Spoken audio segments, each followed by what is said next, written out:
Renee, a Plymouth girl. Listen, I have to say to both you guys. Love you, Linda. Love you. The courthouse the other day in the hallway, you're singing "Oh Happy Day."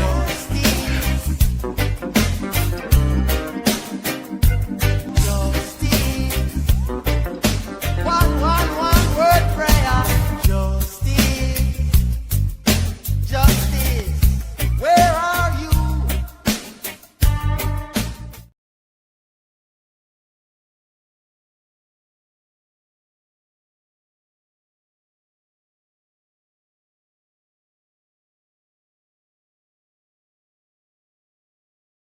And Yep, here we are. and I we're know, gonna huh? celebrate. This has been a long time coming. It has. So many people stood out for so long, standing for justice to raise awareness, and I couldn't be more proud of everyone here and how they are. It's just amazing. So let's do this together. And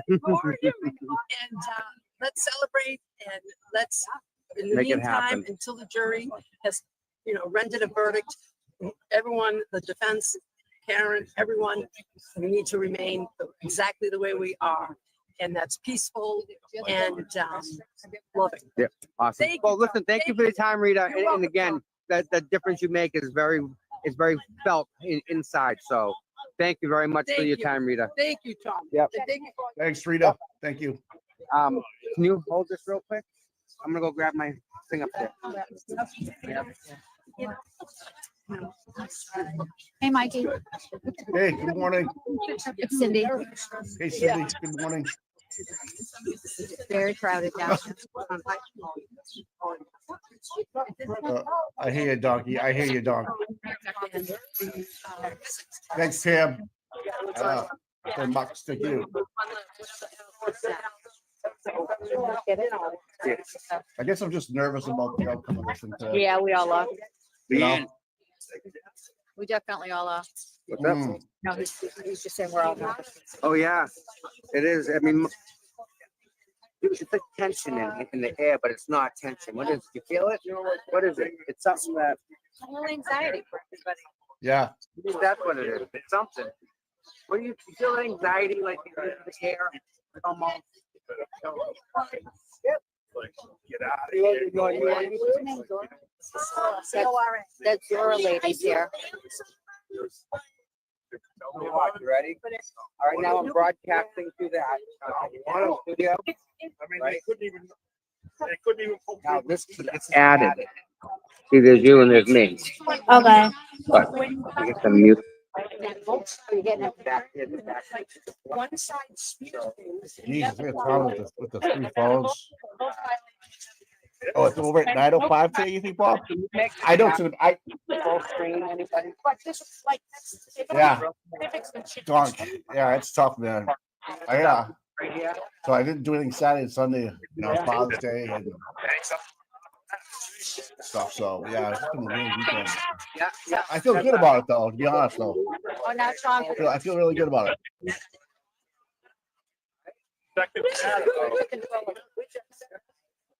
Yeah.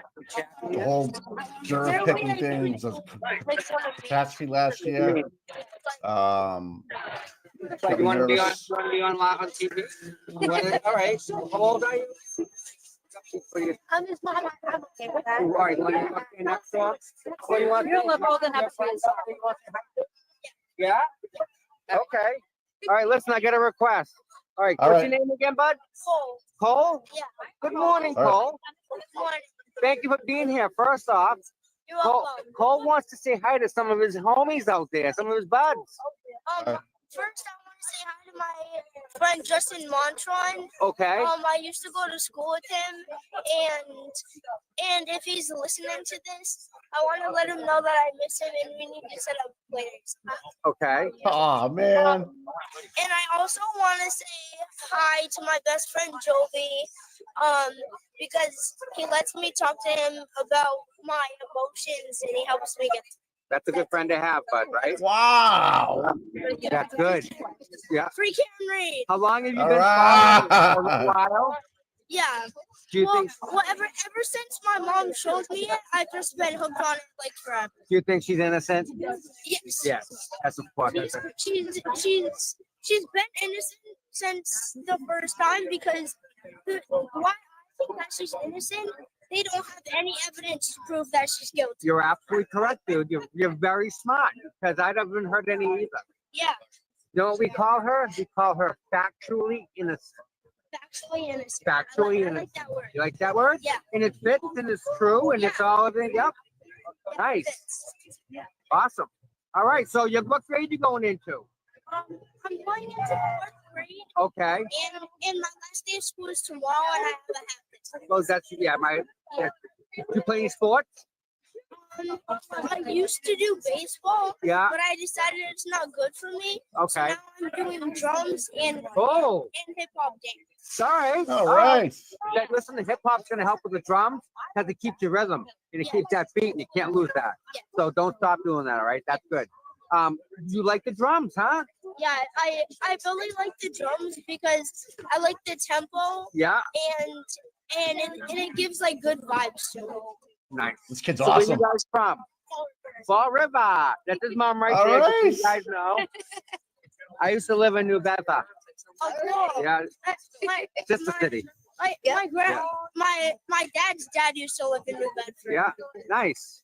So you enjoy being here. What do you think of all these people here? What do you think? I'm glad to know that there's more like of us that know that Karen Reed is innocent. Wow. How old are you? Wow. Smart kid, huh? Dude, that's a parent. Smart win, kid. my girl. Thank you. Good That's a job, good mom. Good Listen. job, mom. You're pretty smart for a kid your age. Keep reading, I will. because reading is kind of where it's at. I You will. have to Yes. read. Everything goes around reading. And So, stay that hope- what's Yeah. and some people even say that like my reading level was like higher than like most third don't graders. don't quit doing that, bud. Really. Yeah. And that will help you your whole life. Well, listen, it's my pleasure to meet you. My name's Tom, by the way. Good to meet you. I think you're a very, very wise man for your age. And Very, yeah. you have a good mom. Thank So I know you behave. I know. I didn't know what to tell you. Thank you so much. No, my pleasure. You know how to get to my stream? You can show his friends. Do you know how? No. All right. Let me show you. For So- Karen Reed. Yeah. So what All this right, is right dude. now? All right. So see that right there? Yes. That's live. And this right here, you'll be able to watch. So you'll be able to go back and you can watch it. And then we can find out the time and we'll clip the time out so you can just send that clip to your friends. So you can say, but you want to know something else? Yes. You know how many people saw that? How many? Right there. See that number? What? That's a lot. Yeah. So, Thank you so much. no. All right. Are you on Facebook? Is it? Yeah. Thomas, Thomas. Are you on YouTube? Yes. Is that on YouTube or is it just Facebook? Yeah, that's not one. That It's one. on, it's on YouTube, Cole. It's on YouTube. Are you streaming this on YouTube? Yep, it's on Okay. YouTube right now. Just Okay. say hi and I'll respond back. All right, and Awesome. it's an hour and 15 minutes into the show. Okay. So, Can we go on YouTube? Can I get a picture of you guys? Yeah, Yeah. that'd be awesome. good morning again. How have you been? So Thank you so much. Yeah, would you? Great job, buddy. Can I watch it? Well, yeah. Yeah. Yeah, it's not going anywhere. It's kind of here forever for the internet. So let's do this. Close that. That's awesome. Hold on, I'm gonna get a picture too. Mommy's so proud. Proud mom moment right now. All right. When you're done, just can you do a picture with us too with that button? Oh, yeah. No, just that may be a little bit better. Oh, perfect. Tommy, smile. I love it. Morning, morning. Thank you so much. We love All right, you. so where's your phone? Oh, right here. Do you get one with us on her phone? So Yes. she's got one there. I'm just gonna give it to her. Thank you. But this is better. Sorry, way to make that guy's day. Way to go, buddy. Thank you very much. so much. No, my pleasure. Yeah, mind if I take a picture of you? Absolutely, dude. Please do. Nice, Good buddy. job, bud. Listen, you made my day. All right, and I meet a lot of people, but meeting you today was can't beat it. There's a reason for that. So, Thank you so much. all right, guys, it's my pleasure. Yes. And to everybody Oh, out there. there's Mrs. Reed. Come on in. Oh, wow. I got one of you before. You want a picture, Mr. Reed? You want a picture with him? Yeah. Mr. Reed, can you picture with us? Right here. Oh, that's really. Which Oh, one? that's a good one. Cole. Yep. Have a good day, Mr. Reed. Hey, do you want a coffee? Sure. All right. No, I'm good. No, you okay? Yeah. It's gonna be good. I bet you if you get him one, Tom, he'll be fine. Yeah, well, he said no. I All right. usually did so. Morning. Tom, how are you? Good. How are you, sweetie? How you been? It's so cool. The Reed's walking through the crowd. So no, All right, Mikey. What's up? it's over there somewhere. No, it's good. Sorry about that. I got sidetracked. No, it's good, dude. That's good. That's the future generation coming up, man. Yeah, that gives me hope. Yeah. There's something there for us, you know. Wow. We got another drummer in the works. Yeah, no kidding, huh? Everyone wants us to be a drummer. At least they get into music.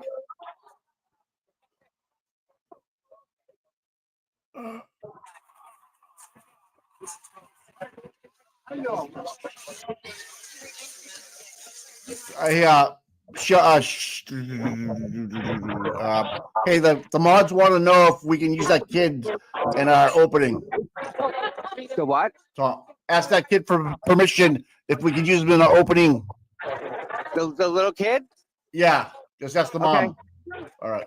I have Would you see him? Oh, Yeah, if you see him, yeah. oh, it's Aiden. I have a question. Do you mind if we use him in our opening? for Not the at show? all. Not at all. That would be our pleasure. Really?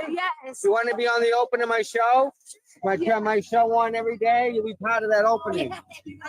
You know Turtle Boy? Yeah. You want to go meet him? Yeah. All right, come on, me. Come on, bud. Tom? Hey, what's up? Jailbreak. Learn, dude.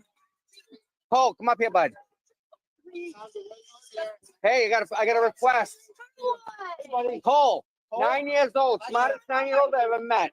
Big 9-year-old.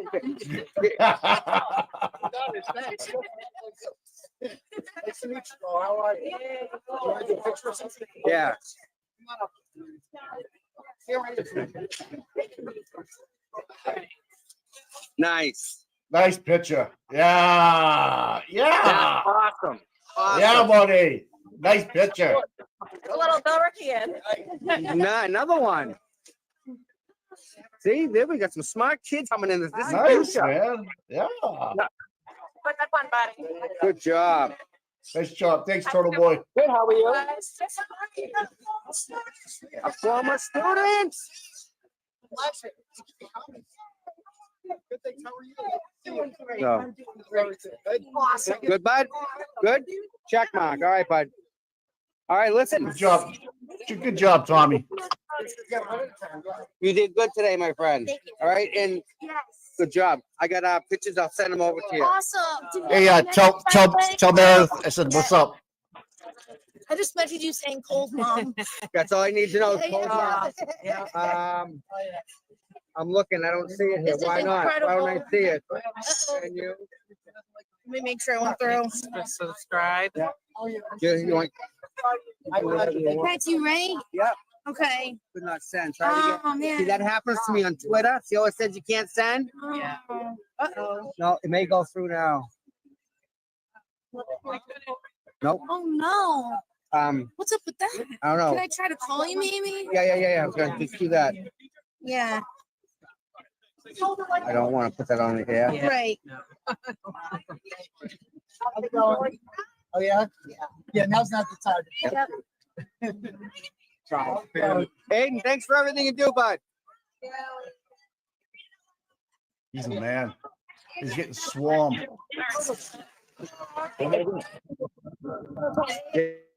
Yeah. Thank you. I haven't even got over to the other side yet. I'm trying to get over there. Wow. This is awesome. No, you're in a great spot, dude.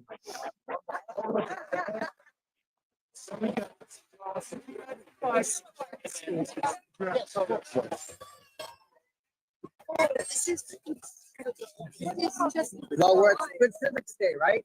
Civics. Say teaching them civics. Exactly. Yep.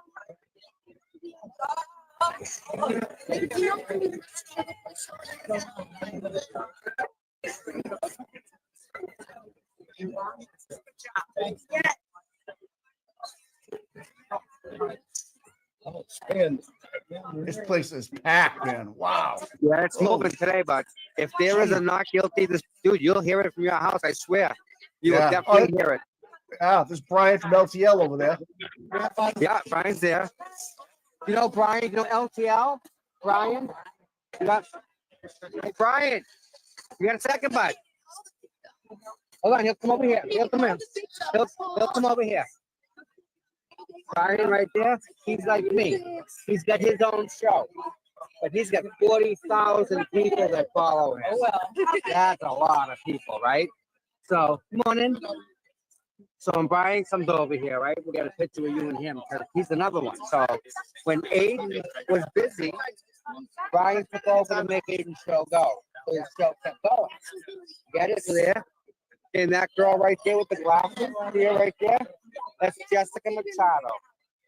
She does writing. And I told you about reading. You do the reading and you'll get the writing too. Yeah, Brian's getting small, So when man. you put it on your show, they're gonna hear everything I say. No. Yes. Yes. Tommy, how you doing, buddy? Good to see you. Good.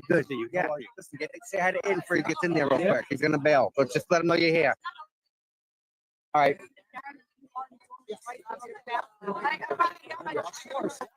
I really appreciate you. Listen, and no problem, bud, right? Listen, you know what I appreciate? That you're here.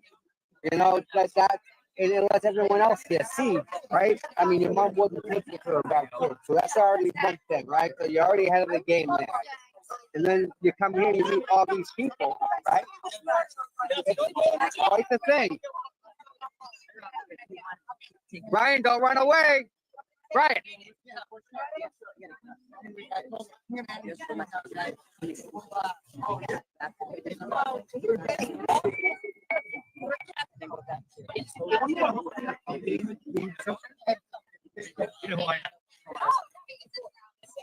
All right, listen, come over here. Brian.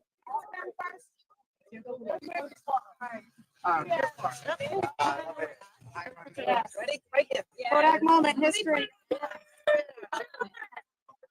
That's a good picture. That's a good picture. All right. Hold it. Good picture. You're welcome. Thank you. There you go. All right. Good call. Brian. This is Paul. Probably 5 hours. Morning, bud. Listen, you want to get a picture with Cole real quick? Cole, just Brian's got the same show as like Aiden.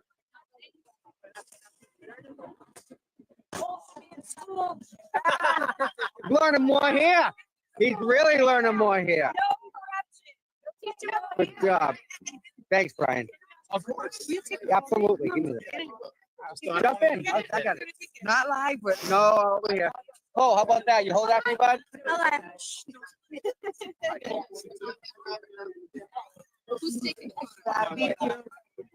You get them to her? Yeah. I think everybody here. Thank you, Brian. What's up, y'all? I'm holding the camera. Oh.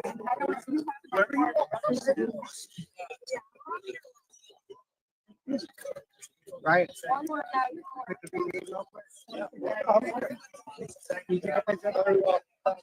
How are you doing?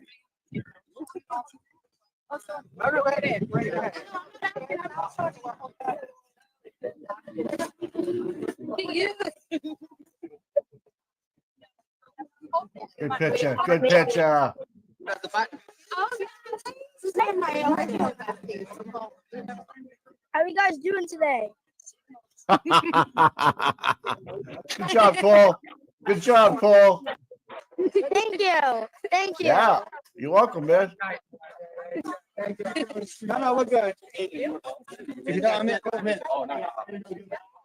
you want to see with the Oh, support? thank you, bud. What do you think? You wanna hold that up all day long? Yeah?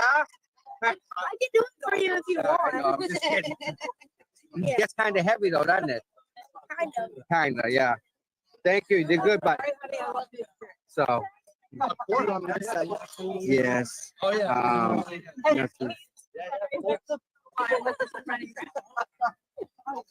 Tell Meredith I said what's up. Good morning, Meredith. Good to see you. What do you think? Wow. They did? I don't know. No? Looking at this, like, times of murder cases that are like less complex than this, and Right. they've all been like at least a couple days. So I don't know. I mean, I would love for it to be over today, but Awesome. it's Well, the same. listen, thank you for everything you do. I know you do a ton of stuff in the background that people have no idea about, but so what are we gonna do when this is over? What's your name? Besides take a nap. Eating charges, but Yeah.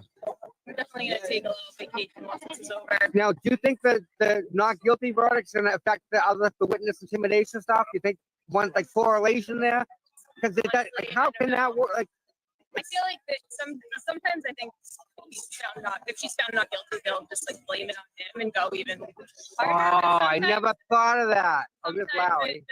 Could go either way, or they'll just kind of lose some interest in it. Yeah. Oh, I never thought about that. And they would do that. They're assholes. Also, like did a 3-day trial for. Oh, a stupid pot. Well, I mean, Never seen nothing Cosgrove like it. didn't help in that situation either. He took forever to do anything. Right. Like at one point, I thought he fell asleep while he was standing up there, and I'm like Yeah. waiting. Yeah. What's going on? All right. Well, hopefully, fingers crossed, this is our like last shot. Get it done and over with. Right? Hopefully. We need to have like a professional photo spot, like one specific spot where we take photos, where it's easy for everybody. That's a good picture. Maybe we'll send me the bill later. Mimi owes you a lot. Yeah, octopus arms, right? All over the place, arm cameras and stuff. Stay near for a quick second. Yeah, of course. Hi, good morning. How are you, Jess? I love your friggin' 24 stuff on the way home. 24 and 24. Yeah, love it. It's like the best thing in the world. No, it's real. It's the most realest thing you'll hear all day. It's awesome. Yeah, so if you guys that are on the stream don't know, Jessica does like a live podcast from her car on the way home every day, and she just gives everyone an update on what's this and what's that, and it's pretty good. All right, what was I doing? Yeah, it's gonna come to me. Facebook.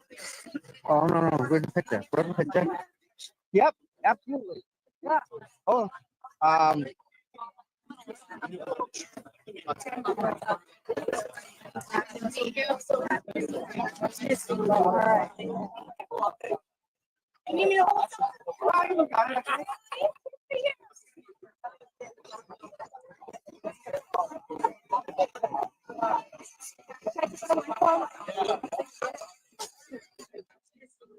Thank you. who else wanted a picture? All right, come on. Let's go. How are you today? Good, how are you? Doing great. Like everyone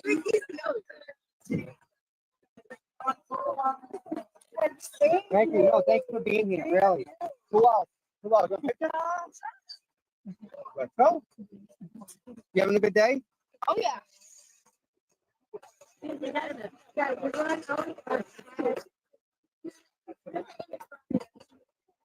Thank Is guys. Karen, Thanks for have you being seen here. Karen Really. yet? No? Yeah. What do you think? Isn't it something else? Now, how do you buckle this up and put it in a bottle and send it to people at home, right? How do you do that? It's so awesome. and the feeling he gets, it's right. You know it's right. Just so yeah. Morning, Kim. Awesome. That's awesome. All right, No, Karen thank Reed's you. already in. Okay. All right. Hey, what's up, bud? Well, I haven't seen you in about a past minute. Oh, there he is. I do. Actually, I have one. I made 3 shirts. One on the raffle. Yeah. I have 3 shirts that I don't have home. So that's just one of the 3. That's where it went. Let me tell my mod that now. That's where that was. And I'm only around the corner from you. Oh, dude, you didn't call me. Get my number. Yeah, I have your number. Call I me. just don't want you Text me now. Send me a text right now. So what do you think? No more school? Done for the year? Already? We were in school till like fucking August. I remember. Right? End of July. Yeah. Anyways. And these kids are like not even July, not even come close. I mean, you probably were until August, but We're in portable schools, portable high school. That's called summer school, Tom. That's called summer school. Oh, that's you know what? It was summer school. That's right. is that much? Yeah. Did he teach you? Yeah, Mike, remember him? Yeah. buddy, from the Oh, team? yeah, buddy. Yeah, I do.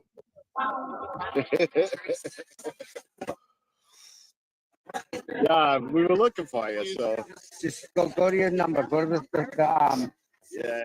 regular text message. I'm just putting off my number in real quick. It's not a work phone. You can help them with that, right? There you are, right there. All right, so text me. Sure. Yeah.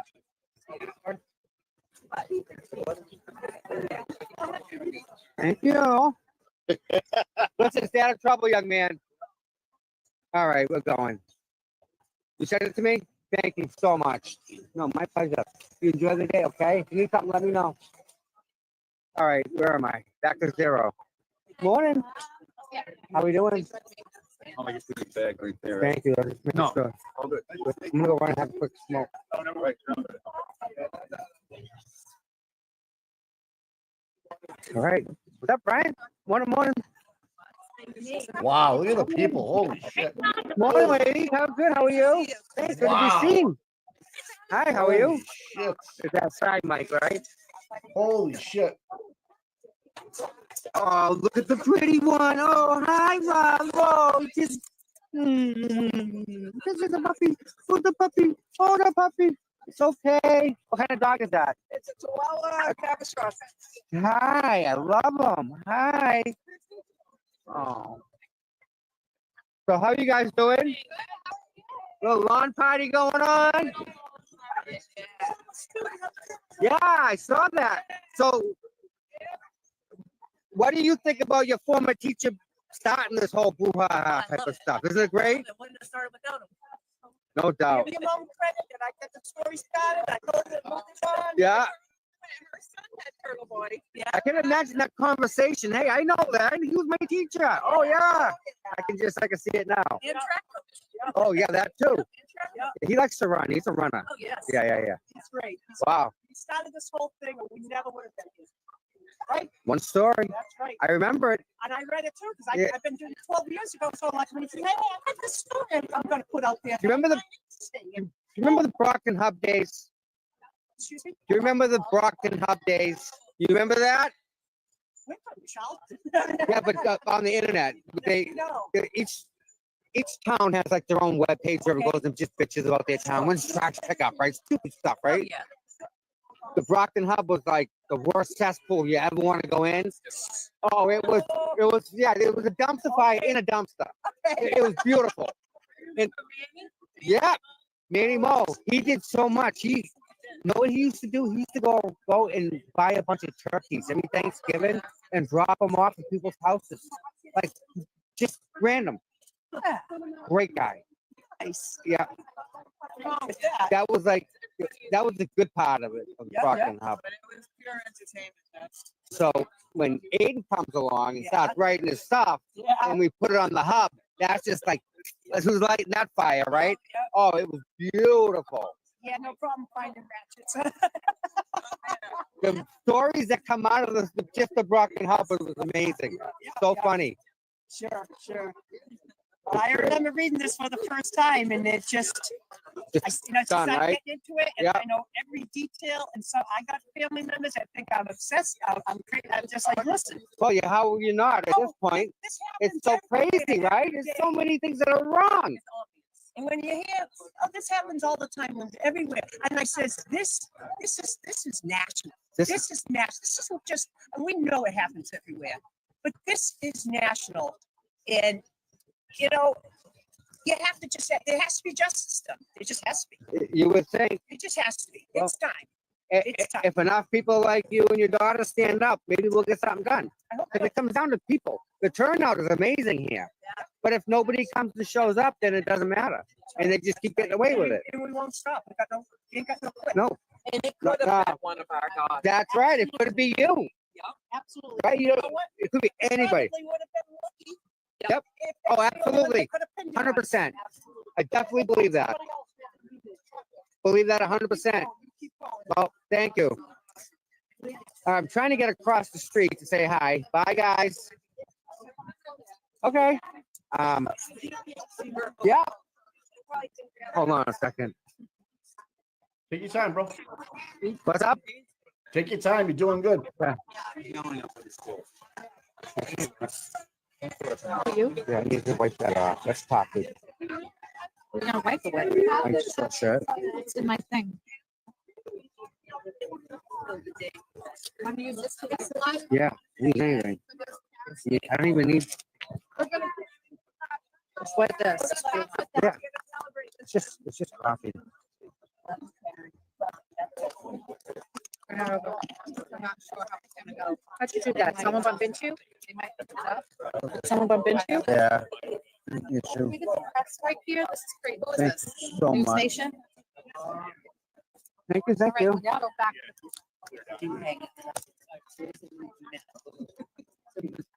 You can have that if you want. All right, yeah, leave it there. I'm trying to get across the street to say hi to everybody over there. I haven't made it. Look at the people. Look at the people. Yeah. What? What's behind me? Right behind me. Yeah. Always up. Always. Yeah. Yeah, we're gonna be streaming everything inside the courtroom, guys.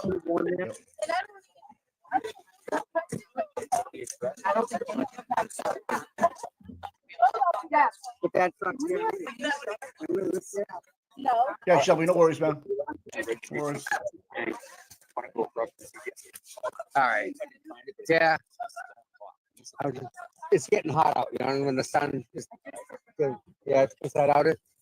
They're gonna move people off the. I've been saying he likes people off the stairs. I'm like, Off the stairs, we're not on them. I know, but stairs. There's Hank right there. Hank Brennan's walking in. What time is it? 10 to 9. Yeah? No. He went this way. Yeah. He went that way, and everyone started. Yeah. Right. That's, yeah. Why? That's just, yeah, that's just, yeah. Yep.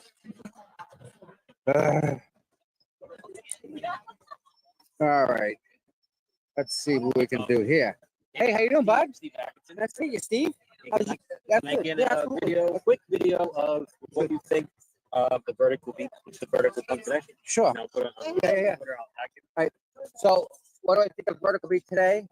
It's definitely not guilty On everything. on everything because I've went back and I've actually looked to see what Hank presented for evidence. Nothing. There's nothing. And when you have more people saying that the taillight wasn't damaged until it hit the CCD salary board, which has inverted video, then it's a no. There's no way they can find her guilty. Now, the problem I have is in that jury room, there's a guy that had 4 notebooks, 4 complete notebooks and notes, and I'm not allowed to bring them in and use them or reference them. So that's confusing, which doesn't make sense. And then the one guy that doesn't take any notes at all ends up being the foreman. And how's that work out? And I'm hearing grumblings about somebody being an ex-law enforcement officer on the jury. So that probably, I don't know. So hopefully that's not true. Hopefully. Not 100% not guilty on anything, on any charge. The only thing she's guilty of is being at the wrong place at the wrong time. That's it. She was there, dropped him off. Something happened in the house. She's not anywhere to be found. They put him on the sidewalk, thinking, look, he's gonna hit him with the plow. So yeah, not good. Not good. My pleasure. Thanks, bud. Have a good day. Sorry about that, Mike. No, you're a rock star, bro. No. I just love seeing all these people hanging out like this. This is what it's supposed to be like. No, this Look at that. was kind of the norm back last year, right? I mean, this is what Yes. the first trial. Yep. This is what every day. This was every day. Yeah. Oh, I love the shirt. I love the shirt. Oh, thank you. You want it, Nina?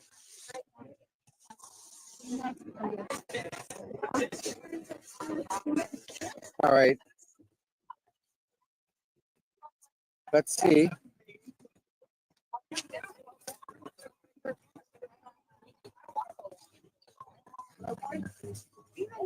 What's up, bud? How you been? Good.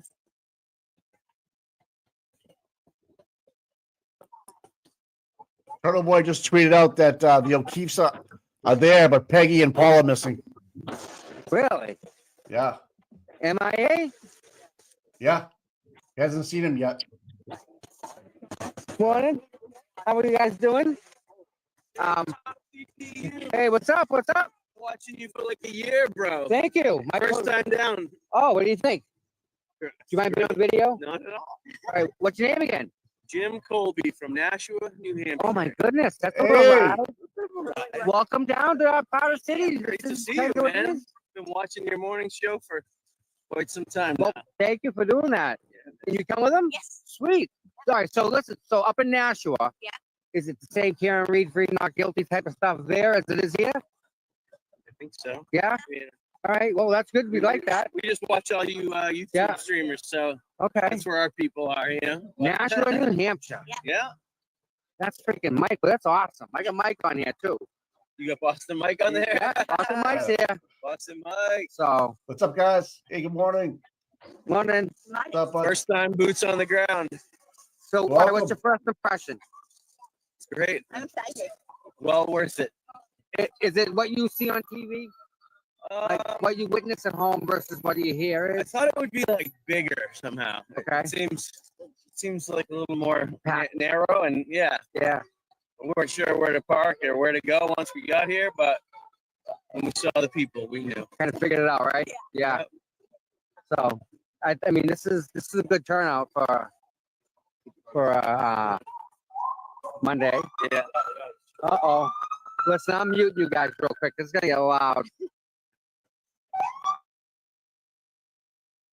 Oh wow, what a turnout, man! Been great. Tom's meeting and greeting people. That's awesome, man. People staying with his channel. It's awesome.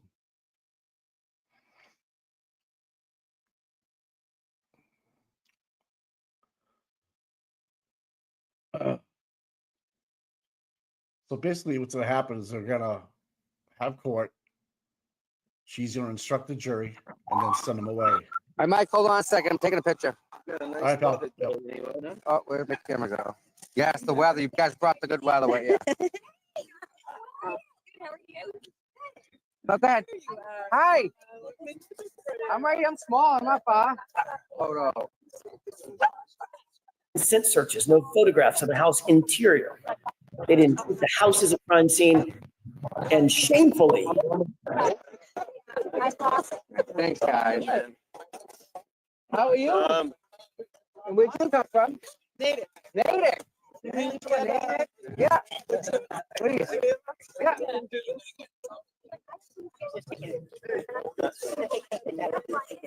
All right, one more time.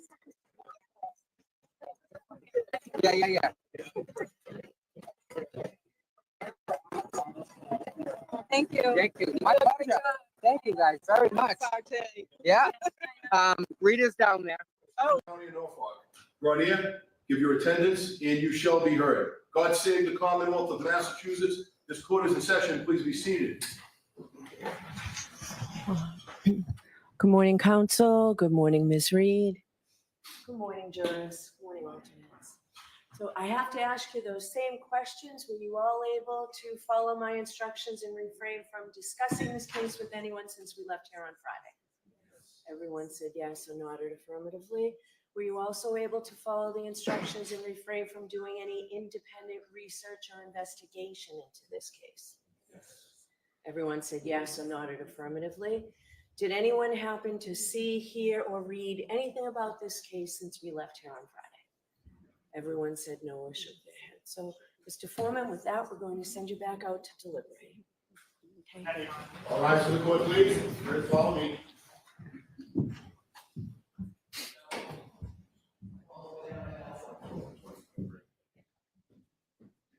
Were you all able to follow my instructions and refrain from discussing this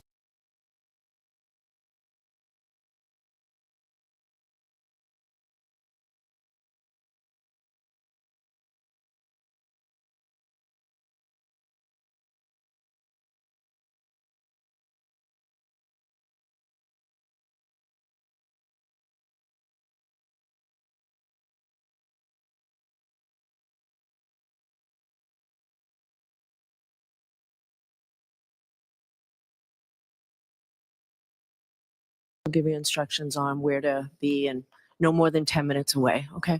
Your Honor, with regard to the version that was sent to the court. I don't, the version of whatever I have not yet read? Correct. Okay. No, I want to flag for the court. We'd like to replace that. We noticed some errors. There were different versions that were circulating amongst our team, and we believe the incorrect version got filed. So we would, if you have 10 minutes, we can file the correct version. Okay. Has the Commonwealth seen whatever it is that Ms. Gianetti's talking about? I just received it in the courtroom. They may have sent it earlier. I just looked at it a couple minutes ago, so I need some time. Okay. We'll make sure he has the updated version as well. Okay. All right. Thank you. All rise.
happen to get my flag? Right there? No. Oh. How you doing, guys? Good. I'm missing my flag. Oh, you are? You put it down somewhere? No, I let her put it in her truck, and she hasn't given it back to me yet, and I've asked her 3 times. Hey, Boston Mike, how you doing? Boston All right, Mike, girl. saying hi. Cute. So, I did the video of you with your jacket. Remember the jacket? You got one of the people give you a jacket last year. Yes. And you unclothed yourself. Yep. And you talked all about the jacket. Yeah, I remember that. It was a whole day. Yeah, that was something. You've been right here from the beginning. And you also encouraged me to go stand out. On January 29th, 2024, John. you went down to the gravesite Yep. and you said, I'm encouraging everybody to do something. So I stood out on the Mass Pike that day, January 29th. And I stood out every week for a year. And then my sister got sick. And so I ended up going maybe once a month, and I'm still standing out there. Wow. Yeah, and the cops have come by 4 times. Yeah. And the Mass Checking police, on you, right? Yeah, and the Mass police keep on calling them. And then the last time the Mass police came by. Wow. They really don't like me. Especially because I have a huge sign that said fire Proctor. Yep. Huge. They hated that. Hey, I think that's why Proctor got fired, because I had a sign. Yeah. Hey, it all worked, Over right? the Mass Pike. Yeah. We all contribute, and everybody out there who's watching, you're all contributing by being here, by saying your prayers. And when we stood over there and it was totally quiet and everybody had their hands up, that was a prayer being sent right then. And when God says, when 2 or more are together, He listens. Right. Yep. So thank you for encouraging me to stand out. I appreciate it. My pleasure. And again, I can't thank you enough for what you do. Because again, everyone does their part. And you do that. You actually do it. And the impact that you've had, it trickles down and goes in all different good ways. It's like roots of a tree, right? The more you do, other people, and you can inspire her. You can inspire him. Just we don't know, right? But again, thank you for taking the initiative and just stepping up and going and doing that. That's, well, I do my best. How's your foot? With my shoulder. How's your foot? My foot? You taking care of it? Yeah.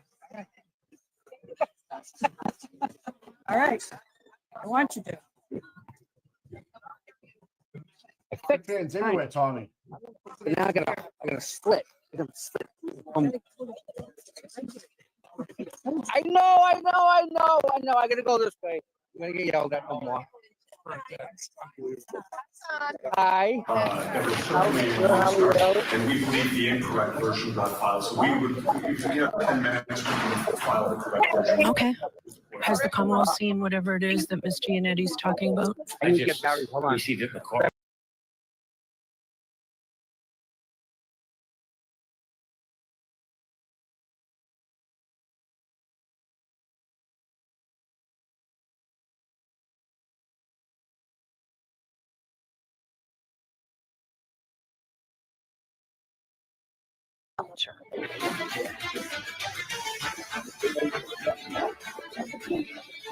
Brutal murders of 4 University of Idaho students. Oh my God.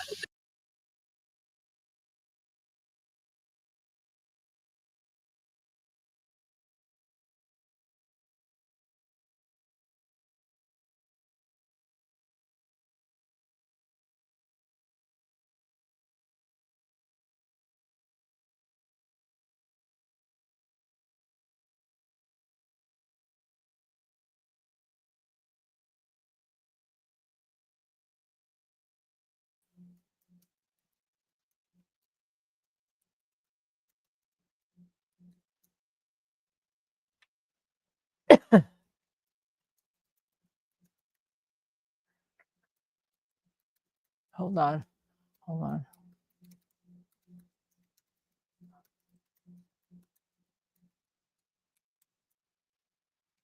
Hi. I think I'm on. Right? You all can hear me? Right? You all can hear me? Can you all hear me? Come on, tell me. Can you? You can tell me? Oh, yes. There you go. Okay. Whew. Hi, everybody. Hi, everyone. Hi, everyone. Hi, everyone. Good morning. I know you've been holding. I'm just going to tell Dizzy I have an echo chamber in my ear.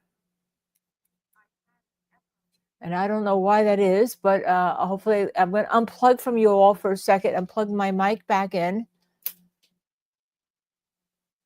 Hold on.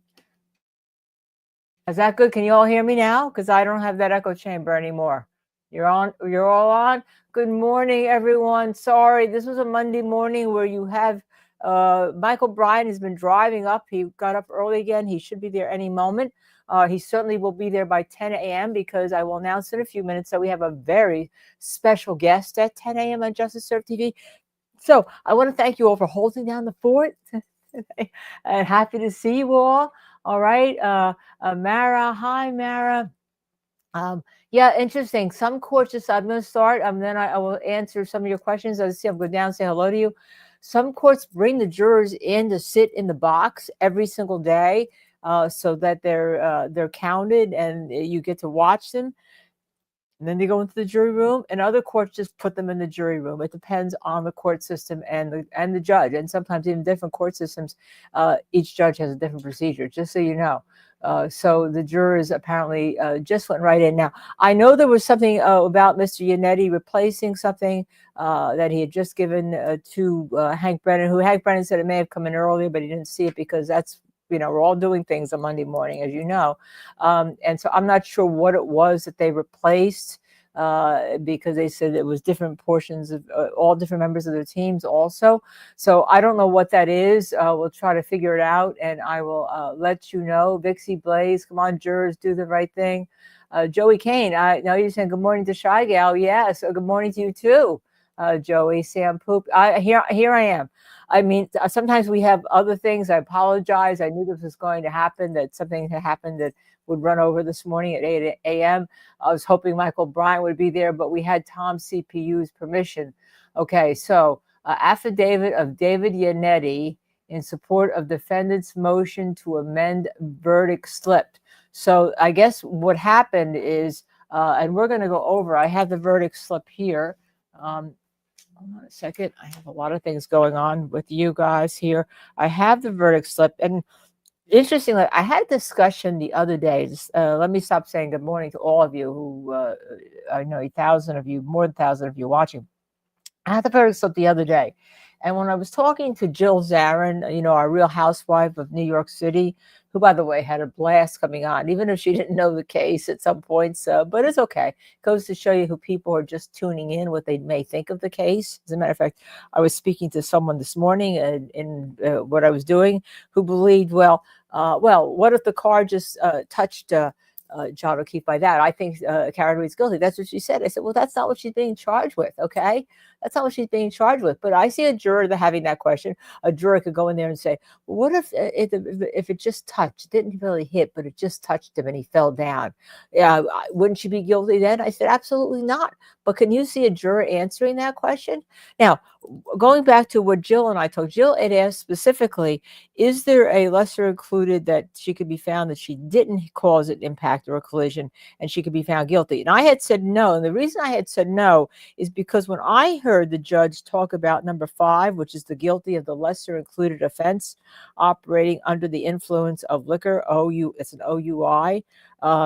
It says check 1 or both operating a motor vehicle under the influence of liquor and or operating a motor vehicle with a blood alcohol level of 0.08 or greater. I had heard her say, and I went back and I actually listened to the charge. She said to this jury, everything that I told you had to find on number 1 to 4, or 2 to 4, you still have to find when you get to 5, only it's going to be with regard to negligence. And she had used negligence in the previous one. And then she didn't really, when I heard it, I don't think she made that distinction, because if Karen Reed just found guilty of that, she can, drive over and go get her license. And so we're going to go down to number 5. She can go get her license. She's been suspended for a couple of years. She's probably eligible to have that license reinstated.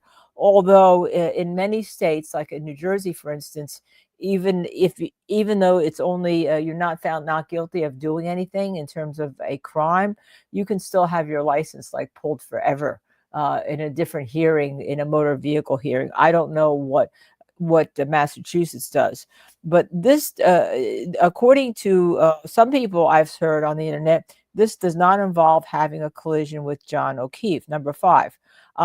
I just heard the judge say things differently, which goes to show you how confusing this whole verdict form is and how confusing that jury charge was, right? First of all, this verdict slip, this is ridiculous. And she was so snarky, Judge Beverly Cannone, when she said to Yannetti, who was objecting to it, remember Yannetti asked how this went down. Yannetti asked, "Do you have the verdict slip?" And she said, "Oh yeah, here," and everyone started huddling, reading it like you hadn't shown it to us. Normally the verdict form, as it's called in most jurisdictions, but Massachusetts calls it the slip, all right, is shown to the attorneys so they could have input into it and object to it before on the record, not just being handed it, I would say thrown it, certainly snarkily and not with any type of dignity towards the defense team. That's my opinion. And they're all going through and that now objecting to it because it's the same verdict slip, only worse than the first time. And she says, well, I'm doing it this way because the Supreme Judicial Court of Massachusetts said I was right. All right. She literally said that. Okay. So we're doing it this way because they said I was right. No, they actually, quite frankly, didn't. What they said is, yes, we think this verdict slip is okay, but if there is an issue with regard to the verdict slip, Karen Reed still has the remedy. The remedy is the new trial. All right.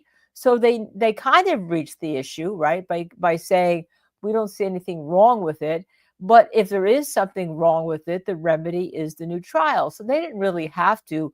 I guess they figured that Judge Beverly Cannone would listen to the attorneys on the second case, on the retrial, and then go through the verdict slip, because this verdict slip is, I'm going to keep up there because it is something I do want to talk to you about.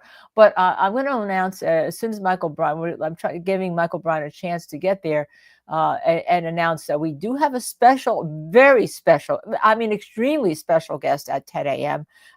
We're not going to put it up sooner because we don't want any chance that our special guest gets objected to in any way.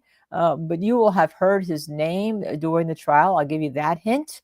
And we will tell you who it is pretty soon, but not yet. So spread the word that at 10 a.m. we hope to have a special guest on who you have not heard from in any network. This is truly going to be an exclusive interview and somebody you won't want to miss hearing. So all of you out there, spread the word. Make sure you start tuning into our channel right now. Hopefully Michael Bryan will be set up there soon with our Starlink. By the way, I noticed that now even some other networks like Newsnation are having a Starlink firing up when Wi-Fi is not available. So we were one of the first, even though, there's disagreement about the founder of Starlink. But for us, it is necessary to get you that good signal to be able to report. But here's the verdict slip. All right. Commonwealth versus Karen Reed verdict slip. Okay. And it says 2282 CR 117 offense 002 manslaughter while operating a motor vehicle under the influence of liquor. In the above entitled case, we, the jury, say the defendant is 1, not guilty of the offense charged or any lesser included offense. Now, at that point, there should be, excuse me while I get something to drink here.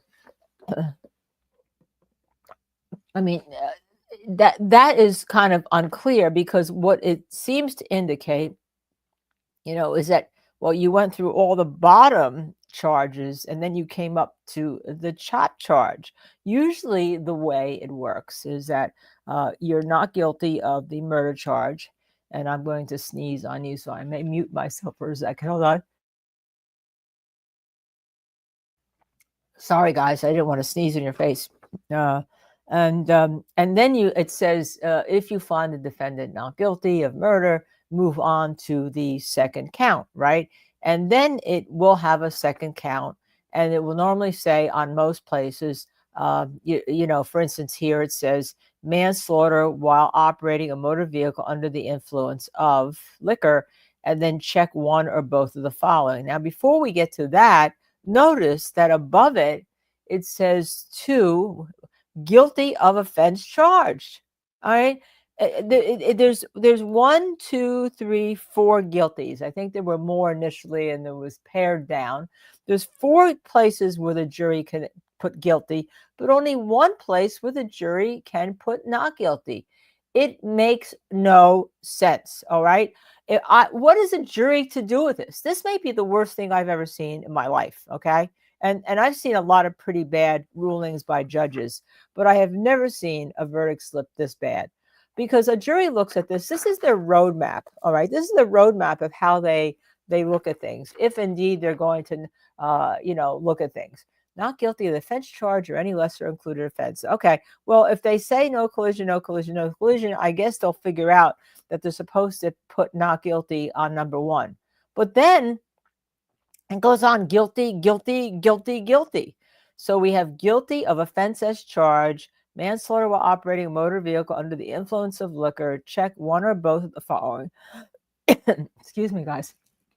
Manslaughter while operating a motor vehicle under the influence of liquor and or manslaughter while operating a motor vehicle with a blood alcohol level of 0.08 or greater. I'm not sure.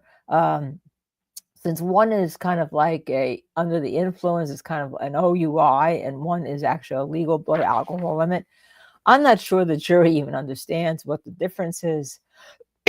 Excuse me all. Now I'm just going to get off for 30 seconds and get this cough under the way by getting something to drink.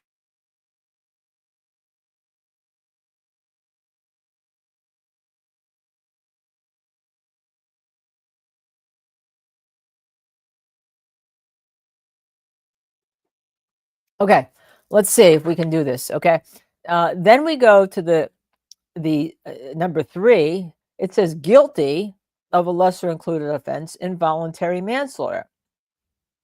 Then it says number 4, guilty of a lesser included offense, motor vehicle homicide, felony OUI, liquor, and negligence. Check one or both of the following. Motor vehicle homicide by operating a motor vehicle under the influence of liquor, and or motor vehicle homicide by operating a motor vehicle with a blood alcohol level of 0.08 or greater, right? And then we get to that number 5, guilty of a lesser included offense, operating under the influence of liquor. Check one or both of the following: operating a motor vehicle under the influence of liquor or a motor vehicle with a blood alcohol level of 0.08 or greater. I don't know what a jury's to do with this, because there's no place to put not guilty in these lesser included offenses. None. And it simply says not guilty of a charge. What if the jury thinks, okay, not guilty on 2, not guilty on 3. Let's talk about 4. What is this? Are we hung on this? What this does is make them figure out what happened or what they think happened, right? That's what this does.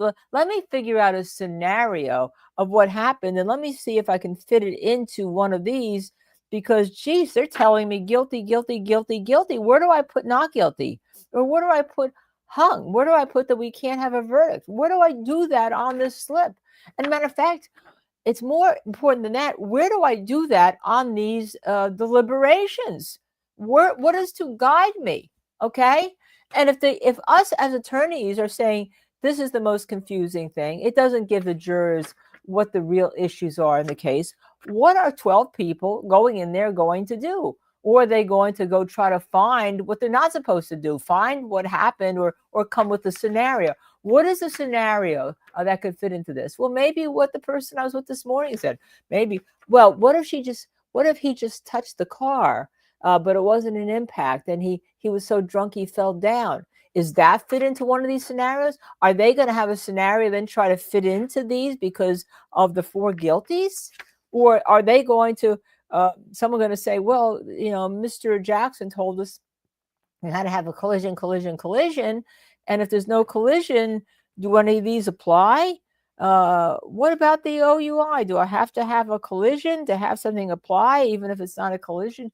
How do I do with this? I mean, this this, no matter what happens, this, if she's not guilty through everything, including this sheet is an appeal waiting to happen. And of course, we know what happens in appeals. Judges revoke bond or bail, as it's called in some states, and then they send the person away to the hoosegow.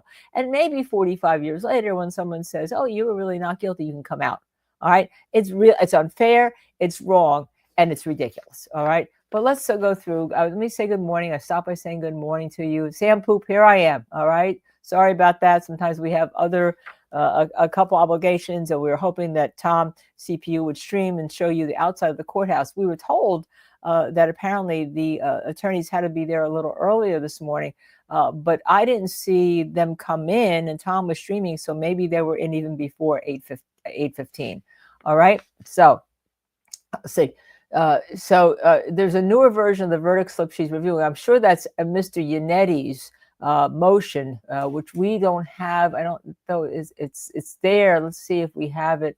Do we have it yet, Dizzy, in the actual motion with that he's filed, or just the docketing of the fact that he's filed this motion? I guess it's a newer version of the verdict slip. Okay. Just this whole ridiculous. You know, she's not going to give anything that has two not guilties in it. So whatever Yannetti has to be better, but he also has to protect the record. And I guess what happened is what they had filed was different versions at different times. The defense team floating among themselves, what Yannetti said, had different things being floated around even among themselves. Okay. Now I think court is that court, or is that just something we have geared up to? That's just something we have geared up to show you if we run out of some time. I think what he said is that there were different versions of the verdict slip that the defense wanted the court to file and deal with, and they've had filed the wrong one, but she wasn't giving anything that the defense team wanted the other day anyhow. Okay. Hank, liars for hire and bites are free. Can you imagine how mad the jurors will be when they go back and watch all the crap that was hidden from them? Well, it depends, doesn't it? Depends. What if they find out that she's guilty and then go back and then they come forward and say, this is hey, this is terrible. Well, then the jurors are powerless at that point. They're powerless. Skyhopper T16 Media, welcome Skyhopper. Thank you very much for joining in. Skyhopper is our 16-year-old who watches us all the time. We are so pleased to have her. That's all you can hope, that somebody stands up. Good question. Are the jurors dressed up? I don't know, because we didn't see them come into court there and then be sent off to the jury room. In some jurisdictions, you see them come into court and then be sent off to the jury room. In California, every day, you see them come into court and then they're sent off to the jury room. And that's because the judge does the roll call. Are they there? Dizzy said they're not dressed up. Isn't that interesting? All right. So, there's an old adage that if jurors are going to have a verdict, they will be dressed up. I mean, we used to watch from the side. Sometimes we could see the jurors. They were coming in, walking in separately outside the courthouse because they weren't secured in New Jersey. So you saw them, walking in from far away, and you could tell whether they were dressed up or not. Our jury consultant, who picked I know you were pissed off at him, but he's the best, Richard Gabriel. He picked the O.J. Simpson jury. He picked the Enron jury. He picked the Inspector jury where we got the hung on. He picked the ASAP Rocky jury with Michel, who we've had on. Okay. He said that, by the way, and he told you, and don't get mad at the messenger, because we're telling you, don't ever underestimate Hank Brennan here. He is a good lawyer. He may have been sneaky, but he is a good lawyer. And don't underestimate, whether or not there's a stealth juror in there too, because I was always worried that the first 10 jurors would have stealth jurors, but it seems like a lot of those first numbers got mixed off in the poll the other day, so that may be good. All right, so he said that the jurors are likely to come in Tuesday or Wednesday. And the reason is this: they have spent all these weeks not talking to each other. The other day they got in, we're allowed to talk for about an hour, but that's just getting things organized, right? And then they wanted to go home. Probably they decided they wanted to go home. They were tired. They'd start Monday. But everyone is going to want to have their say. And it depends on how the jury foreperson runs the jury, whether he says or not, look, let's go around the room. Why don't you give why don't you give us your opinion? What are your initial thoughts before we start the actual formal, deliberations? Because the judge told them that they couldn't have a straw vote, or not to have a straw vote, which is ridiculous. They can do whatever they want to do, depending on what the jury foreperson, in this case, it's a foreman, says. But whatever, that the jurors are going to want to have their say. They have been holding it in as to how they're feeling for all this time. And they're going to want to talk to each other and tell each other, whether it's laughing, crying, arguing, what's going on. And they're going to want to discuss what the concerns they have. And they're also going to want to see some of the evidence, probably.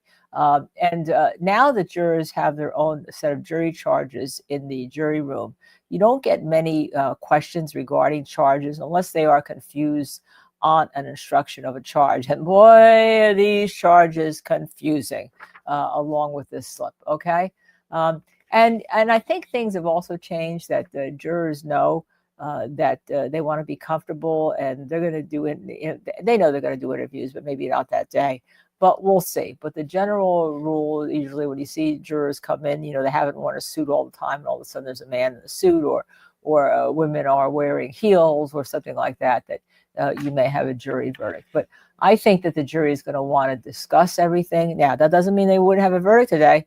They could discuss everything and find out that they're all in agreement that there's no collision. But then they got to figure out, what did they do with this thing, whether this thing is amended or not, because it's not going to be amended to have more not guilty. She was very clear. And Yanetti's first thing was, what he's concerned about, there's no place for not guilties on those lesser includeds. It is one place. There's only one not guilty. If this isn't weighted towards trying to get a conviction, I don't know what is. All right. If you thought the texts of Proctor were bad, well, this is kind of way up there, in my opinion. Okay.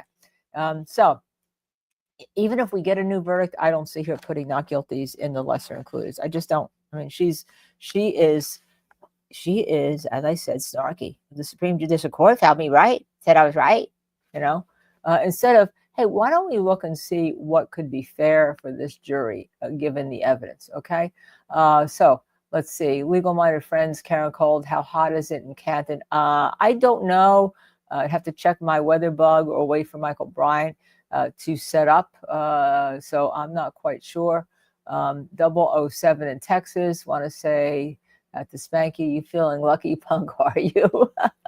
I know Michael Bryan has been repeating the Al Pacino movie, right? You're out of order, and you're out of order, and you're out of order, and you're out of order. Okay, but he does it better than I do, because he does voiceovers for movies, as we know. And so he can usually, that's why he can do these imitations so well, because he does voiceovers professionally. Okay, let's see. Jaja Kitty, good morning. Maybe hope it's a pink and lucky day. Nice to see you. Leon Lately, nice to see you. Oasis Cat. Hi, Oasis. Thank you for keeping up. Skyhopper says, this is really, let me just show this. It's crazy that Bob wants desperately to convict Karen Reed on something, anything. Surprised she don't say she came in with a ladybug on her shoulder or guilty. Okay, well, that's I'm seeing all sorts of stuff. By the way, I was asked, I'm going to be with you all day. I was asked to go on Fox Nation to do the live streaming of the verdict there, but we do our show. Because we do our show for you. So I'm staying with you. I'm sure they can get somebody else in case Mr. DePetro goes on and all. But they wanted immediate reaction. Well, we'll have a immediate reaction on Justice Served TV here. Okay. And we do have a lot of other people lined up.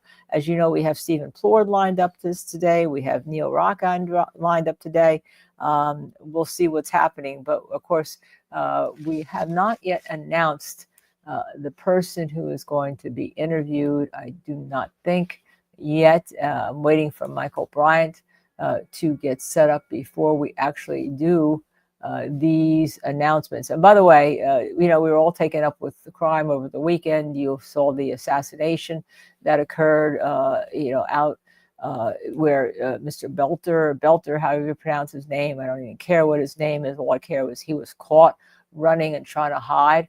Okay. Wow. All right. So let's see. Let me see. All right. That has to do with Diddy. There's also other trials going on. P. Diddy has a juror issue on Friday with other trials that are going on. Again, just so you know. Yeah, that's where we are. We're Trial City here, all over the United States and Crime City, it appears, where crime is taking over the headlines. So, staring at the fan of injustice. Yes, so we did have the fan of injustice running. Yeah, is what I called it. And if Karen Reed is not guilty, because I don't believe the state has proven what has happened, all right, we may have what you think happened, even if you think something happened, but they didn't prove what's happened. I still don't know what happened. And if you can't say I know what happened beyond a reasonable doubt to a degree of moral certainty, it's beyond that in Massachusetts, beyond a reasonable doubt to a degree of moral certainty. Okay. I think that should be added to everybody, right? I think that should be added to everybody. Thank you, Agnes Clifford. Thank you, thank you, thank you, thank you, thank you. Really appreciate that. Okay, all right. So let's see what else we have going on here. Sweet New Yorker Mar, Karen is the one who wanted the OUI put on there. I think they wanted that OUI just because it doesn't involve a collision, I gather. But I think when the judge read it, she didn't read it that suggested that it doesn't. So we shall see when we see the right verdict form that Yannetti had proposed. Okay, when we see the right verdict form that Yannetti had proposed, to see exactly what it is they finally asked the court to do. But they asked the court to put the verdict form be undone anyhow, because it didn't have places for not guilty on these lesser includeds that you can't even tell. I mean, there's so many choices that the jury has to make. They have two choices under the first lesser included. They have two more choices under the third lesser included. Then they have two more choices under the fourth lesser included, right? And then at the very end, it says, and this is the unanimous decision of all 12 members. It also doesn't make clear that they could be hung, that they may not have a verdict, right? Because the bottom part of it, and this is something we did not go over, but we don't need to see it. I'll just read it to you. And this is the unanimous decision of all 12 members. Well, what if they don't have a unanimous decision? What are they supposed to do? Okay. What are they supposed to do? Monkey foot racing, Easter Monday. Wonder what that means, Easter Monday verdict. Okay. Yeah, back to Joey Kane, back to Two Phones. Well, you know who's the songwriter that I always quote about Two Phones. We used him in Jose's closing in Aaron Hernandez, whatever. If you have that, with that little clue, that has nothing to do with who's going to be on, but that's just a little clue of what you can argue in terms of what the prosecution has to prove and hasn't. Okay. Okay. Who's Two Phone? That's you've been begging for Two Phones to fix his audio, but I'm talking about Two Phones with regard to a song. You can figure it all out. All right. So let's see. Hello, everybody. Hi, everyone. Dana Town. Hi, camera is okay. It's real life. We all do that. All right. Hey, Jaja Kitty. Okay. LZ News says the lesser includes scare me as it's listed with the manslaughter charge. Some jurors may think meeting the element means guilty of manslaughter. I worry about that too. You're absolutely right. All I know is that I don't see not guilties here. I don't see the ability that there's a hung here. All I see is the unanimous decision of all 12 members of the verdict here.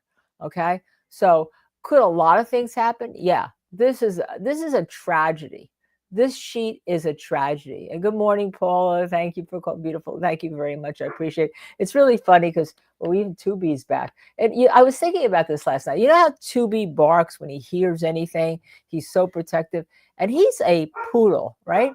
He's barking. He's a poodle, standard poodle. Now, my trainer did say for Tubi that the most vicious dog he had that ever came out of the box in training for police work and went for the throat of somebody was a standard poodle. So you have to remember the standard poodles are big, strong hunting dogs as they're bred. You tend to think of them as kind of fluff dogs because of how most of them are cut and how you see them at these shows with this fluff all over them.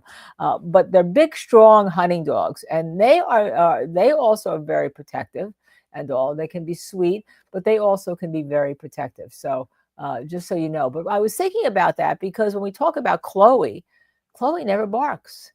It's like a Sherlock Holmes murder mystery. The dog that didn't bark told the story. Where was Chloe? Yeah. Where was Chloe? Okay.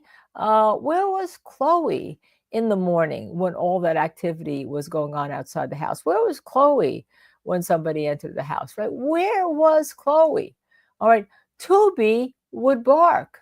Thank you for telling me you could hear me. I had some problems at the beginning. I was like, well, am I seeing? Because I had such a blowback in my IFB. Okay. You're looking radiant. Thank you very much, legal-minded friends. I really appreciate the compliments, especially for a Monday. Well, we have Michael Bryant. I see him setting up. I'm not sure where he is. I'm not sure where the background is. I just see him in a. Are you on the road? You're still on the road. Well, yes and no. Can you hear me? You got me? Yes, we have you. We have you. me You're check- okay. I had make sure I blowback got in the my right audio I had blowback in my IFB when I first got on, so I got off and had to replug. There we go. No, I had a swap over. That should be better. Anyway, the courthouse is just like right there. But hello, good morning. Hey, how are you? Good morning. It is so crazy busy there that I set this interview up with our special guest for 10 a.m. Probably should have given myself a little more time to sort out a better look. We haven't announced who that special guest is. Somebody I think has figured it out. Wasn't there a graphic caption for well, what it we're just doing said today? no. It just said Easter Monday verdict. It didn't say. And like, we didn't tell everybody. Is it Easter? Okay? I don't know. Yeah, I think it's safe to say it is somebody that everybody is going to be very excited to hear from. Somebody that I think the jury would have been excited to hear from had they been given the opportunity. And I think we should announce who it's going to be now so that we can put it on our X, right? Everyone's in court, right? Yeah, there's. No, I'm not sure. But yeah, we want people to listen to this guy when he comes on, and we're going to cue it up because this guy. Should we play this first, Dizzy? Do we have that little clip that might give folks a hint as to who this is? Might as well create a little bit of drama. This is the guy who is really responsible for one of the key moments in this case. Let's just roll this with Mr. Brennan. He indicates that we want to use an expert to bolster our argument. There's another word for that, or another phrase for that. It's called presenting a defense for someone charged with murder. He indicates, well, what are we going to do? This guy's going to get up there and testify. What am I supposed to do? Call a bunch of other Canton PD officers to talk about how great their investigative techniques were? Yeah, there's another word for that. It's called rebuttal. That's what you're supposed to do. And then he says, well, you wouldn't be objecting if they called somebody in rebuttal to reinforce a great investigation? Oh, no. Mr. Brennan said, what if I called in a Massachusetts state police officer to say that this was the best investigation ever? I have two words. Do it. Do it. I'd love that. I'd love it. That was one of the great lines of the courtroom. Yeah, I think that all of us who had processed what that would mean, when we heard the court basically making the Commonwealth argument, right? Well, what do you do? Then have a parade of Canton police officers, a parade of Massachusetts state police officers to come in here and say how great the investigation was? We're all thinking, yeah, that'd be fun. And then Alan Jackson put it into those two words, do it. And then even then he was chastised by the court, right? Mr. Jackson, we don't need what do you mean? This is advocacy. This is knock yourselves out, put those people on, but don't deprive my client of the right to a defense, especially when the Bowden defense is key to that defense. Right. This is the Bowden defense. So they had designated Michael Easter as a man who was going to testify as to the, let's just say, the propriety, the efficacy, the quality of the law enforcement investigation in this case. And what did the court ultimately say? No. Nope. The jury can figure this out. The jury, they're not dummies. They'll be able to figure this out, which of course we thought was laughable. So Hence our thumbnail, which says Easter Monday verdict, question mark. So have you all figured out who the special guest is? I can't imagine. Yeah, and he's about 15 minutes away. So I've got a copy of the verdict form, the verdict slip. And when I break from here, which I will do after the interview and reposition closer to court, I'm gonna take that verdict slip and get people's impressions of it on the street there in front of the courthouse. Just Good, because we've been talking about it. explain It's awful. this to me. Explain, if you're walking through this, tell me how you get from point A to point B. And I'm not talking about count 1 or count 3. Those are very straightforward, very simple. Each has a not guilty and a guilty box. It's the second charge. Is it a surprise that the first jury was ultimately hung on that charge? And that, of course not, because it's a mess. It's a mess. There's no roadmap there. The verdict slip is normally a roadmap. It's the easy roadmap. It's like, okay, I'm driving to, I'm putting on Waze, right? And I'm driving to your house to Canton. Here's the way I go, right? It's just, it doesn't have to be this way. And I don't know. I think sometimes Judge C gets, defensive when she's challenged. She was snarky. She was Yeah, snarky. and she Sound gets, like snarky. as we used to say, or at least actually I think my dad used to say this, she gets her neck bowed. And it just means that she's not bending to anybody. It's going to be her way or the highway. I don't care if it's dead wrong. It's my way, and that's the way we're going to do it.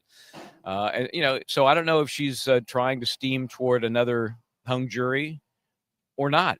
But if you look at that form, and I know you had it up earlier, Right. and I've got a hard copy to show the folks here. It's shockingly confusing, and it lends itself to either an inconsistent verdict. That's possible. It certainly gives the opportunity for the jury to compromise. We know that, and we've seen that many times before, but this is worse than that. The way it lays out is so complex and so confusing. There are no, we call them, I like to call them if-then propositions. If Right. this, then this. If this, then, no, that's not Or in stop. I'm going to actually tweet now that we're having Mr. Easter as his first exclusive to Justice Serve TV interview. So people in the 10 a.m. hour. So we're going to put that out right now, if that's okay with you.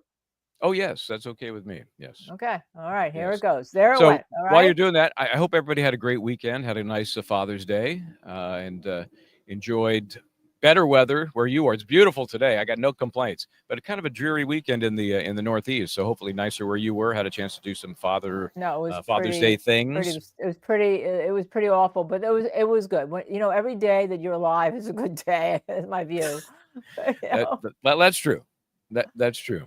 I can't disagree with that. So it was a little more traffic coming up today than usual. And I was trying to think, have I come up on a Monday before? Maybe not. Maybe that was part of the deal. More people come back to work on Monday, and as the week progresses, the office head count drops down and the road gets less busy. Well, we were streaming Tom CPU, your co-plaintiff in the very successful First Amendment lawsuit, which I credit you and Jason Grant and Tom for following those suits. There are so many people at the courthouse. There are even young people who have disabilities who are there with their parents to help look at the American justice system and all. Just amazing. Just amazing. And now it's a problem that I may have helped a little bit to create. Now it's harder to get parking over there because there are so many people. I used to be safe just being a block away in that little park. I'm not sure I'm going to get that close again this time, but that's a sacrifice I'm willing to make for all these folks who are, first of all, when this carried on past Friday, it gave many folks the opportunity. It's like, well, what should we do it? Is this going to, is this history? Is this something that we have a chance to kind of touch and feel? And certainly that pumped up the numbers of the folks that are out there. But this never never would have happened but for the lawsuits that were filed by Mark Randazza and the various plaintiffs in this case, because we would have seen the buffer zone, Gestapo-like enforced, and there would have been people crammed on the sidewalk, or they would have just given up, because we saw the numbers dwindle drastically when that was being so enforced. Tom grabbed and tossed across the street. We had Erica Walsh arrested. That case, by the way, was dismissed if folks hadn't caught up with that yet. What a surprise. That was dismissed. Our case technically is still underway. I saw a filing the other day from Mark's office. I haven't had a chance to read it, but technically it's still alive, because the offense, the violation of our First Amendment rights, it happened. You don't really get a retroactive cure. You stop violations going forward, but what happened. So we'll keep you posted if that moves forward in the system, or is somehow resolved peacefully and amicably. And I don't know, maybe I'll get a soda or something. Where do you get a soda or something? Right? How about a cup of coffee? Cup of coffee. Cup of coffee. Depends on how your accent is. Coffee. So let's talk about you mentioned the wide variety of folks outside the courthouse. There has been sort of a youth movement, and I think if we look at the jury, we're seeing a major youth movement. This jury is so young. I believe 5 is the number I'm comfortable with. There may be more, but I think there are 5 women under the age of 30 on this jury. That's amazing. That is amazing. That is amazing. Right. So what's your take on the impact of the youth movement on this case? Well, I think they're going to be a lot more in tune to, first of all, this whole idea of data and Dedham and all. I think they understand that data follows us around, but I don't think they trust the data, because they've seen the data being wrong in their own your everyday use of stuff, right? Sure. That you can't. So I think that's going to be something that you can't pull the wool over the eyes of the young people. They're going to be searching for their own truths. I think that the juror in the first case showed that especially younger women, in my view, are good for Karen Reed on this jury. So I think that's a good thing. I mean, I think the defense kind of knew what they were doing. They kind of had a sociological profile, even if they didn't have a jury expert, but they kind of had a sociological profile of what the jury was they were looking for. Because remember, they had one of the jurors there, and they right. on the team. Right. Right. Yeah, and we of course have not seen much of her since, but I think the key was she was able to give some input and insight as to the perfect juror based on her experience in trial number 1. Speaking of the jury, and we know the foreperson he's become known as the guy who never took any notes. He's the now lone remaining African American on the jury. There were 2 others that were part of the 6 alts that were dismissed. I wonder how that happened. I don't know. How that happened. Was the randomizer involved in that? I'm not sure. Oh, my goodness gracious. So my thought was, if there was some, I think the defense was concerned that the selection of the jury foreperson happened before the alts were dismissed. Right. And I'm not sure they got a satisfactory answer to that. I'm not sure if it's just another remedy that'll go forward on an appeal if they have a conviction here. What have you heard about that? Yeah, I haven't heard anything more, but yes, they were concerned. And I was trying to go back to think about I think the judge in Hernandez picked the jury foreperson before he did the alternates also. Okay. That's my recollection, but I could be wrong, because that was my recollection, because we knew that we knew he was going to pick juror at that point, the juror number 1, but for different reasons was going to be the foreperson. We just let me ask you that. So. Let me flesh that out. How do you, as you're watching this trial unfold, how do you get a sense of who the judge likes for the foreperson? What do you see? Oh, you can just tell the way the judge is looking at the jury, and look at it this way: you know the judge is liking the person that you have the same visceral reaction for that dislikes your case. That's as simple as it goes. And you have kind of know who you want to keep and who you would hope would get knocked off just by their reactions being with them. You see, you learn. Nothing takes a place about being in the jury room. And in Massachusetts, it's so interesting because the way the tables are, right? Normally, as a defense, you don't get the ability to see, hear, smell note, you see movements, right, of the jurors. And when I say that in terms of how they're breathing, whether they're following you, because in Massachusetts, your table is equidistant to the jurors. You get to see them. You're right there. In many states, the prosecution is right next to the jury. Right. So when the prosecution is next to the jury, they get an advantage because they see, hear everything, even like little comments that you may not. But in Massachusetts, so like for instance, in Aaron Hernandez, we knew who we didn't want off that juror. And it was confirmed when somebody tried to plant something against that juror on a Reddit post. And we had a huge, long hearing back and forth going to Sidebahhh on there because somebody was saying, I'm juror number whatever, and clearly trying to knock off a juror. So we knew that once that started, there was thoughts that juror was an Aaron Hernandez type voting juror, that they would stick. They wanted the proofs. And we're always looking for the person who's going to stand up and say, hey, you didn't prove it beyond a reasonable doubt. And we could just tell by also our modeling, what we call modeling of of who is a good juror for us. We could just tell, and so the judge is getting that by the visceral reactions of the jury, and we were right. We were absolutely right. That's the jury that took the longest to come to the fact that the prosecution had not proven its case and eventually got there. So that's who the judge, and there's also some viewpoints that the judge gets different. And you can never prove it. The judge gets different hints from the court clerk or whatever about something the jurors may have said as they're going up and down the stairs or to their, Hernandez had to go up and down stairs or to their room. So you always worry about that. No one ever says anything. No one can ever accuse a court of wrongdoing, but you're always worrying about that. So that's basically it.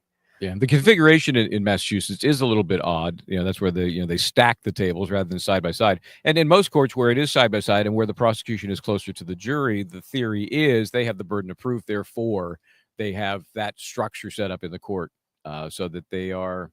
I mean, I don't know how that's supposed to impact their ability to prove their case, but that's the theory. They have the burden. They're closer to the jury side, except in Massachusetts where they are stacked. Which I love.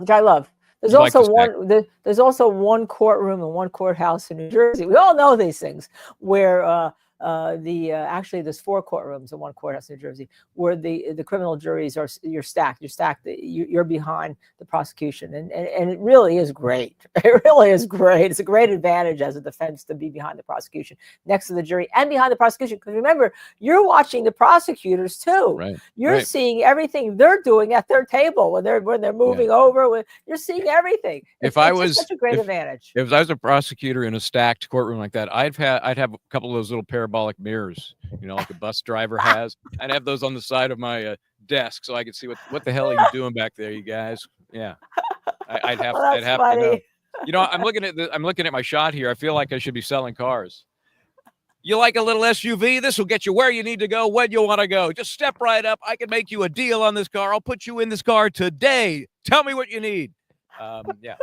Well, let me tell you. So we do have some gift memberships being given. Sandra Martin gifted 1 Justice Serves TV membership. Thank you, Sandra. Thank you so much. And Donnie Not Wahlberg also gifted 1 Justice Serves TV membership. So nice. And we tell you that people that get them, we see comments about how much they appreciate them and all. Because, for some people to spend $2.99 a month is a lot of money, and they can't afford it. And so we really appreciate that kind of donation for other people that you want to have members to join you. So, by the way, you can subscribe for no cost. And anyone who's watching from X, Twitter, if you come in, please go to our YouTube channel, hit share, like, subscribe, especially subscribe. It doesn't cost you anything, and you'll get notification when we're on all the time. You don't have to just wait for Twitter to tell you. We just passed 15,000. Yes, we're still new. Those are not mind-blowing numbers, but we're very happy to have everybody along. We appreciate getting there as relatively quickly as we did. So thank you. 8 months or so been doing this, and we're really excited that we have such a following in 8 months. All right, and we try to bring you the best guests. We try to bring you fabulous guests. And we do have on call because I know you love them. Crash Lord Plord, if there's a verdict. Stephen Plord, who has given us the actual, he gave us the analysis before we even heard it, right? He was did. great. Yeah, he was great. And Neil Rockhine's also on call. I mean, the problem is that everybody has lawyer, like Stephen has a deposition today. We have law cases. People have things to do, and so we're trying to get them to come to you because they've been on. And they love you. They love being here. They love being with Justice Serve TV, and they love answering your questions. And we're also have some other people we reached out to. Everyone is trying to run their live stream today. I wonder why that is, Yes, Michael. I can't imagine. I mean, the weekend gave people who are watching the trial not just more time to get into it, but those who have been, streaming it, thinking about streaming it, whatever. I want to ask now, just because I don't see Michael in the room yet. We sent him the link, right? Right.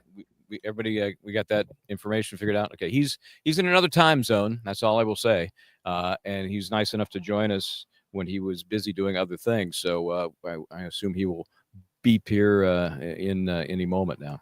So. Yeah, if you probably should text him. I said it'd be in the 10 o'clock hour because I know that he's in another time zone on vacation, actually. Yes, he is on vacation. So it's really, hopefully the wherever he is, the Wi-Fi is also good and all. So yeah. So right. Let me look at our we communicate. We communicate. Yes, we communicate. All right. So you have to text him because I am texting everybody else. He says I don't have the link. That's what he says. Okay. So we need him to hit the link, guys. Did you send Dizzy and all his information? Yeah, I sent the proper email last night. I sent it last night to those who would need it to send the link. I can, if I could see out here in the sun, I would just send it myself because I do have obviously his email. Is it the same link that we're on? Well, it better be. Okay. I didn't send it, so I couldn't vouch for what was sent. So let me see if I can do that. If I can look it up. Oh, no, sorry. This is live TV, everybody. Yeah, and yeah, and I can text you the link, and you can just text it to him. How's that? That'd be easier. Well, no, I actually, I can do it right from here. If you want to chat, I'll invite him. All right, invite him in. I'll just pretend to be listening. Okay. Okay. All right. So I just want to go through some of. We have so many. I mean, we have so many people watching. I started by saying hello to everybody, and I didn't get a chance to say hello. If I didn't say hello to you, it doesn't mean I don't. I don't care about you. Of course, I care about you. Okay. So Lightning Leaf has an interesting question. Why are the jury slips left to the last moments to be discussed?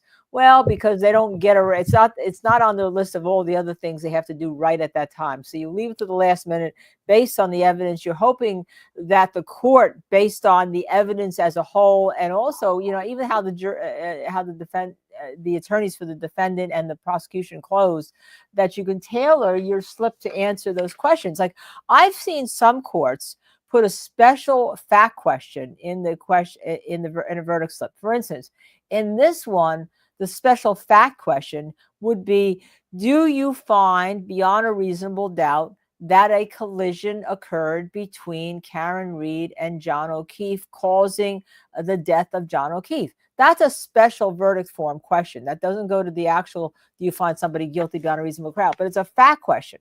Okay. If the jury says no to that, and then they say yes to homicide, you have an inconsistent verdict. But I've seen judges who want to know that if there's a specific core fact question to whether or not you find somebody guilty. And that's a specific core fact question here, the way the prosecution pled this case. By the way, the prosecution also in their indictment pled intent to murder.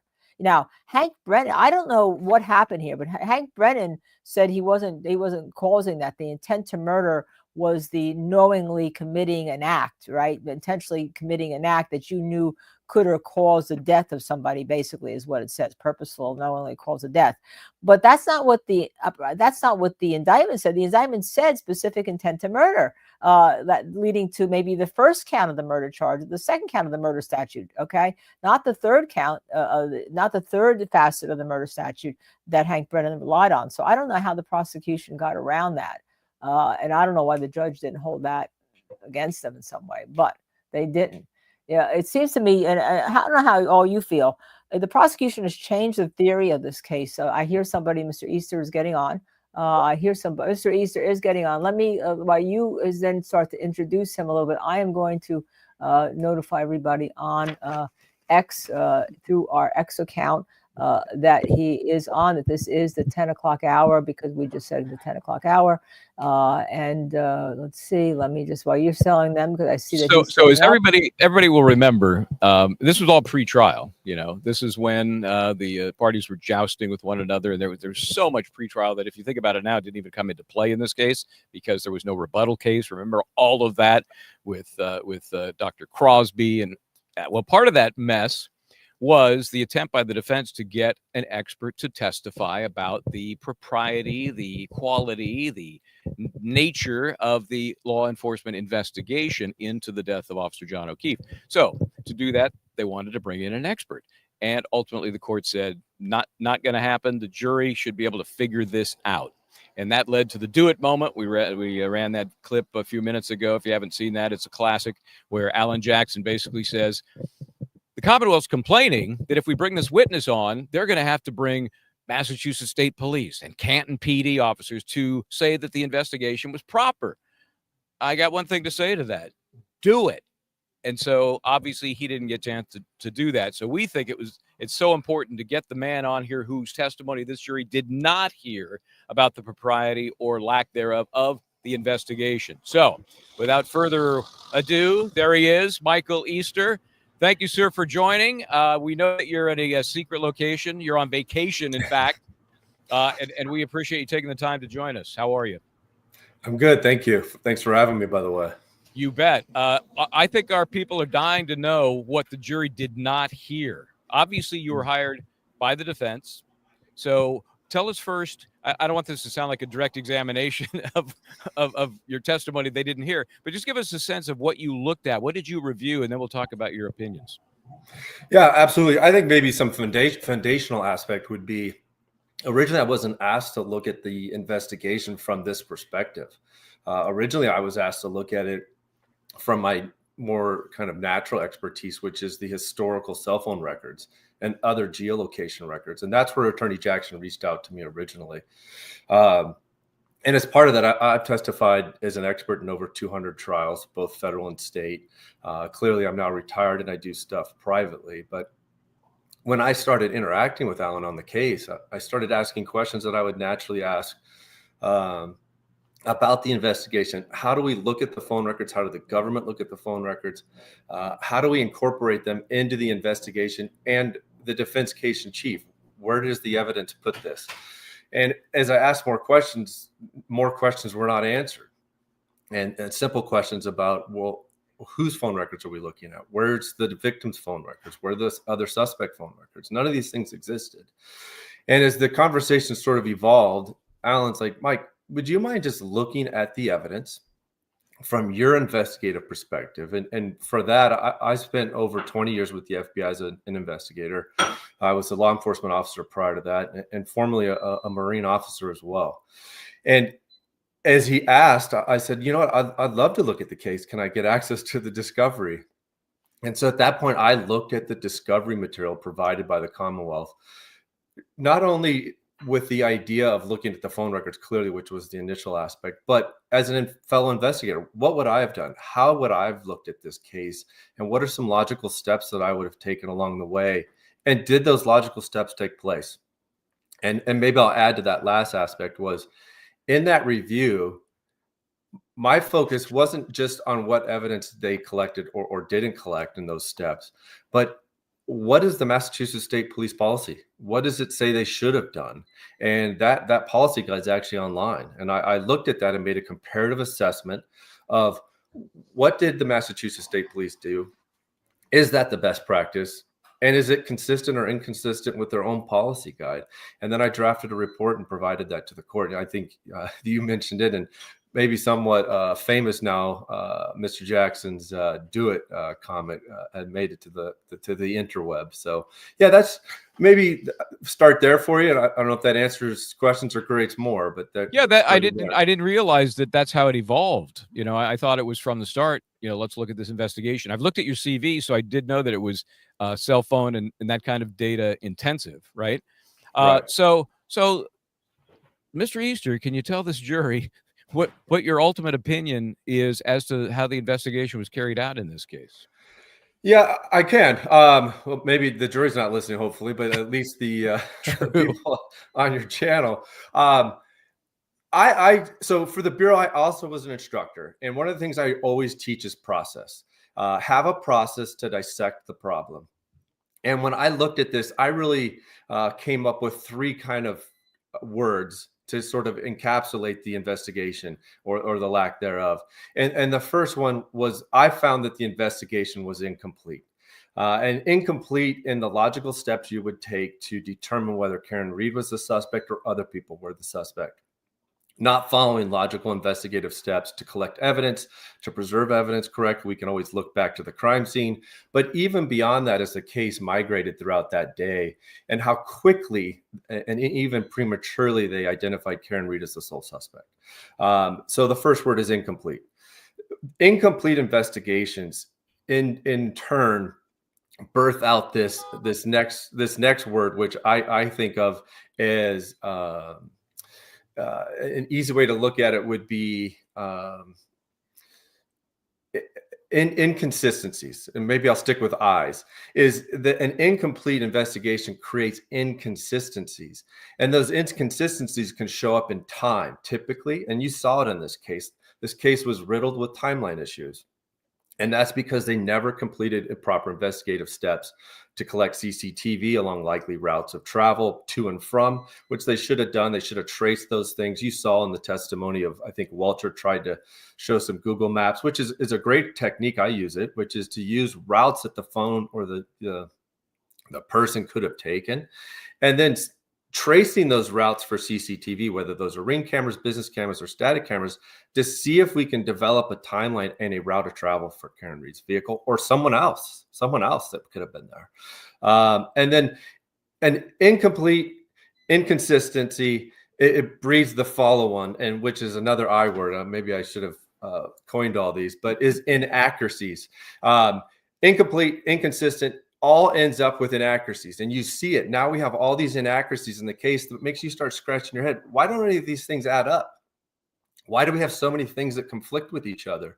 And the reason that happens is it happens because the investigation had all three of those I's. Their process was flawed from the beginning. And I get the question from people that know I was assisting, which is, Mike, what do you think? Are they biased? Is it corruption? And that's a really hard question to answer. And the reason I say that is I've worked cases all over the country. I've worked cases in Central and South America and parts of Europe. And I've seen corruption. And I've seen cases that are also worked by people that are just poorly trained and have no experience. And the problem is corruption, inexperience, and no training. They end up looking very similar in the result. And the problem with that then is, how do you determine corruption versus incompetence or lack of experience? And that really then becomes a hard decision for the trier of facts, I think, ultimately. My opinion is that I don't have one, whether it was corruption or incompetence or experience. I think the results speak from the South that the investigators lack the training and experience necessary to have a complete, thorough, and accurate investigation. Linda, I thought I'm just blown. I'm writing this down. I'm just blown away with what kind of testimony Mike Easter would have given, and just the presentation, and just this little thumbnail sketch we have of having it incomplete, inconsistent, and inaccurate, leading to it could be incompetence, it could be bias, it could be anything, but it's the same result. I'm just blown away by the whole thematic approach. And so, Mike, what would you say? I'm sure you had. I always have like a rule of threes. Was the the three worst things that you saw that were not done, if I'm phrasing that correctly. So that's a really good question. I think the worst thing that was done from the beginning was the response. And that's what struck me the most. Everyone focuses on the investigation and the outcome of the investigation. As a former law enforcement officer, I've responded to dozens of OIS, or officer involved shootings. And I can tell you that the response is overwhelming. We don't have to beg people to come in and help find the suspect. In fact, we spend more time telling people to not come in, go home, get some sleep, come back later. When I looked at this case, my first law enforcement reaction was, why didn't anybody show up? Why didn't everybody show up? I would have walked in the snow to go help in this case. I've had agents that have been shot. I've had fellow law enforcement officers that I worked a lot with LAPD. A young LAPD officer I recall getting killed trying to stop just a graffiti incident late at night, brand new rookie cop, and made the decision to try to make a difference and paid his life for it. And the response was overwhelming, right? When you look at this, do you feel you get a response or an idea that the response from law enforcement was overwhelming? No, I didn't. In fact, at times I thought, why? What's going on over there in Massachusetts that we don't see this response? I always thought Boston, the old saying, blue was blue. I didn't see it in this case. Didn't, at least not in the way I would hope to have seen it, which is everybody showing up and not having to be sent home or having to be sent home. Did you want to respond to that? I'll give you a second one, or you can respond. No, please give us a second one. This is fascinating. It's wonderful listening to you. Okay. Well, hopefully I won't overtalk you. The second thing I think after that was what we see in the investigation. So then we have to take a step back. And the step back, the thing that I thought was most interesting was the lack of training. And that is a cultural problem. Their style of policing, the way they respond to this, reminds me of what I used to see about 20 years ago when I first came in. This sort of shoot from the hip, gunslinger kind of, our word is our bond. We just do what we do. This is how we do it. And it bore out in the response. I mean, we see a leaf blower, we see solo cups, we see a shopping bag. We see no chain of evidence. We see, and I mean, think of the chain of evidence that wasn't collected at the crime. So we see no preservation of the crime scene. And instead, we see an abandonment of it. It was never secured. No proper collection of evidence. There was never even a sketch or diagram done that anybody could go back and piece back the crime scene itself. Instead, we have to rely on some really blurry dash cam video to try to piece together where Mr. O'Keefe finally laid to rest, right? That's horrible. I mean, no one, the first thing you learn at responding to a crime scene is secure the crime scene, identify witnesses and suspects, separate them, do a safety sweep. I mean, you have a dead person on the lawn. What's the possibility the suspect's still present or other victims are present, not just on the lawn, but in the property itself? So that second part is cultural. It's a training issue. And I think you'll see Massachusetts State Police and Canton Police PD have a huge cultural shift from this. And maybe that'll be the biggest thing that the city of Canton or that area will see is a cultural shift in the policing process. At least I would hope. And then my third one is the investigative process itself. It lacked a process. And that was the most surprising thing to me that, listen, I will give them this, is that having worked these types of critical incidences, the pressure, not just from the victim family, from your peers as you work this, but management, even elected officials. I've worked some of the biggest cases in the country, and the pressure that you get to solve that thing before people break for the day. They want hourly briefings. The investigators are under enormous pressure to solve that problem very quickly. And that's where the investigative process has to remain consistent. You can't start taking shortcuts. You can't leapfrog investigative steps and get to an ultimate conclusion too prematurely. Or oftentimes what happens is you miss evidence you should have collected. You eliminate people that could have been suspect or should have been suspects. And you sort of fall in love with the suspect too soon. and get vapor lock, or which, you know, a lot of people say confirmation bias, that's the person, we're going to prove they did it, and I want it done by 2 p.m. Or some heads are going to roll. That's sort of, those would be my 3 things on it. I hopefully maybe didn't spend too much time on them for you. No, It's amazing. Let me ask this as a follow up, because I think if you were to testify, it would have come up. People are pointing out the fact that maybe it wasn't so shocking that the response to a officer down, in the circumstance where you have other officers involved, as in, I don't know, the homeowner and some of the others involved in the investigation. Did that play into your analysis at all? That there may have been not just let's take care of the officer down, but let's protect the other officers who might be involved? I think it's a reasonable question. I don't think that is a reasonable reason, though. And I don't think it was ultimately the reason. I think, let's just say your argument's true. I still would have expected a large response, not to hide, but to a large response and to huddle. And hey, well, what are we going to do with this situation?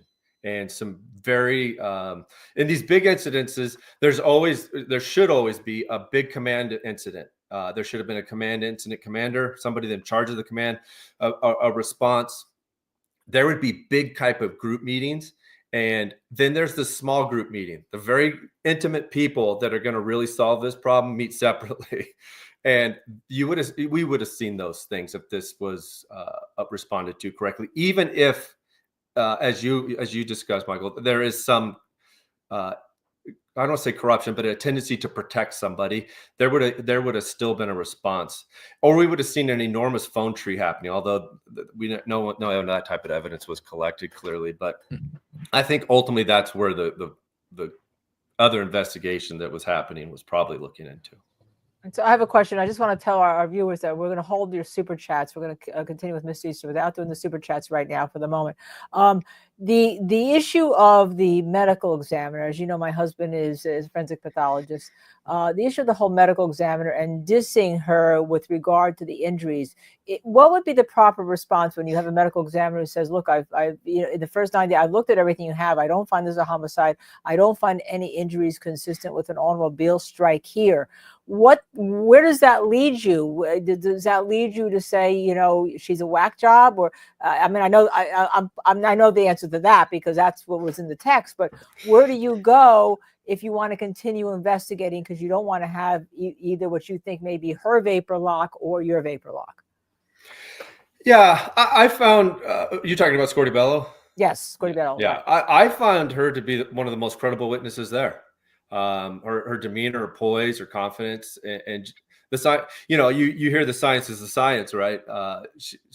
It is what it is. I tend to look at things in my world of the data is the data. It tells the story. It doesn't have an opinion one side or the other. Sometimes it benefits you, sometimes it doesn't. In this instance, to really answer your question a little more fairly, is that that's the investigator's job, is to collect the evidence that proves the medical examiner wrong or allows them to make a more informed decision, right? That's where the see, when you think of, when I look back at this, the investigation was over by what, 11 p.m. It never really got legs. And because of that, you even saw in the trials, both of them, that they're still trying to figure out mid-trial in both cases what happened.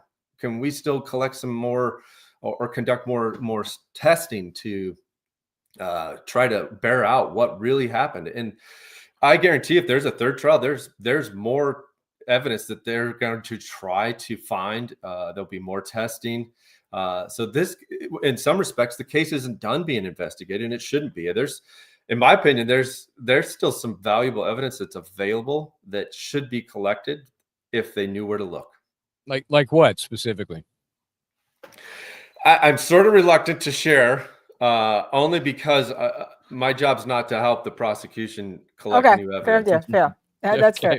What does the issue of the whole FBI? The judge wouldn't allow them to hear that there's Department of Justice, FBI involved in this investigation. Now, was there things that you saw that you were able to riff on in your report, even though you couldn't mention FBI, as to things that should have been done? I'm not sure if I'm phrasing that right. Yeah, I understand your question. Maybe just understand what I did for them ultimately was that in review, I talked about those three things as I looked at the investigation itself and the discovery items, and took each item, looked at it for what it provided. Its incompleteness, its inconsistencies, and its inaccuracies. And then I wrote a report that identified what they did, what I thought the best practice would have been. And then I showed what does that look like in comparison to their own policy guide. And I wrote an opinion that on those key elements. And I looked at crime scene response, crime scene management, documentation, investigative techniques or lack of investigative techniques that were used, the premature assignment of individuals at 34 Fairview as witnesses only and not as suspects, no chronological case file, no overarching, well-maintained case management from beginning to end. And ultimately, I think one of the critical flaws was no timeline. And you saw that now in those trials is that they couldn't put the time together, and they're doing it after the fact with these witnesses on the stand to try to make sense of time. Time is... when I teach process for the Bureau, especially like a kidnapping or abduction, homicide cases, where I've worked, if you've seen them, clearly we all seen mass shootings. I worked at the Vegas, I worked Paddock's phone for that case. The number one thing is time. We need to establish a time from beginning to end and see where the evidence fits in the timeline. And when it doesn't fit, we need to understand, well, why? And that leads to follow-on investigation. Why doesn't this event fit in our timeline? Is our timeline off, or is this event that somebody recollected off? And we need to reconcile those things before we get to trial. You mentioned a couple of things that are super important. One is something, a drum I've been beating all along, which is at the end of a trial, if you don't know what the hell happened, how do you get beyond that to find any sort of guilt? Right. But you mentioned, and I'll be honest about this, I've been known to poo-poo the cell phone data and how accurate it is and how reliable it is. And I think sometimes it's hard for a jury to embrace it as well. So how do you get them to believe? And you talk about, timelines not syncing up. They've heard everything in this case about what the data tells them or doesn't tell them. How do you get a jury to follow that science and understand and believe it? Right. You bring up a good point. And I think it's important to make a distinction. When I say cell phone records, for me personally, I'm talking about the cell phone provider. And that would be Verizon, T-Mobile, AT&T, Sprint when they existed. I think in this case, the people kept referring to them as cell phone records, as the Sidebahhh or forensic extraction of the mobile devices themselves. I don't term those cell phone records. Those are a forensic extraction. Cell phone records I look at more separately from the provider. And the times that come from those phone records are easy to sync up because we know what controls time in the cellular network. It's the switch for Verizon, for example. And so chronologically, we see those time events established, and we can replicate those by reattaching to the network very easily. I completely agree with you, Michael, on the Sidebahhh stuff. I couldn't agree more. In fact, I find, and I don't want to poo-poo Sidebahhh because I think the tool is amazing, but it's amazing for a couple things. It's amazing for content, your call list, and like I would say searches of the internet. It's horrible, absolutely horrible at time. And it's horrible at time because every time I've worked a case, it's always the outlier. They're like, what happened at this time? I'm like, according to what? They're like, the forensic extraction. I'm like, okay, forget time. Forget time when we look at Sidebahhh. Let's just look at it for content. I think there's a lot of value, and we could probably have that discussion separately. But time from Sidebahhh or any other forensic extraction tool, I do not put a lot of weight on it. Instead, I look at it and where did you get it from? What sourced the time? Is it, when we look at the forensic extraction, time can be controlled by a couple things. One, the network time, NTOP, the network time protocol, or GPS. So what's controlling it? And how was the time recorded? Was it the event start, duration, end? Was it something they looked back at? I absolutely, you're probably getting me too excited about it. I absolutely, every time I work a case and they're like, well, we got the time from the forensic extraction, I just like, please God, help us, because it's never right. And anytime, whenever it's, you think to this case. I think you would even find yourself, there's one of my eyes, there's too many inconsistencies in time as it relates to Celebrate. So then inconsistencies bear out one of the Daubert standards, I think, or Fry, or whatever you guys use on the East Coast, of reliability. If something's inconsistent, is it reliable? Right? And I would argue it's not. Yeah. So yeah, Mike, I think I totally agree with you. I think if you could look past time, the forensic extractions are great for content, photos especially. I've worked so many cases where kidnappers have photographed their victims or photographed evidence that they stole, that kind of stuff. So even text content, the names of people that are on their phone tree, because sometimes that's it'll say killer 2, and it's like, perfect, that's exactly what we wanted it to say, that kind of stuff. How about the apps? I know when we were doing Aaron Hernandez, there was an issue about whether the app's time was correct versus, because all the apps seem to have different times versus the time that was done from the extractions. How does that play in, and was that done here? Yeah, I think it's interesting. I think one of my fellow my peers, the guy I used to work with, testified in that case. So I hopefully I don't say something that's different than what he said. Well, I had the two we had the two not guilties on the double murder. So we didn't have the first case. We didn't have the first case with where he was convicted. We had the not guilty case, which was after the first case was convicted. Okay. All right. I don't want to contradict prior testimony from a colleague. I think what I would say then is, what was the app collecting? Oftentimes the user gives permission for the app to collect location information. And then what is the derivative of the evidence collected from the app? Did they use it for source location information? Then you should accept that the app time is GPS time, right? So it really would depend on what you're collecting from the app. If it's photos, you got to be really careful, because is the metadata from the photo is what's controlling time, or is it when the photo was sent, when it was taken? So I would think we would probably have a larger discussion on what the app's doing for you. But I tend to find apps are going to mirror device time. But we could talk about instances where that may not be true if the phone is no longer connected to a cellular network, no longer connected to Wi-Fi. I mean, there's some nuances. I wouldn't say there's always the one answer is the right answer. Would. Maybe I'm hedging my bets here, but just saying. No, and then gets on. People have the app open. There's no Wi-Fi. They can't. The app doesn't record, and then they come to a place that the Wi-Fi or something is, and it does record, and then that gets all confused. That's I agree with you. Right? Yeah. That's the concept. No, that's really interesting. So when Linda, I'm sorry, let me interrupt, Linda, give a little update on where we are and reset here. Michael Easter is with us. He's the witness that did not get to testify on behalf of the defense as to police procedures in this case.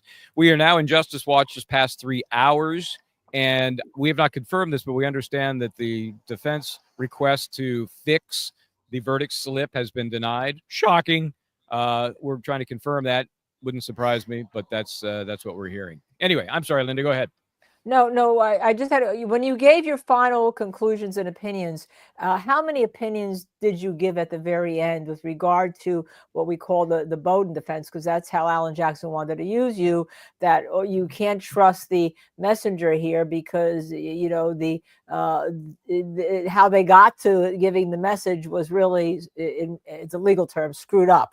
And therefore it's an improper and incomplete investigation, and you need the specifics from you to say that. So what were your final specific 3 opinions, if you're allowed to get them, if you think you're allowed to get them?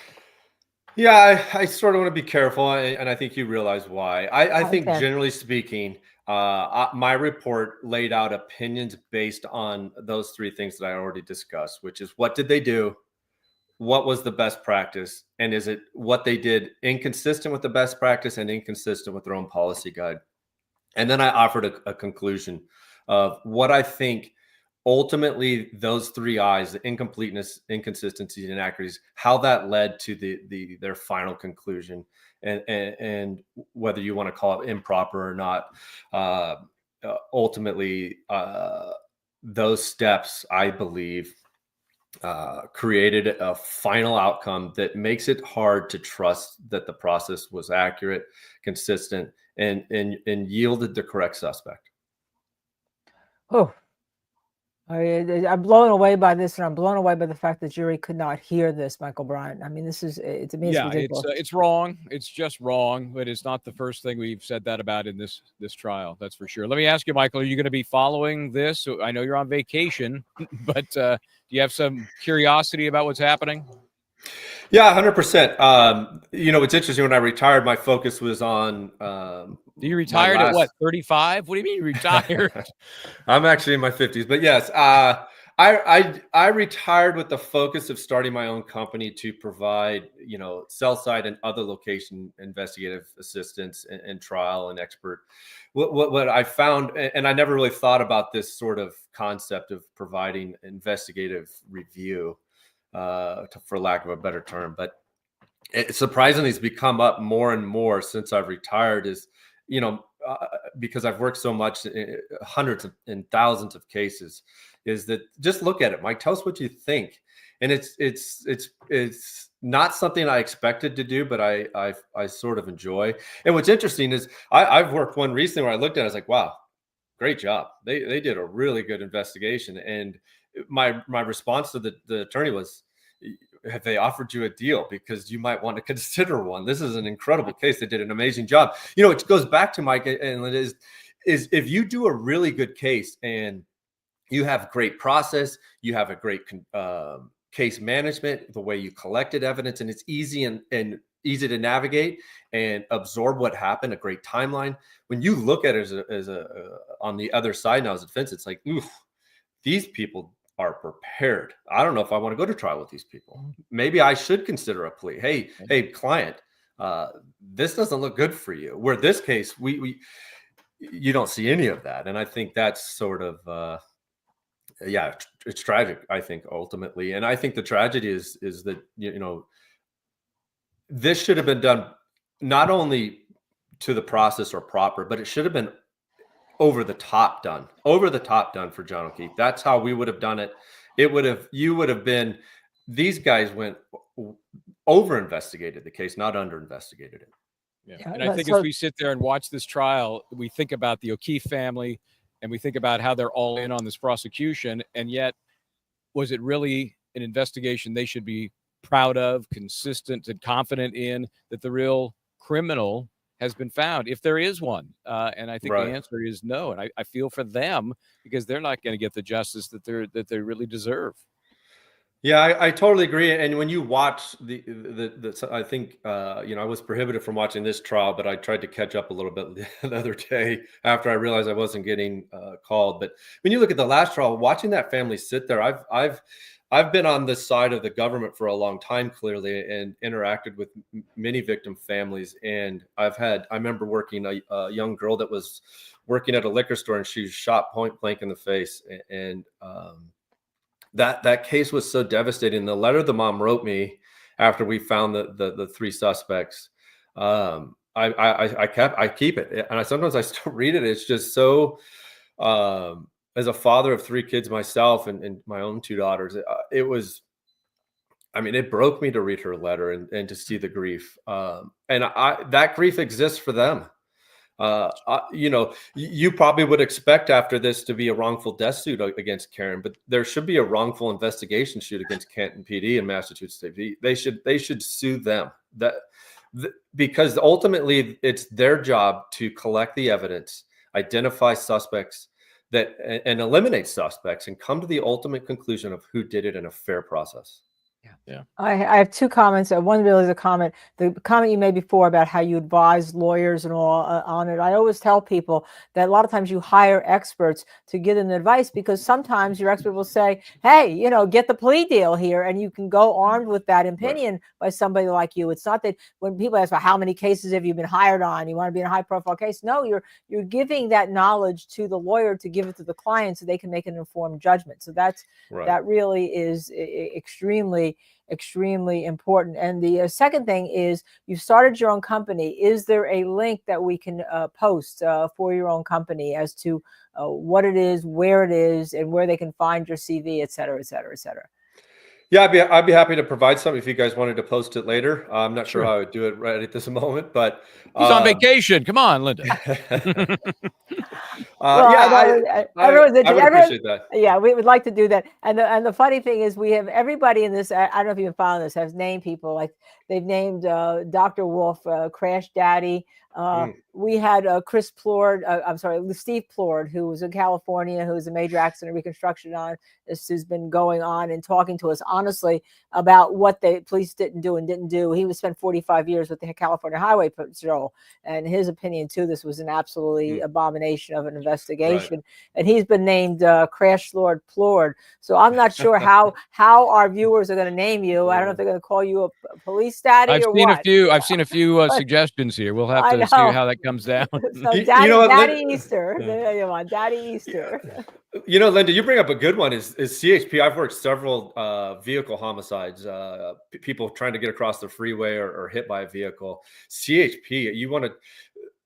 That was sort of what I compared this crash investigation to, because ultimately it has to be a crash investigation, which no one ever really conducted until years later. It seems like, minus Trooper Paul, his attempt at that.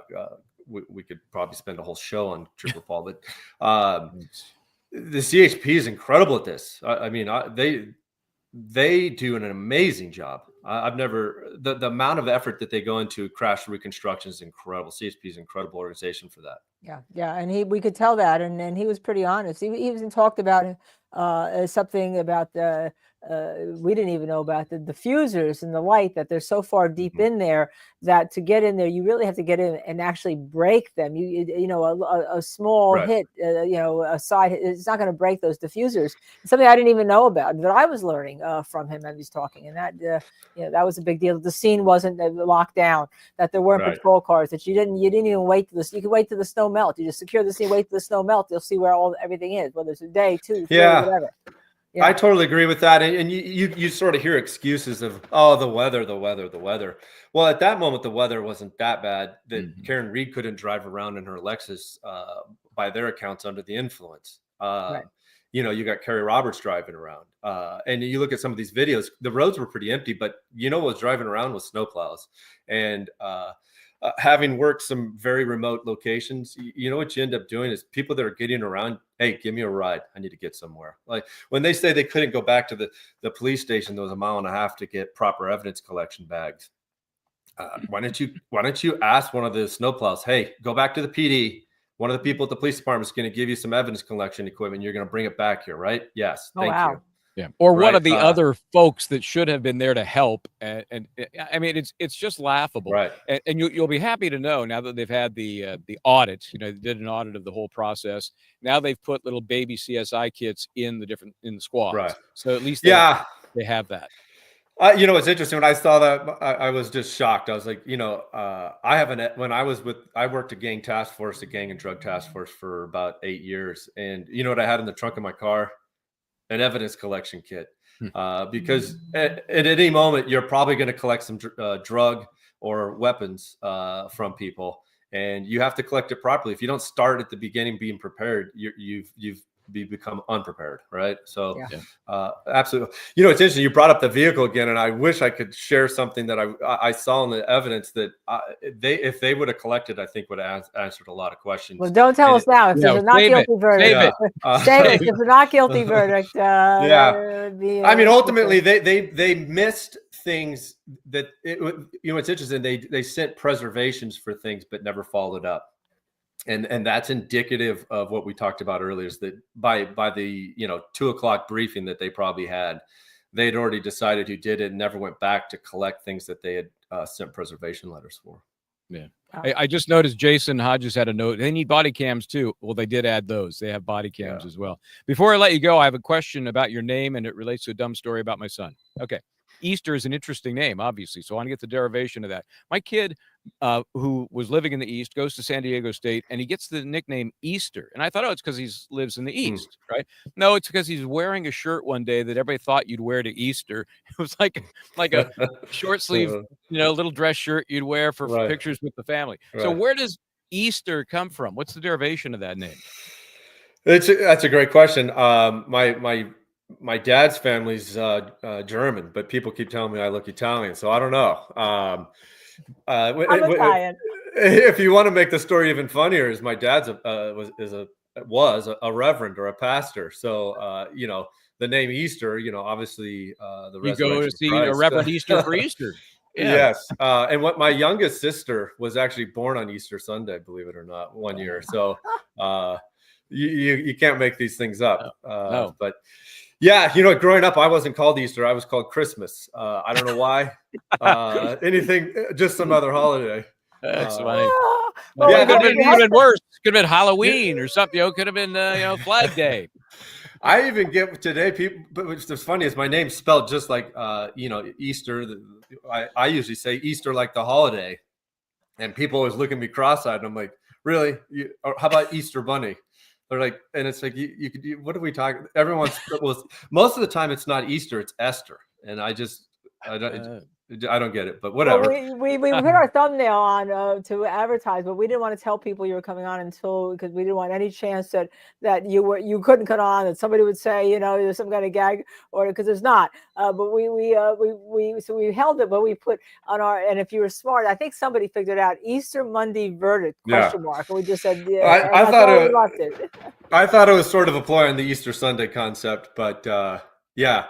I mean, clearly I have limitations of what I would discuss just professionally, because that's their evidence, their request. I think in general, we can have a general discussion about it. I was not a witness in the case. I'm not aware of any gag order that was presented There to isn't, me. right. You're not a witness. But clearly I don't have opinions that I would offer that I think would violate that trust. And ultimately I can't have opinions about the FBI investigation because of non-disclosure agreements. So you know, our discussion is general topics. Yeah, and I've been bugging Mike for a while, so we are so happy that you took the opportunity, especially when you sent me that first note, said I'm on vacation. I immediately was thinking, okay, a week or two, we'll get back to him. And you were complaining you didn't have a suit. I think I don't see anybody complaining about your attire. Not one person. So, well, yeah, I didn't bring a suit and didn't bring a collared shirt on vacation. So good for you. Good for you. Yeah. That's the way it should be. That's the way it should be. right. We understand. So anyhow, so we hope to try to get you back if there's a jury verdict, get your opinion, especially if it's not guilty. Yeah, but I would love to discuss it again if you have other matters that you're interested in discussing. I'm always great. I mean, this is an area that you would think I would walk away from the law and that stuff. But, you know, for the last decade of my career with the FBI, I taught witness testimony. I taught agents and investigators across the country how to be good witnesses. And so the interaction with lawyers and the courts is super interesting to me. I wish in some ways my wife goes, you should have gone to law school. And I love the discussion. People think of it as an argument, but I think of it more of so I grew up being as an athlete and being a competitor, and court to me is a competition of wits. It's like a battle of the minds, and how do we interact with each other? And so what's interesting is you see, like, even in this case, people would be like, oh, they prepared you to testify. And the reality is it was sort of looked at as like this icky sort of moment. But the reality is that both sides do it. Both sides prepare their witness.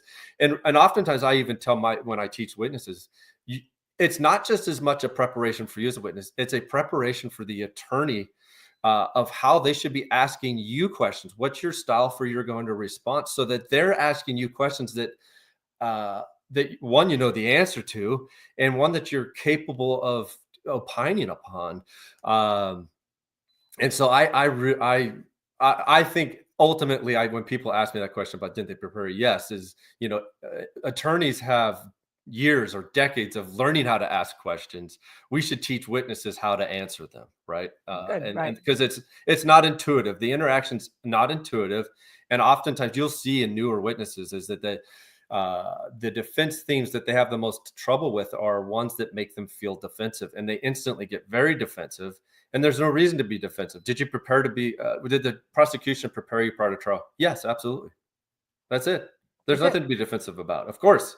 When I get asked that question, yes, absolutely. Every time. I like to do that. It's a very important aspect of being an expert witness, is helping prepare and provide I had one guy, you provided a direct script to the prosecution. Absolutely. I do it every time. Interesting. Have There's you had no a ham response to it. sandwich lately? Yeah, right. Don't get the bureau in. What is it? One of the bureau sayings is a ham. More roast beef, right? I think was the old bureau standard. But Oh, yeah, man. guys, it's been really great being on. And if there's something else that whether it's this matter or another, that's great. Invite me on. I'd love to. Absolutely. I got plenty of opinions. I'd love to have you on with Crash Daddy Plord, actually, because the two of you really get along about your experience being from the law enforcement side and seeing things and calling them as they are. And you can't have a better witness than that. You're not witness Dever, never say Dever. And poor Yuri, and I don't know if you've caught up, poor Yuri mechanic who speaks 5 languages, asked for a dictionary on what was the word? I saw that. What was it? What, I can't remember the word. I want to say I can't remember the word either. Was it theory or was it? I can't even remember. It seems so long ago. It might have been an I word too. I had to watch everything super fast because I was there, not a gag order, but there was a sequestration, right? Sequestration, just in case they pulled you back in. Yeah. I mean that's sort of more my wheelhouse as well as the examination or the review of witness testimony. And you know what I thought was the most dramatic in terms of law enforcement testimony was how poor the law enforcement for the Commonwealth testified, which is they need to be the standard. And in fact, the standard wasn't them. The standard was some of these just civilian witnesses with limited to no testimony experience. And instead, Yuri should be the gold standard for testimony if he really has the experience that he says he has. But instead, I found him to lack a lot of credibility. He seemed to have a perfect recollection when it benefited the Commonwealth and a flawed recollection when it benefited the defense. Yeah. And you just saw him constantly filibustering away, which is never good when you're a fact witness. You shouldn't be filibustering. It's the facts and only the facts. He could have come off as if he was to be presented as the Commonwealth's gold standard. He knows everything. He was part of everything. He's our go-to. He should have been prepped slightly better to be a sort of a cooperative with defense. Yes, that's right. No, that's not correct. He should have been the yes and no man. And instead he was the let me explain this. Let me get ahead of this. Let me explain in my own terms.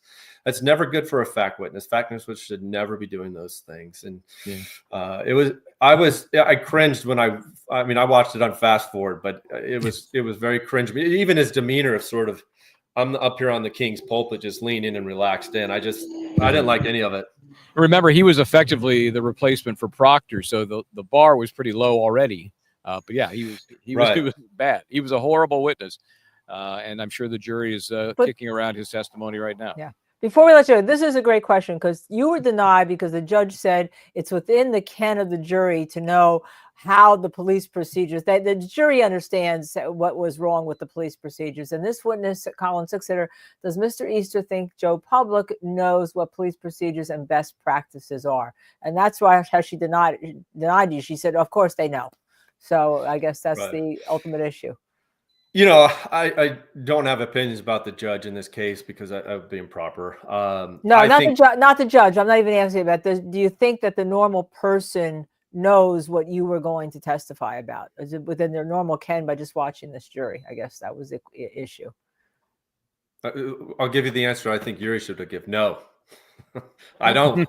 That's not to disparage the public. I think you have some very informed public that have more experience watching crime scene stuff. But your general public, if I were to go ask my mom these things, she'd be like, oh, no, you can't do that. No, mom, you can't do that. And that's not because my mom's not smart. It's just that there's certain nuances to law enforcement techniques that aren't generally known to the public. And I think the things that I think we could all agree that you don't collect blood evidence in a solo cup. I mean, that's common sense. But if it's such common sense, then why did the cops do it? Right. Yeah. Right. So then it begs the question is, if common sense is so common, why did the cops commonly screw it up?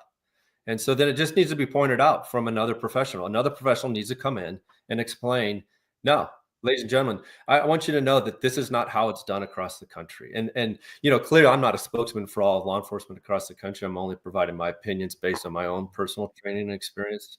But I can tell you, I can't imagine another law enforcement officer looking at this and objectively and thinking red Solo cups in a grocery bag and a leaf blower was the best practice. Yeah. It's crazy. Well, I don't know. Based on what we've seen and heard of you and our chat, I think you would have had a pretty powerful impression on this jury, but unfortunately, they did not get that chance. So, Michael, thank you so much. Yeah. Hey, I have a lovely car for you. You know, pick one of these car off my lot. Thanks for coming on, man. And I will reach out again. I guarantee it. Thank you. Yeah, Mike. thank you. Appreciate it. Have a good one, you guys. Go vacation. Thank you. I appreciate that. I'll see you guys later. Bye-bye. Thank you. Bye. Great guy. Yeah. Too bad the Wow. jury did not get to hear from this guy, right? That's just Wow. wrong. I know Disney's going to ask because I'm going to say, can we cut that as a breakout and run it over and over again? I don't think I've used a lot of police procedures experts. I don't think I've ever seen one that good, that informative, that can tell you and speak. And that's one of the things he says. You got to be able to relay this to people. Of course. And, I'm reading the chats and I noticed a number of folks could not get past how unattractive he is and how hard he is to look at because I couldn't even hear. Some of us are so shallow. Yeah. And like all I'm doing is looking at his dimples. So, okay, here we go. So yeah, this is like a TV expert witness, right? I mean, this guy's from Central Casting. You wouldn't believe him because I believe everything he said would say. No, I believe he takes the everything he stand. did, You go, just well, what's I don't know what he's got to say, but I like it. Yeah. So we can't cut it out to after the stream ends, but yes, we will do that. I mean, people should go back. We can tell people to go back and start watching the beginning of the stream from about 10 o'clock. He was about when he came out at 10:02. Yeah, and I told him 20, 30 minutes, but obviously he was happy to share his thoughts, and I'm glad that he did. Yeah, no, he's just and give it and to sum up, I mean, I have obviously more than I have in my writing with him. Incomplete, inconsistent, inaccurate. Incomplete, inconsistent, I can't remember, right? The three eyes, inaccurate, yep. right? Inconsistent, inaccurate. That's how, and he just thought about those today, about summing it up into those 3 words. Okay. Yeah. I mean, and just, it was fabulous. And how's the jury going to know all this? Unless they're told. You're absolutely right. They think that this is all I mean, proper. other than the very obvious Solo Cups leaf blower, I think, yes, I get that. People will think, oh, that's odd. But beyond that, you need a pro to explain to you what should have been done and what was not done. Yeah. Now we did. I do think it's an interesting, point that he made early on about how this was one of the, brothers in blue. People should have been parachuting in to help out. Wow. He would have walked in the snow to get there to help out. But why didn't that happen? And even though he wasn't really able to answer that in the context of, well, maybe he had some other cops with, different priorities, the impression is there. Right. Absolutely. There has to be some motivation not to help a fellow downed officer. Yeah, there was something and he said that everyone should be happy. But we have a super chat from Vintage Lady. Sorry, I held it for you. We didn't want to interrupt Mr. Easter on his vacation or look like we were doing that just to for donations. But now we can talk. Vintage Lady, thank you so much for this donation. Lyndon, Michael, great work. Loved listening to you both. Donated TV 6 years ago. Phone news and vile content commercials. Thank you for not going on Fox Percy. Well, I went on Fox Nation because I was one of the panel asked to. As a lawyer, and my opinion was the case had not been proven beyond a reasonable doubt. I've been on twice, and I got into a little tete-a-tete with John DePetro, and that simply had made the rounds in the news in all because there's links to it. We even have, I think, you have to go find it. We can't post it separate and apart because it would be on YouTube a copyright violation. But there are links to it, and you can go find them. So, but yes, we have our own streaming network here. We're streaming, and people may want to watch Mr. Morrow. He's a very nice man. He's got a show, and everyone's going to be streaming this verdict when it comes in. Of course. So, and he's a lovely. Even if he may think differently than I do, but he is so respectful, and it's lovely to be on with him on his show. not so much maybe with some of the other guests. Well, you know, but, he he makes was you look okay. good, and somebody needs to slap He's that o- guy he- around. He's he- just He embarrassing. was okay. I did not Yeah. ask about the 227 search CLT. I think because No. he answered it in the what he said about the data with Celebrate and the time that you can't just rely on. He doesn't rely on the times for anything, any of these apps. He doesn't rely on time. No, So I think I was glad to it. get some support for my belief that it is just too much hocus pocus. Still, maybe it'll Yeah. be better someday. Yeah. And I'm sorry, Ashley, I didn't get to him. Did he see a lead investigator like Michael Proctor? I think we kind of know the answer to that from how he told Yeah, us. and as okay? nice as he is and professional, I'm not sure he'd be using the words most No. would when describing Michael No, Proctor. he wasn't going to use. You could see that he wasn't using words that necessarily denigrated people. And I think when we get to Proctor, we're going to use those words. Michael Bryan and I are going to use those words. He's right? earned it. So, Yeah, he's earned it. yeah. So yes, the judge denied the jury slip change. I wonder what the slip. We have to go look and see what the slip was that was asked for. Right? We have to go look What to see the what changes proposed the were. changes Yeah, were yeah. that was asked for. I'm sure. I mean, of course. I mean, as far as I'm concerned, you could burn this to the ground. This jury slip, but that's not going to get anywhere at all. So, Michael, you did a great job getting that first interview. Oh, happy he was so helpful. Right, It was, so helpful. Yeah. So helpful. You cannot, we don't know. Dizzy says we don't know. It wasn't attached to the motion. Oh, what yeah. else? What else? What Yeah. else? Let's see. Let's replace the jury slip with one, and we don't attach it. To Yeah, the that motion. part was Okay. impounded, I'm sure. Oh my goodness gracious. Oh lordy. So- But I did, it was interesting. He says he's not going to tell anybody, but there's something that could solve the case one way or another. We'll never know what that is. It's I felt like when he said very that, interesting. there was the movie Twilight Zone, which I replayed all the time. You can get them on YouTube. Submitted for your approval. Yes, I Oh love my Twilight Zone. gosh. I remember an episode that I watched, and there was a courtroom scene because I'm a lawyer and I'm rewatching these replays, and there was a question about whether or not a knife that somebody had was a knife that caused the injuries, and they were starting. That was the time I guess they were starting to see whether or not you could sample for blood, that had been on the knife or not, right? And they didn't say what the test was or anything like that. It wasn't that. And at the very end, somebody took the knife, and just before they could do the test, cut their arm so there was blood on the knife, and so you would never know the answer, right? And it was just a dramatic. Well, I don't know what the episode was called, but it was so dramatic. Okay, and I think that was that's what I felt when he said that. There's We're and never going to we'll get to know. the bottom of that on a subsequent visit, I think. So Yeah.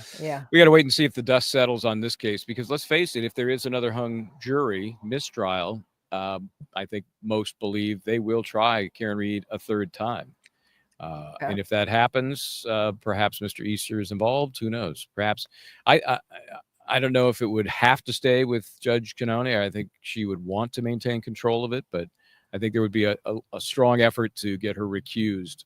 Yeah, and the problem is that Karen Reed may not have. I mean, she has kept these lawyers in court almost every day since January this year. Okay, almost every single day they had to come in, they had to fly in, they had to do this, they had to do that, they had to bend over backwards, they had to bring Arca in. She was always gravely concerned, And I'm not sure. First of all, I don't know if Hank Brennan would retry it if he were involved, right? And I'm not sure that the defense can retry. People can't spend a year away from their offices on cases. Sure, and family and other clients, and right. Yeah. We are in the twilight. Someone says we are in the twilight zone. Good comment. That is true. We're definitely through the looking glass, people. Yeah, that was Sharon Yes. Logue. We are in the twilight zone. Good comment. Really good comment, Sharon. Let's see this. That is a great comment. We are in the twilight zone, I have to say. Again, let me show you Michael Easter's website, and but now he's branched out though into police procedures. I can see why. Whoa. Yeah. Well, look at his FBI background, his police background. Yeah. Pretty amazing dude. He's done a lot in really a pretty short period of time. Yeah. Now, you haven't been able to get close to the courthouse, Tom? No. Well, it's over there somewhere. It's not far, but no. What you've done, I need to compliment you, and I want everyone to. I want to hear. Yeah, we do. Michael Bryan, we started this case when we were there before, but he's been there. This is, I think, your 13th time now, right? Maybe Yeah. 14th. I've thought, I think it was your third. I thought 13th may have been Friday, and this is 14th. But Yeah. because Friday the 13th was this is 14th. But you, when we first started broadcasting for this case, April 1st, seems like it was a year ago, but it was April 1st. You were there and you were going around, you were talking about how the paddy wagons are there, and you heard the police say, we'll give them one warning and then we're going to arrest them, basically throw them in the paddy wagon and all. And then you were back and forth and you went to see and you met Scott and you met Tom, CPU. And you were gathering with your microphone. You're gathering what's happening, what people are doing, and then you pass the officers and you pass Hardman. And I'm not going to go through the whole story. Who told you that? Basically, you have been going past her. He's been watching you 5 times. He doesn't want to see you come back. From that, you and Tom CPU end up filing a lawsuit. You with Jason Grant, one of the people holding signs, filing that First Amendment lawsuit. And there was the buffer zone prevented people from going into the buffer zone for a long time. Well, you should see what the First Amendment zone is that you're responsible for looks like today, Michael Bryant. You would be proud that you stood up for the First Amendment, and we here at Justice Served TV are proud of you. Well, I appreciate that. Just doing the right thing, right? And I think, having not been more than driving past today, I think it's even busier than it was Friday for the reasons I mentioned. People had a chance to think about it over the weekend. Let's do it. Let's go. So I'm curious to see, how far afield people have come from. I know somebody that Tom had on earlier was from New Hampshire. Not that far, but it's a drive. It's a drive. So, the woman I met was from Minnesota.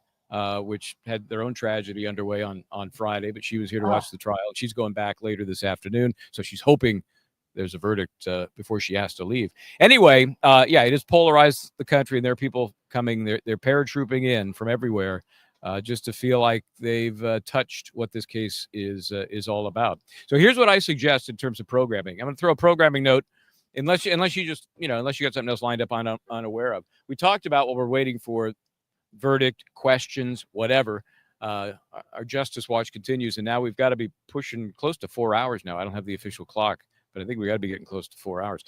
We thought about running the closing arguments from the sides just to, give folks some recollection as to what was happening most recently, what this jury is thinking about. So I'll throw that out there. I'm going to break down here, relocate somewhere closer to the court, and then I can go wander and get people's reactions. I do want to take the verdict slip, which we now know has not been changed, and get people's reaction to it and ask, how they would approach it, because how do you know? People don't get a class on how to go through a verdict slip, and they sure didn't get one here. Okay. So that's my plan. What do you think? I think it's a good plan. Just to give some notice to Georgia. GA Hello Kitty became a YouTube member. GA Hello Kitty. Thank you so much. And Joey Kane again gifted another Justice Served TV membership. Thank you. And then Joey Kane gifted another Justice Served TV membership. Joey, it would not be Justice Served TV if Joey Kane did not gift a membership. Yeah, somebody just said 007 Texas, Joey, the giftiest membership gifter. Oh, that's so great that you're being recognized even by the people that watch you. I think it's a good idea. Just before you go, we should tell people that they can go back and rewatch the beginning of the stream starting about 10 o'clock to listen to Michael Easter, because we would have to start a whole new thumbnail, a whole new stream, and we can't do that in the middle of the day. To listen to what he just said, it was just absolutely amazing. And then also we should mention to people that we are going to be on all day, and that the jury consultant, Richard Gabriel, thinks that it's going to be tomorrow or at the latest Wednesday, only because he thinks that everybody wants to wants to hear what they, it wants to give an opinion about what they heard. Neil Rockheim. Okay, Neil, by the way, I'm going to show this because he is on call. He will be with us.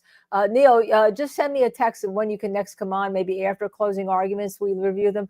Ideally, they should have had the verdict form before the closing arguments. If they had it beforehand, Jackson could have given them a suggestion on how to fill it out. Yes, crazy that's idea. What we do. What a Crazy. Crazy idea that possibly was. It was almost as an afterthought. Yannetti says, Judge, can we have verdict slip?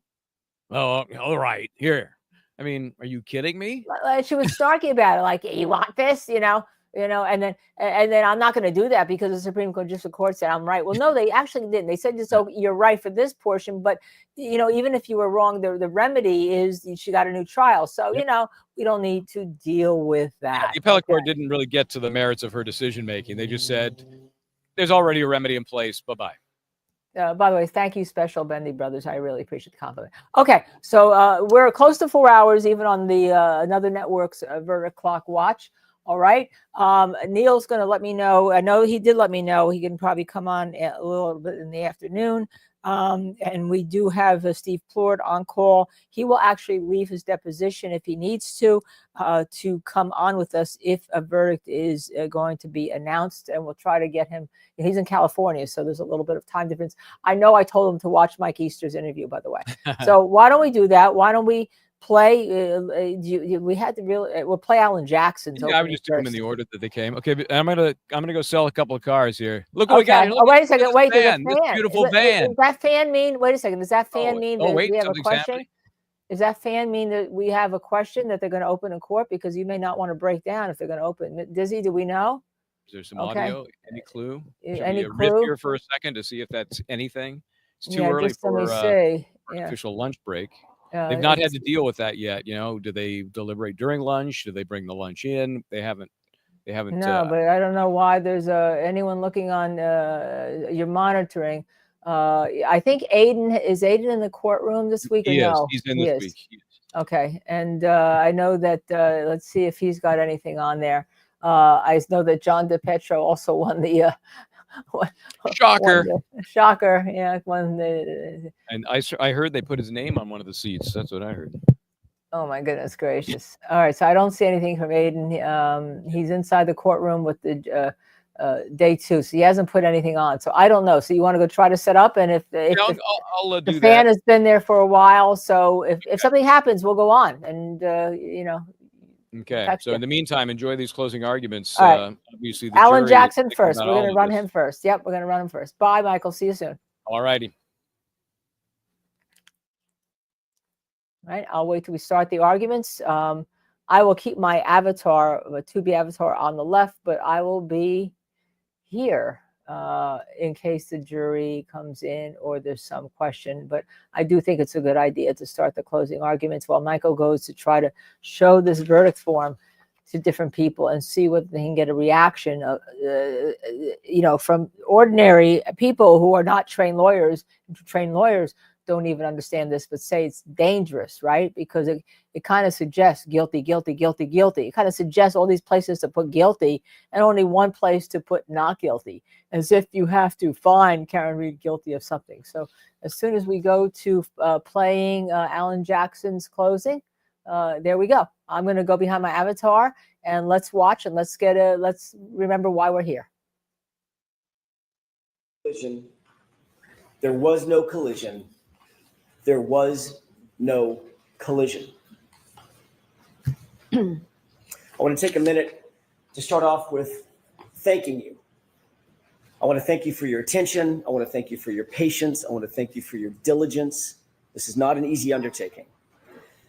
Most of all, I want to thank you for your courage, because courage is what this moment demands. Not just to listen, but to stare directly at injustice and say, not here, not now, not on our watch. That's what you're being asked to do. Stare down injustice. I want to start with a simple truth. You folks, not us, nobody else in the courtroom, you folks are the last line of defense. The last line of defense between an innocent woman and a system that has tried to break her, that falsely accused her, that tried mightily to bury the truth. This case was corrupted from the start. It was corrupted by biases, and conflicts, and personal loyalties that you heard about. And most fatally, it was corrupted by a lead investigator whose misconduct infected every single part of this case from the top to the bottom. In our opening comments to you a few weeks ago, we told you what to watch for. We warned you what to watch for. We begged you what to watch for. Watch for the physical evidence. Pay attention to the medical facts. Pay attention to the science and the physics. but also pay attention to the integrity, the very essence, the integrity of the investigation. But you also saw something during the course of the trial that none of us might have expected, something that should sadden us, something that maybe would anger us.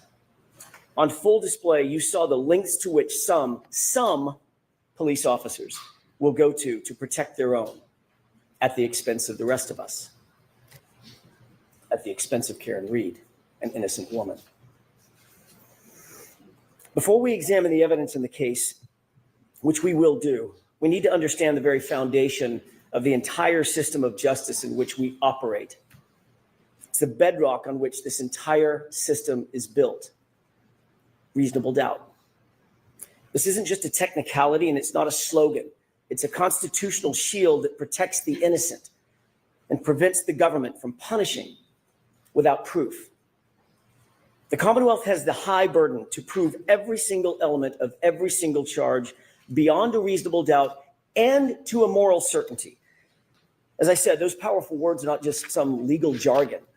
They're your mandate, they're your obligation, they're your community's protection against injustice.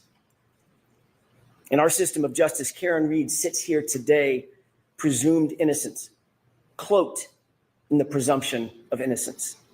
That presumption is not fragile. It doesn't just disappear because there's a charge or a badge or a theory. That presumption stands firm unless and until the Commonwealth clears that high bar, the highest bar the law provides, proof beyond a reasonable doubt and to a moral certainty. That means at the end of this case, at the end of the trial, you think about one or more of the charges, you think, you know what, maybe that's true. It might be true. Then you vote not guilty. If you think it's possibly true or probably true, your vote must be not guilty.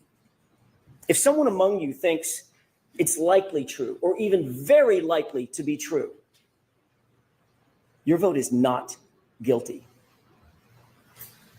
It's because none of those standards, maybe, might be, possibly, probably, likely, very likely, none of those meets the extraordinary burden of beyond a reasonable doubt and to a moral certainty. A moral certainty means a level of confidence so strong, so incredibly unshakable that you could go home, you would go home, look your loved ones in the eye and say, I am certain.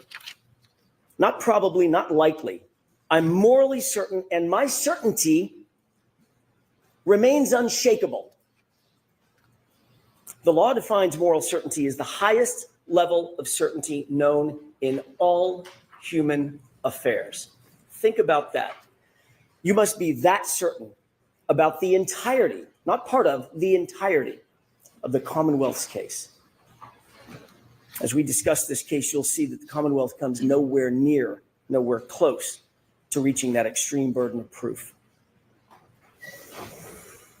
Ladies and gentlemen, on January 28th, 2022, it was a Friday night. John O'Keefe and Karen Reed made plans to meet up with friends, go out for drinks. You saw through video evidence and eyewitnesses that they were affectionate, they were loving, they were in good spirits throughout that evening. They started off at C.F. McCarthy's, which you've heard about, and eventually made their way over to the Waterfall Bar and Grill. When they got there, the Albert family, they were already there, and they were already drinking. The Albert family, it's been established as a very well-known family in Kenton. They've got quite the reputation. Brian Albert was at the Waterfall, a longtime Boston police officer. His wife, Nicole Albert, was there. She was with him. His brother, Chris Albert, who was a Canton board selectman, he was there. His wife, Julie Albert, their daughter, Caitlin, and his sister-in-law, Jennifer McCabe, whom you met, and her husband, Matthew McCabe, whom you did not meet. They were all there drinking before John and before Karen ever arrived. But also present at the Waterfall that night was Brian Albert's friend, Brian Higgins. We know that he had a romantic design on Karen. That becomes an incredibly important fact as we discuss the facts of this case. As the bar was closing around midnight, the Alberts invited everybody back to their house. They wanted to keep the night going. But the evidence revealed something interesting, that the invitation to John O'Keefe appears to have been for a different reason, an alternate reason. Think about the video of Brian Higgins and what Michael Proctor in his investigation completely and utterly ignored. Higgins was agitated after a day of drinking, agitated that it was John and not Karen, John with Karen, not him. Recall that ominous text that he sent to Karen with her and John standing just feet away. Well, he got no response. And then we see this.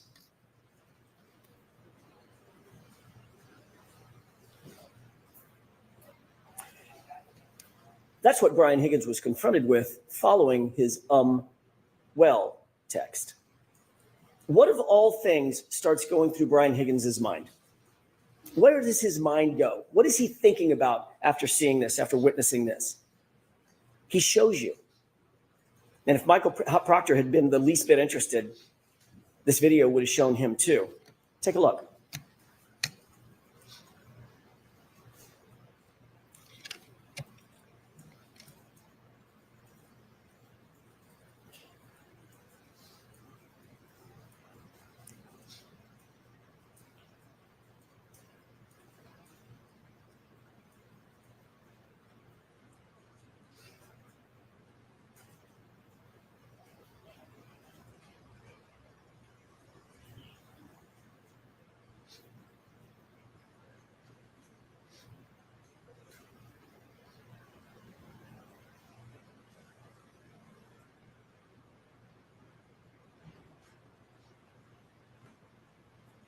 Sparring, practicing, fighting techniques. Where was Brian Higgins' mind? What was he thinking about? And then what happens? Before you look at the next video, think about what you're going to see. This next video is after he sees John kiss Karen on the forehead, after he sends that aggressive text to Karen with her standing just feet away. Watch closely, and this is what you're going to see. This is what Michael Proctor and his investigation completely ignored. Higgins is very clearly upset. He's agitated. Chris Albert tries to control him, tries to talk to him, calm him down perhaps. Chris forcefully grabs Higgins' arm. You'll see that in the video that you're about to watch. It appears that Chris is trying to calm him down from something. Brian Albert's standing right there with the other two men, but Brian Higgins is having none of it. He appears to be hyper-focused on one person and one person only, John O'Keefe. In an instant, Higgins angrily jerks his arm away from Chris. Higgins rubs his brow, and he directly gestures at John, a gesture that looks a lot like, let's step outside. Let's go outside. But John looks at him, takes a swig of beer, completely ignores him. Take a look.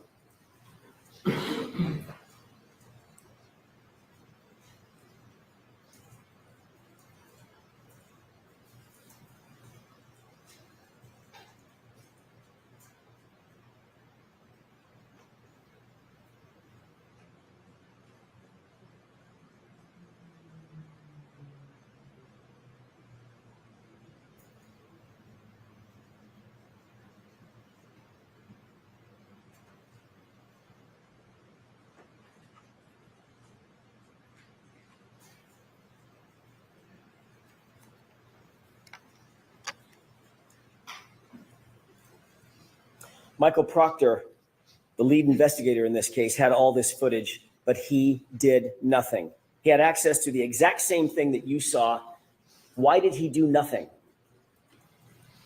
A few minutes later, Higgins then texts John directly.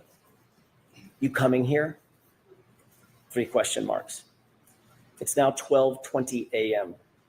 These guys are not good friends. They barely spoke or even acknowledged each other when they walked into the bar together, other than a quick greeting. So why was Higgins coaxing John over to 34 Fairview? You coming here after this? And why not text Karen? Because at that moment, he wasn't interested in Karen. He was interested in John O'Keefe. This is about 5 minutes before John gets out of the SUV and walks toward the house, about 5 minutes before Karen sees him alive for the last time. So what happened inside that house, or that basement, or that garage? What evidence was there for the investigators to look into? What did they ignore? laceration over John's right eyelid, black eyes, a large dog at the home, an obvious dog bite on John O'Keefe's right arm, a head injury from falling backward onto a hard surface, alleged surface, a text from Higgins, one of the last people to ever communicate with John O'Keefe. "You come in here?" Those words now echo in the wake of John's death. But Michael Proctor, he didn't listen. When John didn't come back outside, Karen, very oblivious to what had happened, thinking she was just left alone in the car out in the cold in the middle of the night, she got frustrated and she drove home. She arrived back at home and her Wi-Fi connected to John's, her car or phone connected to John's Wi-Fi at 12:36 a.m. It's an important time, 12:36 a.m. She left John voicemail after voicemail after voicemail. He was unresponsive. He didn't pick up a single call. He didn't respond to a single text. The longer he didn't respond, the more upset she got. Her voicemails reflect that frustration after the fact. That's the frustration that you hear in her angry voicemails. She uses harsh words and foul language. She's obviously upset. She's obviously irritated because he didn't come back out of the house and he wasn't responding.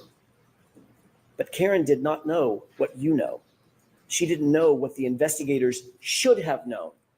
She didn't know what was happening with Higgins and Albert and with her boyfriend, John O'Keefe. When he didn't come home at about 5 a.m., Karen went looking for him in a panic. As you know, her worst fears were realized when she found John beaten, battered, bloody, and left in the snow in Brian Albert's front lawn. At 6 a.m., when Karen found John, you heard about the scene. It was described in detail. It was chaos. To use Mr. Brennan's word in his opening statement, it was bedlam.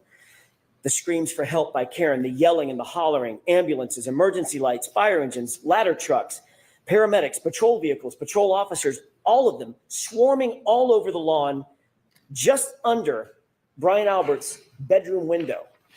And of course, as you learned during the course of this trial, Brian Albert, a sworn peace officer, a first responder trained in being a first responder, never came out of the house.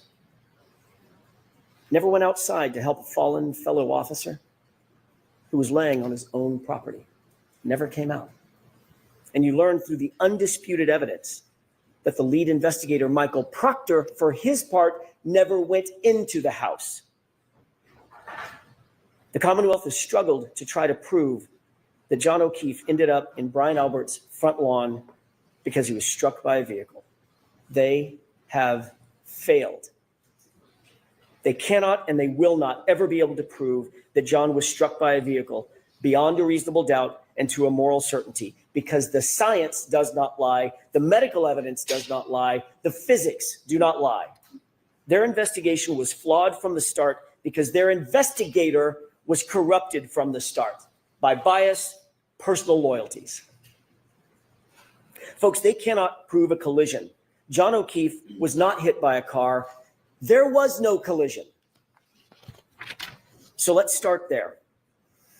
I want to take a minute to discuss the actual science, the actual physics, and the actual medical evidence that was presented in this case. The science, it's an old saying, is known as the silent witness. It doesn't lie, it doesn't forget, and notably, it doesn't take sides. If there was no collision, what are we doing here? In order for there to be a collision, there has to have been an impact site. The vehicle had to have struck John, period. I want to remind you of some of the most important testimony in the entire case, and it comes from the Commonwealth's own medical expert, Dr. Irini Scortibello, the Commonwealth's medical examiner, someone governed by law to make these decisions. We know that a person struck by a vehicle suffers massive trauma, broken bones, fractures, soft tissue damage, torn ligaments, contusions, soft tissue injury, severe tissue injury, crushing blows. None of that was present with John. None of it. Not anywhere on his body, including his right arm. Not one bruise. Nothing.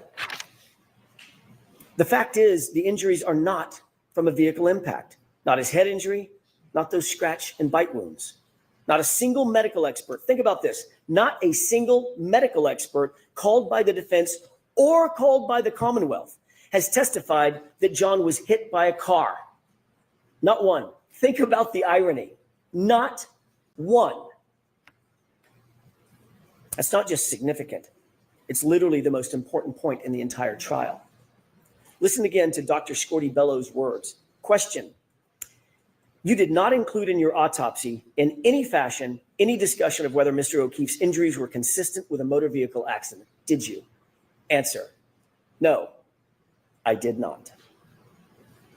She told you, quote, I did not see any evidence of an impact site, end quote.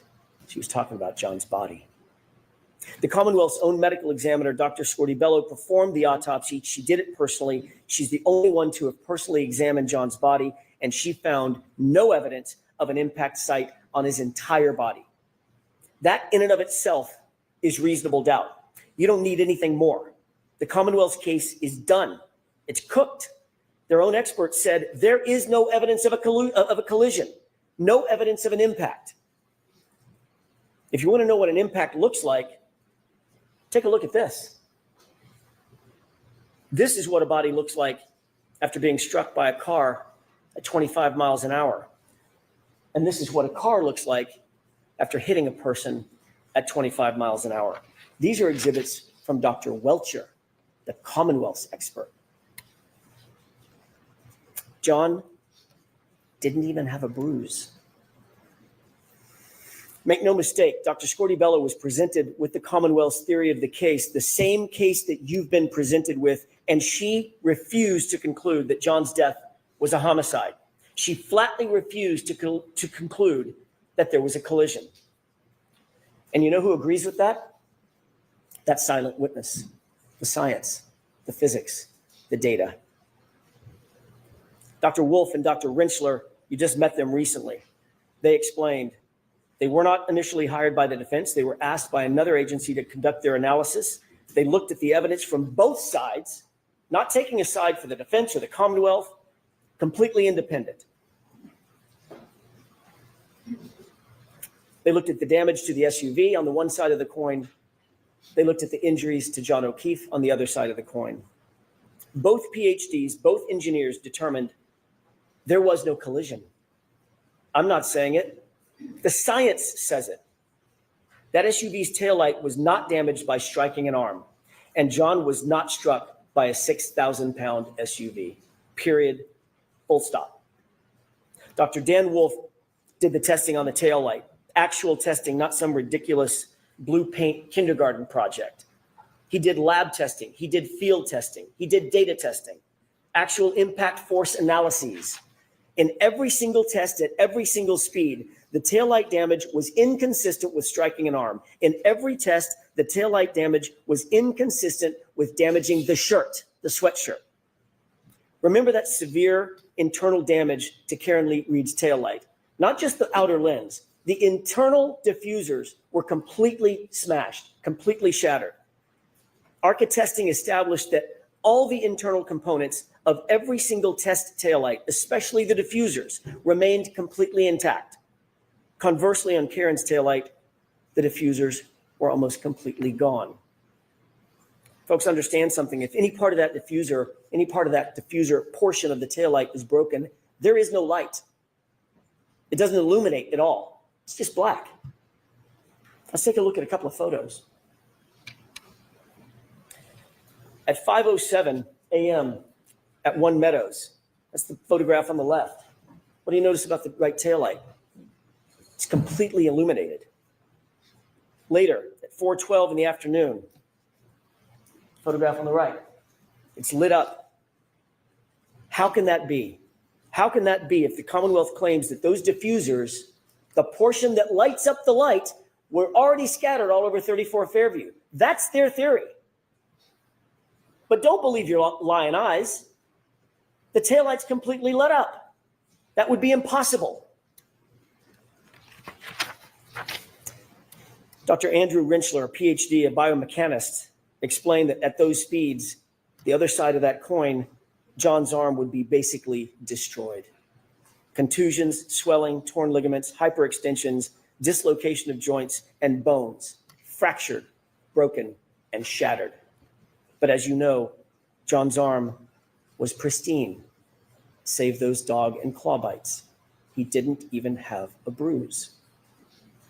Think about this. Think about that photo of those x-rays as you deliberate. You can manipulate a taillight fragment. That's not that hard. You can't manipulate a bruise. If they claim the car was going fast enough to shatter the taillight and shatter the diffusers, then it was also going fast enough to destroy and shatter John's arm, and it simply did not. How do they square that? They don't, and they can't. So they spent nearly $400,000 of taxpayer money to hire someone to dress up and look like John and paint his arm blue, which told you exactly nothing. The ARCA testing, conversely, also established that it is impossible for John's sweatshirt sleeve to be damaged by an impact with the taillight. The Commonwealth's theory is that the sleeve of John's hoodie sweatshirt was damaged by flying shards of taillight slicing through the shirt and through John's arm. I have 3 questions. Number 1, John's arm had about 36 abrasions. How did 36 shards of acrylic go through 9 tiny little puncture holes? How'd that happen? Somebody needs to answer that. Number 2, why are there no slices or cuts in the hoodie? All the defects are punctures. Punctures that you might get from, say, I don't know, canine teeth. And number 3, if the shards cut bloody gouges into John's arm, that's their theory, why is there no blood, no skin, no tissue on a single shard of taillight that they claim came in contact with John's arm? The Commonwealth cannot answer a single one of those questions because John's arm was not impacted by the taillight. It doesn't make sense simply because it didn't happen. Compare and contrast the ARCA experts and their actual testing to Judd Welcher. He came to you in the Commonwealth's case in chief, and he told you that for the better part of $500,000, he'd come in and testify that John was tall enough to touch the taillight with his elbow. That's it. And even in that basic demonstration, he had to lean in to manipulate it to get the results that he wanted. Dr. Welcher then claimed that the reason he didn't do the reconstruction, the actual testing, think about what he said. There isn't enough evidence to determine what happened. I beg your pardon? What happens when there isn't enough evidence, in his words? You vote not guilty. That's what happens. That's out of his mouth, not mine. The Commonwealth also used the same company, Aperture, to try to establish a time of a collision that never occurred. The Commonwealth called Shannon Burgess, the supposed expert from Aperture. There is a cardinal sin for experts, folks, a cardinal sin. It's called confirmation bias. It's when you decide to change your opinion to fit a theory. The most important takeaway from Shannon Burgess' testimony was how brazen, how shameless he was in trying to change the data to try to suit the Commonwealth. Remember Mr. Brennan's opening statement. He made some promises to you. He said, this case is about the data. He stressed it over and over again. They've had 3.5 years to get this right. The Commonwealth has had this case for 3.5 years to get it right. So his top expert, Dr. Welcher, prepares a report. And that report says that John O'Keefe was struck by Karen Reed's SUV at 12:31:38. Note that time, 12:31:38. He was struck, he was immediately incapacitated, he was immediately unconscious. So says Judd Welcher and the Commonwealth's theory. But there was a huge, huge problem with that. And somewhere in the middle of trial, somebody must have realized it. They must have realized that the very data they produced unequivocally establishes that they are wrong about a collision. It could not have happened. Why? because John was interacting with his phone after 12:31:38. Remember, the collision immediately incapacitating. How could he be interacting with his phone afterward? He was on his phone, opening his phone, checking his phone, reading texts on his phone, and locking his phone, all of it after 12:31:38, which is the time Welcher clocked for the moment of the impact. And he was taking steps and walking with that phone after 12:31:38 also. That's what their own data showed, and it devastated their case, and it devastated that false theory. There must have been panic, I'm guessing, in the room. What do we do now? The data shows John wasn't struck by the car. What do we do?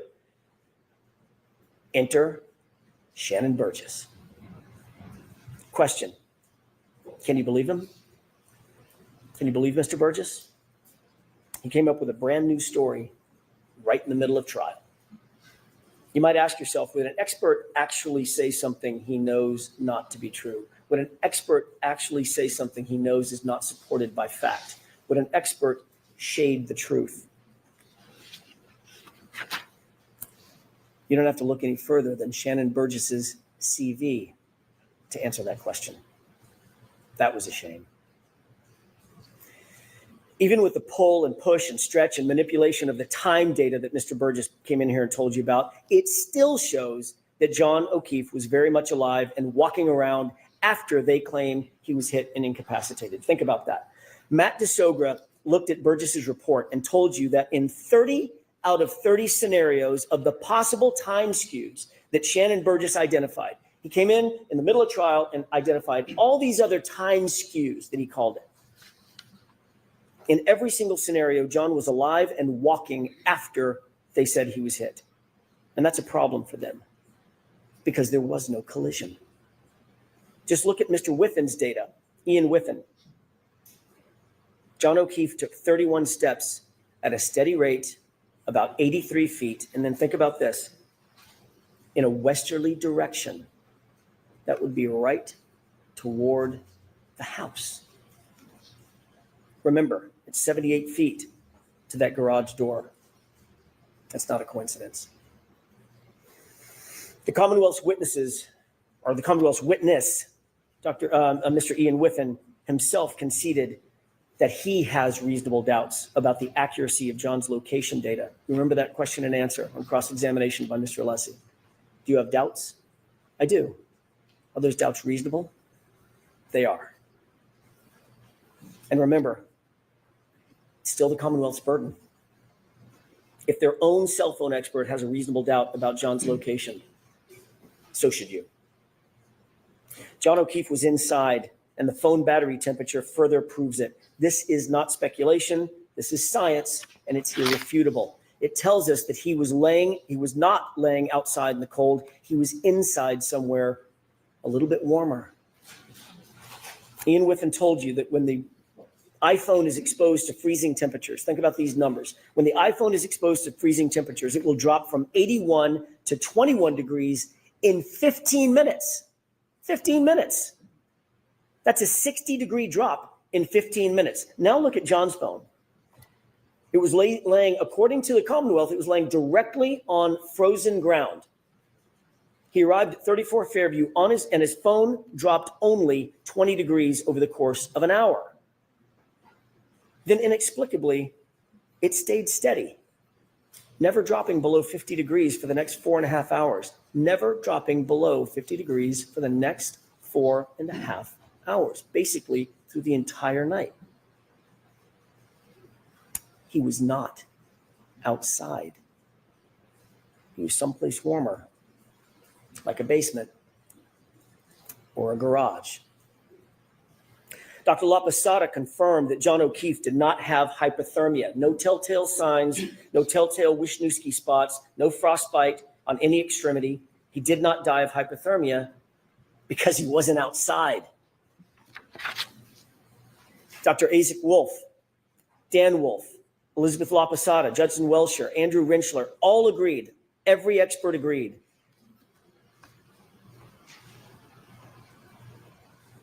This is how John O'Keefe died.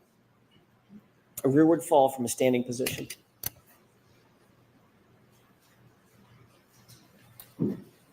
What could make you fall straight back like that? Let's just think about that for a second. What could make you fall from a standing position as Judd Welcher just showed us? Standing up, falling straight back.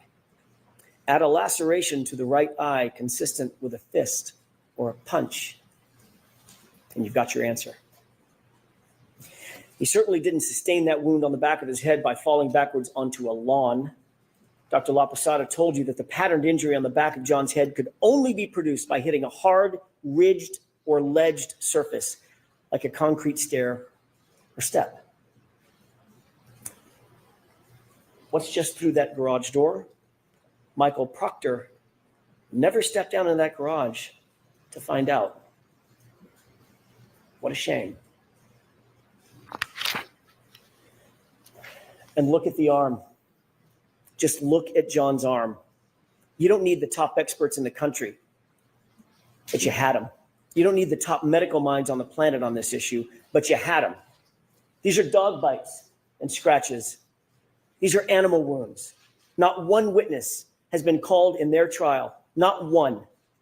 8 weeks and counting. Not one witness who actually disputes that John O'Keefe's arm injuries are from a dog. The Commonwealth could not find a single medical expert, a single medical witness who would come in here and tell you those are inconsistent with a dog bite or a scratch. And it's equally clear that there was no collision. Dr. La Posada told you in probably the clearest voice in the entire trial. You remember her testimony. He didn't get hit by a car, in her words. He just didn't get hit by a car. You remember the question that was posed by Mr. Brennan. Did you consider the speed of the vehicle? And she said, speed didn't matter because he didn't get hit by a car. She repeated it 3 times because it's true, not just because she says so, but because the medical evidence proves it. The medical science proves it. There was no collision.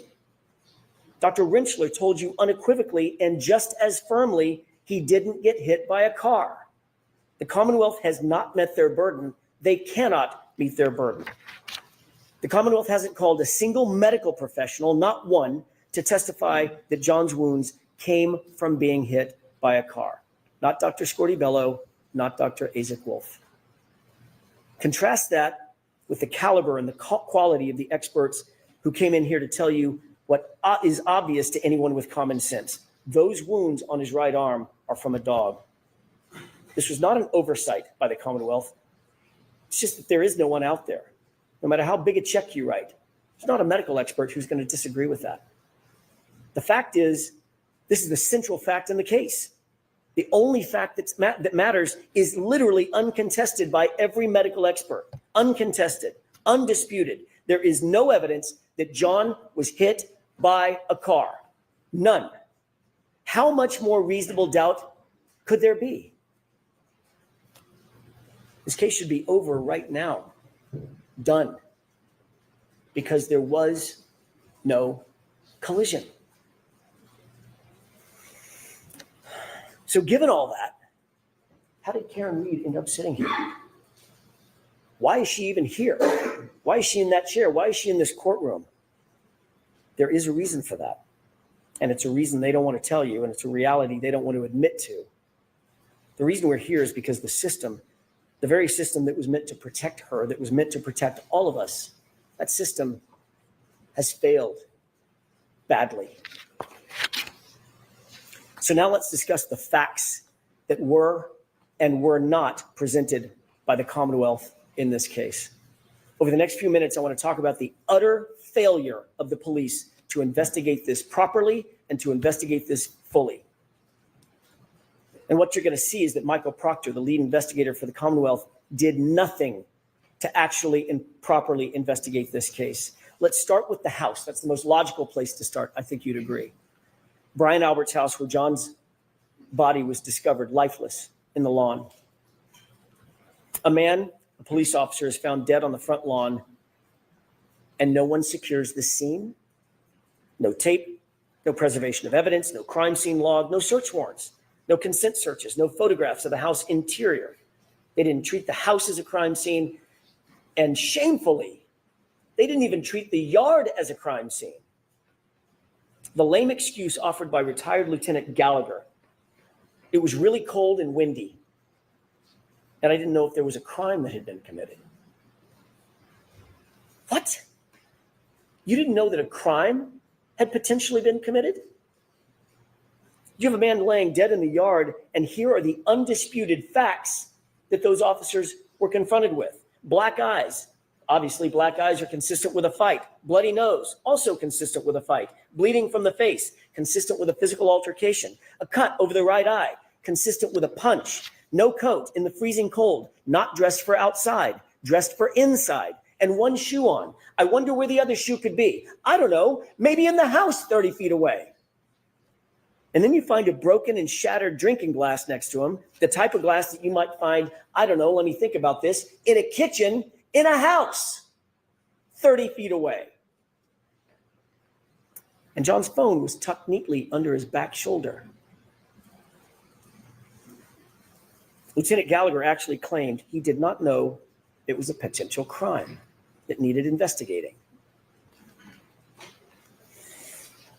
The neighbor across the street, Detective Lieutenant Kelleher, had a ring camera that was pointed at the exact direction where John O'Keefe would have been hit, and nobody bothered to secure it. Nobody bothered to secure it. Nobody even bothered to look at it. Of course, this was a potential crime scene. Of course it was. Let's not forget, this was Brian Albert's house, and that comes with privileges. Quote, is the homeowner going to catch any shit? Nope. He's a Boston cop too, end quote. That quote starts to make a little more sense now, doesn't it? Michael Proctor wrote those words just hours after John's body was found. He sent this in a private chat, in a private text he never, ever believed would ever be revealed. He sent that text in a series of messages that now belong to you. You weren't given the opportunity to hear from Michael Proctor, but you can read his thoughts for yourself. And I urge you, go read them. They're in Exhibit 209, in case you're wondering. But here are the highlights. Proctor starts the conversation, quote, all the powers that be, one answers ASAP. He's getting pressure, obviously. Get this done. His friend then asks what Proctor's probably thinking at the time, quote, I assume you guys are out to make it cut and dry since it involves cops. Something stinks. And Proctor responds, yeah, to the something stinks. And then he goes on, but there will be some serious charges brought on the girl. Think about that. Hours into this investigation, there will be some serious charges brought on the girl. She's a whack job cunt. Yeah, she's a babe. Weird Fall River accent, though. No ass bitch. She's got a leaky balloon knot, leaks poo, 0 chance she skates. She's fucked.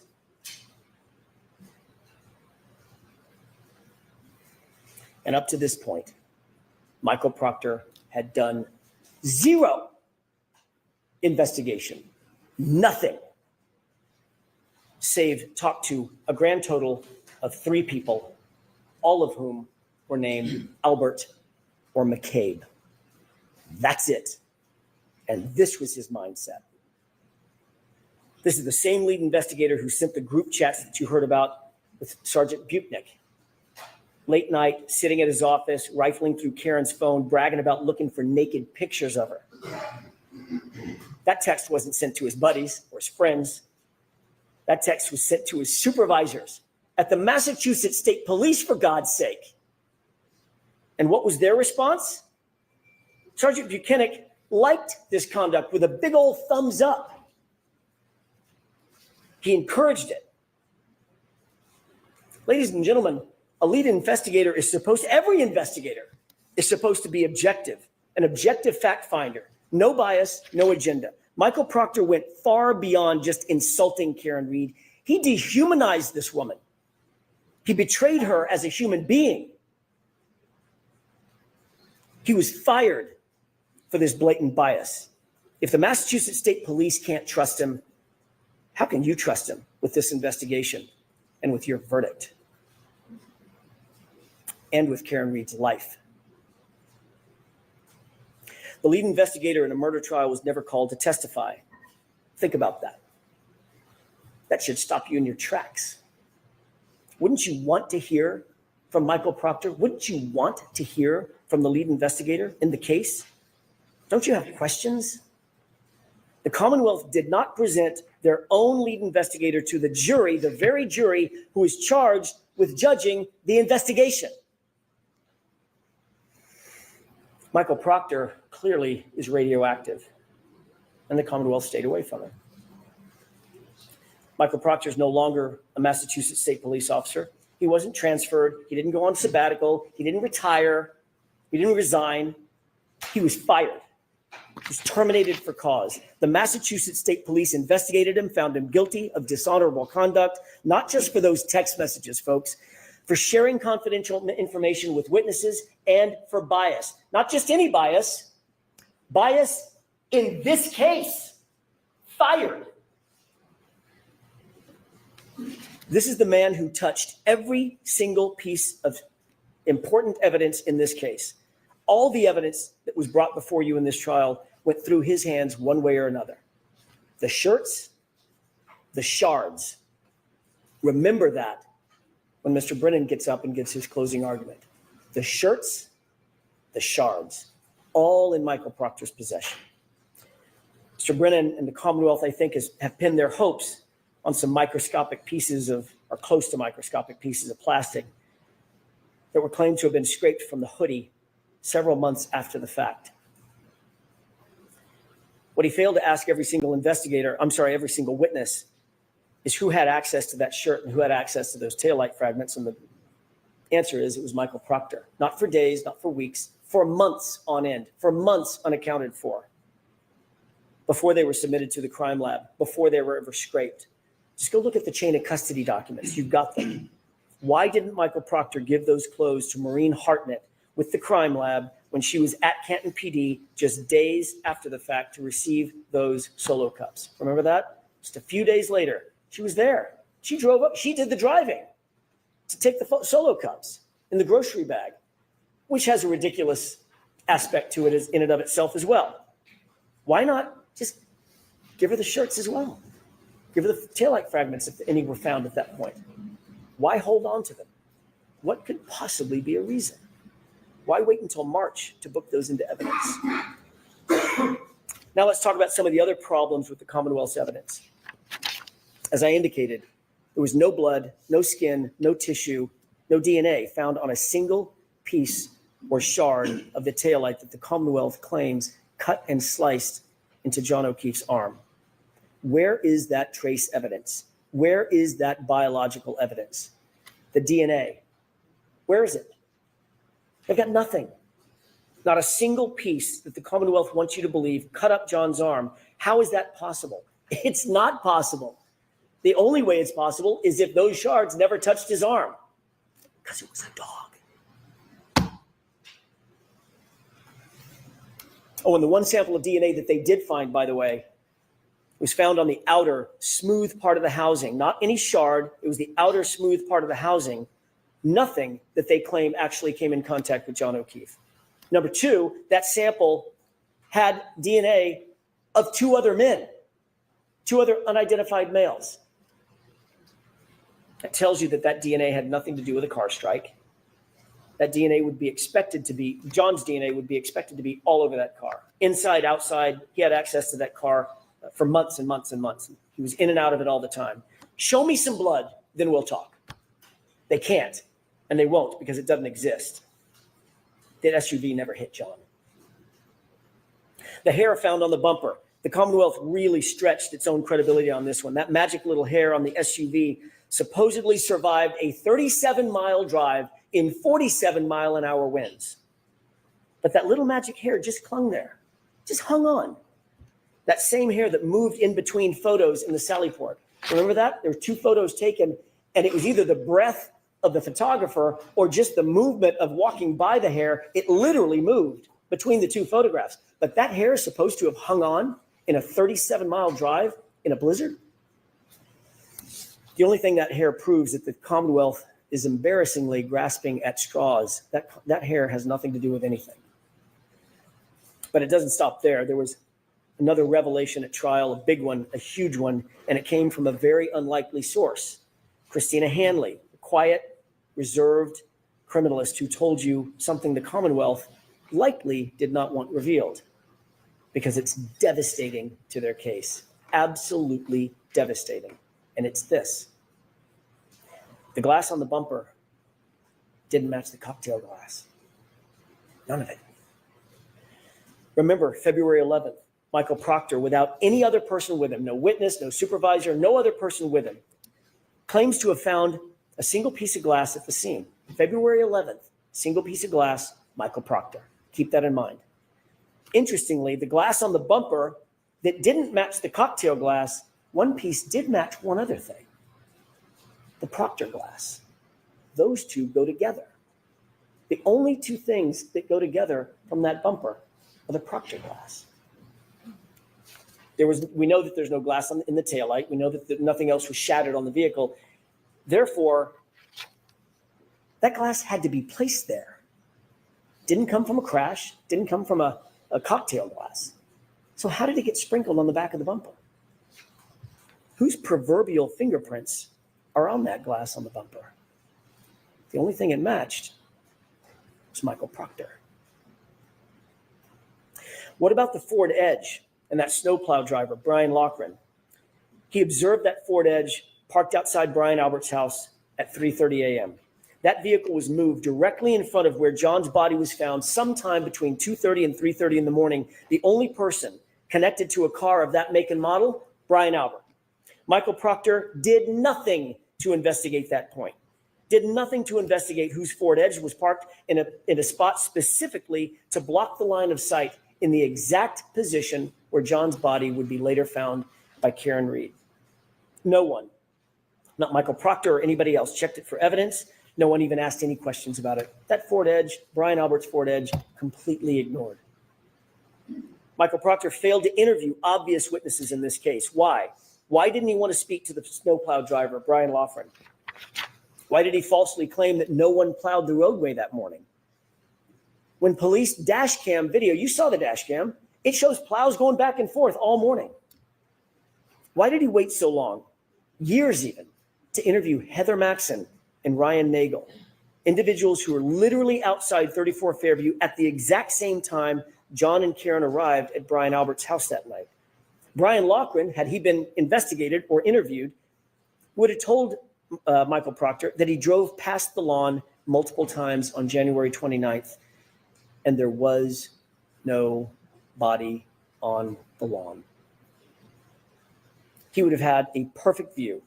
Remember, the weatherman told you there was only enough snow at that time. I think he said, in a very charming phrase, only enough snow to track a cat. I think that was it. There was no body there. Heather Maxson and Ryan Nagel would have told him that they arrived at 34 Fairview shortly after Karen and John pulled up behind them, and they would have told Michael Proctor, at least Heather would have told Michael Proctor, that when she left 10 minutes later, she drove past the SUV and observed Karen Reed in the driver's side, dome light on, passenger seat empty. So where was John? Wasn't outside, wasn't sitting down, wasn't laying down. There's only one place he could be. We could all say it together if you could talk with me. He was in the house.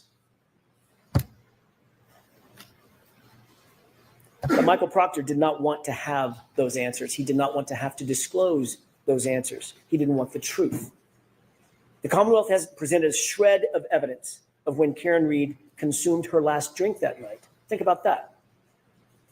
It's critical information that the Commonwealth has to prove beyond a reasonable doubt and to a moral certainty. They have to prove when her last drink was that night. They have to prove it. We don't have to prove or disprove anything. Every single witness who was asked and who had an opportunity to observe Karen that night said the same thing. She wasn't drunk. She wasn't stumbling. She wasn't slurring her words. She was, in the words of Ms. Kolakithis, completely normal. Even Jennifer McCabe grudgingly had to admit that fact. It's on video. Instead, they used Yuri Buchanan, to try to come into court and count sips of alcohol, which he admittedly got wrong.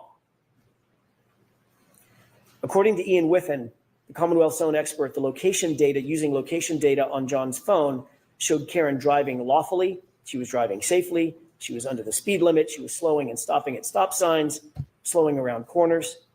And Ryan Nagel corroborated that when he saw her make that left-hand turn onto Fairview. The Commonwealth has an incredibly high burden to prove that Karen was driving under the influence.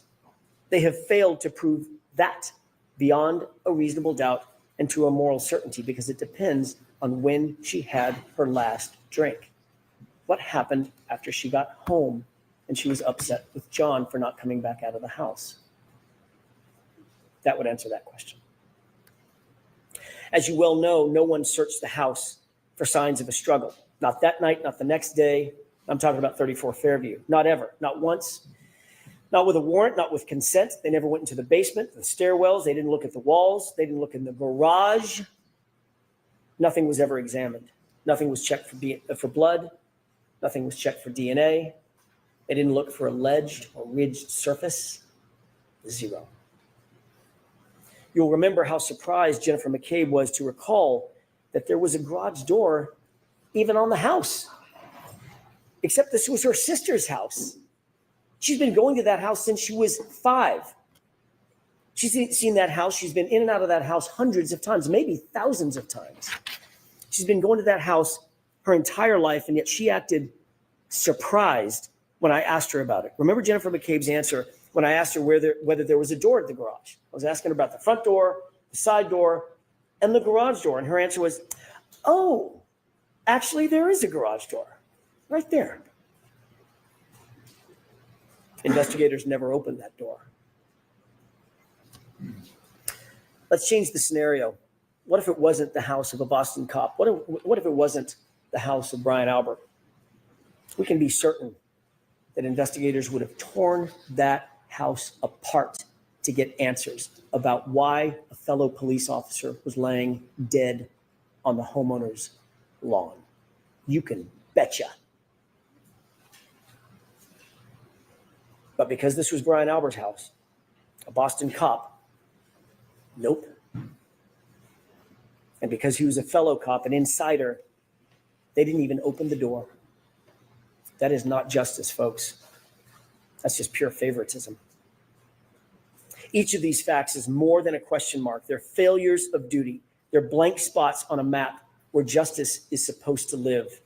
And every single one is a reason why you cannot convict Karen Read. Reasonable doubt abounds. If the Commonwealth failed to investigate every reasonable alternative, how dare they come in here and ask you for a verdict? They didn't investigate the case fully, and yet they're asking you to take the easy road and do their job for them. These facts do not represent reasonable doubt. Nothing does. Every one of these facts that you're seeing that we're talking about represents reasonable doubt. Every one. The police and the prosecution are in a position to take people's liberty. It's the most dire and consequential act a civilized government can take against one of its citizens. Their obligation is not just to try to get it right.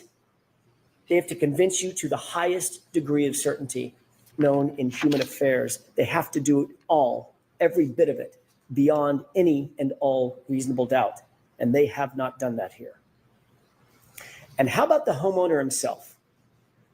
The host, the first responder, the Boston cop, Brian Albert, who was sparring and practice fighting with Brian Higgins just minutes before John O'Keefe appeared at his house, 34 Fairview. Brian Albert, who was watching Chloe that night, the German Shepherd. Brian Albert, whose phone and his wife's phone were never secured. Brian Albert, who never came out of the house. But that doesn't mean he wasn't awake. It doesn't mean that he wasn't on his phone. Think about this. Jennifer McCabe claimed that her sister and Brian Albert both slept through this complete chaos right outside their bedroom window. But Jennifer McCabe's phone records tell a different story, and they tell the truth. She spoke with them for the better part of a minute, 38 seconds to be detailed about it, at 5:07 a.m. And then she lied about that call. Remember that? What was the reason for that call at 5:07? Was it panic? Was it a warning? We know that conversation took place at the precise time Karen left her house to go search for John, 5:07. We could answer those questions if we just had access to their phones. Brian Albert, Brian Higgins, and Michael Proctor wasn't interested in their phones. Not only did he not secure their phones, he never even asked. And what about Brian Albert's dog, Chloe? A dog with a history, a dog that is, quote, not good with strangers. Dr. Russell confirmed that John's patterned injuries were from a dog, just like the dog Brian Albert owned.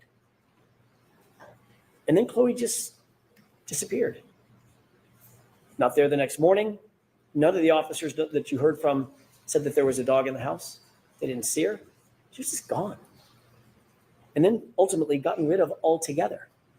Who gets rid of their family pet? Unless they had something to hide. Michael Proctor wasn't interested in that either. And recall the group chat with the Alberts and the McCabe's. They were getting their story straight. Matt McCabe, whom the Commonwealth did not call in this trial, instructed the group in that group chat, you'll recall, tell him to say the guy never came in the house. Think about that exact quote. Tell him to say the guy never came in the house. And Brian Albert, the patriarch of the family, exactly, exclamation point. He blessed it. With the truth, as we all know, you don't need to get your story straight. You don't need to tell someone what to say. It's just the truth. And what about the Google search? A Google search that Jennifer McCabe admitted having made. A Google search that was time-stamped by Celebrite at 2:27 a.m. A Google search that read, Haas Long to die in cold. It is uncontested and undisputed that that search was deleted.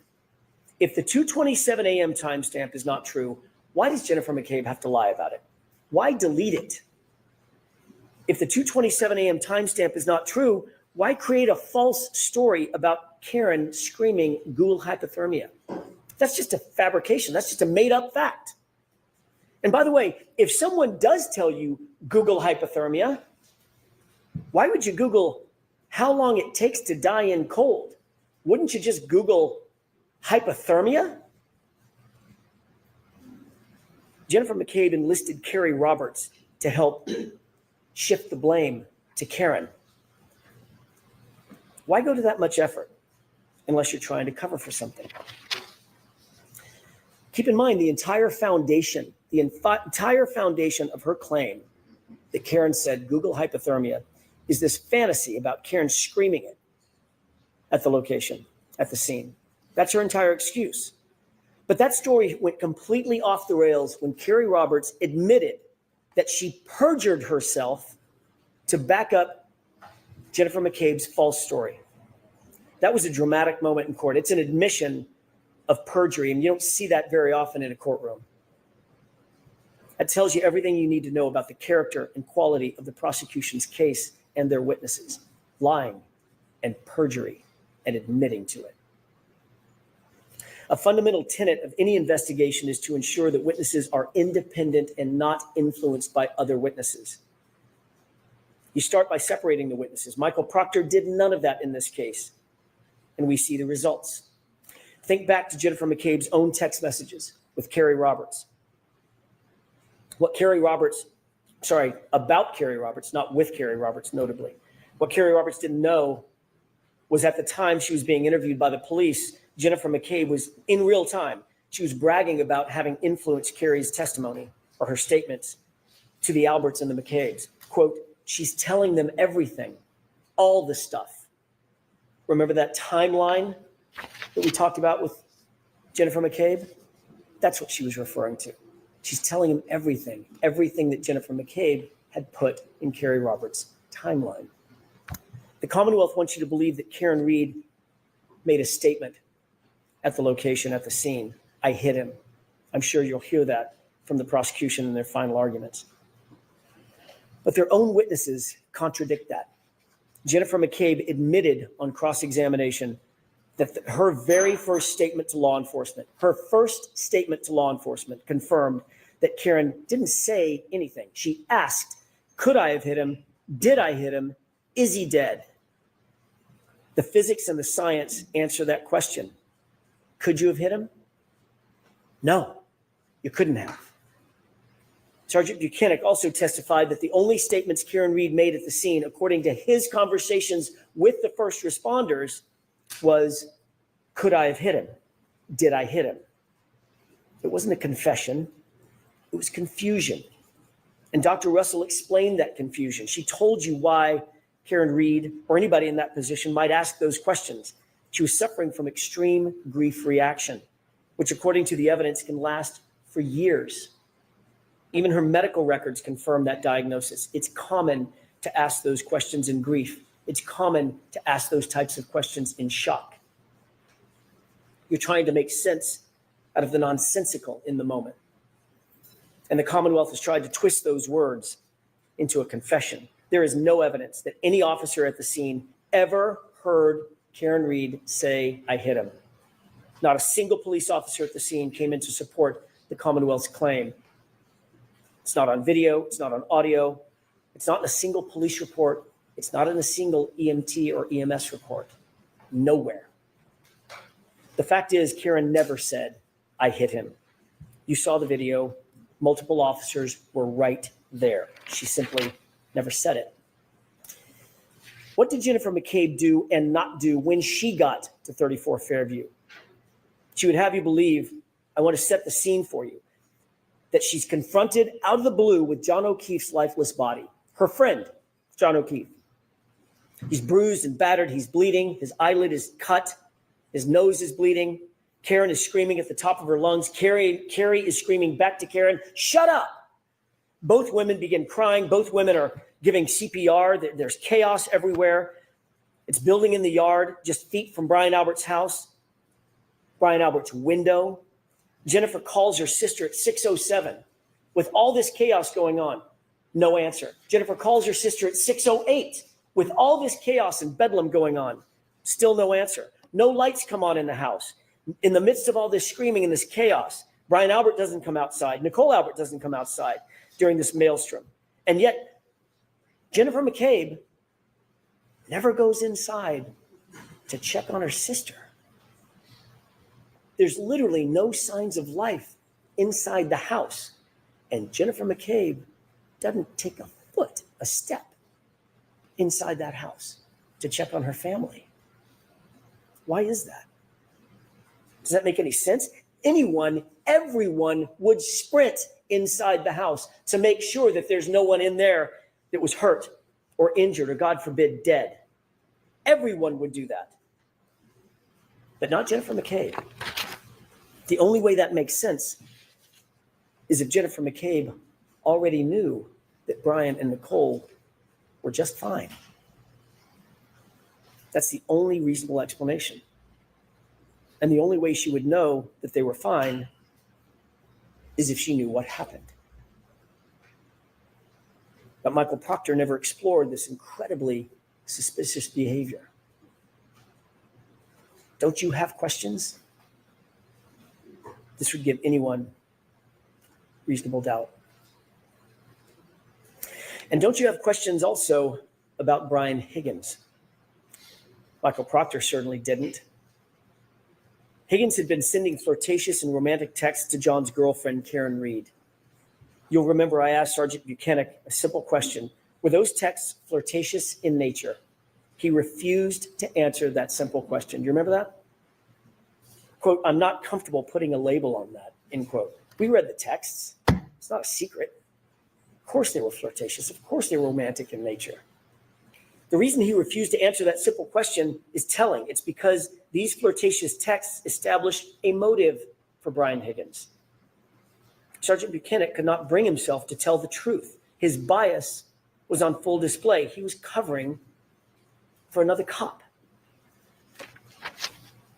Investigators also ignored Higgins' suspicious late-night visit to the Canton Police Department. That was after a night of drinking, by the way. Why didn't they investigate this? What was so important that Higgins needed to go to the police station at that time, 1:30 in the morning, while drunk, by the way? Why weren't they interested in those facts?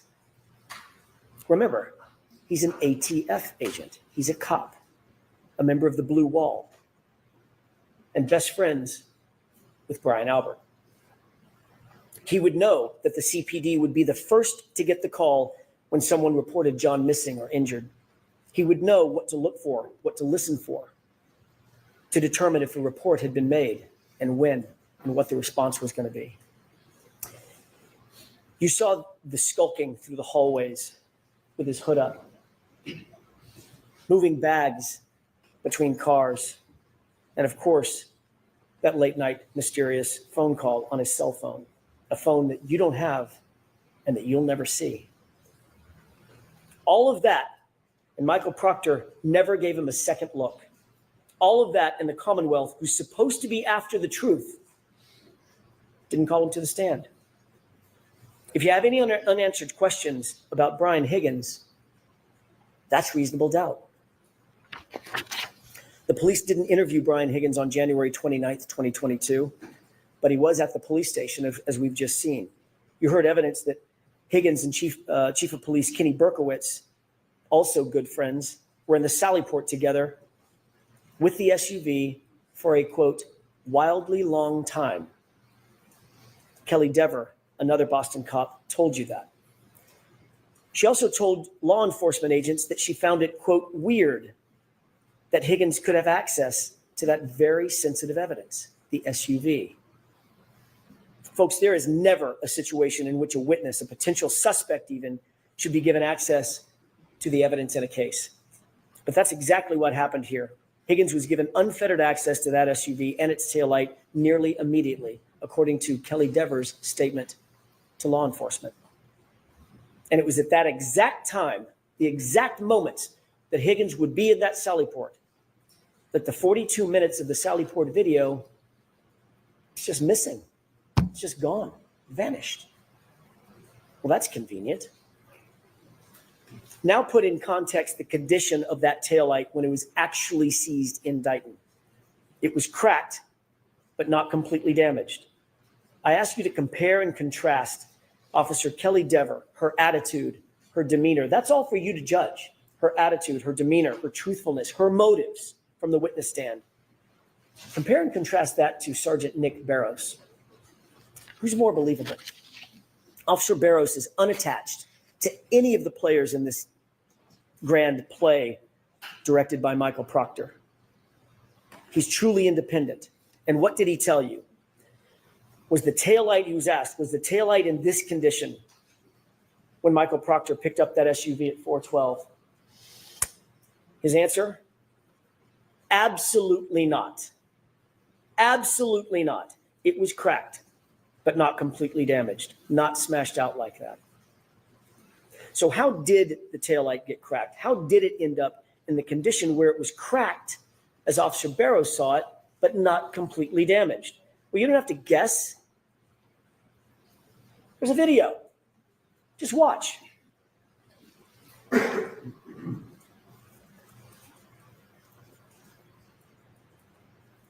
That's how it got cracked. And Judson Welcher's own recreation confirms it. Look at the contact. That's from the Commonwealth's expert. And that further is confirmed by the fact that there were no taillight pieces found in any of the initial searches conducted at the scene. 2 searches, 50-foot area searched. Not a single fragment was found until after Michael Proctor had access to and control of that SUV and its taillight. What does that say about the character and quality of this case? It's revealing what happened here at trial. One of the most dramatic moments probably of the trial, Kelly Dever. How can you trust this investigation when you saw how far a police officer will go? You had a front row seat to the power of police manipulation and police corruption, a front row seat. Kelly Dever was interviewed by a separate law enforcement agency, not a friendly department, not Boston Police Department, not Michael Proctor's MSP, a different independent agency. She told those law enforcement agents in a formal interview that she saw Brian Higgins and Chief Kenneth Berkowitz alone in the Sallyport with the SUV. She was detailed, she was clear, she was unequivocal, she remembered the specifics, she recalled how it made her feel, quote, weird. She recalled that how long Higgins spent, a quote, wildly long time, as she described. These are all incredible details to tell law enforcement. She couldn't have been clearer. She couldn't have been more specific. But then she's put on a witness list and she's subpoenaed by the defense. Oh boy. Then this rookie cop was called up to the police commissioner's office, the same commissioner that was the boss of Brian Albert. They have a meeting, a private meeting, and he says, wink, wink, nod, nod, we support you, Officer Dever. What else was said in that meeting? What else is reasonable to believe was said in that meeting? She claimed she couldn't remember. She claimed not to remember if he instructed her to do the right thing. But the commissioner of the Boston Police Department certainly said something to this rookie cop. And all of a sudden, that detailed, unambiguous, unequivocal statement to law enforcement became, what did she say? A false memory. Not, I didn't say it. She admitted she said it. She admitted she detailed the entire story. She just said, it's a false memory. What? So she's called to the commissioner's office to make sure that she would do the right thing. That's why she was called. And now we know what that means. In her words, my entire career depends on what I say here on the stand. I'll quote that again. Quote, my entire career depends on what I say here on the stand. You bet it does. That's how it works. And that's how we got here. At the end of the day, you have to ask yourself, can you trust the Commonwealth's case? Can you trust their witnesses? Can you trust their evidence? And here are a few of the highlights. A video that was played in a courtroom and sold as accurate. Turns out it was completely inverted, flipped backward, completely false. The test that formed the basis of their entire theory of the case.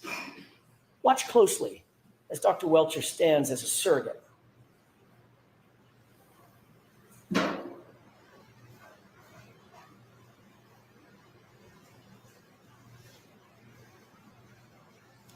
Is that a righteous test, or is that a manipulation? Dr. Welcher tried to deceive and fool you by leaning into the car, manipulating the results of his own test. When the truth was revealed by Dr. Rentschler, the Commonwealth spent the next hour cross-examining him about how that test was meaningless. It actually didn't mean anything. Well, that's convenient now that we realize that it was a manipulated test, and it actually does mean nothing. It didn't represent the theory of the Commonwealth's case. That's what was suggested. That test does not represent the theory of the Commonwealth's case. Really? Then why was Dr. Welcher playing dress up in John O'Keefe's clothes, or identical clothes to John O'Keefe, when he was holding a glass? Why was he holding the glass right behind the vehicle? And why was he standing with his right arm oriented to the right rear taillight if he wasn't trying to recreate the circumstance that is the Commonwealth's entire theory? The Commonwealth stood up here with a straight face and told you they weren't trying to suggest that that's how John was hit by the car. Of course they were trying to suggest that's their theory of the case. They only abandoned it 2 days ago when it was revealed by our experts that it's physically impossible. That silent witness, that science, that physics has become very pesky to the Commonwealth because there was no collision.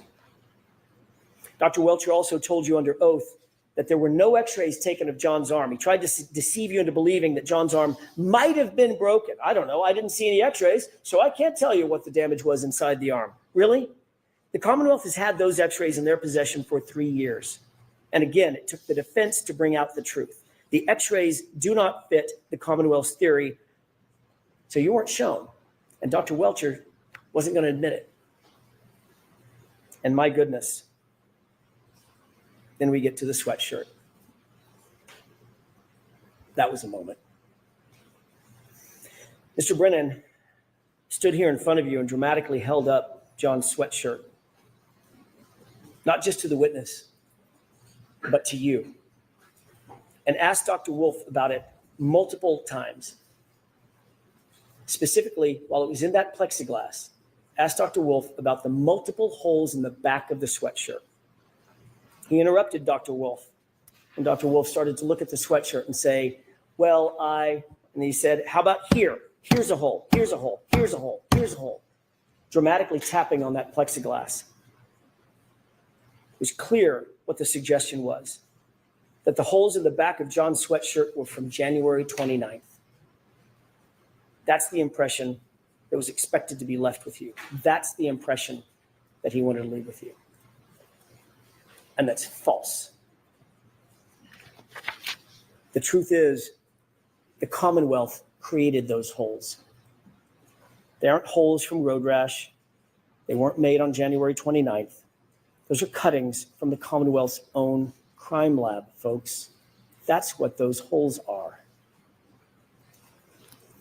And even with 3 prosecutors, all 3 of them, sitting right there in the room at the time, it had to be the defense to correct that record, to bring out the truth. If we hadn't done that, what impression would you folks have been left with? That's more than negligence. That's dangerous. It's dangerous. I'm going to guess that Mr. Brennan's not going to say much about this, about the fraud that was attempted on you. And if he doesn't, that speaks louder than any concocted excuse that the Commonwealth might come up with. It's shameful. It's shameful. We are after the truth in this courtroom. You're entitled to it. Demand it. Why would the Commonwealth stoop to a stunt like that? It's desperation. They know what you now know, what their experts know. There was no collision. So now we've reached the final moments of the trial, and you've seen the facts and you've seen the evidence, and we've just talked about dozens and dozens and dozens of facts that are reasonable doubt. Each one of them are reasonable doubts. These facts, these note cards that you're looking at, piled high, one on top of another, literally stacks and stacks of them covering the table. As you mentally sift through those cards, realize that every one of them is a massive hole in the Commonwealth's case. Every single one of the note cards represents a hole in the Commonwealth's case. If you're holding mentally even one of those cards, you're holding reasonable doubt, folks. You're holding a not guilty verdict. Reasonable doubt is not a sliding scale. It's a wall. If the Commonwealth cannot get over every one of these dozens of walls, you have to acquit Karen Reed. The truth is, Karen Reed is not guilty. Not because of technicalities, but because the facts, the law, the science, the physics, the data, they all say so. They demand it. The Commonwealth does not have a theory about how John was hit by the car.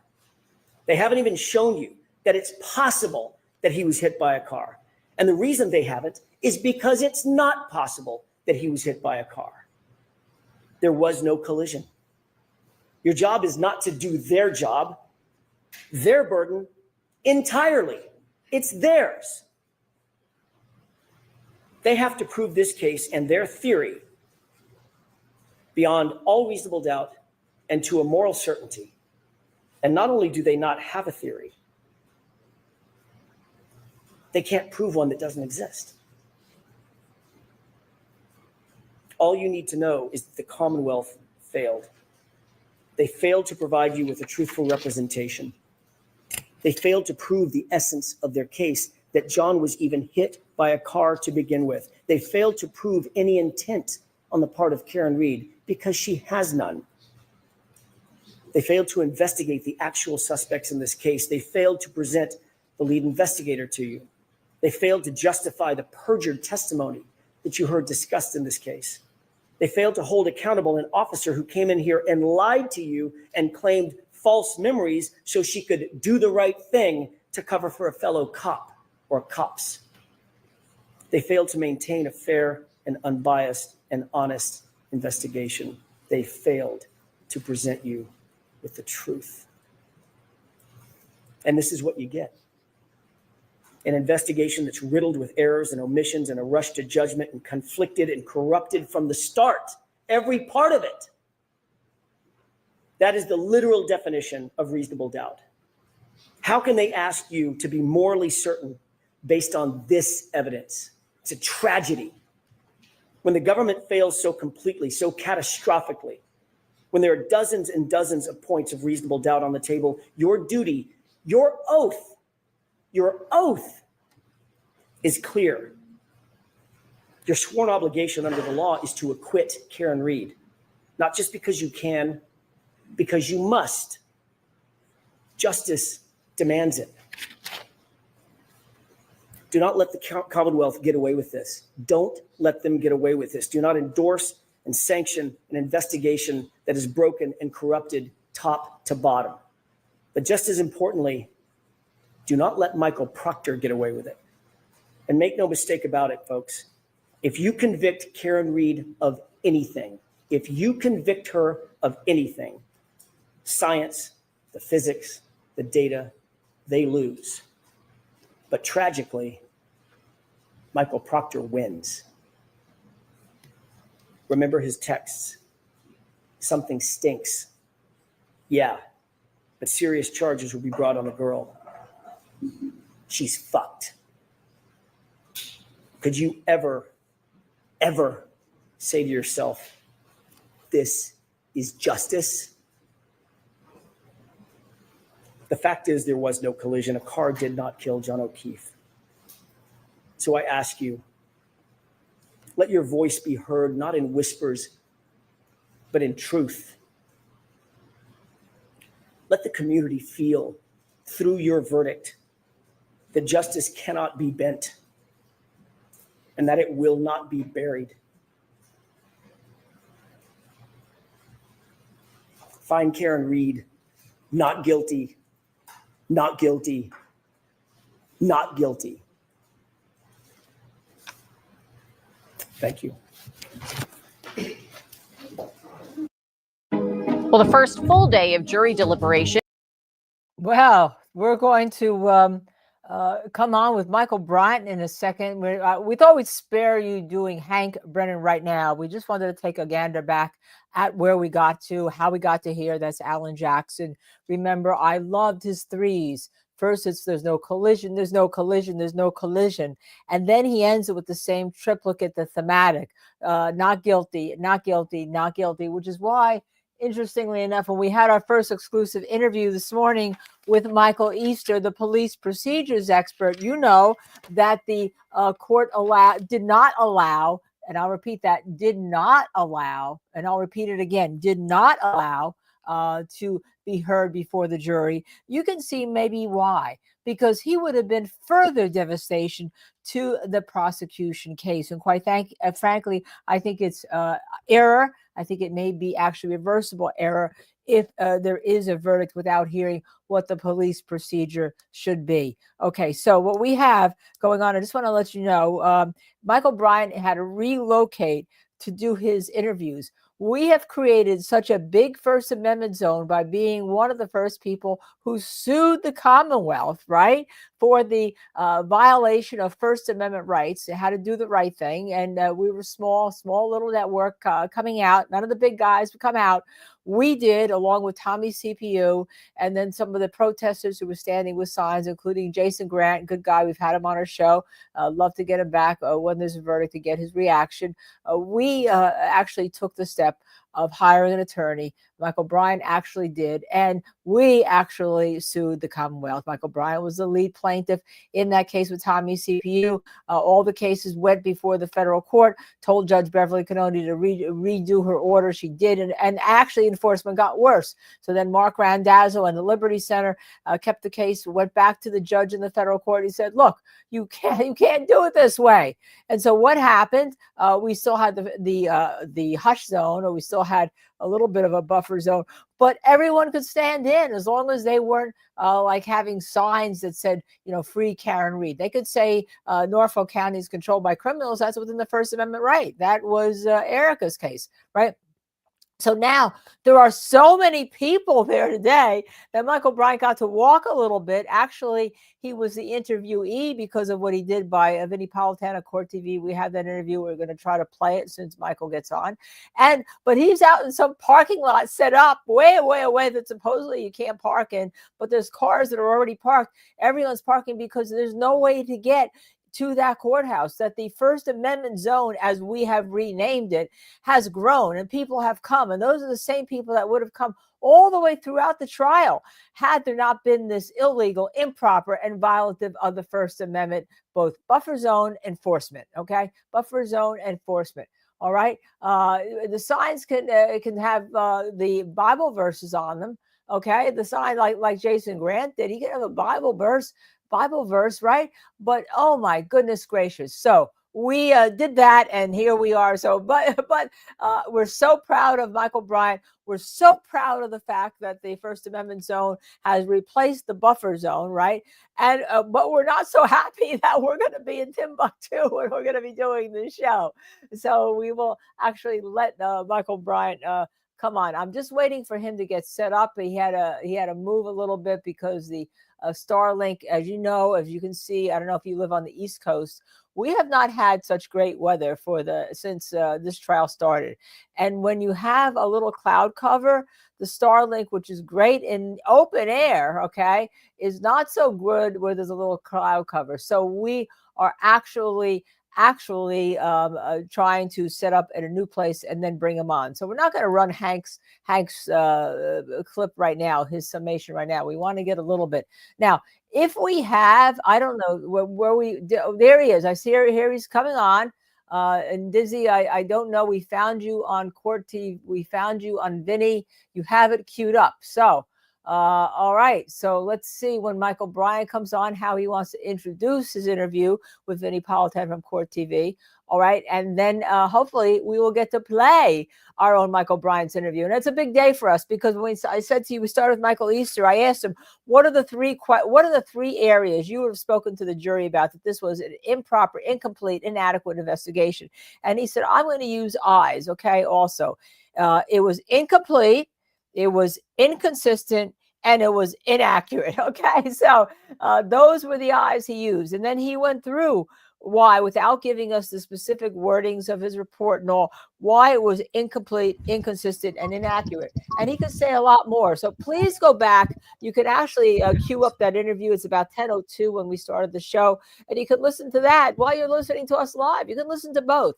And if you haven't seen it, it's an important interview and one for an hour. There you are. How close are we from the courthouse, Michael Bryant? Are we?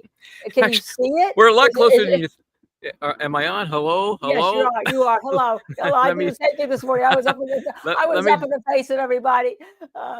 Okay, see the default to the MacBook Pro microphone, which blows. So now I've got it on the right microphone. Okay. Yeah, we're just a block away, but again, and the video I'm now uploading will give folks a sense of how crazy it is within a few blocks of the courthouse. And I'm about a half a block past that. Parked illegally, got my tent up, certainly illegally. This is a nice little community park here. Wait a second. As your lawyer, okay, I would say to you, suggesting I don't make any statements. Yeah, I think you just made two. Obviously, you misspoke. Obviously, I'm delusional. The heat. Yeah, I'm clearly out of my head. Don't know what I'm saying. Thank you. Skystar's page became a YouTube member. Thank you so very much. Yeah, so right. So I found a spot. And I think I will double check the upload, but I think that little journey through the First Amendment zone is going to be up pretty quickly. And I incorporated in that the interview with Vinny because I was just rolling. and Vinny was waving me in. He said, come on, come on, come on. And so he was in a commercial break. You know, they have those things, commercials, so annoying. And so I just hung out while they came back from the commercial, and then we just had a little interview. Both, because we have the interview with Vinny already queued up. Yeah, let's see how bad so that let's looks. see how it was, and then we can do your interview that incorporates that interview. We get you twice. Let's see. I know it's coming, and it's coming. We watched The Fan of Injustice. Watch The Fan of Injustice. The Fan of Injustice. There he goes. – It's crazy. Robert Blake found not guilty. I thought he was going to be found guilty. And to Vinny's point, you just never know.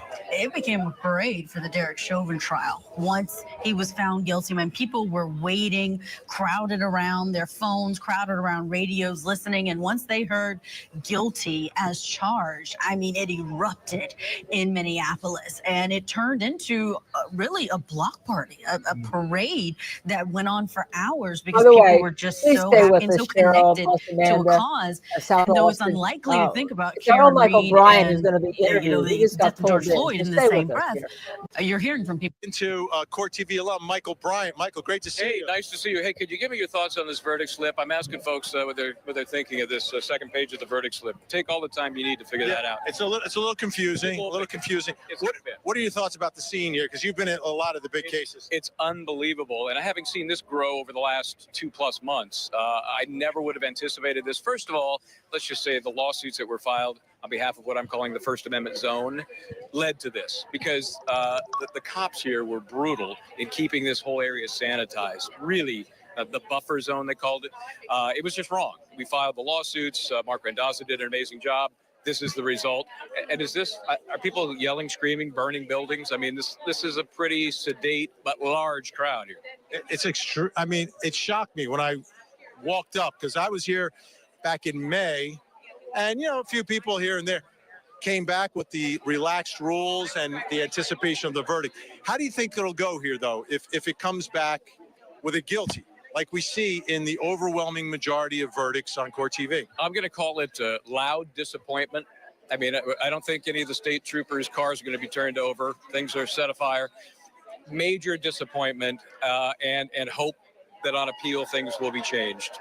How about, and the alternative?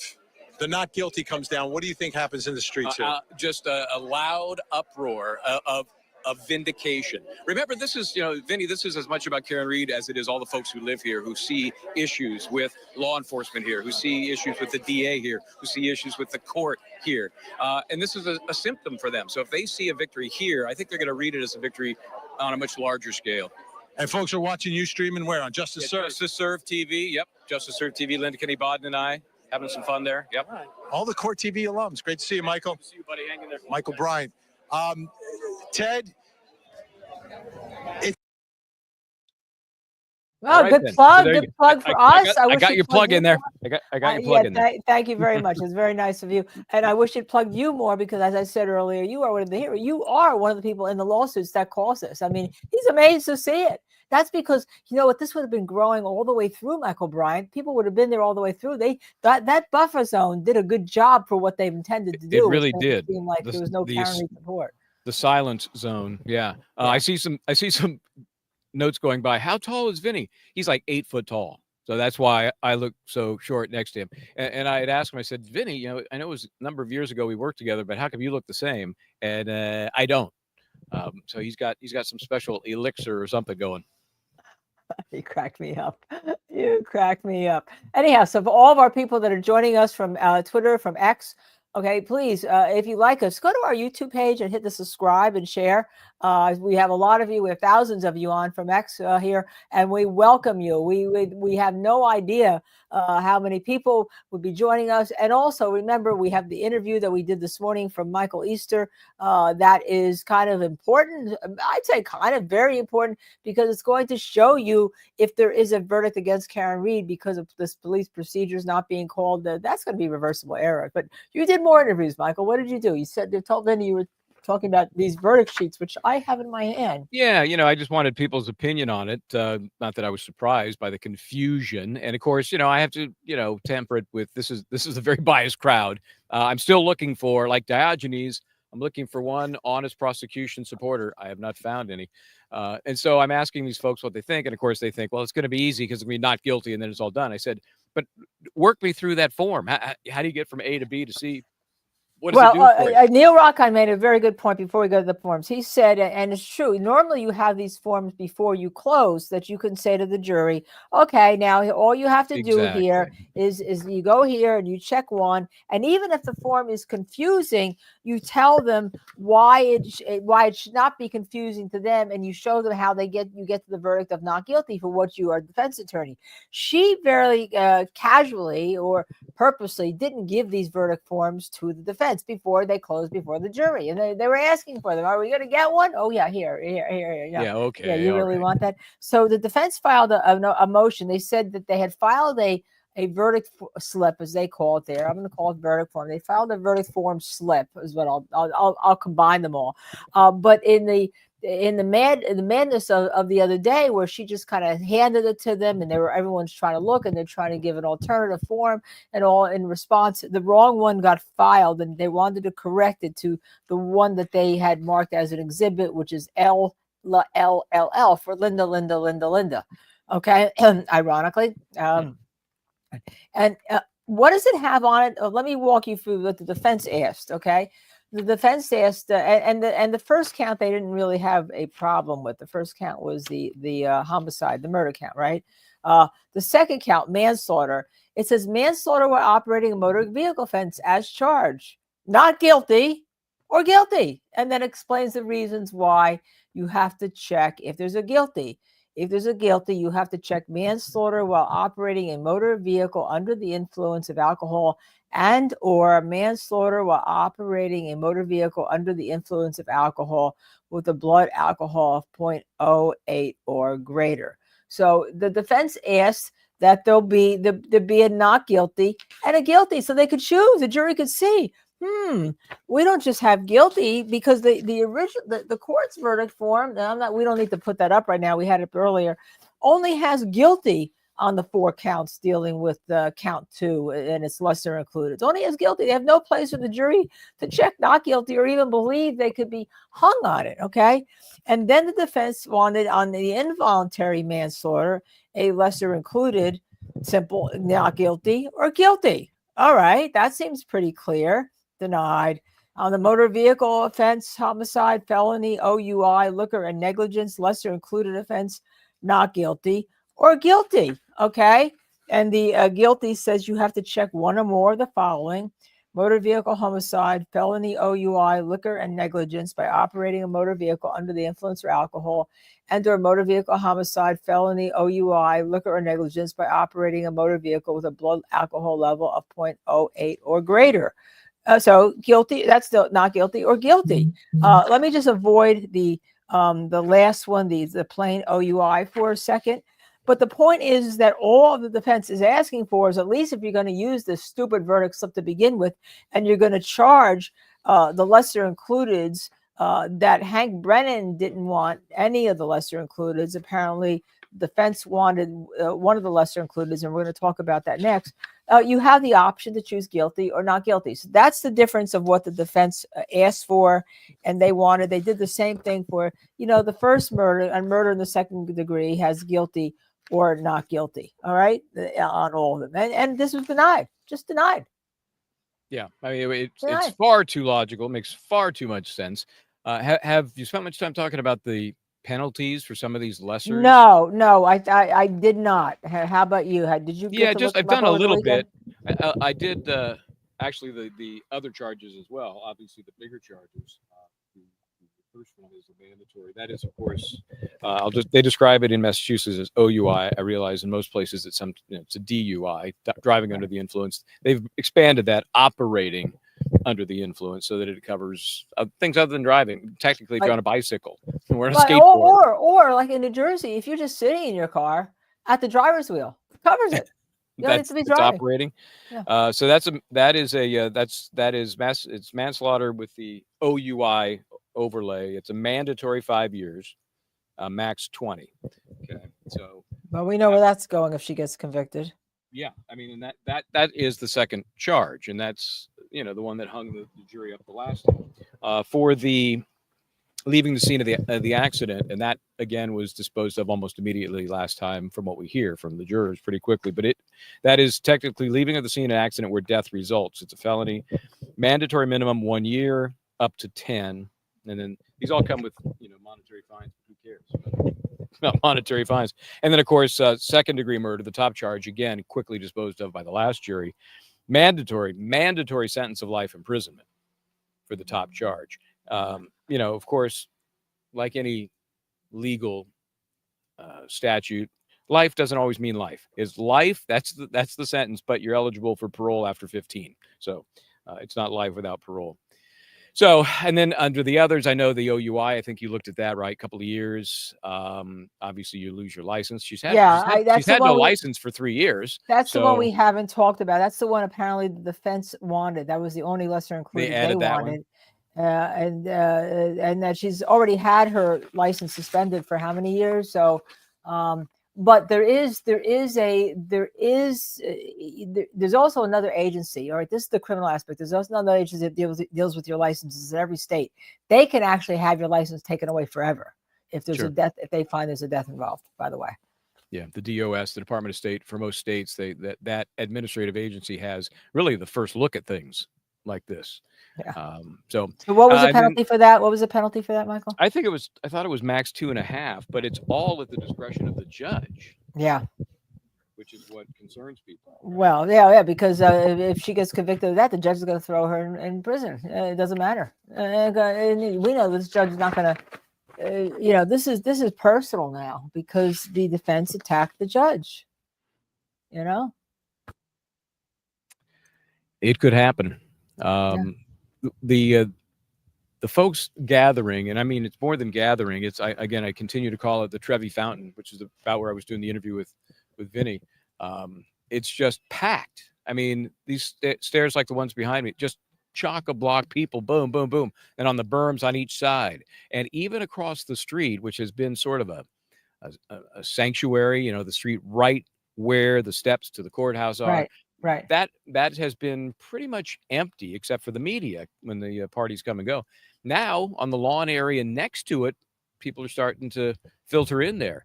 And I don't think it's prohibited. I think it's just been respected, maybe thinking that people didn't want to be rousted by the cops. But now they're starting to filter in there, and we'll see what happens. There was a gathering of at least 7 or 8 stadies just standing at the curb. And stadies are for people who don't know. State troopers, the state troopers, MSPs, Massachusetts State Troopers. So the stadies are just hanging out there, and the point is they got nothing to do. People are not destroying property. They're not even loud. And you remember that Alan Jackson told the crowd last Friday, like, shh, keep it down. And now they do that. They do this. Am I doing that right? Yes. This is the symbol that they all do. Right. That's what the symbol they're all doing, right? Yeah, which is, it's kind of an interesting maneuver. Reminded me of, I always think of movies. The Italian. Reminded me of Hunger Games. That's what it reminded me of. Remember when in Hunger Games where they were giving a symbol to Katniss? Yeah, which I think was that a V or was that what was it? It was something. But it's a very. Like but this is actually an Italian symbol, by the way. Just the Italian hand motion. We won't go there. Is it? But that's the derogatory use, isn't it? Yeah. Well, that's I'm Italian. What can I tell you?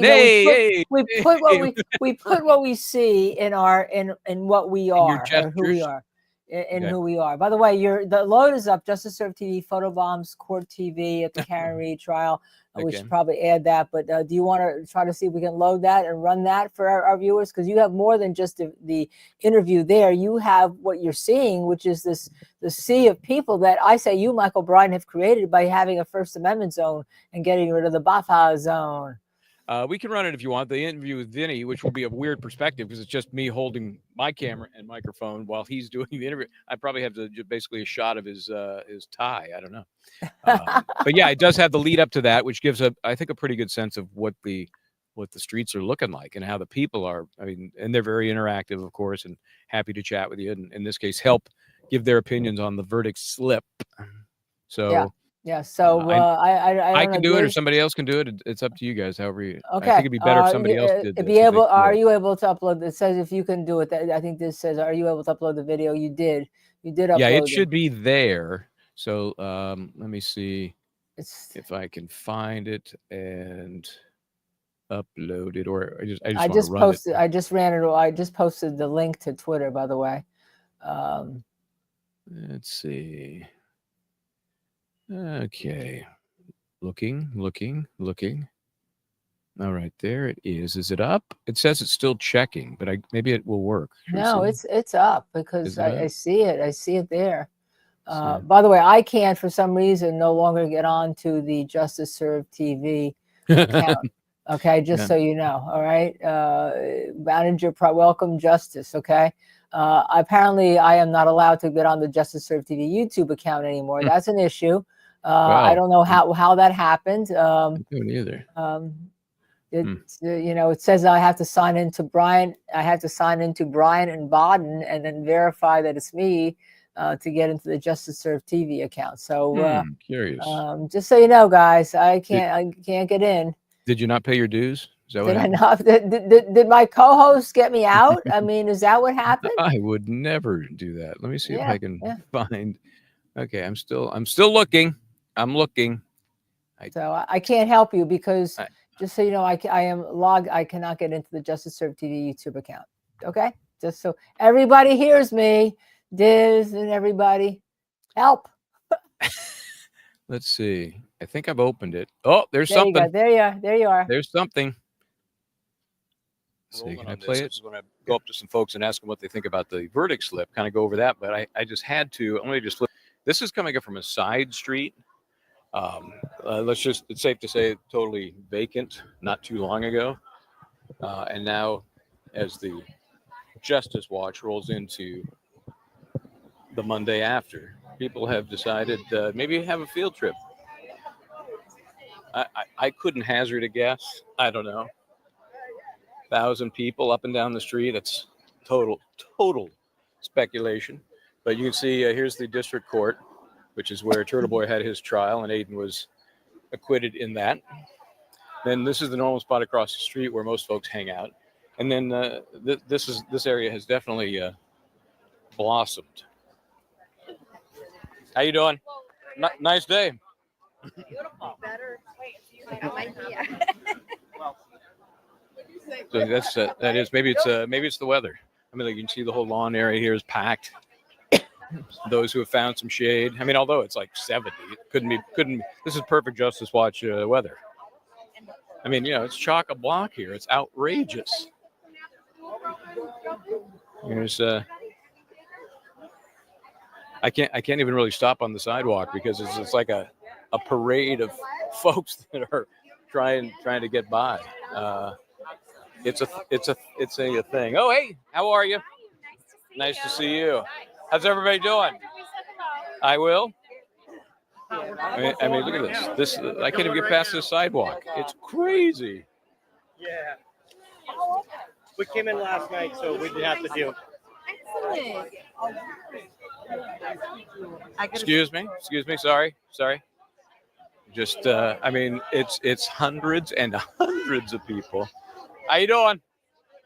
Good. Like I said, this is the Trevi Fountain. Oh, like here's Vin, who threatened to give me a hard time. So I'll stay here and let him give me a hard time when he's done.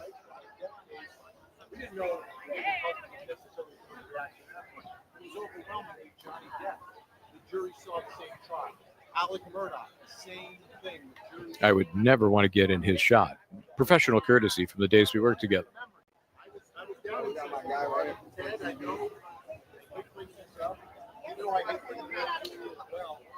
But I was there for Casey. I said the name. I said it. I said it just because I have to make the point. He was talking about Casey. He was talking about Casey Anthony. Excuse me, right behind you here. Sorry. Excuse me. Let Vinny do his thing. I'm guessing it's a live shot that he's doing. The way they how you doing? The way they parachute in, when the time comes, I give Vinny a hard time. So again, this is to the end of the block. Again, not like these areas haven't been used for the media before, but they are now loaded with human beings. Okay, so I'm gonna do a quick pan across, even across the street, courthouse over there. You've got folks sitting along the curb in the front of the courthouse by the lawn area, that is definitely new. Just in part because kind of run out of room over here,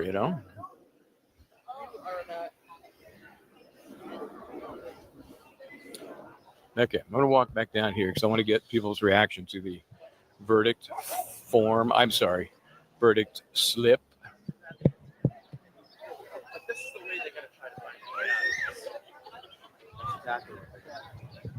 How you doing? Hey, I got a question for you. Hi, could you hold that for me a second? Sure.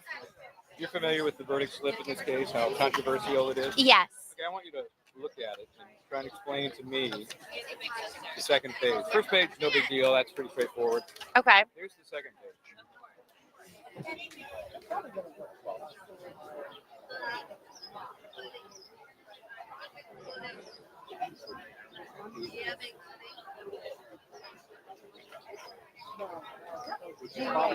Oh, wow.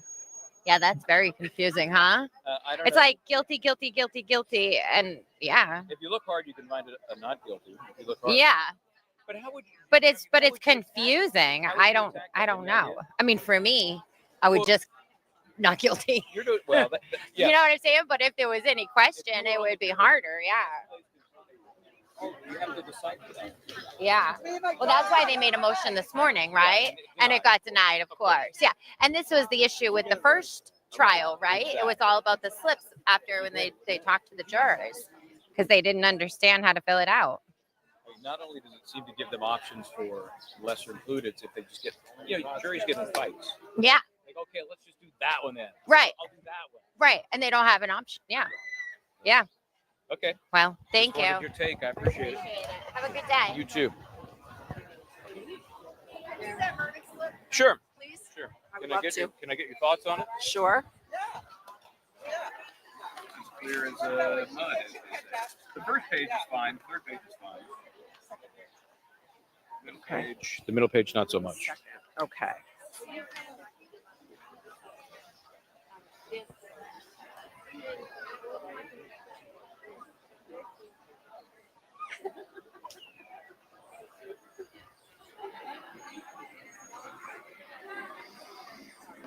I mean, the fact that it takes so long just to go through it tells you something. 100%. It is definitely confusing upon first read. My thought is that at the very top, it should say you can only choose one. I mean, I get that if you choose not guilty, number one, you don't go on to 2, 3, 4, or 5. However, if you decide she's not guilty, then what? And that's where I think it's extremely confusing. It almost makes it look like, well, don't give up just yet. Right. Keep looking. See if you can find something. Keep going. Exactly. I'm hoping that they had their minds made up and that everything that they're doing in there right now is a technicality. How do you feel about where we're at 5 hours? I think something like that. I think it's fair. They have a lot of stuff to look over. I think they have over 200 exhibits to look at. And I think that in all fairness, if I were a juror, I would, even if I knew what I thought, I would still want to look at everything. Just to make myself feel good that I did my due diligence. I looked over everything and I still believe that she's 100% not guilty. Even though I did before, I still believe she is 100%. But in all fairness, I wouldn't want to leave the courtroom not knowing that I looked at everything I needed to look at. Exactly. So remind me to put you on my next jury. Well, sure. Thank you. As you can imagine, most people. Oh, whoops! I just covered.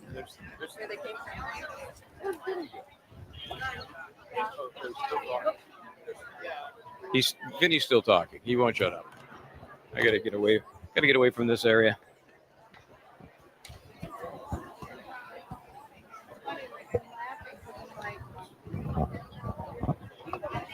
Mike from Justice. Hey, how are you? Good.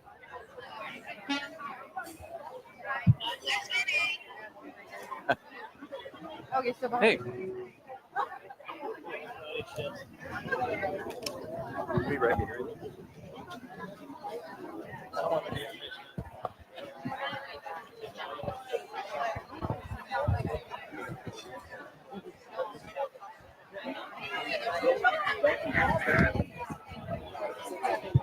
So he waves me over while we're in the commercial break, and this is just rolling wild while doing the interview.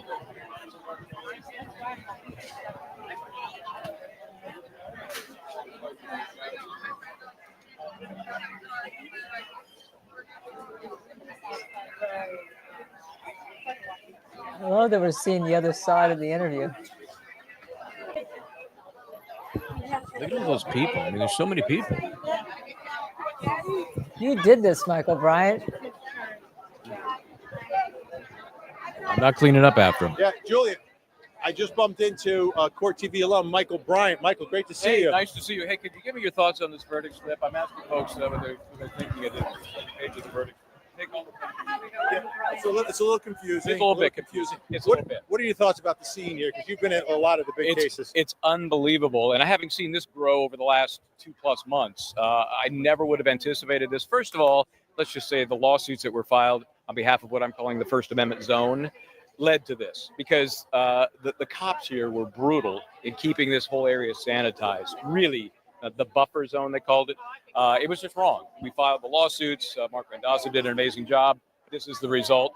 And is this are people yelling, screaming, burning buildings? I mean, this is a pretty sedate but large crowd here. It's extreme. I mean, it shocked me when I walked up because I was here back in May, and a few people here and there came back with the relaxed rules and the anticipation of the verdict. How do you think it'll go here, though, if it comes back with a guilty, like we see in the overwhelming majority of verdicts on Court TV? I'm going to call it loud disappointment. I mean, I don't think any of the state troopers' cars are going to be turned over. Things are set afire. Major disappointment, and hope that on appeal things will be changed. How about and the alternative? The not guilty comes down. What do you think happens in the streets here? Just a loud uproar of vindication. Remember, this is, Vinny, this is as much about Karen Reed as it is all the folks who live here, who see issues with law enforcement here, who see issues with the DA here, who see issues with the court here. And this is a symptom for them. So if they see a victory here, I think they're going to read it as a victory on a much larger scale. And folks are watching you streaming where? On Justice Serve? Justice Serve TV. Yep. Justice Serve TV. Linda Kenny Bodden and I having some fun there. Yep. All right. All the Court TV alums. Great to see you, Hey, Michael. good to see you, buddy. Hang in there. Michael Bryant. I didn't see any. Nice to meet you. Oh, hi. Nice to meet you. No. Oh. I didn't realize that was you. Oh, yeah. That must be it. I was rude to keep my glasses on, wasn't I? It's so bright out here. Yeah, She was thank you. critiquing the interviewing because I left the sunglasses Hey, on. what's happening today? Good. I'm just visiting with my buddy Vinny there. Yeah. Hi, Linda. Hi. Hi, Linda. Hi. Sweet. Hi, everybody. Love you too. I know you can't see this, but maybe you'll see it on replay. Really? Yeah, so we'll re-rack that for folks who didn't get a chance to see it live. I was promoting the Yeah, Easter. he's amazing. Yes, amazing. The jury should have heard from him. Cheech has been around. One Okay, of so our what's your regulars. take? What's your take? 5 hours plus in. What's your deal? 227. They're going to come back not guilty on 3 counts. Just to send a message. Absolutely. Right. Interesting. If All right. Anything, if anything, guilty on the driving under. But I don't think any of them. All right. We'll see. Take care, guys.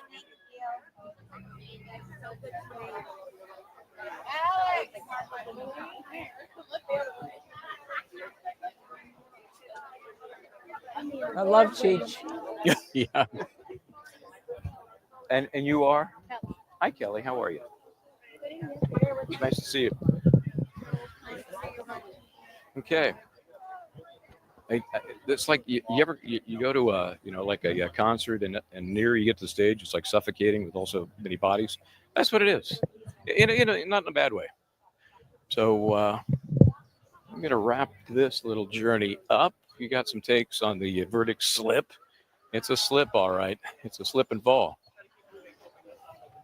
Hey, isn't your plane leaving soon? It is. Yeah. Actually, Yeah. about 6 o'clock. So we can. Oh, stay you got here. time. You got time. I'm hoping.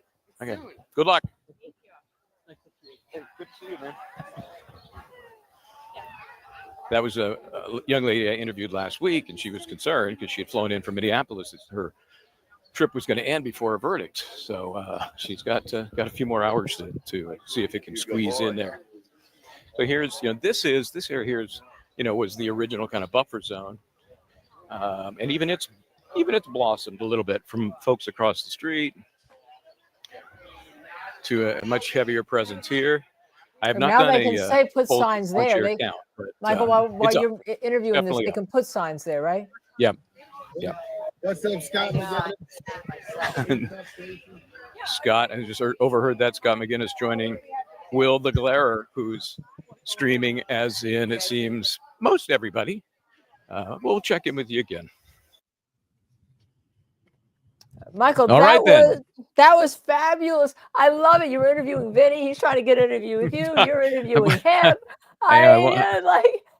Like he doesn't know the history of this whole thing. It's like, well, I'm surprised. He didn't, what they didn't follow the history of you. I mean, I talked to him. I talked to him, and I talked to Matt Johnson, who's been the on the ground correspondent here. Right. And I gave him, the background on this First Amendment fight that was underway, and they never really grabbed onto it. Maybe it wasn't salacious enough for them, but I think now that Vinny's been here, he definitely sees the difference from, he was here before and now after, and it's a massive difference.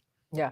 We did put this up, by the way, Madeira Beach caregiver. Are you still in Moscow, Russia, Madeira Beach? Excellent coverage, pal. But let us know, where are you these days? You are amazing in your hospice nurse duties, and I'd love to hear some Moscow stories. I was in Moscow in '60. I love the city. Putin and I were hanging out. No, it's a beautiful city, but I don't know how you can get in and out of there these days. So I'd love to hear that story. Yeah. So when you see the car that says free carry and read, and then the sign, I guess, that says the buffer zone is right on that post. So people are still able to walk past that car because now the whole First Amendment zone has gotten so big, you're right up to that. Yeah, as long as you don't have any signage, you could. This is so odd under the court order. You can have a sign that says Massachusetts State Police are corrupt, or criminals run Norfolk County. Yeah. That's okay, but you cannot have a sign that just says free care and read. Yeah. Yeah. Hey, my sis is in the chat. Hello, sis. One of these days I'll get to see you, okay, in person rather than being here with everybody. Although I love being here with everybody. Joan's been following this case, and she's my sister. I have to point her out because I love her. How's sis doing? Is sis good? Sis doing good. Sis is doing good. Yeah, yeah. And they always were through sis's operation with me, as you know. Sis is in there. This is doing this, and so yeah. So they haven't had a question yet. What do you make of that? What do you make of that? Well, first of all, this is the first day they're really working, and I think all 12 of them want to be heard. We've been talking about this, like we can't stop talking about it. As a matter of fact, if we go out and somebody doesn't know about Karen Read, we'll say, "What do you mean you don't know about the Karen Read trial?" Right? But they have been sitting there, and I think a lot of them have thoughts they want to get out, and so they probably were going through. I think that Richard Gabriel hit it on the head. They were going through their thoughts first. I don't even know if they've gotten to this debacle of a. Yeah, if they are like the first jury, they quickly went through 1 and 3 and set that aside, and then focused all of their attention on number 2. Interesting, it is number 2 because I'm thinking of a different number 2 when I look at that page. But they spent days. It was 4 days, the first hung jury, and it was all about the second count and all about the lesser includeds. And so, wild guess would suggest we're heading down that same path. The real question is whether they're going to come to some conclusion or not. Hey, let me say thanks to those who have contributed. Nice to have a little refreshing soda while I'm here hanging out at the park. A couple more donations, and I'll have vodka to put in it. It'll be great. So, and by the way, if you're joining us from X, Twitter, X, formerly Twitter. Okay. Please go to our YouTube page and hit the subscribe and like and notify so you get notification when we're on. And also, if you're just joining us today, you know that Michael Bryan's making his, I think it's your 14th trip. I think Thursday. It keeps getting bigger. I'm not sure. It's in the Friday teens. the 13th. It's definitely in the No, teens. because you see how you know everybody. And I'd like to get Jason Grant back on. We haven't seen him or Scott on the show in a while. They've been in the chat, but they've been one of the, they've been there from the beginning, and Jason was one of the original plaintiffs in the lawsuit too. So I'd like to try to get his thoughts back on as to what's happening. You're there. You're with it. Everybody knows you. Everybody knows you. Well, I'm like the town bum. Everybody knows the town bum just wandering around. Haven't seen Dina though in the past couple of days. I she's saw her okay. earlier today. I did. Oh, you I did? saw her. Okay. She was covering the live for. I always forget the name of their channel. Silence. What is it again? I forget. Resistance. Something about. There you go. There Yeah. you go. Resistance to silence. Yeah, she was Resistance covering to it for them. silence, right. She actually has been getting into that little zone there in front of the courthouse that generally is for the media, and she's been real chummy. Yeah, she's been pretty chummy with Hardman and some of the other state troopers. So she's kind of worked her way into unofficial media. So that's good. And so we have that. We also have the jury. Maybe we don't know. Obviously, this is lunchtime. We don't know whether, and like in some states, when they send lunch in, they stop the jury clock. They told them they can't deliberate. We don't know what she has informed them, whether they can deliberate through lunch or they can't. But in many states, they stop it and say you can't talk during lunch, even if you're in that room, even if you're in stupid. that room, okay. What's the point? Focus on the food, please. Focus. Right. It's dumb. People. When are you more likely to have a conversation in the real world? Hey, let's go have some lunch. And what do? You talk. Right. You So talk, why would you shut it down during deliberations? I seem to remember, as she was prepping to send these folks out, some brief reference to deliberating during lunch, and I don't know if it was a question she was asking them or just a what if that she was throwing out there. I don't know, but it seemed to come up. Michelle W says, I hear they stop the clock until 2. We're all hearing stuff, but we, usually the time the judge will say it, they'll do it in open court. And she may have just done it with the lawyers at Sidebahhh or whatever, Oh, Michael, blessed in Texas has your name. Although isn't he dead? I was going to say, I think he just died recently. Yeah. But I'm not sure. I'm both offended and honored. So thank you. No, he's honored. Blessed in Texas. Thank you very much for that donation. I think that's a wonderful, wonderful compliment. George went. Yes, George went. Yes. And all. But what's worrisome about the second count, the way this is, just like the person I was speaking to this morning, and I may have to go down and speak to downstairs somebody else, by the way, in 10 minutes, just so you know, just in case I have to run for a few minutes and leave you all. And I'm going to show this, is that Madeira Beach Care was sitting in Memphis till Thursday, but thought about rerouting to Boston if I thought the jury would still be deliberating tomorrow. See my previous comment regarding my patient in Moscow. Somehow I didn't see that come through Madeira Beach, and I know it'll find its way. I didn't see that come through, and maybe okay, got it. All right, here it is. Too bad you both can't tag team the streets of Canton. That would be stupendous. I was stuck at Memphis last night en route to Madeira Beach, Florida.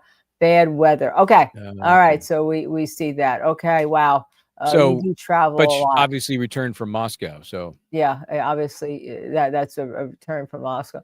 So, but what are you hearing from people? Because the first trial, we heard from the who was it with the bow tie? The guy, Ronnie Bowtie. Ronnie Bowtie, who, and it may be like my conversation. Well, she was drunk, as was everybody there, right? Okay, as was everyone there. And he ended up dead. And so, she must have hit him, and therefore we were hung up on that. What do you say when a woman says to me, well, come on, of course she did. She knows what she did. And there's no other reason for why he ended up dead. So therefore she must have done it. And she didn't tell us what she did. So therefore I find her guilty. And that's basically the comment I heard this morning. Yeah, it can happen. And it really comes down to, as we've talked about before, the strength of the personalities of the jurors. If you're an alpha, and you want to cram that down somebody's throat, and those somebodies are sheep, it can happen very easily. People are malleable.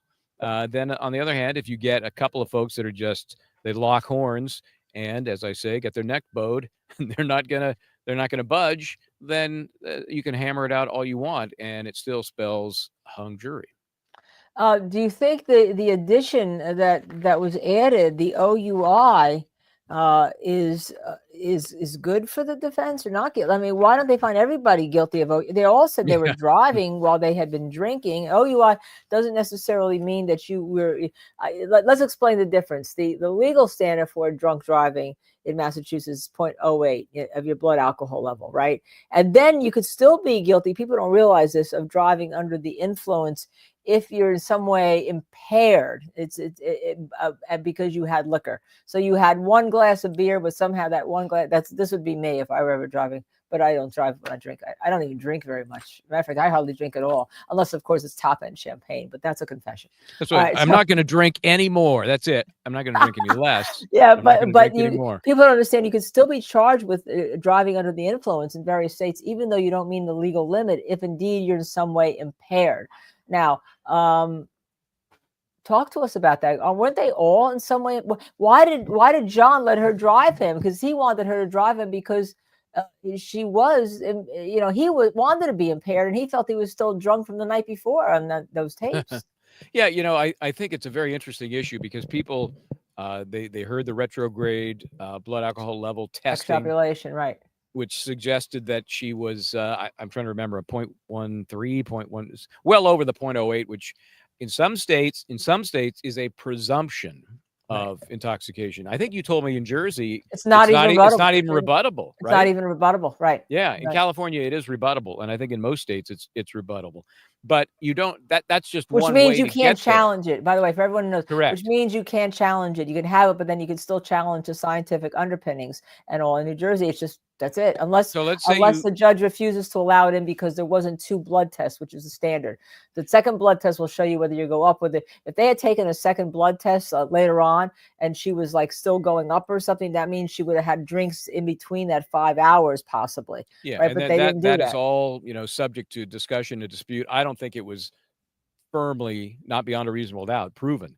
But you could also be found, let's say you blow or a blood test goes 0.07, you're under the legal limit. You can still be found to be OUI based on other factors. So in this case, they're relying on that retrograde blood alcohol level. They think they're done. That's it. Right. We got it.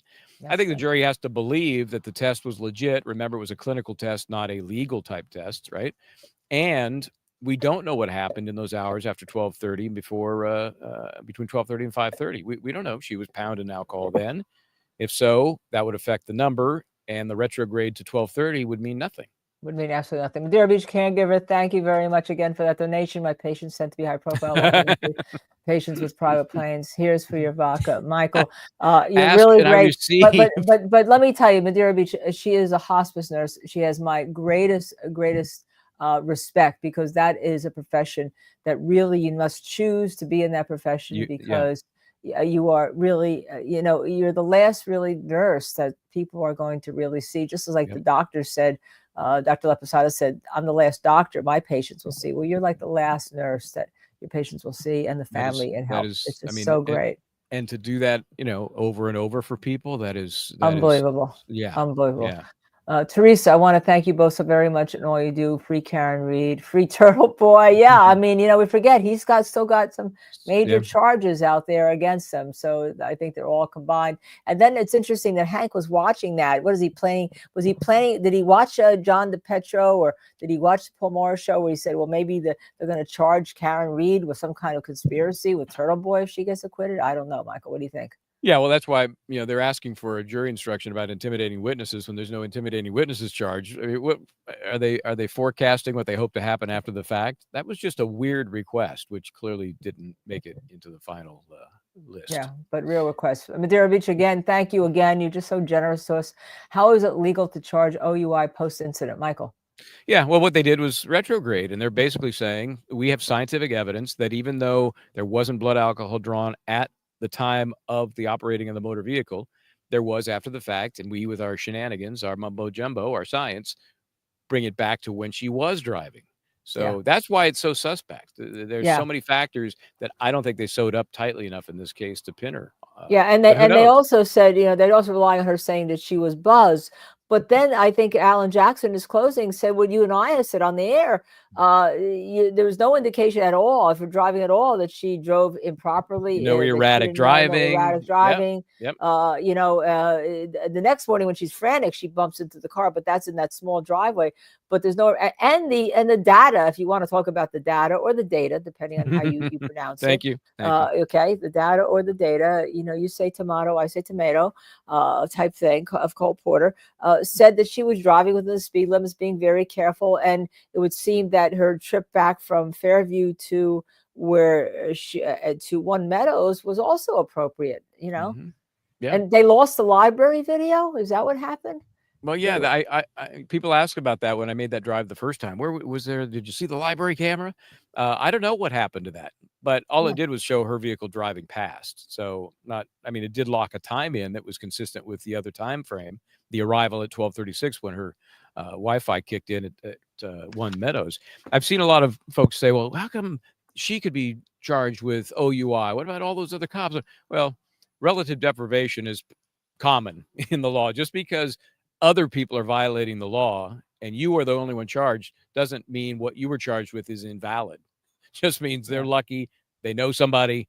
It doesn't minimize what you've done wrong. Higgins was like, oh, I went back and had 5 more. He had a lot of those whiskeys. A lot of whiskeys. Whiskeys. 5 and he whiskeys. leaves 34 Fairview, he says, because they don't have hard alcohol there. They just had beer. So, Yeah. And let me just acknowledge just Curious Law Tuber gifted 1 Justice Serve TV membership. Thank you, Curious Lawberry. And we have another Sky Stars page who just became a member today, gifted 1 Justice Serve TV membership. Thank you again, because as I said, it's very important for people, who can't afford these things, and you guys come through for them, and we really appreciate that. We try to do the best we can with all of our time for all of you, and you really are our subscribers who have quickly come to us. Hopefully, we're giving them good analysis and good experts. And one of those experts I'm going to ask you about right now, Michael Bryan, we heard from this morning. We had the first exclusive interview, just as we did when Joe Tacopino finished A$AP Rocky. It was his first exclusive interview for Streaming Network, on a Streaming Network. Actually, his first interview. All right, since the court denied him to be a witness. And he talked about things that you can do. And he kept saying one of the things you do, because this investigation was incomplete, inconsistent, and inaccurate, is you go get all the first thing you do is get all the Ring and CCTV coverage. Talk to us. Yeah, he was amazing, right? I mean, it's a shame the jury did not get to hear from Michael Easter. And he's got an amazing background as an FBI agent in traditional law enforcement.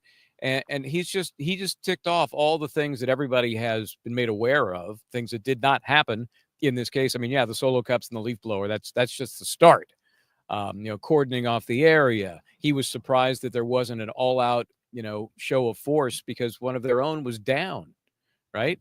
Right. That was a big thing to him. Tell us why. Yeah, really big thing. And well, he said, he said I'd walk in snow to come help a fellow officer that was down. Where were all those people?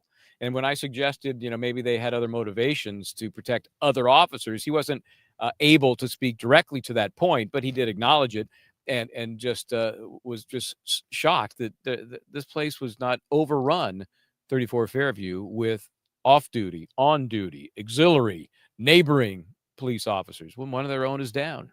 Yeah, he talked about the thick blue line should be helping the blue line. They should be there creating that blue line. Sky Scars page, thank you again for your donation. Again, thank you much. You guys are an amazing team. We heart you. We love you all. Michael Bryan, I just happened to go click. I was on his show at Law and Crime, and he was into these funny little things and demonstrations, and I was too. And we just kind of knew, we have different points of view on a lot of things. But, our view is that unless we talk as people, even we have different points of view, like in a jury, hey, you're not going to get very far. So we kind of clicked. And so when Law and Crime decided they didn't want expert analysis, even though we were only doing it like 2 hours a week, it wasn't like a full-time job. Our full-time job is being lawyers, right? And we have full-time law practices. But we thought that we had something to contribute. And we just first thought we'd just do something like 7 minutes a week and have fun. So we kind of putzed around last spring, just kind of having fun, do here. Kind of got into the Michel Truconis case. We got Yeah. into that. Had the first interview with her sister, Right. Claudia Truconis. That's right. Yeah, but then when they decided no analysis, we kind of jumped in with both feet, and that was in September. So Right. Yeah, in September, and then for the first month of that, we kind of floundered around till we got our legs, and then Diz and Missy came on board, and here we are, and we really started taking off in October, and now it's 15,000 of you strong, and we do hope that if you're coming from X or Twitter, please hit that like, subscribe, share button, and if you're already on our YouTube page and you haven't come from X or Twitter, please hit the like, subscribe, and share, and notify, because then you get notified when we are on the air. All right. So I was doing the other day. I was doing something out at the house, some yard work or something, and I started to think we're like Green Acres. You know, the couple of lines from the the chores, and then you say the stores, and I say fresh air, and you say Times Square. So. People know the Green Acres show with Eddie Albert and Zsa Zsa Gabor was one of the No, it was the other. Was it Ava Gabor? It was Ava Gabor. Yeah. So yeah, that's that's it. We're true crime Green Acres. That's what we got here. And then one of us is out in the field, and the other one's shopping. We're wearing Chanel. Okay, no problem. We're kind of like nothing that. wrong with that. Sharon Logue wants to know how the weather is there, Michael. Is it hot? It's beautiful. I mean, it really is the best Justice Watch weather we've had. Not too windy, cloud-free sky. It's amazing. Good day for a verdict. Yeah, PTSD to Hillary. Green Acres is perfect for you. Oh, that's great. I think we're gonna have to do something with that. We're gonna need. I can see pitchforks and. I can see Joey Kane putting together something with us with Green Acres, and they had a big pig. Didn't they have a friendly? Oh, pig? Arnold the pig. Arnold the pig. That was actually, I believe, that was the mayor's pig or the sheriff's pig. I can't remember now. Yeah. Mr. Haney. Mr. Haney ran the store. Mr. Haney ran the store. Green Acres is the place to be. Yes, That may get us a. That may get us don't get a copyright strike. Right. Sky Stars page. I thank you again. I've only been with you all month. Would love to have story time one day. How you all get together. Goodbye, city life. I can't. I do go to the country. We have as you all know, we bought a cabin in the country. I'm not sure if that's a good idea, because I said to my husband, well, be careful when you step out. Make sure you don't you step on a rattlesnake. And I said, I just read an article. You have to be 100 yards away from a bear. And if you hear a coyote, you got to get 2 in. He's like, oh, I'm scared to move. We can't. Why are we even here? Yep. Mm-hmm. Yeah. Darling, I love you, but give me Park Avenue. We have to do something with that. Yeah, we should do it. We could do that's one of the things we should do for our members. Maybe a full dive into how we met. If we did a full dive into how my husband and I met, it involves an autopsy, but that's a different story. Yeah, that is I don't think there was nobody died in our collaboration, not yet. Anyway. Yeah, at least not yet. And all, but you are an incredible. I will say, Michael Bryant's an incredible partner to have in this. I mean, he likewise, is first right of all, back at you. People know a courtroom star. I've dabbled. I've worked in the trenches, but you've been on the marquee of some amazing cases. So they all seem to be mentioned in this case too. When they were going back on, we wrote all these summations that talk about Jose and all that type of stuff, and with Richard Gabriel, who you saw. Some of you didn't like because he said that Hank Brennan's a very good lawyer, and if you don't think the defense is thinking Hank Brennan's a very good lawyer, I'm telling you, you are wrong. They may not. They know he's an adversary, just like I knew Jackson was an adversary. We butted heads. Now you all, you love Jackson and all, but we butted heads. I mean, and so a good adversary. Matter of fact, you have to be wary of a good adversary. It's the because they are good. So don't underestimate anybody. Yeah, I think they respect him. They think he's down and dirty on a lot of fronts, but his abilities, I think they respect. Yeah. But they caught him. They caught him with those holes. He just went one step over the line, either purposefully or imperpusely, with the holes in the back. And I would love to be inside his brain just for a second, just to see if that was purposeful or just got carried away. I don't know. Yeah, or I can't imagine. But he did seem, to be worried. The only thing is, he did seem to be worried. And we talked about it when that happened, and he looked at like he had never seen the backs of these. And I'm wondering, sometimes when you're coming in and trying a case, you're being fed information by people in the office that you're not a prosecutor. All right.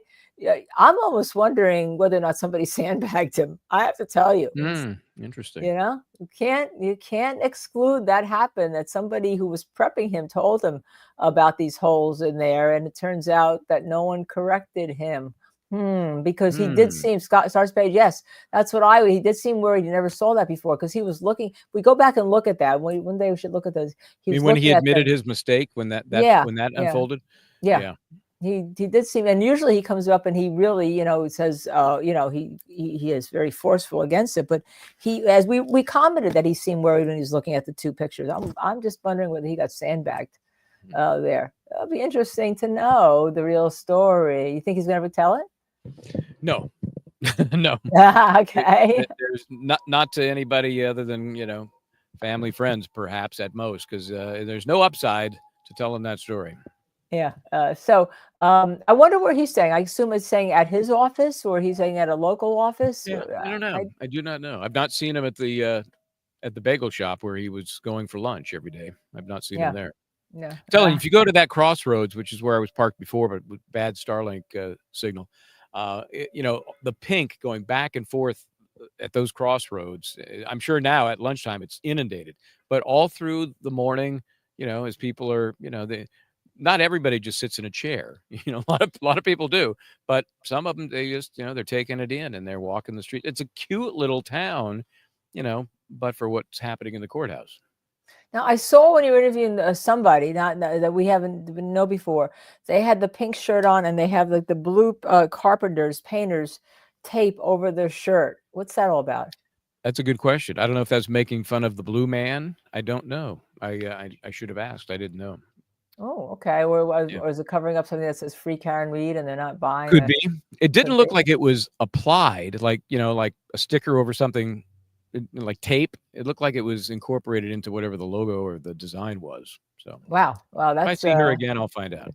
Okay, all right. Now, what's your? Do you get? Should we? I know we talked about playing Hank Brennan's closing, which we should do as you go get more interviews. I mean, we do have Stephen Plord, by the way, who's on call. He's in a deposition today in California, but if there is a verdict, he will come out and he would be available for tonight.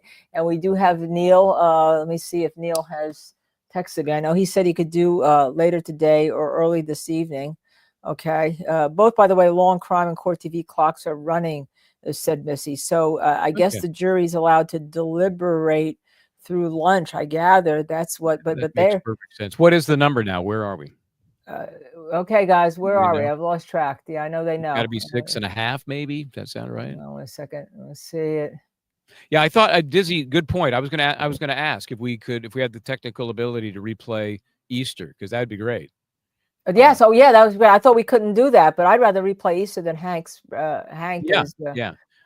People might flee if we replay Hank. Although equal time, we were ready to play him. That was the plan. Okay. But if we can play Easter, all the better. Then maybe we play Hank at some point later. All right. Why don't we play Easter? I think it's like about a 55-minute interview, 56 minutes. Yeah. Less than an hour. Fascinating stuff, I'm telling you. Yeah, we did opening statements of Jackson. We didn't do opening statements yet. We're still having finished closing. So why don't we play Easter? I think he's more important. This is the witness you didn't get to see. And then, Michael, that'll give you a chance for people to hear what the jury did not get to hear. Think about how this might have affected them. Yeah, and we'll still be here. Now we give Michael a chance to maybe. You think your tent? This is like New York City. Will your tent be stolen, or can you just leave it there? It could blow away. I have no idea, but I might go grab a bite and wander around a little bit. Yeah, and see what else. And if we can get some interviews from Jason and some of the people that you were with, even Scott. We haven't seen Scott. Yeah, I talked to Scott. I did not interview him officially, so I might get an update from him. But there's plenty of folks to chat with. Okay, so stay with us. We're going to now replay. Dizzy has it lined up. We'll replay Easter. Michael and Michael's going to disappear. My avatar will still be here. I will still be around. All right. Michael's actually, he just woofed. There he goes. Okay, that's not a great picture of me to start with, but there we are. Further ado, there he is, Michael Easter. Thank you, sir, for joining. We know that you're at a secret location. You're on vacation, in fact, and we appreciate you taking the time to join us. How are you? I'm good. Thank you. Thanks for having me, by the way. You bet. I think our people are dying to know what the jury did not hear. Obviously, you were hired by the defense. So tell us first I don't want this to sound like a direct examination of your testimony they didn't hear, but just give us a sense of what you looked at. What did you review? And then we'll talk about your opinions. Yeah, absolutely. I think maybe some foundational aspect would be, originally I wasn't asked to look at the investigation from this perspective. Originally, I was asked to look at it from my more kind of natural expertise, which is the historical cell phone records and other geolocation records. And that's where Attorney Jackson reached out to me originally. And as part of that, I've testified as an expert in over 200 trials, both federal and state. Clearly, I'm now retired and I do stuff privately. But when I started interacting with Alan on the case, I started asking questions that I would naturally ask about the investigation. How do we look at the phone records? How did the government look at the phone records? How do we incorporate them into the investigation and the defense case in chief? Where does the evidence put this? And as I asked more questions were not answered. And simple questions about, well, whose phone records are we looking at? Where's the victim's phone records? Where are the other suspect phone records? None of these things existed. And as the conversation sort of evolved, Alan's like, Mike, would you mind just looking at the evidence from your investigative perspective? And for that, I spent over 20 years with the FBI as an investigator. I was a law enforcement officer prior to that, and formerly a Marine officer as well. And as he asked, I said, you know what, I'd love to look at the case. Can I get access to the discovery? And so at that point, I looked at the discovery material provided by the Commonwealth, not only with the idea of looking at the phone records clearly, which was the initial aspect, but as a fellow investigator, what would I have done? How would I have looked at this case? And what are some logical steps that I would have taken along the way? And did those logical steps take place? And maybe I'll add to that last aspect was, in that review, my focus wasn't just on what evidence they collected or didn't collect in those steps, but what is the Massachusetts State Police policy? What does it say they should have done? And that policy guide is actually online. And I looked at that and made a comparative assessment of what did the Massachusetts State Police do? Is that the best practice? And is it consistent or inconsistent with their own policy guide? And then I drafted a report and provided that to the court. And I think you mentioned it, and maybe somewhat famous now, Mr. Jackson's "Do It" comment and made it to the interweb. So yeah, that's maybe start there for you. And I don't know if that answers questions or creates more, but I didn't realize that that's how it evolved. You know, I thought it was from the start. You know, let's look at this investigation. I've looked at your CV, so I did know that it was cell phone and that kind of data intensive, right? Right. So Mr. Easter, can you tell this jury what your ultimate opinion is as to how the investigation was carried out in this case? Yeah, I can. Well, maybe the jury's not listening, hopefully, but at least the people on your channel. So for the Bureau, I also was an instructor. And one of the things I always teach is process. Have a process to dissect the problem. And when I looked at this, I really came up with three kind of words to sort of encapsulate the investigation or the lack thereof. And the first one was, I found that the investigation was incomplete. And incomplete in the logical steps you would take to determine whether Karen Reed was the suspect or other people were the suspect. Not following logical investigative steps to collect evidence, to preserve evidence correctly. We can always look back to the crime scene. But even beyond that, as the case migrated throughout that day, and how quickly and even prematurely they identified Karen Reed as the sole suspect. So the first word is incomplete. Incomplete investigations in turn birth out this next word, which I think of as an easy way to look at it would be inconsistencies. And maybe I'll stick with eyes. Is that an incomplete investigation creates inconsistencies, and those inconsistencies can show up in time typically. And you saw it in this case. This case was riddled with timeline issues, and that's because they never completed proper investigative steps to collect CCTV along likely travel to and from, which they should have done. They should have traced those things. You saw in the testimony of, I think Walter tried to show some Google Maps, which is a great technique. I use it, which is to use routes that the phone or the person could have taken, and then tracing those routes for CCTV, whether those are ring cameras, business cameras, or static cameras, to see if we can develop a timeline and a route of travel for Karen Reed's vehicle or someone else that could have been there. And then an inconsistency, it breeds the follow-on, and which is another I word. Maybe I should have coined all these, but is inaccuracies. Incomplete, inconsistent, all ends up with inaccuracies. And you see it. Now we have all these inaccuracies in the case that makes you start scratching your head. Why don't any of these things add up? Why do we have so many things that conflict with each other? And the reason that happens is it happens because the investigation had all three of those eyes. Their process was flawed from the beginning. And I get the question from people that know I was assisting, which is, Mike, what do you think? Are they biased? Is it corruption? And that's a really hard question to answer. And the reason I say that is I've worked cases all over the country. I've worked cases in Central and South America and parts of Europe. And I've seen corruption. And I've seen cases that are also worked by people that are just poorly trained and have no experience. And the problem is corruption, inexperience, and no training, they end up looking very similar in the result. And the problem with that then is, how do you determine corruption versus incompetence or lack of experience? And that really then becomes a hard decision for the trier of facts, I think, ultimately. My opinion is that I don't have one, whether it was corruption or incompetence or experience. I think the results speak for themselves that the investigators lack the training and experience necessary to have a complete, thorough, and accurate investigation. Linda, I'm writing this down. I'm just blown away with what kind of testimony Mike Easter would have given, and just the presentation, and just this little thumbnail sketch we have of having it incomplete, inconsistent, and inaccurate, leading to it could be incompetence, it could be bias, it could be anything, but it's the same result. I'm just blown away by the whole thematic approach. And so, Mike, what would you say? I'm sure you had. I always have like a rule of threes. Was the three worst things that you saw that were not done? If I'm phrasing that correctly. So that's a really good question. I think the worst thing that was done from the beginning was the response. And that's what struck me the most. Everyone focuses on the investigation and the outcome of the investigation. As a former law enforcement officer, I've responded to dozens of OIS, or officer involved shootings. And I can tell you that the response is overwhelming. We don't have to beg people to come in and help find the suspect. In fact, we spend more time telling people to not come in, go home, get some sleep, come back later.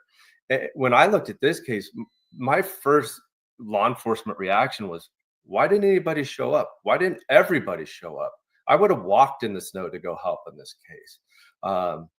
I've had agents that have been shot. I've had fellow law enforcement officers that I worked a lot with LAPD. A young LAPD officer I recall getting killed trying to stop just a graffiti incident late at night, brand new rookie cop, and made the decision to try to make a difference and paid his life for it. And the response was overwhelming, right? When you look at this, do you feel you get a response or an idea that the response from law enforcement was overwhelming? No, I didn't. In fact, at times I thought, why?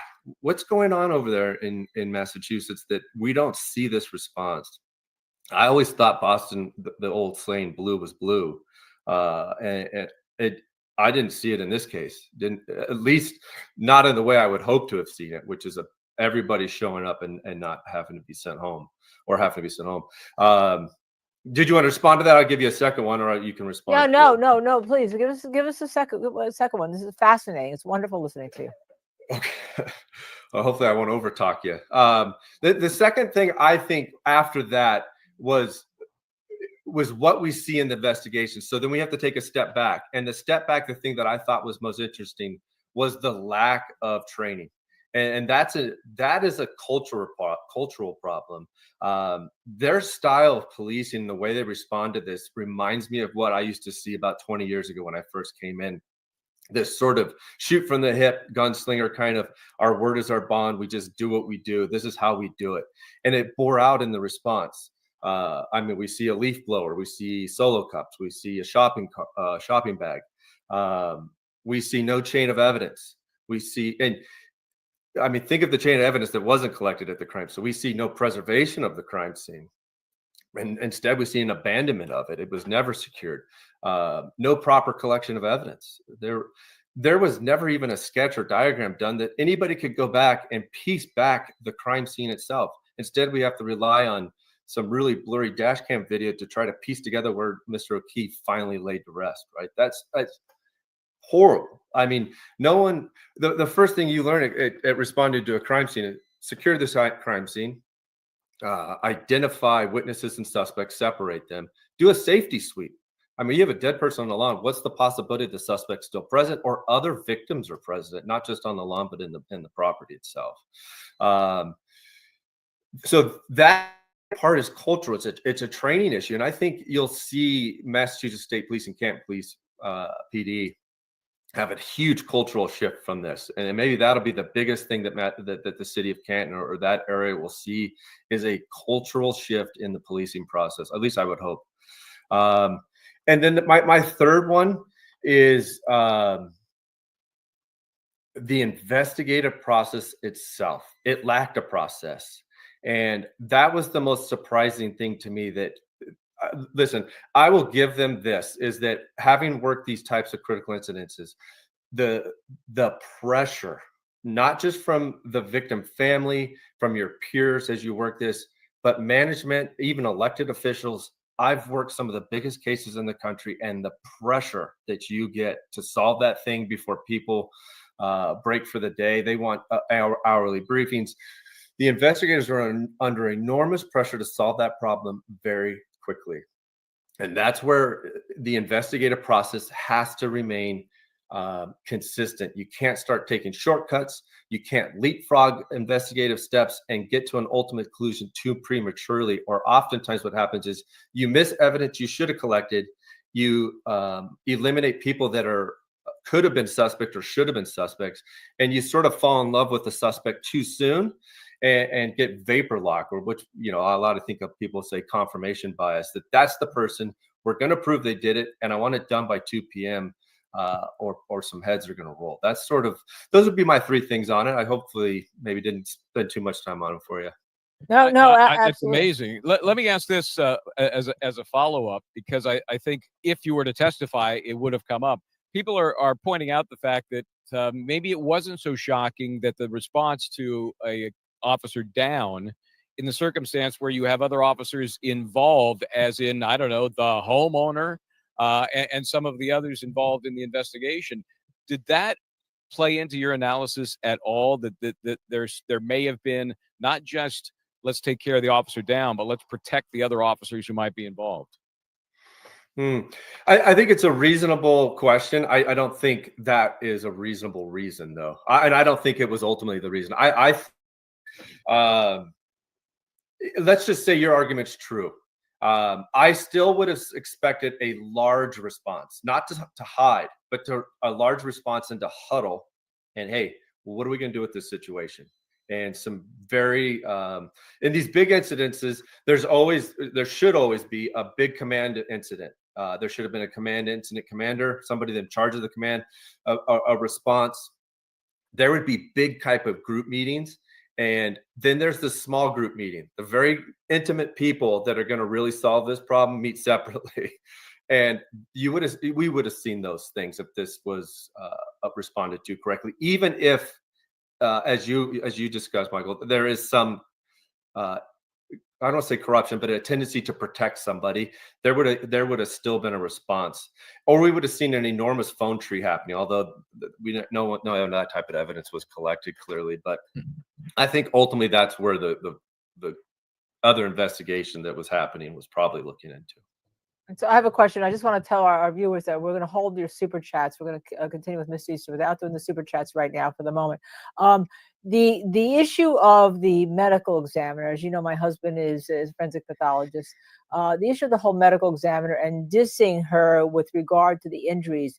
What would be the proper response when you have a medical examiner who says, "Look, in the first 9 days, I've looked at everything you have. I don't find this a homicide. I don't find any injuries consistent with an automobile strike here."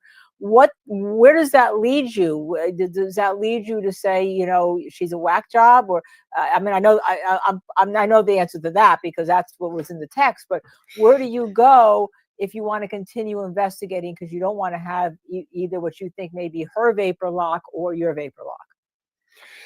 Yeah, I found you talking about Scorty Bello? Yes, Scorty Bello. Yeah, right. I found her to be one of the most credible witnesses there. Her demeanor, her poise, her confidence, and the science. You hear the science is the science, right?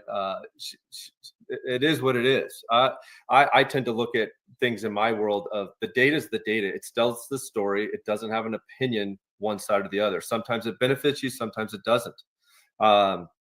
In this instance, to really answer your question a little more fairly, is that that's the investigator's job, is to collect the evidence that proves the medical examiner wrong or allows them to make a more informed decision, right?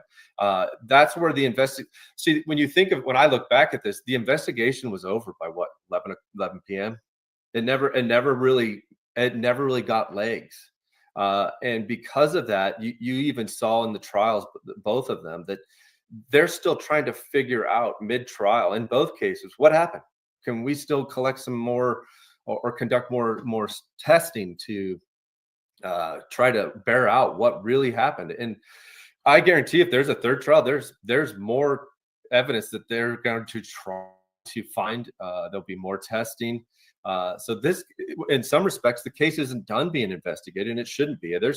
In my opinion, there's still some valuable evidence that's available that should be collected if they knew where to look. Like what specifically?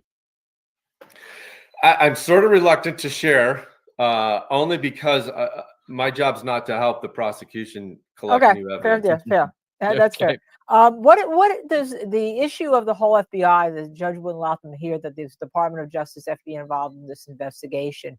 Now, was there things that you saw that you were able to riff on in your report, even though you couldn't mention FBI, as to things that should have been done?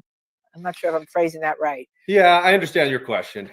Maybe just understand what I did for them ultimately was that in review, I talked about those three things as I looked at the investigation itself and the discovery items, and took each item, looked at it for what it provided, its incompleteness, its inconsistencies, and its inaccuracies.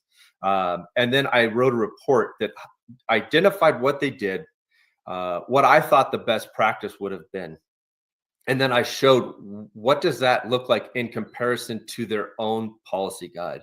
And I wrote an opinion that on those key elements. And I looked at crime scene response, crime scene management, documentation, investigative techniques or lack of investigative techniques that were used, the premature assignment of individuals at 34 Fairview as witnesses only and not as suspects, no chronological case file, no overarching, well-maintained case management from beginning to end. And ultimately, I think one of the critical flaws was no timeline. And you saw that now in those trials, is that they couldn't put the time together, and they're doing it after the fact with these witnesses on the stand to try to make sense of time. Time is, when I teach process for the Bureau, especially like a kidnapping or abduction, homicide cases, where I've worked, if you've seen them, clearly we all seen mass shootings. I was at the Vegas. I worked Paddock's phone for that case. The number one thing is time. We need to establish a time from beginning to end and see where the evidence fits in the timeline. And when it doesn't fit, we need to understand, well, why? And that leads to follow-on investigation. Why doesn't this event fit in our timeline? Is our timeline off, or is this event that somebody recollected off? And we need to reconcile those things before we get to trial. You mentioned a couple of things that are super important. One is a drum I've been beating all along, which is at the end of a trial, if you don't know what the hell happened, how do you get beyond that to find any sort of guilt? Right. But you mentioned, and I'll be honest about this, I've been known to poo-poo the cell phone data and how accurate it is and how reliable it is. And I think sometimes it's hard for a jury to embrace it as well. So how do you get them to believe? And you talk about, timelines not syncing up. They've heard everything in this case about what the data tells them or doesn't tell them. How do you get a jury to follow that science and understand and believe it? Right. You bring up a good point. And I think it's important to make a distinction. When I say cell phone records, for me personally, I'm talking about the cell phone provider. And that would be Verizon, T-Mobile, AT&T, Sprint when they existed. I think in this case, the people kept referring to them as cell phone records, as the Cellebrite or forensic extraction of the mobile devices themselves. I don't term those cell phone records. Those are a forensic extraction. Cell phone records, I look at more separately from the provider. And the times that come from those phone records are easy to sync up because we know what controls time in the cellular network. It's the switch for Verizon, for example. And so chronologically, we see those time events established, and we can replicate those by reattaching to the network very easily. I completely agree with you, Michael, on the Cellebrite stuff. I couldn't agree more. In fact, I find, and I don't want to poo-poo Cellebrite because I think the tool is amazing, but it's amazing for a couple things. It's amazing for content, your call list, and like I would say searches of the internet. It's horrible, absolutely horrible at time. And it's horrible at time because every time I've worked a case, it's always the outlier. They're like, what happened at this time? I'm like, according to what? They're like, the forensic extraction. I'm like, okay, forget time. Forget time when we look at Cellebrite. Let's just look at it for content. I think there's a lot of value. And we could probably have that discussion separately. But time from Cellebrite or any other forensic extraction tool, I do not put a lot of weight on it. Instead, I look at it and, okay, where did you get it from? What source the time? Is it, when we look at the forensic extraction, time can be controlled by a couple things. One, the network time, NTOP, the network time protocol, or GPS. So what's controlling it? And how was the time recorded? Was it the event start, duration, end? Was it something they looked back at? I absolutely, you're probably getting me too excited about it. I absolutely, every time I work a case and they're like, well, we got the time from the forensic extraction, I just like, please God, help us, because it's never right. And anytime, whenever it's, you think to this case, I think you would even find yourself, there's one of my eyes, there's too many inconsistencies in time as it relates to Cellebrite. So then inconsistencies bear out one of the Daubert standards, I think, or Fry, or whatever you guys use on the East Coast, of reliability. If something's inconsistent, is it reliable? Right? And I would argue it's not. Yeah. So yeah, Mike, I think I totally agree with you. I think if you could look past time, the forensic extractions are great for content, photos especially. I've worked so many cases where kidnappers have photographed their victims or photographed evidence that they stole, that kind of stuff. So even text content, the names of people that are on their phone tree, because sometimes that's it'll say killer 2, and it's like, perfect, that's exactly what we wanted it to say, that kind of stuff. How about the apps? I know when we were doing Aaron Hernandez, there was an issue about whether the app's time was correct versus, because all the apps seem to have different times versus the time that was done from the extractions. How does that play in, and was that done here? Yeah, I think it's interesting. I think one of my fellow my peers, the guy I used to work with, testified in that case. So I hopefully I don't say something that's different than what he said. Well, I had the two we had the two not guilties on the double murder. So we didn't have the first case. We didn't have the first case with where he was convicted. We had the not guilty case, which was after the first case was convicted. Okay. All right. I don't want to contradict prior testimony from a colleague. I think what I would say then is, what was the app collecting? Oftentimes the user gives permission for the app to collect location information. And then what is the derivative of the evidence collected from the app? Did they use it for source location information? Then you should accept that the app time is GPS time, right? So it really would depend on what you're collecting from the app If it's photos, you got to be really careful, because is the metadata from the photo is what's controlling time, or is it when the photo was sent, when it was taken? So I would think we would probably have a larger discussion on what the app's doing for you. But I tend to find apps are going to mirror device time. But we could talk about instances where that may not be true if the phone is no longer connected to a cellular network, no longer connected to Wi-Fi. I mean, there's some nuances. I wouldn't say there's always the one answer is the right answer. It would. Maybe I'm hedging my bets here, but just saying. No, and then gets on. People have the app open. There's no Wi-Fi. They can't. The app doesn't record, and then they come to a place that the Wi-Fi or something is, and it does record, and then that gets all confused. That's the I agree with you. Right? Yeah.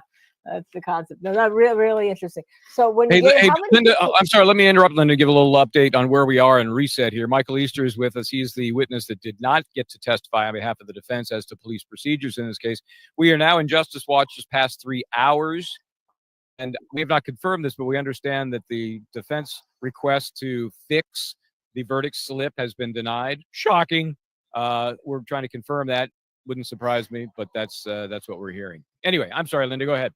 No, I just had, when you gave your final conclusions and opinions, how many opinions did you give at the very end with regard to what we call the because that's how Alan Jackson wanted to use you, that you can't trust the messenger here because, how they got to giving the message was really, it's a legal term, screwed up. And therefore it's an improper and incomplete investigation. And you need the specifics from you to say that. So what were your final specific 3 opinions, if you're allowed to get them, if you think you're allowed to get them? Yeah, I sort of want to be careful, and I think you realize why. I think generally speaking, my report laid out opinions based on those 3 things that I already discussed, which is what did they do, what was the best practice, and is it what they did inconsistent with the best practice and inconsistent with their own policy guide. And then I offered a conclusion of what I think ultimately those 3 I's, the incompleteness, inconsistency, and inaccuracies, how that led to their final conclusion, and whether you want to call it improper or not, ultimately those steps, I believe, created a final outcome that makes it hard to trust that the process was accurate, consistent, and yielded the correct suspect. Oh, I'm blown away by this, and I'm blown away by the fact the jury could not hear this, Michael Bryant. I mean, to me, it's ridiculous. It's wrong. It's just wrong, but it's not the first thing we've said that about in this trial. That's for sure. Let me ask you, Michael, are you going to be following this? I know you're on vacation, but do you have some curiosity about what's happening? Yeah, 100%. It's interesting. When I retired, my focus was on. You retired at what, 35? What do you mean you retired? I'm actually in my 50s, but yes, I retired with the focus of starting my own company to provide, sell side and other location investigative assistance and trial and expert. What I found, and I never really thought about this sort of concept of providing investigative review, for lack of a better term, but it surprisingly has become up more and more since I've retired, is because I've worked so much, hundreds and thousands of cases, is that just look at it, Mike, tell us what you think. And it's not something I expected to do, but I sort of enjoy. And what's interesting is I've worked one recently where I looked at it, I was like, wow, great job. They did a really good investigation. And my response to the attorney was, have they offered you a deal? Because you might want to consider one. This is an incredible case. They did an amazing job. It goes back to Mike, and it is if you do a really good case and you have great process, you have a great case management, the way you collected evidence, and it's easy and easy to navigate and absorb what happened, a great timeline. When you look at it as a on the other side now as a defense, it's like, oof, these people are prepared. I don't know if I want to go to trial with these people. Maybe I should consider a plea. Hey, client, this doesn't look good for you. Where this case, you don't see any of that. And I think that's sort of, it's tragic, I think, ultimately. And I think the tragedy is that, this should have been done not only to the process or proper, but it should have been over the top done for John O'Keefe. That's how we would have done it. You would have been, these guys went over investigated the case, not under investigated it. Yeah. And I think as we sit there and watch this trial, we think about the O'Keefe family and we think about how they're all in on this prosecution. And yet, was it really an investigation they should be proud of, consistent and confident in, that the real criminal has been found, if there is one? And I think the answer is no. And I feel for them, because they're not going to get the justice that they really deserve. Yeah, I agree. And when you watch the I think I was prohibited from watching this trial, but I tried to catch up a little bit the other day after I realized I wasn't getting called. But when you look at the last trial, watching that family sit there, I've been on this side of the government for a long time, clearly, and interacted with many victim families. And I remember working a young girl that was working at a liquor store, and she was shot point blank in the face. And that case was so devastating. The letter the mom wrote me after we found the three suspects, I keep it, and sometimes I still read it. It's just so.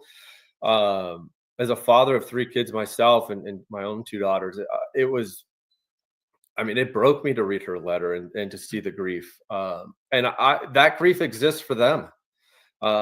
You probably would expect after this to be a wrongful death suit against Karen, but there should be a wrongful investigation suit against Canton PD and Massachusetts State. They should sue them because ultimately it's their job to collect the evidence, identify suspects, and eliminate suspects and come to the ultimate conclusion of who did it. Fair process. Yeah. I have two comments. One really is a comment. The comment you made before about how you advise lawyers and all on it. I always tell people that a lot of times you hire experts to give them advice, because sometimes your expert will say, hey, get the plea deal here, and you can go armed with that opinion by somebody like you. It's not that when people ask, well, how many cases have you been hired on? You want to be in a high profile case? No, you're giving that knowledge to the lawyer to give it to the client so they can make an informed judgment. So that really is extremely important. And the second thing is, you started your own company. Is there a link that we can post for your own company as to what it is, where it is, and where they can find your CV, et cetera, et cetera, et cetera? Yeah, I'd be happy to provide some if you guys wanted to post it later. I'm not sure how I would do it right at this moment, but he's on vacation. Come on, Linda. I would appreciate that. Yeah, we would like to do that. And the funny thing is, we have everybody in this. I don't know if you've been following this. Has named people, like they've named Dr. Wolf Crash Daddy. We had Chris Plord. Steve Plord, who was in California, who was a major accident reconstruction artist, who's been going on and talking to us honestly about what the police didn't do. He was spent 45 years with the California Highway Patrol, and his opinion too, this was an absolutely abomination of an investigation. And he's been named Crash Lord Plord. So I'm not sure how our viewers are going to name you. I don't know if they're going to call you a police daddy or what. I've seen a few suggestions here. We'll have to see how that comes down. So Daddy Easter. There you are, Daddy Easter. Linda, you bring up a good one. Is CHP? I've worked several vehicle homicides, people trying to get across the freeway or hit by a vehicle. CHP, that was sort of what I compared this crash investigation to, because ultimately it has to be a crash investigation, which no one ever really conducted until years later, it seems like. Minus Trooper Paul, his attempt at that. We could probably spend a whole show on Trooper Paul, but the CHP is incredible at this. They do an amazing job. I've never the amount of effort that they go into crash reconstruction is incredible. CHP is an incredible organization for that. Yeah, and we could tell that, and he was pretty honest. He even talked about something about we didn't even know about the diffusers and the light, that they're so far deep in there that to get in there, you really have to get in and actually break them. A small hit, a side hit, it's not going to break those diffusers. Something I didn't even know about, that I was learning from him as he's talking, and that that was a big deal. The scene wasn't locked down, that there weren't patrol cars, that you didn't even wait. You could wait till the snow melt. You just secure the scene, wait till the snow melt. You'll see where everything is, whether it's a day, 2, 3, whatever. Yeah. I totally agree with that. And you sort of hear excuses of, the weather. Well, at that moment, the weather wasn't that bad that Karen Reed couldn't drive around in her Lexus, by their accounts, under the influence. You know, you got Kerry Roberts driving around. And you look at some of these videos, the roads were pretty empty, but you know what was driving around was snowplows. And having worked some very remote locations, you know what you end up doing is people that are getting around, hey, give me a ride. I need to get somewhere. Like when they say they couldn't go back to the police station, there was a mile and a half to get proper evidence collection bags. Why don't you ask one of the snowplows, hey, go back to the PD. One of the people at the police department is going to give you some evidence collection equipment. You're going to bring it back here, right? Yes. Oh, Thank wow. you.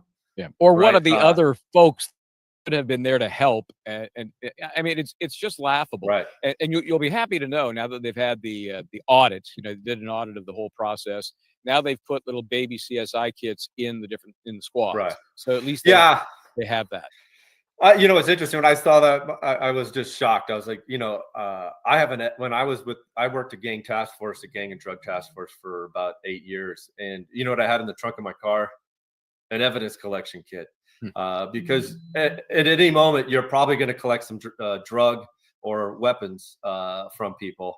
And you have to collect it properly. If you don't start at the beginning being prepared, you've become unprepared, right? So absolutely. You know, it's interesting. You brought up the vehicle again, and I wish I could share something that I saw in the evidence that if they would have collected, I think would have answered a lot of questions. Well, don't tell us now. If there's a not guilty verdict, save it. If it's a not guilty verdict, I mean, ultimately, they missed things that you know. It's interesting. They sent preservations for things, but never followed up.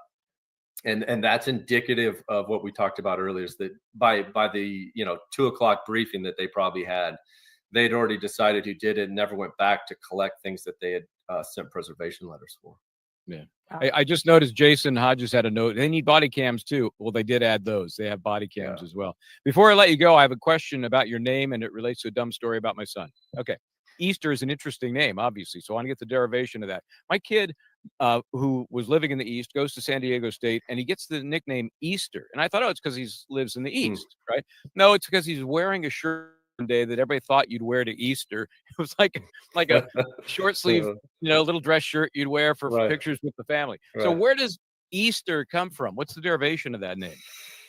That's a great question. My dad's family's German, but people keep telling me I look Italian, so I don't know. If you want to make the story even funnier, his dad was a reverend or a pastor. So the name Easter, obviously the you go to see a Reverend Easter for Easter. Yeah. Yes, and what my youngest sister was actually born on Easter Sunday, believe it or not, one year. So you can't make these things up. No. But yeah, growing up, I wasn't called Easter. I was called Christmas. I don't know why. Anything, just some other holiday. That's funny. It could have been worse. Could have been Halloween or something. It could have been, Flag Day. I even get today people, but what's funny is my name's spelled just like, Easter. I usually say Easter like the holiday, and people always look at me cross-eyed. And I'm like, really? Or how about Easter Bunny? They're like, and it's like, what are we talking? Most of the time, it's not Easter; it's Esther, and I don't get it. But whatever. Well, we put our thumbnail on to advertise, but we didn't want to tell people you were coming on because we didn't want any chance that you couldn't come on, that somebody would say there's some kind of gag, or because it's not. But we held it, but we put on and if you were smart, I think somebody figured out Easter Monday verdict question mark, and we just said I thought it was sort of a play on the Easter Sunday concept, but yeah. I mean, clearly I have limitations of what I would discuss just professionally because that's their evidence, their request. I think in general, we can have a general discussion about it. I was not a witness in the case. I'm not aware of any gag order that was presented to me. Right. You're not a witness. Really, I don't have opinions that I would offer that I think would violate that trust. And ultimately, I can't have opinions about the FBI investigation because of non-disclosure agreements. So, our discussion is general topics.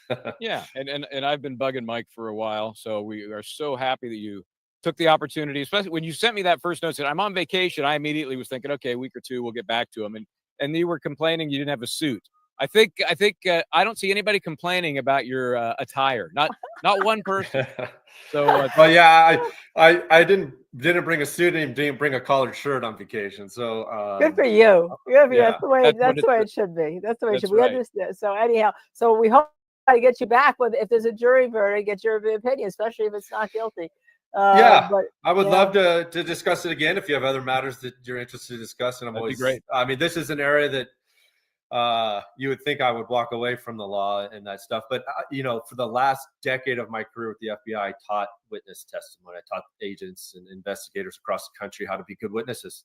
And so the interaction with lawyers and the courts is super interesting to me. I wish, in some ways, my wife, because she should have gone to law school.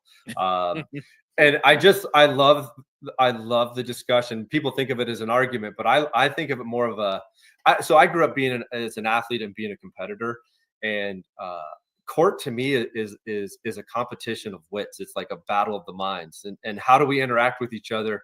And so what's interesting is you see, like, even in this case, people would be like, oh, they prepared you to testify. And the reality is it was sort of looked at as like this icky sort of moment. But the reality is that both sides do it. Both sides prepare their witness. And oftentimes I even tell when I teach witnesses, it's not just as much a preparation for you as a witness. It's a preparation for the attorney of how they should be asking you questions. What's your style for your going to response, so that they're asking you questions that one, the answer to, and one that you're capable of opining upon. And so I think ultimately, when people ask me that question about didn't they prepare, yes, attorneys have years or decades of learning how to ask questions. We should teach witnesses how to answer them, right? And because it's not intuitive. The interaction's not intuitive, and oftentimes you'll see in newer witnesses is that the defense themes that they have the most trouble with are ones that make them feel defensive, and they instantly get very defensive. And there's no reason to be defensive. Did you prepare to be? Did the prosecution prepare you prior to trial? Yes, absolutely. That's it. There's nothing to be defensive about. Of course. When I get asked that question, yes, absolutely. Every time. I like to do that. It's a very important aspect of being an expert witness, is helping prepare and provide I had one guy, you provided a direct script to the prosecution. Absolutely. I do it every time. Interesting. Have you had a ham sandwich lately? Yeah, right. Don't get the bureau in. What is it? One of the bureau signs is a ham sandwich. More roast beef, right? I think was the old bureau standard. But yeah, guys, it's been really great being on. And if there's something else that whether it's this matter or another, that's great. Invite me on. I'd love to. Absolutely. I got plenty of opinions. I'd love to have you on with Crash Daddy Plord, actually, because the two of you really get along about your experience being from the law enforcement side and seeing things and calling them as they are. And you can't have a better witness than that. You're not witness Dever, never say Dever. And poor Yuri, and I don't know if you caught up, poor Yuri mechanic who speaks 5 languages, asked for a dictionary on what was the word? I saw that. What was it?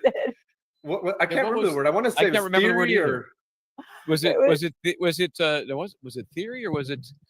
I can't even remember. It seems so long ago. It might have been an I word too. I had to watch everything super, super fast because I was not a gag order, but there was a sequestration, right? Sequestration, yeah. Just in case they pulled you back in. Yeah. I mean that's sort of more my wheelhouse as well as the examination or the review of witness testimony, and I thought was the most dramatic in terms of law enforcement testimony was how poor the law enforcement for the Commonwealth testified, which is they need to be the standard. And in fact, the standard wasn't them. The standard was some of these just civilian witnesses with limited to no testimony experience. And instead, Yuri should be the gold standard for testimony if he really has the experience that he says he has. But instead, I found him to lack a lot of credibility. He seemed to have a perfect recollection when it benefited the Commonwealth and a flawed recollection when it benefited the defense. And you just saw him constantly filibuster in a way, which is never good when you're a fact witness. Shouldn't be filibustering. It's the facts and only the facts. He could have come off as if he was to be presented as the Commonwealth's gold standard. He knows everything. He was part of everything. He's our go-to.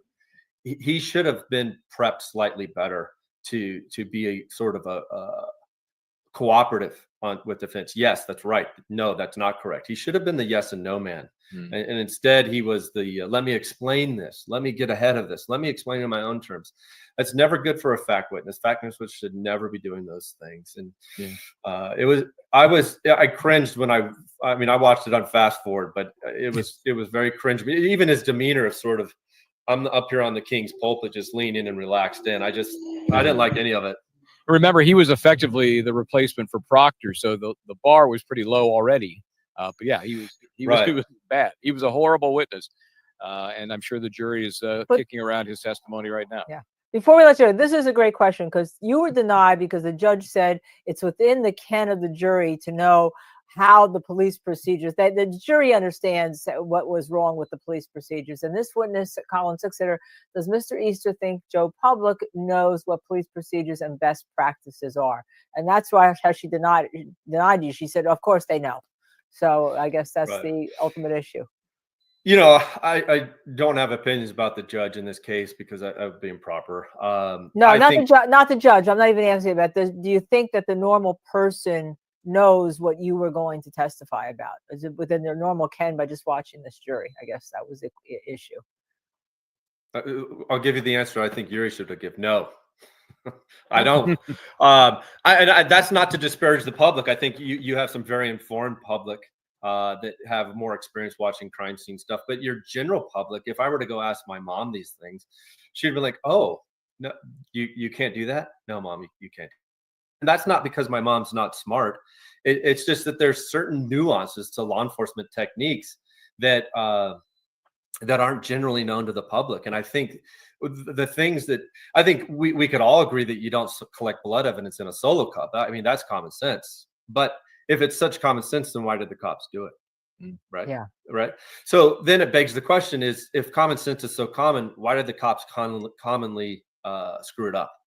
And so then it just needs to be pointed out from another professional. Another professional needs to come in and explain, no, ladies and gentlemen, I want you to know that this is not how it's done across the country. And you know, clearly I'm not a spokesman for all law enforcement across the country. I'm only providing my opinions based on my own personal training and experience.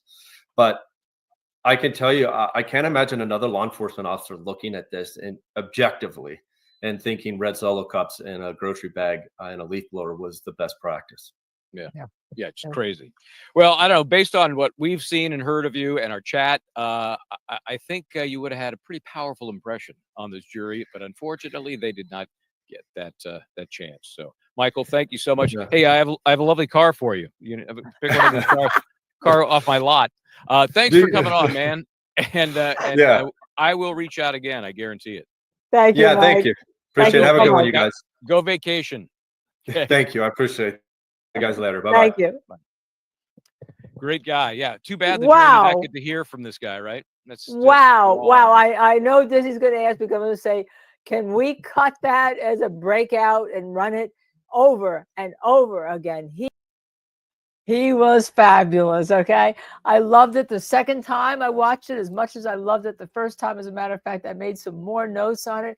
Mike Easter. Wow. He should have been allowed to testify to that jury.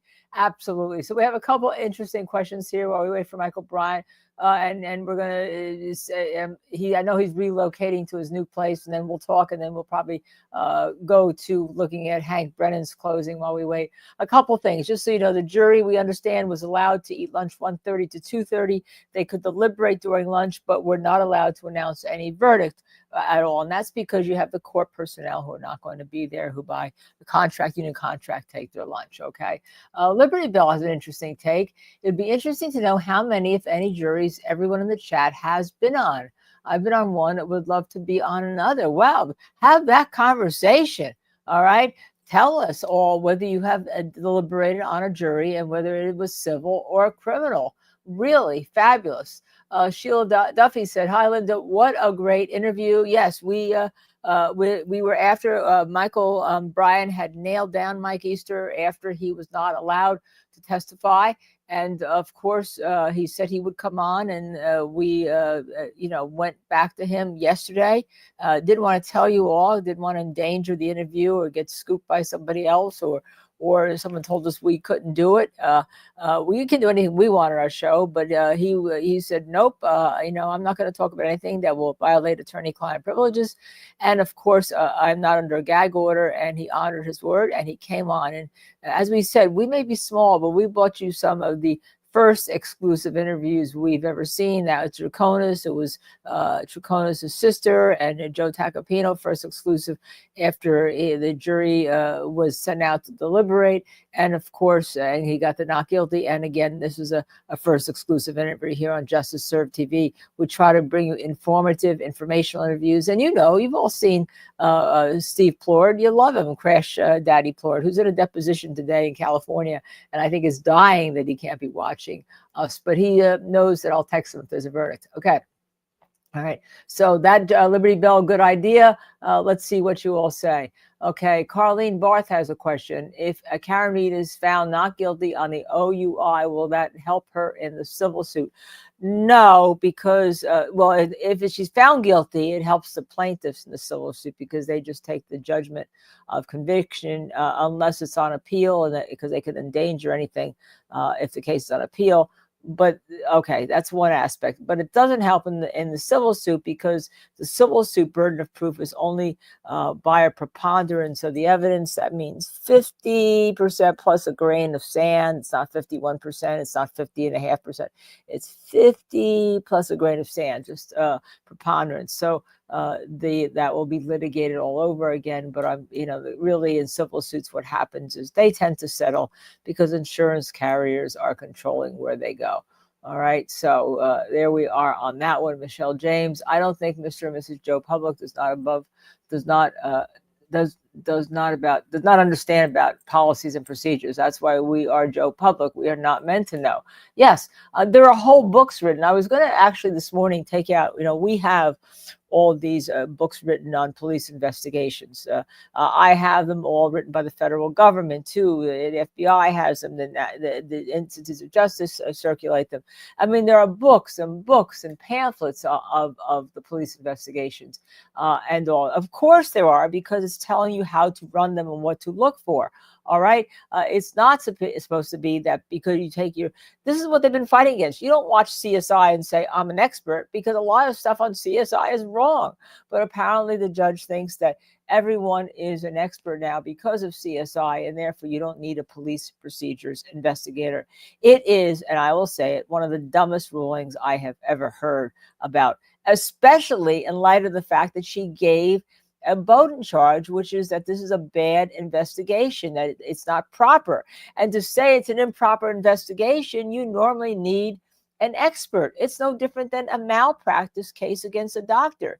You can't bring a malpractice case against a doctor unless it's something so, you see it. You don't need an expert if it's something within the ken of the juror, such as you left sponges, surgical sponges in a patient, right? Racist loquitur. It is what it is. The thing speaks for itself.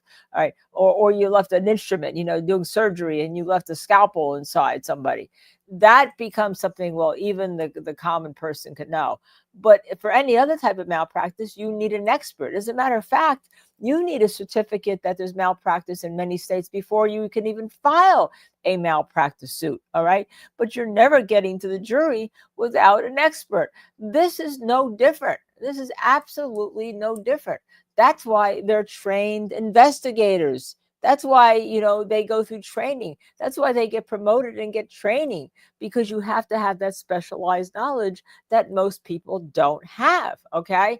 I know where to attack the specialized knowledge as a lawyer, but I'm not the one who's going to testify as an expert, as a lawyer, to police procedures. I can just attack a person in court using my knowledge of police procedures. And many times that knowledge is gained either by reading or by having my own expert advise me. And, Alan Jackson clearly had Michael Easter advising him.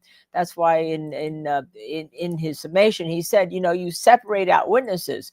But just because Alan Jackson says it doesn't make it true, unless you have somebody who is versed in being an expert tell the jury that. They may disbelieve Alan Jackson that you have to separate out witnesses. They may disbelieve Alan Jackson that you don't carry around, clothes for 6 weeks before you log them in. They may not believe Alan Jackson that it's improper to have two clothes, you bring your clothes out of bags and they have the red tail light on them because they've been mingled with something that clearly is a red tail light that was taken, from the scene, whether it be planned or not. So that's why you have an expert. And we see how really darn good Mike Easter was, right? We see how really good he was. And I just can't, believe, I just can't believe that the judge did not allow him in. And obviously, if she'd seen him, she'd probably double up on that opinion because he was so good. Okay. Let's see, we have more comments. Let's see where we're going here. ML, I've been called 2 times, but I was only selected 1 time. It was a great experience. I was the 4th person that was an assault against an officer, which due to me, it was a hung jury, 11-1. Well, good for you for holding your ground. The judge, after the fact, asked who was the 1 person. I said I was. The judge told me that I made the correct decision, as that should have been the verdict of not guilty to how the defendant was charged versus the actual crime. Wow, you are the person in 12 Angry Men, only you are the person in our case who getting that validation from the judge, I'm sure really was important also, and made you feel good but you held your ground. ML, I was then called again last week, which was a murder trial, which I would have loved to be on, but it looks as if that person was going to be found guilty before the trial even started. I told the bailiff, but the court did not seem to care, as the individual that I advised have stated before, if we ever were assigned to the courtroom to go up and make a conviction of guilty to go home. We were questioned for 2 days by the judge and both sets of attorneys, and they picked the people that appeared to be either weak-minded or the person who said would be guilty. Well, we know who would have picked the guilty person there, don't we, ML? That would have been the prosecution would have picked the guilty person. And I'm sure they would have asked you about your service on the jury. And when you told them, by the way, that you hung a jury up, the prosecution would have said, I'm going to exercise my preemptory challenge. No doubt, in my mind, you wouldn't have made the jury trial. Well, I'll tell you, I've been called a number of times. I never make it to the jury. I think I've told you all the story that I was called. I spent all those months inspector, came back in the end of September. I got called for jury duty. During that time, I had to fill out my card. I couldn't go.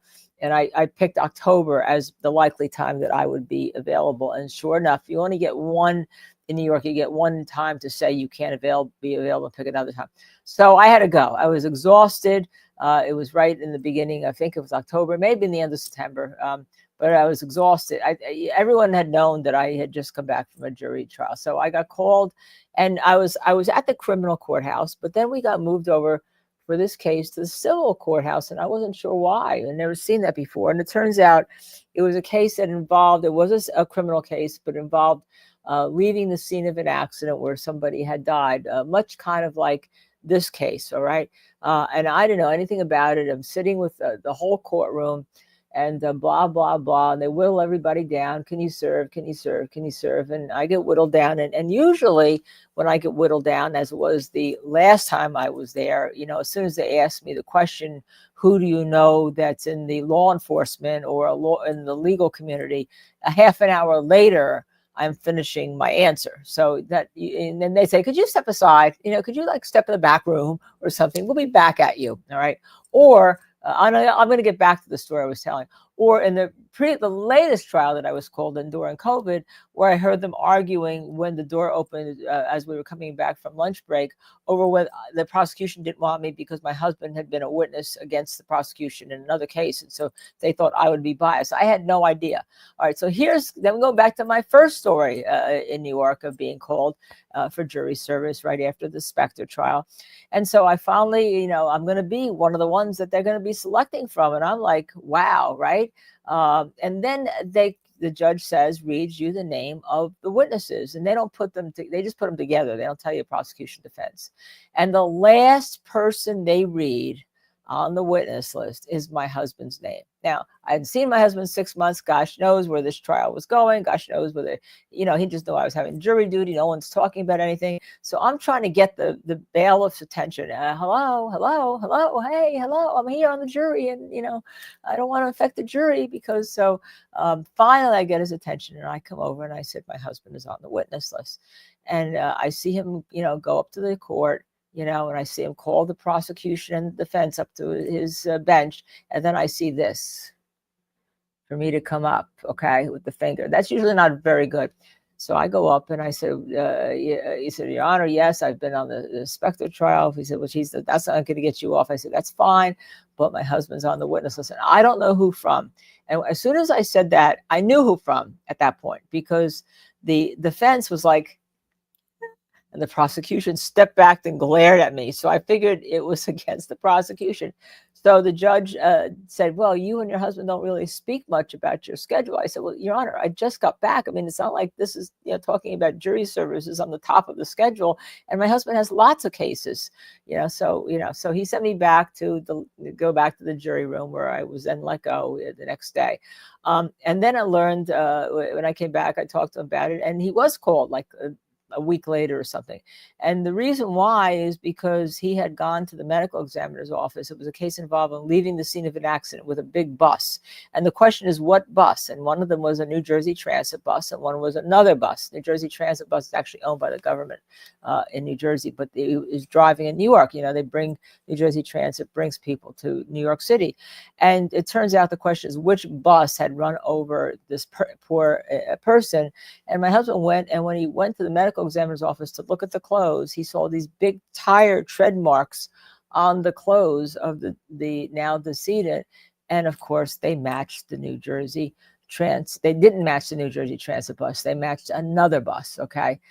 Probably one of the New York buses. And so, it's a good lesson. You always go look at the evidence. You always go look at the evidence in the medical examiner's office. And my husband's a hero. What can I say with regard to that? Because or else they would have convicted maybe an innocent person. And instead, it was a not guilty based on his testimony, where the no one had bothered to look to see these big tread marks. So, and yeah, that's my story about jury duty. That's my 3 stories about jury duty. And then, of course, in New Jersey, when I was there, I got called to be the grand jury duty. But, I was a defense attorney, and they didn't want a defense attorney on the grand jury. So there you go. But if you can be on a jury, please be on a jury. All right. It is a very important thing to do. It is important. And, you see how people like it once you get to serve. It's fascinating. And I always wanted to be on one. And I don't think anyone's ever going to pick me to be on a jury because of my background. Maybe I'll get on a civil case one day, but then I do plaintiff's work. So I don't know about that. All right. So SLUT, Inside the Upside Down. Thank you for all you do. Utah, Tanya, and Rob, they were great, weren't they? Also, our channel's up. We've added videos of our Canton tour, as well as the unedited version of Albert Encounter from Cop Cam. We love you. You guys were great, Utah, Tanya, and Rob. You were absolutely great.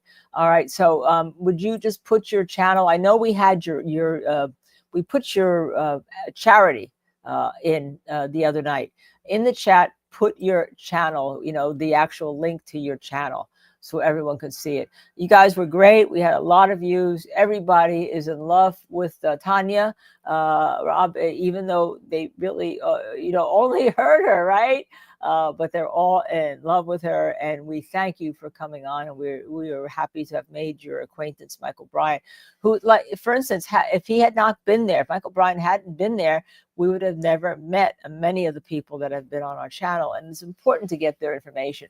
So thank you. But put your link to your channel in there. So you've added videos of your Canton tour as well as the whole unedited version. We had to edit our version. Not that, I'm a purist when it comes to First Amendment. I find nothing wrong with the F word. There you go. But some people do, and especially since we know that we have 16-year-olds in our chat, and we are not going to. The only word I won't allow on my channel. It's not that I won't allow. If you want to use it, you're going to use it, but people won't see it. You can use it, but people won't see it. It is the C word about women. I am very violently opposed to that. As far as I'm concerned, that's just like the N word, only a gender. And people only say, I don't even care about the B word. The B word people call, say bitch all the time. That's not a big deal, right? Has to do with puppies and pregnant dogs. All right. So, but there we go. We do have we did put up the upside down, your channel, Rob and Tanya.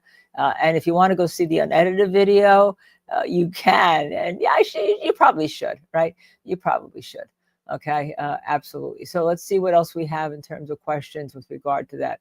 All right, I don't see Michael Bryant. I think he was getting something to eat. So what I think I'd like to do is we have queued up, and because we want to be a sort of fair, and we try to be fair on this channel, and also because the jury is in there talking about Hank Brennan and the evidence, and we need to see what he said, see if there's anything we missed. I know most of you here are free Karen Reed, but I think we have to see a bit of Hank Brennan and comment on that. But before we do that, I do want to have you hit the like, share, subscribe button, especially if you've just found us through our X-Twitter account. Come onto our YouTube channel, hit subscribe, hit like, hit share. It doesn't cost you anything. And then you can hit the notify button. So when we go live, which, these days is a lot. I mean, we've been on there all day, right? If we go live, you can get us. So it doesn't take you anything to just wander over to @JusticeServed TV on the YouTube channel and hit that subscribe, share, like, and notify. Especially subscribe.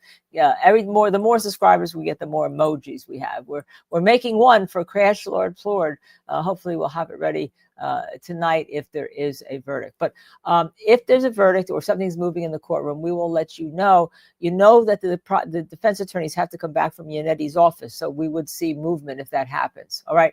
Oh, okay. You're gonna have to take some Advil or some aspirin. Let's listen to a little bit of Hank Brennan and let's see how he addressed the jury after Alan Jackson went.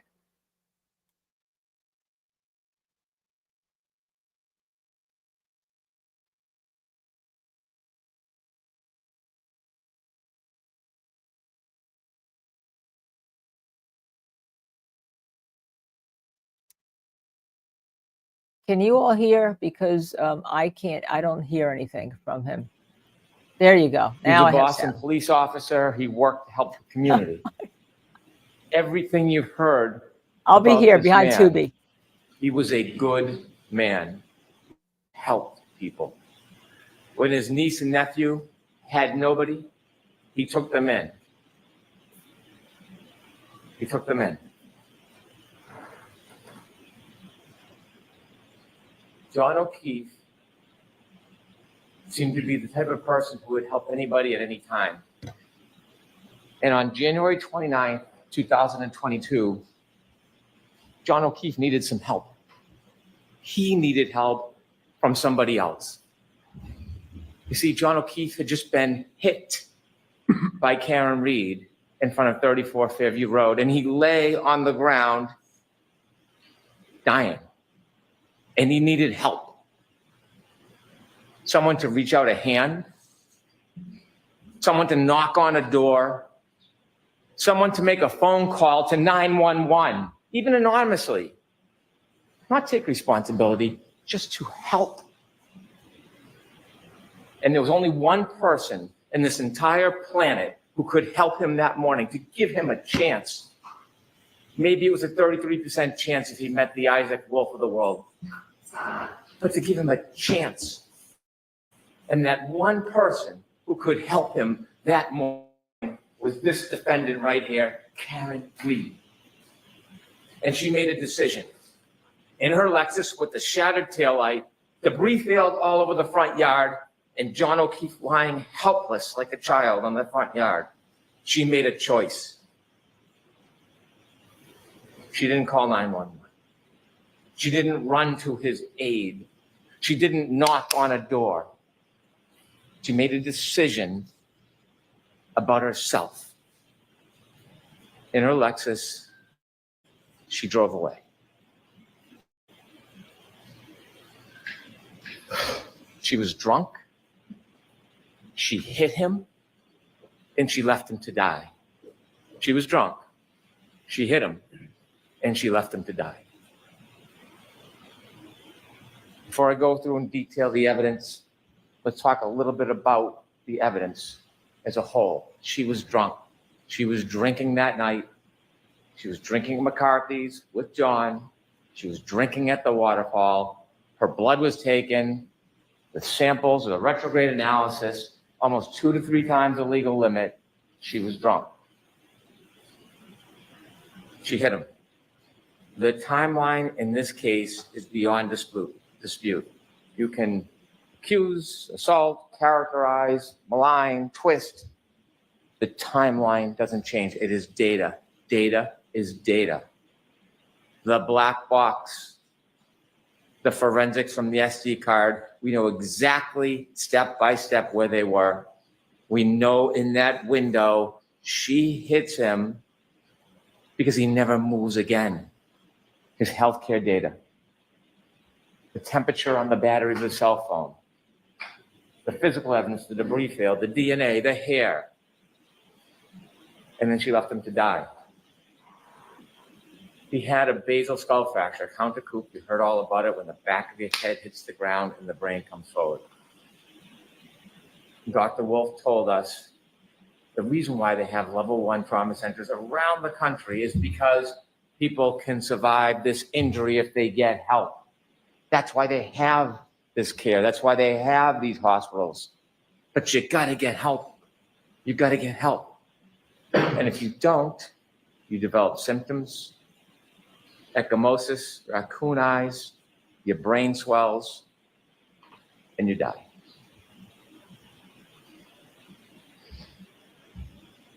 She was drunk. And that night was a recipe for disaster. But before we get to the drinking, in some ways, the fate of this night was sealed well before that night, because John O'Keefe and Karen Reed were in a toxic relationship. This relationship was crumbling. We hear lovey-dovey, and it was crumbling, and we know it. And we know it because a month before, his niece Kaylee talks about when they went to Aruba. It should have been a wonderful event. It was discord. It was fighting. It was aggravation. And when they got back, the discontent was palpable.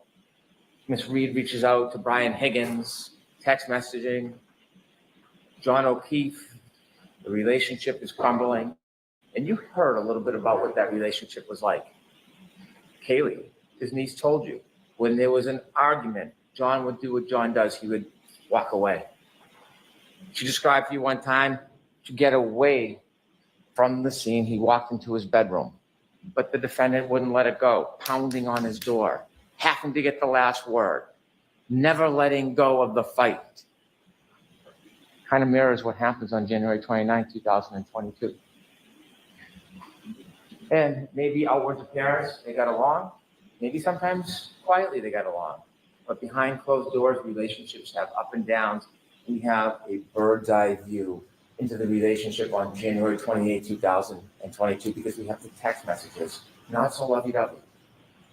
The relationship is almost over. The tensions are simmering beneath the surface.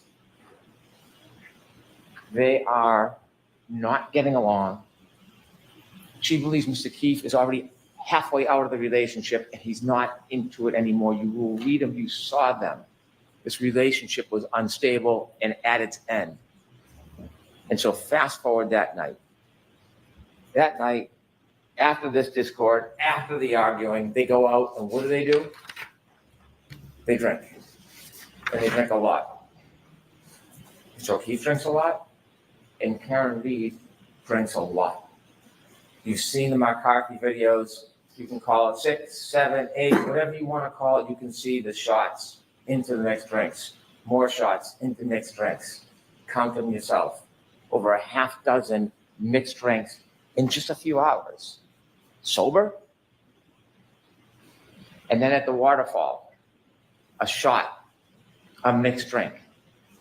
Now, it was brought up the waterfall that there was some type of discord between Brian Higgins and John O'Keefe. They knew each other. They were friends. Brian Higgins' conduct of speaking to Karen Reed is not honorable. It's not. But they were friendly. There was no adversarial relationship. There was no anger between them. What we heard is they barely greeted each other. Could we have slide one, please? At the Waterfall Bar, when you see John O'Keefe come in, here's him barely greeting him. That's him and Mr. Higgins, barely greeting each other. Reality sometimes is different than argument. This is a celebratory mood. Take that down, please. Celebratory mood. A bunch of friends. They're playing around, they're hugging, they're grappling. This is a fighting technique for a murder 2 hours later. Is that the story? They're practicing their moves to murder John O'Keefe. In the celebratory mood, you don't see any aggravation or animus between Brian Higgins and John O'Keefe. Inevitably, the next morning, Karen Reed is brought to the hospital and they take her blood. Now, the government doesn't have to prove that she was drunk. It is either that she's over the legal limit, 0.08, or she had enough alcohol to affect her ability to operate a motor vehicle safely, but you will know that she was far beyond the legal limit. After the retrograde analysis, almost 2 to 3 times the legal limit. Almost 2 to 3 times the legal limit. Now, it's been intimated, not come out and said, that maybe she went home and started drinking after she got home. No evidence, mind you, no evidence. And that somehow that is why she had a high blood alcohol level. It's not appropriate for me to comment on the credibility of another attorney's argument, so I won't do that. But Karen Reed will do that for her. So if we listen to slide 2, she'll tell you exactly what she thinks about that claim.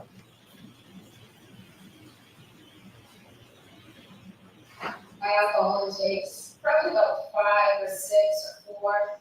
The drinks that they were pouring me at McCarthy's, which is where I consumed most of the alcohol, was the weakest fucking time. It tasted just like old soda water with lime. Slide 3, please. I wouldn't have gotten on the expressway. I wouldn't have gotten on the expressway at 12:15 or 29. I mean, it was quiet, the roads were very quiet, you can see on the videos. And I was going, when I had to turn this thing around, it was for extra slopes. I know my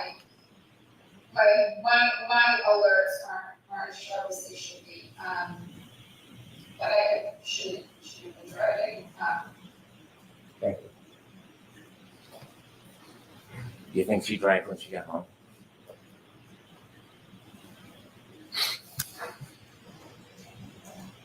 When they leave the Waterfall Bar at 12:12, you see a video, you have it in evidence, there's a still photo of John O'Keefe holding a glass.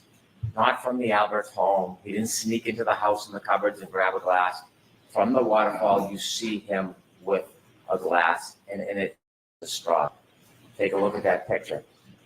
And now from 12:12 on, we virtually have a historian in the data that tells us exactly where he went, exactly step by step where he went. And how do we have that?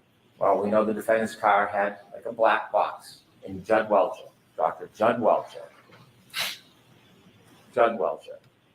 took the data from the black box and downloaded it so you can see the movements and the triggering events. And then Shannon Burgess, well, you don't like what he says, don't attack the data, attack the man. He can be mocked for his LinkedIn profile or his unupdated CV. But what he did is he found a key critical piece of this case that did not exist before. He found it recently. And it was that SD card, the SD card that everybody missed, including the defense expert. Everybody missed it. So as much as you want to make fun of him, Shannon Welcher found the key so that we could have the time and date and location coordinated for an impenetrable timeline that can't be broken. That's what Shannon Burgess did.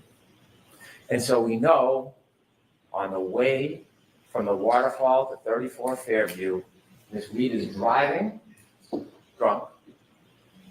Mr. O'Keefe is in the passenger side of the car, and they're heading their way to 34 Fairview, and they get lost.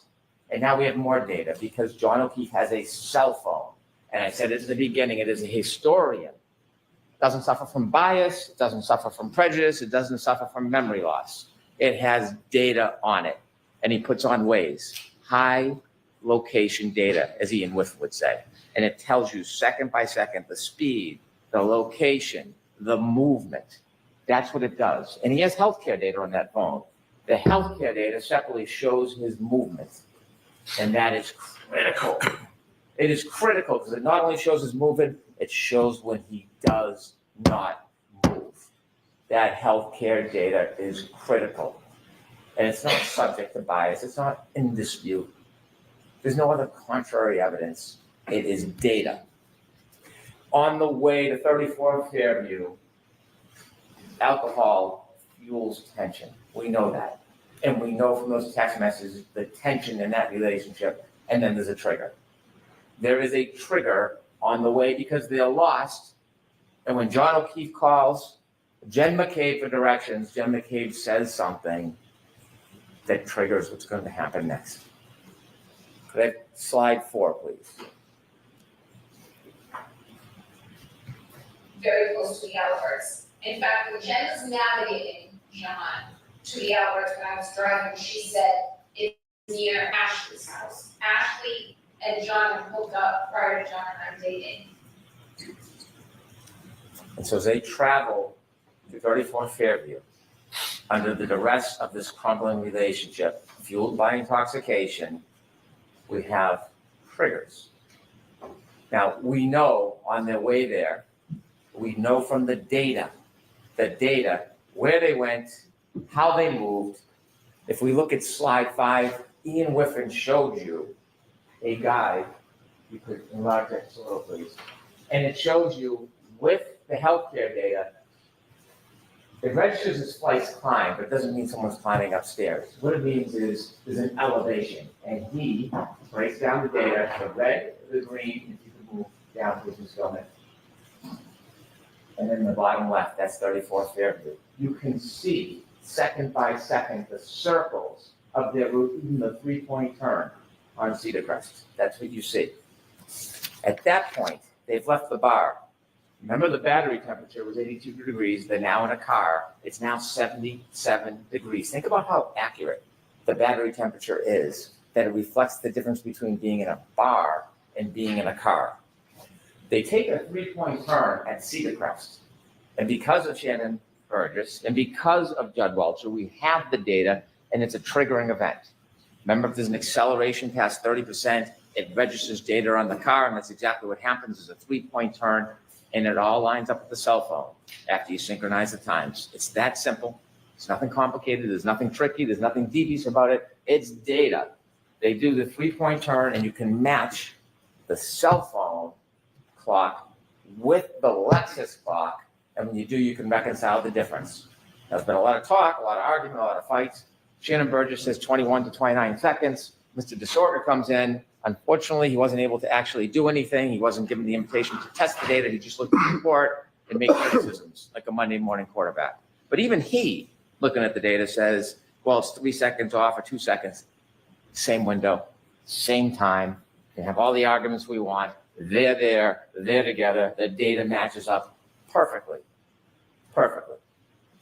And so they make their way down to 34 Fairview Road. They don't stop.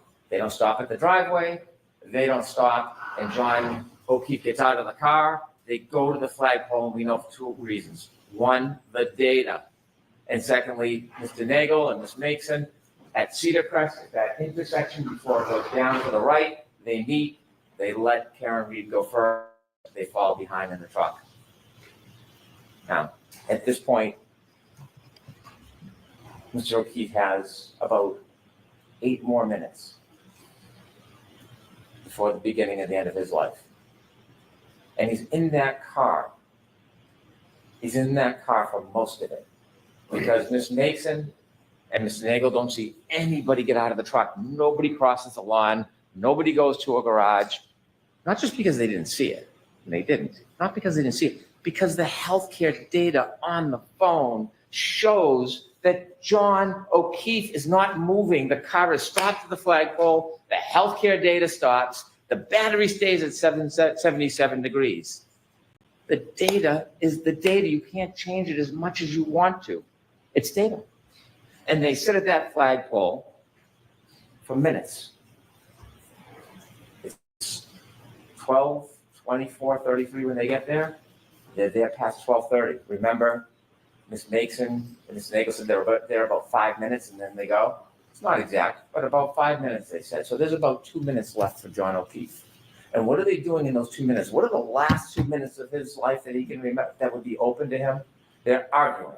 They're arguing. They're arguing. And we know they're arguing because Ms. Reed tells us through first responder Becker. She was sad. Remember, he sees her in the back of the ambulance and he's trying to calm her down. She was sad because her last moments were arguing. They're in an argument. That's why they're not going in the house.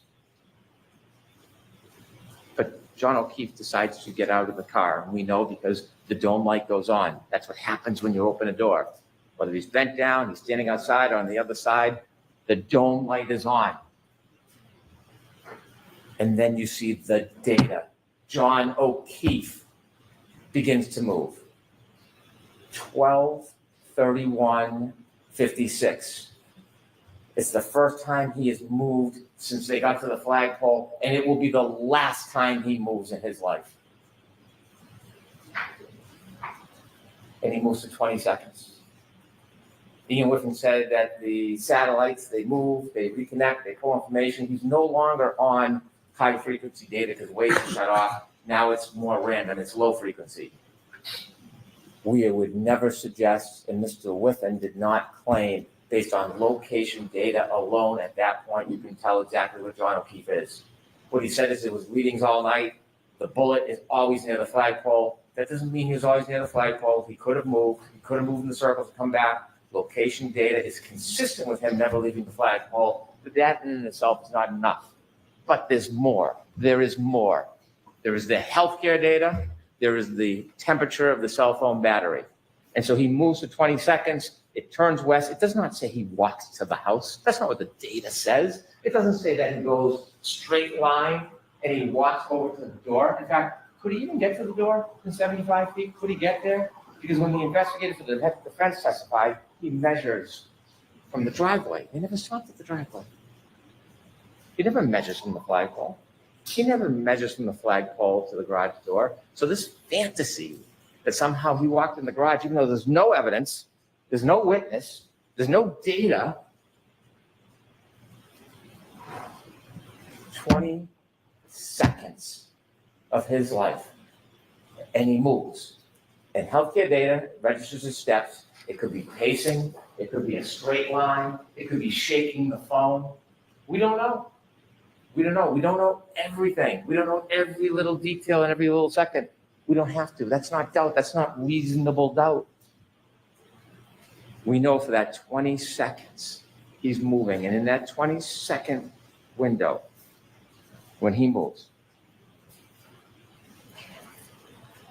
he has his phone and he looks down, 12:32:09, he sees a text message from his friend, John McCabe. And he looks at the text message and he closes it.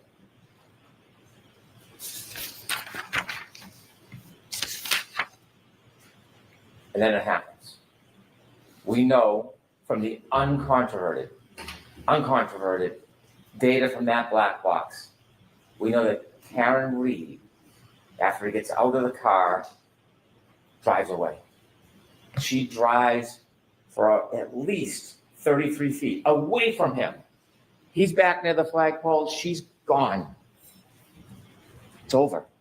Whatever argument is over. Whatever anger and flame has been dispassioned, she's moved on. He's separate from her. He's safe. And then she makes a decision. That's what this case is about. Then she makes a decision. She could have driven home. She could have broken up with him. They could have talked about it the next day. Or like knocking on the door, like Kaylee said, getting the last word. She doesn't drive away. She takes that 6,000-pound Lexus and she makes a decision. And the decision is that she steps on the gas after banging it into reverse. Before we talk about what happens next, I want to talk to you a little bit about the charges in this case. And I hate to digress, but it's important so we really understand what we're talking about here. I have no authority to talk about the law in this case. The Honorable Judge Cannoni will do that. But I want to talk to you a little bit about the charges. Don't rely on my interpretation of the law. It's the judge who has that special power. But I want to explain to you a couple things so when you think about what happens next, you can really assess the facts of this case with the charges against Miss Reed. She is charged with second-degree murder. It sounds ominous, it is. It's a serious charge, second-degree murder. When most people think murder, they think shooting or stabbing somebody. It's natural to think that. Second-degree murder is different. It's not first-degree murder. I told you at the beginning of this case, I told you that we were not going to suggest or try to prove that Miss Reed intended to kill John O'Keefe. That was never part of this case. We're not claiming that. I told you that we were not ever going to try to prove that she even intended to hit him. We never suggested we would try to prove that, and we're not trying to prove that she intended to hit him. We're not. What we are obligated to prove and what we have proven from the evidence in this case of second-degree murder is that she intended an act, and that is putting the car into reverse and heading back towards John O'Keefe. She intended that act. The question then becomes, did her conduct create a clear, plain, strong likelihood of death? Late at night, dark, beginning to snow, under the influence of alcohol, knowing where she stopped and left him after an argument, heading back in reverse to the exact spot or right near where she left him at over 24 miles per hour, accelerating at over 75%. You need to ask yourself, are you convinced if somebody does that, does that create a plain and strong likelihood of death? And if there's no doubt in your mind that she intended to hit that accelerator in reverse, and if that conduct will create a clear and plain likelihood of death, then she's guilty of that crime. Whatever the label is, she would be guilty of that crime. Now think about this. Let me give you an analogy. If somebody, maybe a teenager, someone young, impulsive, is on a bridge and they see cars going by and they have a boulder and they want to throw the boulder off, they're not looking to hurt anybody. They're not meaning to kill anybody, but they throw the boulder off the bridge because they want to see the car break, the thrill. And when they throw that boulder off the bridge and it comes down and lands on the car, and there's somebody, passenger, child, anybody in that car, and it then goes through the roof and kills the person in the car, did they intend to kill that person? No, they were trying to have a thrill throwing the rock. Did they have the malice to want that person dead? No, they didn't. But that would be an example of second-degree murder. When you take a boulder and throw it off a bridge, there's a plain and strong likelihood of death. When Karen Reed, in the midst of that tension and fight, after she drove away and was gone, disengaged, when she came back for the last word, in the darkness, the beginning of the snow, under the influence of alcohol, and decided to stop her Lexus, decided to put it in reverse, decided to accelerate 75% in the exact same direction of where she left him, and then hit him, and he died. I suggest to you that is second-degree murder. The other charge, operating under the influence of alcohol, manslaughter. It's different. It's a totally different and separate charge. Was she under the influence of alcohol? And then secondly, did she operate her Lexus wantonly and recklessly in a way that would very likely result in serious injury? When you're under the influence of alcohol and you drive a 6,000-pound Lexus in the heat of the moment at the direction of where somebody is, whether you intend to hit them or not, I submit to you that is wanton, it is reckless. And any reasonable person would think it's very likely that serious injury would result. It's not a matter of intending to kill. It's not a matter of intending to hit. It is the conduct of the operation and the risk that is created. And so those two charges are two of the three. The three is leaving the scene, knowingly causing death. And we'll get to that. So now, sadly, we need to get back to 34 Fairview Road where we left. We know from the text stream data that she drove 33 feet at least, because it only picks up a 10-second window. And when it starts to pick up the data, we know she's driving at a speed. So it's more than 33 feet. We just don't know. And then when she comes back, she covers the 33 feet and 50 more. 80 feet. 80 feet. Over 80 feet.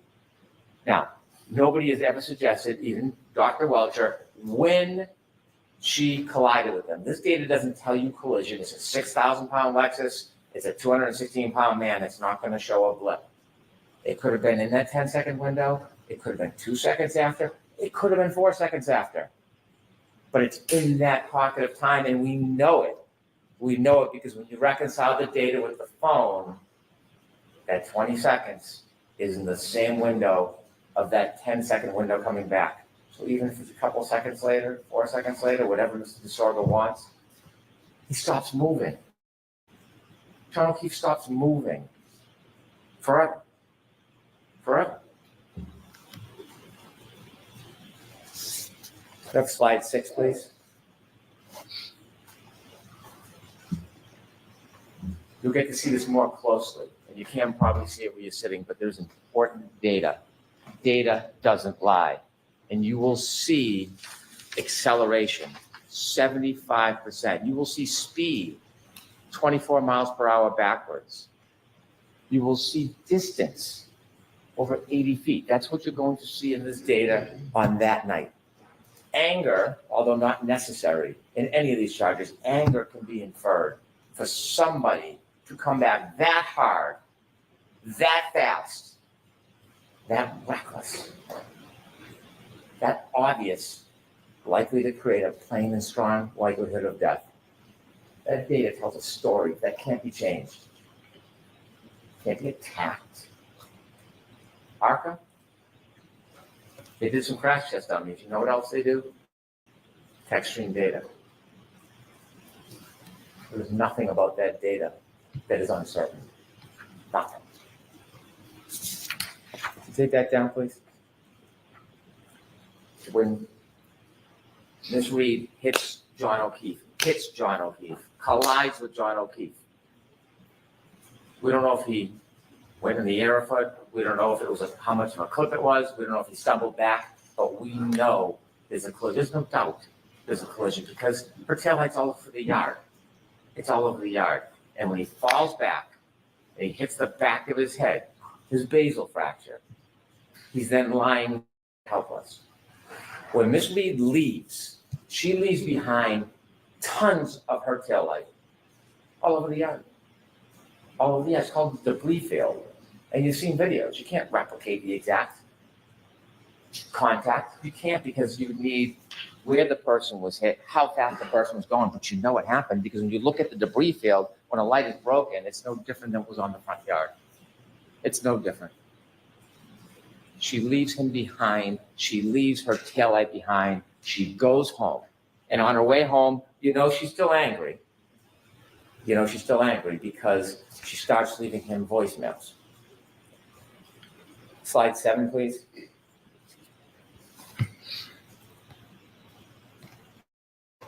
Healthcare starts at 12/31/56. 1232.04 to 1232.12 is the data which is adjusted when you reconcile the clocks and the Lexus. 1232.09 is when Mr. O'Keefe closes his phone after looking at Jen McCabe's text. 1232.16 is his last steps. Mr. Desordi says that red range should move a little bit, 2 or 3 seconds. They can move it 4 seconds, 5 seconds. It doesn't matter. It's all in the same window. It doesn't change. If we could have slide 10, please.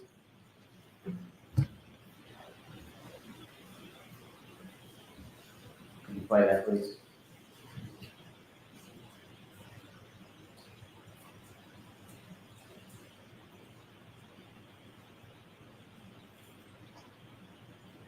Thank you. Each one of those pegs represents 10 feet. You can't place that car where it was in front of Fairview. You just can't. The data doesn't tell you that, but that tells you the movements of that car. Now, as John O'Keefe sadly lays on the ground, abandoned, you're gonna have to ask yourself a question for charge number 3, leaving scene, knowing somebody was injured and then died. You're gonna have to ask yourself, is there evidence that Miss Reed knew that she had hit him? Don't need to prove it for murder 2, don't need to prove it for OUI manslaughter, but for the 3rd charge, Commonwealth has to prove beyond a reasonable doubt she knew she hit him. We weren't there, but there was an eyewitness, there was a guide, and that eyewitness tells us that she knew, and that eyewitness is Karen Reed herself. She tells you that she knew. Could we have slide 8, please? Could I have hit him? Did I hit him? How could that have been? I don't know what that could have been. It was howling wind. I had YouTube blasting on the stereo. And I thought, did he somehow try to flag me down, which was the reaction I was hoping to garner as I slowly pulled away from the house. Did he come up and maybe trip or bend over to pick up his cell phone and I ran over his foot and then he passed out drunk? I mean, I didn't think I hit him, but could I have clipped him?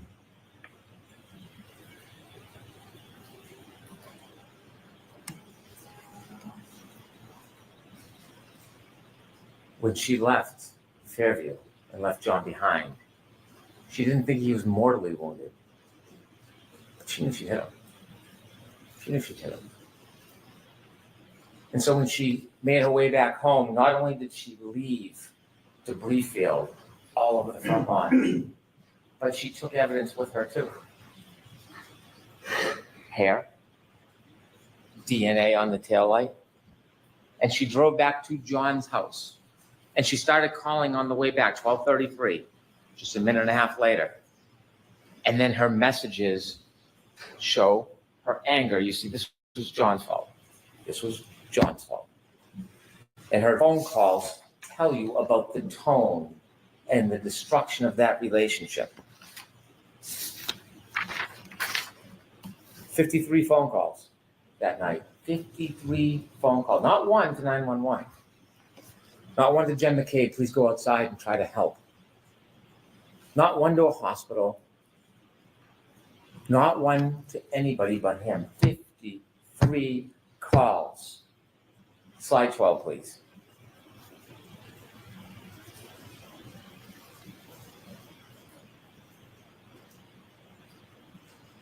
Can you play voicemail 1, please?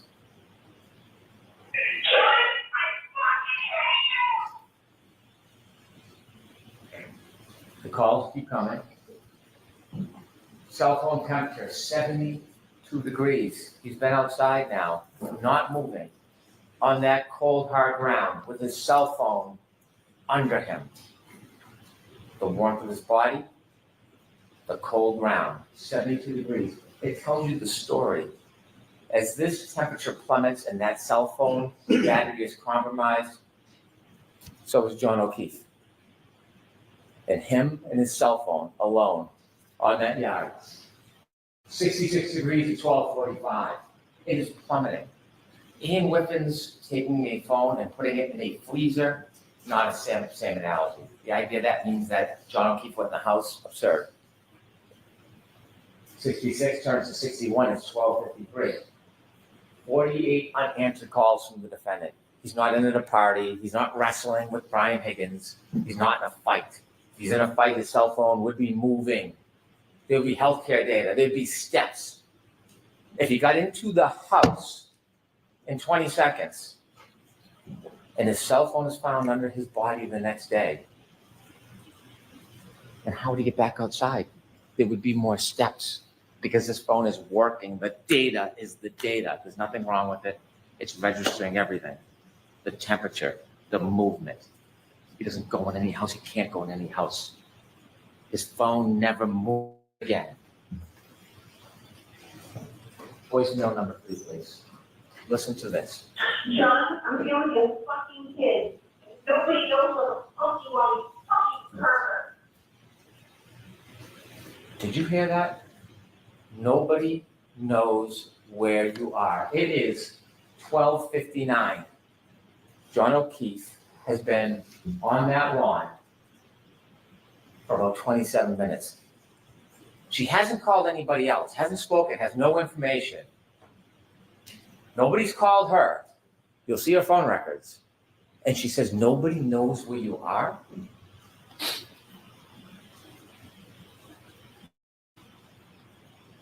She knows. She knows.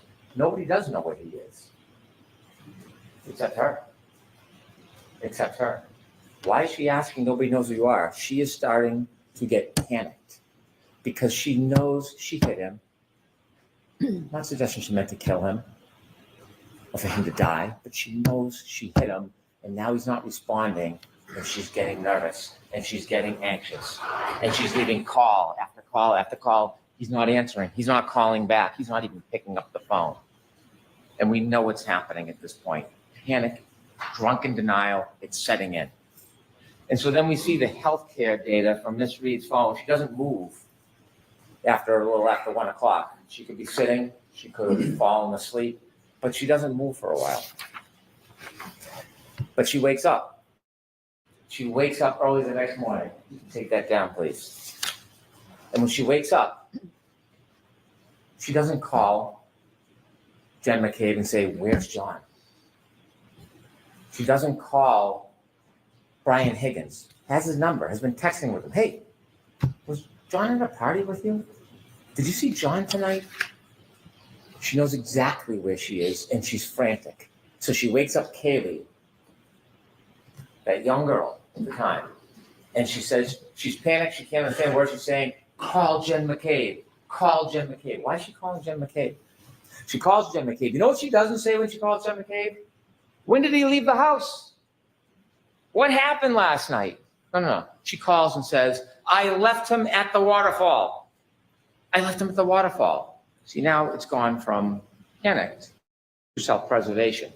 I left him at the waterfall. And Jen says, left him at the waterfall? He saw you in front of the house. Click. Hangs up. Hangs up. So then she calls someone that she doesn't know very well. She calls Carrie Roberts. But now she has to pivot because someone has seen her in the exact spot that John will be found soon. Whether she's the first one there or somebody else, John will be found. Maybe Lucky missed him. It's a snowstorm. You can't see. But someone's going to find him at some point. So she calls Carrie Roberts. It's no longer she left him at the waterfall. She pivots. And she calls, Carrie. John's dead. I think he got hit by a plow. Why do you think she chose those words? Why did she choose those words? Because she knew that there was a collision with a large motor vehicle and she had to substitute her 6,000-pound Lexus for another big vehicle. I think he got hit by a plow. And so now we have the introduction of Jen McCabe and Carrie Roberts.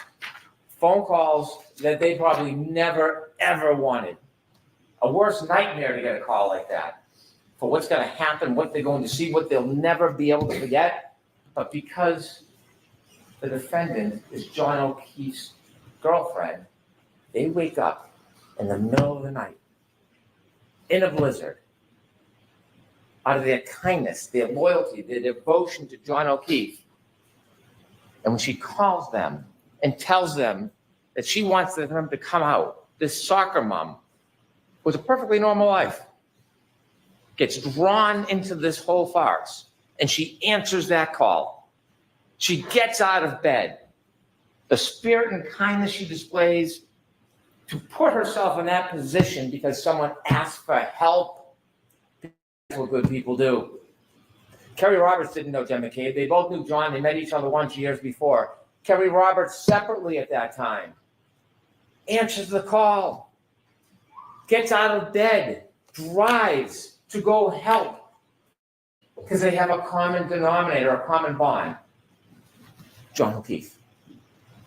And so you hear and see at 5:07, the defendant leaves Meadows. She leaves. And Kaylee is behind waiting. And you see her back up, and Judd Welch just showed you all of those demonstrations where you could see the unsettled snow in the back, and after the bump, you can see the pieces missing, no taillight. There's no taillight on the ground, all the white snow. There's no crack, there's no break. It's a nudge. It's a nudge. But the taillight has already been broken because when you look at the video, not one little piece, it's still framed, little angle with the light, the brakes are, you take a look, you'll be able to slow it down. You'll see the exact same piece is missing because it's back at Fairview. That's why it's missing. It's not there, it's back at Fairview. And then she leaves at 5:07. She gets to Jen McCabe's about, 5:35, 28 minutes. It's about a 10-minute ride. Where does she go in 28 minutes? Where does she go? We don't know. We don't have data for that. But we know when she gets to Jen McCabe's house, she is panicked, frantic, out of her mind, screaming, waking everybody up. Jen McCabe comes down, can't understand her, going out to the car to try to console her. Why is she so frantic? Why can't she speak? Why can't she say a word? Because John went out and had a drink and fell asleep on a couch? Because John would maybe be cheating on her? What is causing this extraordinary duress? Did she stop somewhere on the way by? Did she just see death? Kerry Roberts, take charge kind of person. She pulls him behind. She sees the broken taillight in Jen McCabe's driveway, and she decides she's going to commandeer this. We're going to go back to Meadows. You're going to follow me. Leave the car. I'll drive. At this point, Jen and Kerry don't know each other. They've only met once. And they go back to Meadows. They obviously don't find John because he's back at 34 Fairview. And then they start their way towards 34 Fairview. They start driving towards 34 Fairview, and they're looking. And you heard from Kerry Roberts, Jen McCabe, they're looking out the window. They can't see a thing. The snow, the blizzard, the weather, the darkness, they can't see anything. And they're driving, and they decide they're going back to 34 Fairview. And this is remarkable. This is remarkable. When they start their way past towards 34 Fairview, they get close. And when they get close, they can see nothing. But the defendant screams, "Stop, let me out." And they look around and they say, "What? Let me out, let me out." She does not see John O'Keefe. She knows where he is. She knows exactly where he is. She knows where to find him. She knows where to expect to find them because she knows where she left him. She tells us. Slide 13, please. Driving in Jen's in the passenger seat. And I described this to everyone, so you probably heard this before, but John looked like a buffalo on the prairie. It was just a lawn in a heat that it wasn't a bush or a hydrant or a dog. It was a weird shaped lump at that time in those elements. And I was looking to find him on the side of the road. I was expecting I'd find him. Thank you. A weird shaped lump in a blizzard, and you equate that to John O'Keefe? a weird shaped lump, not like a bush, and that is John O'Keefe. She tells us she knows where she left John O'Keefe. And so they go over to Mr. O'Keefe, Kerry, and Karen, and she's upset, there's no doubt. I am not for a second trying to deprive her of the unrest and the trauma that is happening at this scene. Doesn't change what happened before, but I appreciate the trauma. And they're trying to help him. And guess what happens when they first move him around 603, 604? Ian with him, data. The cell phone battery gets the cool air, presses on the battery, the cell phone battery drops. Healthcare data, he has not moved since that 22nd, hasn't moved. They start shaking him. You're going to see when you look at the records that healthcare data starts to move.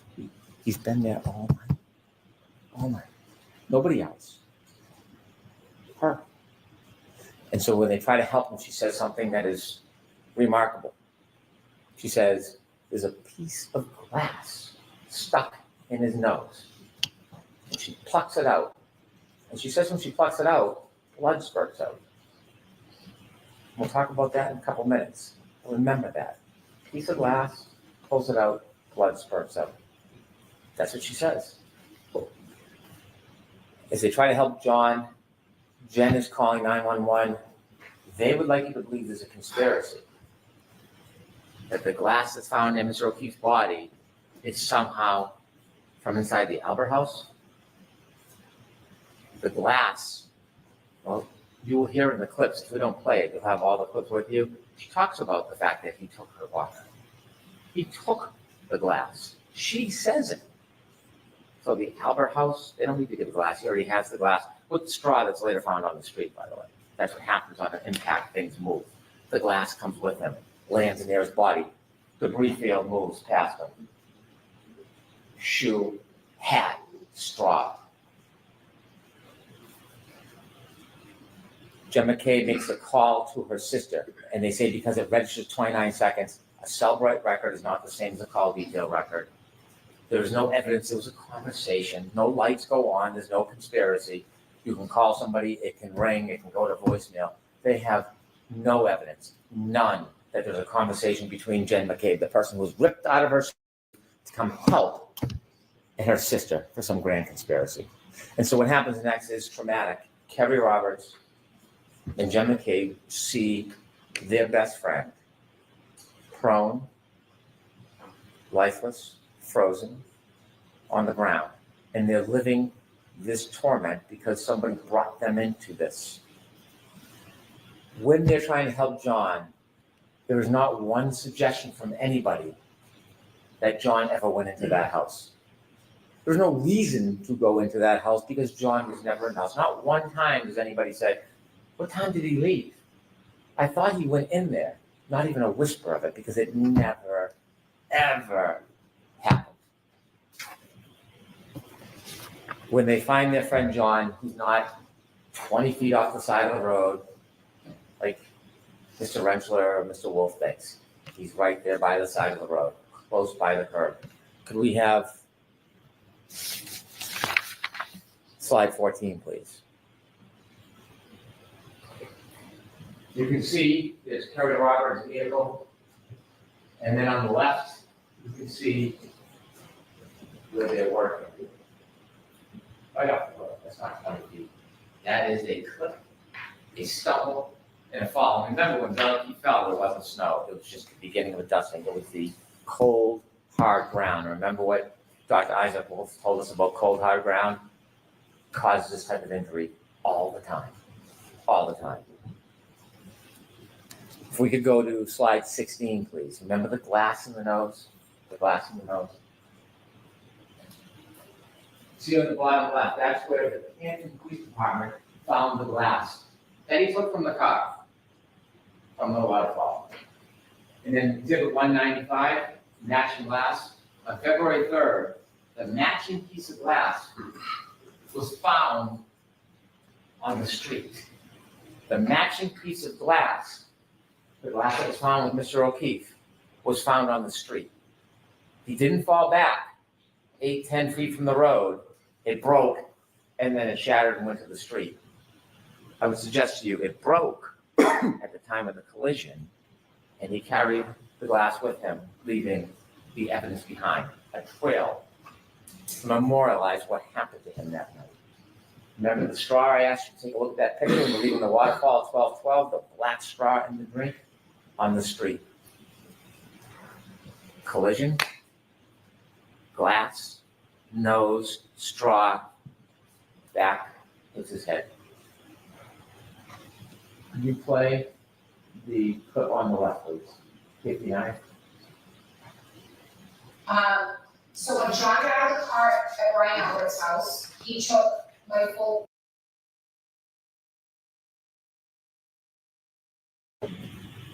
169, please. So John's laying there, his left and his right, and I approached John from the left. That's where the street is. And he had a piece of glass, like perched on his nose, like just wedged like a splinter would be. And it just pulled it. And as soon as I pulled it, it just gushed blood down his face. Thank you.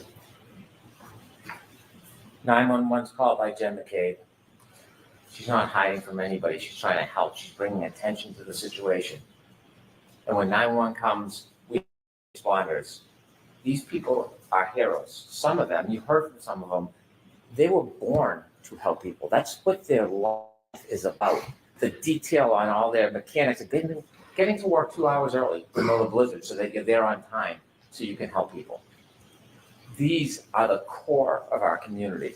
Mr. Nuttall, this is what he does. He rushes to go help. He's the first person on his knees. He doesn't know this person from anybody, but to him, it's another human being. This is his passion. Katie McLaughlin, first responder.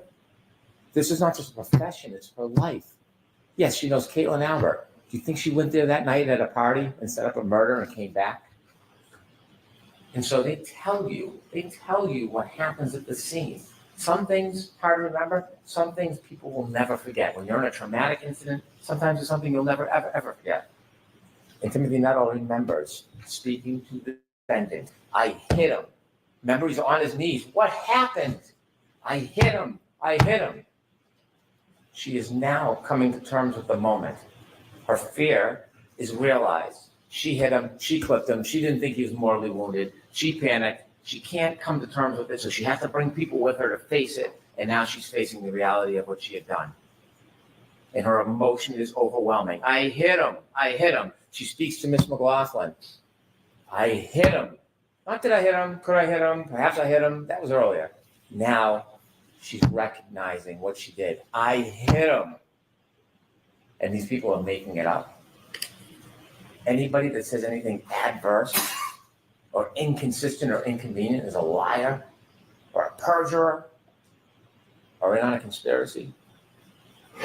Or is it that these good people who went there for a total stranger to do their duty to help happen to remember that she admitted what she had done? I know that doesn't reconcile with the boogeyman Proctor and the bad government. I know it doesn't reconcile with no DNA on this piece or that piece. I know it doesn't reconcile with everybody setting up the girl. I know that doesn't reconcile. But the reality is you have independent core people who hear her say, I hit him. And the attempt is to portray everybody as a liar. But you don't have to rely just on these good. You should. You don't have to, because we have a guide, and it's Karen Reed. Slide 17. So I must have said was, did I hit him? And I always said I hit him, but did I really say this many times as law enforcement explaining I said it? Thank you.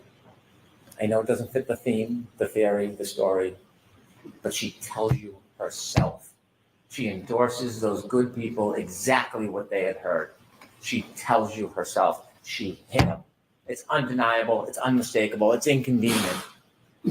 But the truth has a way of seeping up to the daylight. It can be oppressed and suppressed and pushed down and covered and twisted, but it rises. It rises. And it is not a coincidence. There's no coincidence that Mr. Nuttall and Ms. McLaughlin hear exactly that. She tells you. And Jen McCabe, when she's sitting next to or standing next to Ms. McLaughlin, she tells you that she saw or heard the same thing. Remember what happened to her on the stand when she had the audacity to say, I heard her say it? What happened to her? This woman who never even wanted to leave her home that day, pulled out into a storm to see her best friend dead. What happened when she had the audacity to say that? And now we know that the defendant herself said the same thing. And the funny thing, the ironic thing is, you will see in a photo when Ms. McLaughlin, firefighter, was speaking to the defendant, Ms. McCabe was next to her. Ms. McCabe was trying to protect her, trying to shut her up. Don't talk, you're upset, stop saying crazy things. The villain of this story was trying to help the defendant from incriminating herself. The irony.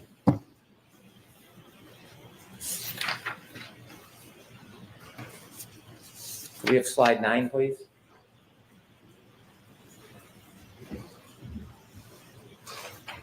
This is the battery temperature. You're going to have a chance to look at it. If it wasn't so tragic, it is interesting. It is interesting if you like data. The 29, 12, 13, they're leaving the waterfall, 82 degrees, 12:22. In the car, 77 degrees, 12:37. About 3.5 minutes after the defendant collides with John O'Keefe, it started to go down to 72, 12:45, 66, 12:53, 61. And you see it drop and steady off at 1:36. Remember, cell phone battery under him. John O'Keefe either struggling for life or he's passed. And his blood is still warm, either way, under him. Doesn't move again until 6:06. It drops down 7 degrees because the women are pulling on him. The cold air is hitting the battery. What happens at 6:15? You're going to see the video. You've seen it. Still photos. Kerry Roberts goes over, picks up the phone. Not only does she pick up the phone, she puts it in her pocket, and then 20 minutes later, the next meeting, the temperature rises. That's not convenient. That's not a coincidence. That's fact. That's data. And then the phone is passed with a warm environment, and it raises up. 6:15. How can someone conspire to pick up a phone on the side of the yard that's under Mr. O'Keefe's body at 6:15 and know the battery temperature was then going to rise? Not only did the battery temperature rise, when you look at the healthcare data, at 6:15 when she picks up the phone, you know what happens to the healthcare data, right? It starts to move. It's data. It's data. So, while they're going through this duress, the defendant asked Jen McCabe for yet another favor. Look up hypothermia. Find out how long it takes for someone to die in a cold. And there's Miss McCabe in her winter jacket, soccer mom, trying to help. She has MS. Her hands aren't working. She's trying to type in what's happening during that time. It's a frantic scene. She tells you that. The defendant then wants to run back to the ambulance, so she goes with her, never finishes or completes the input. And then she tries it again. At 6:23, at 6:24. That's what this woman did that night, that morning. Not only for her friend, for her. For her. That's what she did. And what happens to her after? Because the timestamp, when you open the timestamp, it's at the time it's open, and she's in bed at 2:27 looking up Hockomock Sports because she is so interested in the kids' sports, and that timestamp stays open. And she goes to that tab the next morning when she puts in how long to die in cold. And that is being portrayed that she's in a conspiracy. She gets vilified as a murderer, a soccer mom who came to help. It took Ian Whiffen 5 minutes to show you a live demonstration on how simple that works. That she's not deleting anything. Jessica Hyde told you it's automatic deletions over time. You usually can't delete that information. That's not a click and swipe like the good Dr. Wolf from Arca knows how to do. This can't be erased. But they still hold on to this. As they argue to you and all the injustices that have been done, they tell you, they want you to believe or take a flyer on the fact that she looked up how long to die in the cold at 227. It is an absolute contrary to the science. There's no basis to support it, but they stand here in front of you. Why? Because every time they say something like that, you look the other way. Don't look at her. Look the other way. 227, look the other way. Don't look at what she did. Former Trooper Proctor, look the other way. Don't look at her. Every time they make those, oh, she got the glass from inside the Alberts, maybe in the basement. Look the other way. Don't look the other way. Look at the facts. Look at the data. And it all leads to one person. There's no grand conspiracy. It leads to one person, the defendant. And it's not just the data and facts. It's her herself. Let's talk about Mr. Proctor.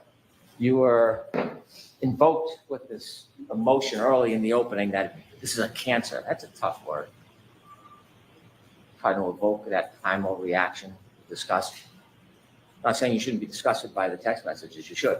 You should. They're not defensible. I don't stand here and defend impropriety. I don't. But that doesn't change the physical evidence, the scientific evidence, and the data. He was terminated.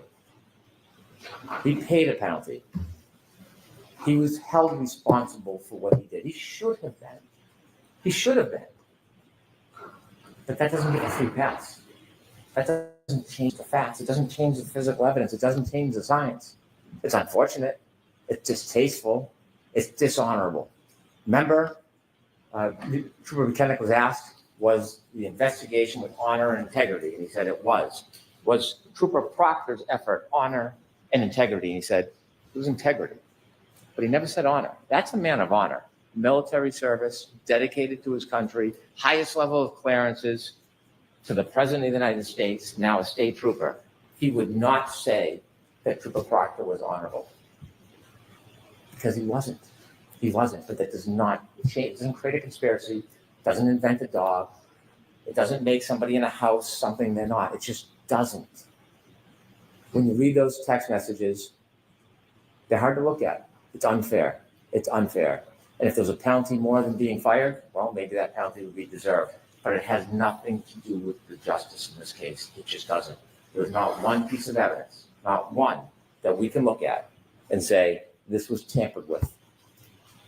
This was planted. This was distorted. Remember when we introduced the taillights at the beginning? I didn't introduce three of the taillights, but then the defense did, so I put them in. Those were taillights that were only found by Trooper Proctor. I did not put that evidence in. Understanding those text messages and appreciating the disdain one might have for his comments. Not that there was any evidence of tampering, not that there was any evidence that it was not true, but I didn't put that evidence before you because we didn't need Trooper Proctor in this case. We don't need Trooper Proctor to prove this case beyond a reasonable doubt. That's why I didn't introduce that evidence to you. Now, there's been a lot of talk about planting of taillight.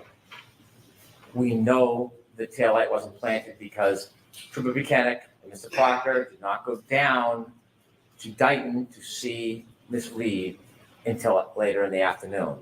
We know from the 507 video, we've seen that. We know the taillight was already missing when she's leaving the driveway. When the good Canton police detectives went to do a wellness check to care for those young children, and they went to the house inadvertently, they didn't even know it, the dash cam captured the back of the car. The taillight packed with snow is missing. It's already gone. It can't be planted. At this point, Trooper Proctor's still in his pajamas. He's not even on the case. He's not even on the scene. He's been near the car. And in the Dighton videos themselves, when you close it, you can take it at an angle and it will get the right angle. You can see it's missing. It's gone. Can we have slide 18, please?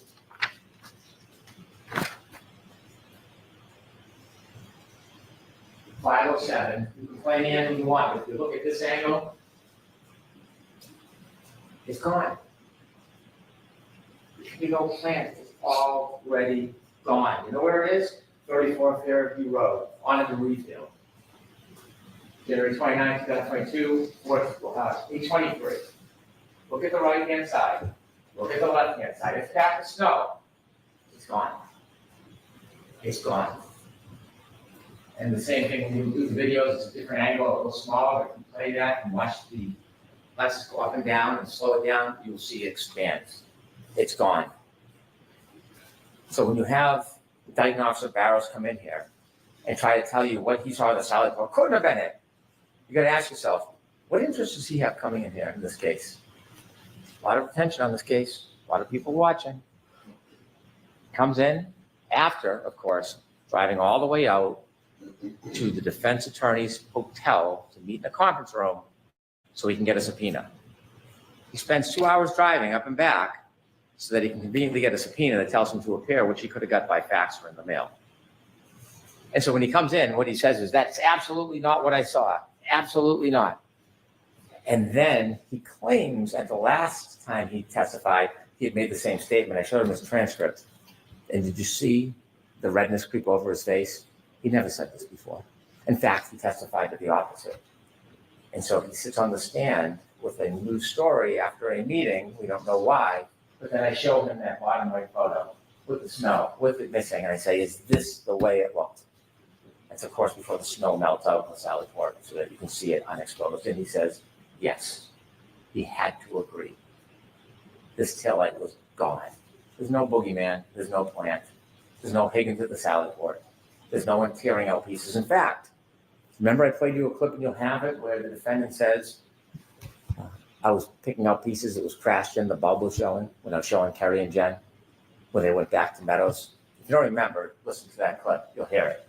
Unfortunately, there's no ring video when they go back to Meadows. There's a ring video when she leaves, there's no ring video when she gets back. And so now when we're trying to look the other way, we want to find a dog bite. So enter Dr. Russell. Dr. Russell, according to her, nice woman, nice doctor, very accomplished. I respect that. She's the only dog expert in the world. The thing is, we know what that expertise means. She volunteers for the job. She wants to be here, on her profile, but she can't explain methodology. What are you looking for in a dog bite? Tell us. It starts a year ago that it's claws, it's teeth, and then it's claws, then it's teeth, then it's I don't know. And then when you look at each of the different parts of the abrasions, she says, well, I can't tell if I look at each one of them, but all together it's a dog bite. It's a dog attack. That is the masterful expertise that the defense has bragged about bringing in. Dr. Russell telling you, because she says this is a dog bite. She has never been in a forensic situation where she's looked at a wound and identified it as a dog bite before. This is the first time, the only time she's ever done it. And what she says is these are not punctures. Punctures means it goes into the skin, a wound. There's no punctures. And she's sure because she's an expert, so you should rely on her because she's coming in saying she's an expert and she's being presented. Yet, after saying there's no punctures, Dr. La Posada comes in and she sees punctures everywhere. It's an animal attack. It's a dog. Oh, is it?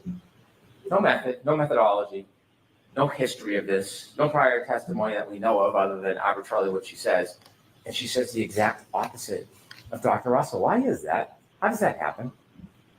So obviously, there is no science to looking at an abrasion and saying where it came from. They give us no detail. They give us nothing that we should rely on. They contradict each other. It's just to get you to look the other way.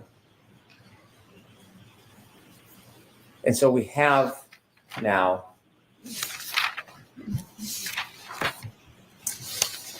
the issue of the defense has said over and over again, there's no collision.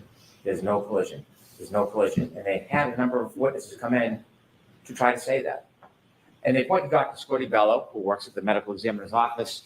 She tells you that she doesn't see injuries consistent with a collision. She's looking at this case for 90 days. 90 days. The evidence in this case did not stop. It continued for 2 years. She knows nothing about the data, nothing about the black box, nothing about the interviews of Ms. Reed. She doesn't know about the DNA. She doesn't know about the shards in the arm or in the clothes, right? That clothes. She knows nothing about that. So in 90 days, she didn't see any lower body injuries. She didn't see any lower extremity injuries, which are very common in car collisions. But that doesn't mean it didn't happen because she, in 90 days, saw a fraction of the information, a fraction. And we know now, argument back and forth for days about lower body injuries, the suggestion is A car accident can affect everybody differently depending on the angle, the scope, the speed. Some people can get plowed over by a car and have no injuries. Some people can get touched lightly and have more injuries. And there was the debate about no lower body injuries. Well, ARCA dispelled that in their dummy test that you can have a collision with no lower body injuries. They did that for us. Thank you. And so the idea that at the time in 90 days that she doesn't have enough information to say consistent with a car accident doesn't mean there's no car accident.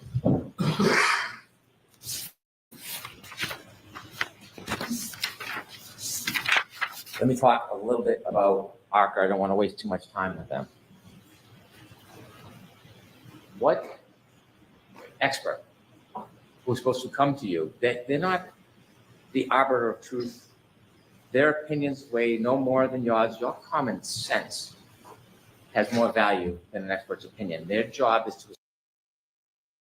All right, I'm getting on because there's a fan of injustice. Michael Bryant is at the courthouse. We think the judge is sending the jury home. All right, we can replay Hank Brennan for. Let me just take a look. Michael Bryant is just, Karen smiling, attorney's client. Michael Bryant is reporting from the courthouse. No clue if anything happening. Karen smiling, attorney's quiet. Alessi giving the hand sign. All right, that's the Karen Reed hand sign we talked about. So we think that the judge is letting the jury go home. We do not think this is a verdict. The O'Keefe family actually arrived. I can tell you they arrived at back to the courthouse a little earlier than the defense team, just so you know. And then Michael Bryant, he went back from his perch to the courthouse to see what was going on because it's been very quiet, as you know, from the jury. And we're going to be talking about that. We've asked, we just sent a link to Neil Rockine to get on. He's actually been working all day. So as you know, we started this day, the judge not bringing the jury in front of us in any event that we could see. But we do have the fan going right now. So we assume that this is just a 4 p.m. ending time, that it doesn't mean anything. But I am not going to tell you that definitively because we simply don't know definitively what is happening, even though Michael Bryant is there. He just knows that the O'Keefe family arrived back at the courthouse. It was a little bit earlier when he texted me that the contingent arrived back at the courthouse. Of course, I did let our team know that's the case. And I think I even put that in the chat for all of you. So it was around that time, probably about a minute or two before you saw it in the chat here. And then because Michael Bryant was there watching them come in. I think he's got footage of everything happening at that courthouse right now. By the way, just so you know, we started the day with the interview from Michael Easter, exclusive interview of the police expert you did not hear, who I think would have made a difference today if the jury had heard him. I don't know the difference it would make, but I think it would have made a difference. All right. Michael Brown wants to know, are they going on the record? I'm going to tell him. We start seeing the fan. Hold on one second, everybody. You're getting live TV with us right here. We are seeing the fan, so we assume they are. Okay. That you know. So we did do that interview. Thank you, Melissa Hamilton.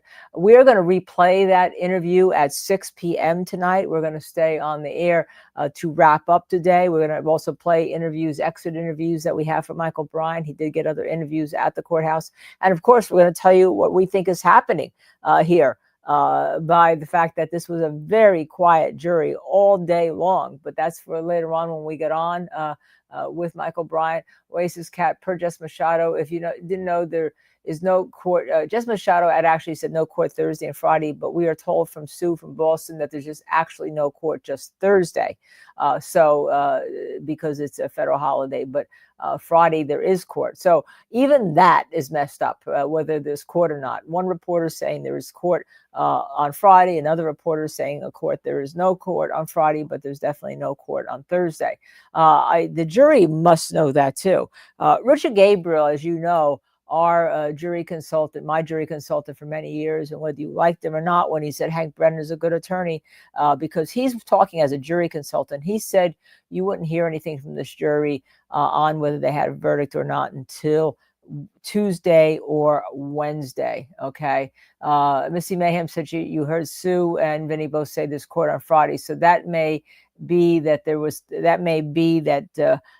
was confirmed after Jess Machado reported that there was no court. I had actually tweeted it out from our Justice Serve TV account. I had tweeted out Jess Machado and said there was no court Thursday or Friday, but we're correcting that apparently. Yes, Thursday is a federal holiday, and that is why there is no court on Thursday. It was Sue confirmed after Jess. So there we go. So we have no court on Thursday.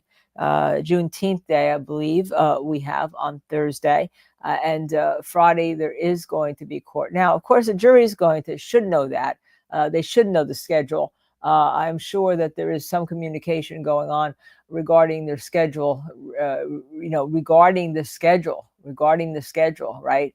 Yes, Thursday is Juneteenth, a very important holiday, obviously. Now, per Sue, court is reconvening at 4:20. Okay, court is reconvening per Sue in Boston. 10th court is reconvening at 4:20. Now, we do know that both sides are inside that courthouse or back at that courthouse. So does that mean that there is a question? Does that mean there's something they have to deal with? Or does that mean that that's when she's bringing the jury out to dismiss them? There is a lot going on. And as I said, Michael Bryant is outside the courthouse needing information from us about what is happening inside the courtroom so that we're not reporting falsities here. So let's see. What is going on? What else are we hearing? So his Bev, you all sometimes you can be so funny here. We're hoping that Neil Rockheim could get on. We knew that he wasn't able to get on to later in the early evening, but we're hoping that he can get on and so we can go through what has happening. Let's see. Christina Rex has reported. Let's see, is there anything she can tell us that we're recording back? Well, so the 4:20 is going to be the end of the formal day for the jury today. That's when I gather the judge is either going to let them go. And the question is she going to bring them in and let them go, or is she just going to let them go and then ask the attorneys or the parties if there's anything they want to put on the record? We don't know. This is what happens when you do court sort of in secret, right? This is what happens when you do court sort of in secret. But they were a very quiet jury today. And as Richard Gabriel had told us, look, you and I and everybody else in the world, it seems, have been discussing this case for really a year, okay? And certainly for discussing this case for the better part of the last 6 weeks, since April 1st, okay? So you and I have been talking at this case. You and everybody in our chat have been talking at this case. All over 5,000 of you now watching and chatting together. By the way, please, if you are watching and chatting, please hit the Justice Serve TV YouTube like, subscribe, share button so that you can get notified tomorrow when we get back on the air, which we're hoping to do it starting at 8:30 since Michael Bryant's up there to get some more flavor about what is going on. He did get more interviews that we will talk to him about and that we have put on our Justice Serve TV YouTube channel. Not as long as the interview with Mike Easter, which really is probably, I wish he had testified because he was absolutely amazing, wasn't he? Absolutely amazing. So we've done a break. We're going to do a breakout of that hopefully, and we're going to rerun that at 6 o'clock. So that you can watch Michael Easter. This is what the judge did not allow the jury to hear, which I think was incredibly important, okay? I think it was incredibly, not only was it important, if there is any problems on that jury about this investigation, thinking that the defense makes it up or something, Mike Easter was the man. I mean, he talked about, he even trains how you answer questions, and you don't answer questions the way Dever did, and you don't answer questions the way Buchanan did, according to him. You give, and he teaches the FBI, you give answers. Did the attorneys interview you in preparation? Yes, then that's exactly what I would have expected. Yes, they did. You give solid answers. You don't start reading a book about what you want to say to the jury and not answer the question. Of course, Buchanan, as we all know, was helped by the judge who let him go on and on instead of just answering the question because he had to have a complete answer. And it's what drove a lot of people nuts during the time that Buchanan was being cross-examined. But you have to listen to Michael Easter. All the big cases in the FBI, very understands what he's doing, why he's doing, what should be done, and why it should be done, and could clearly explain it to the jury.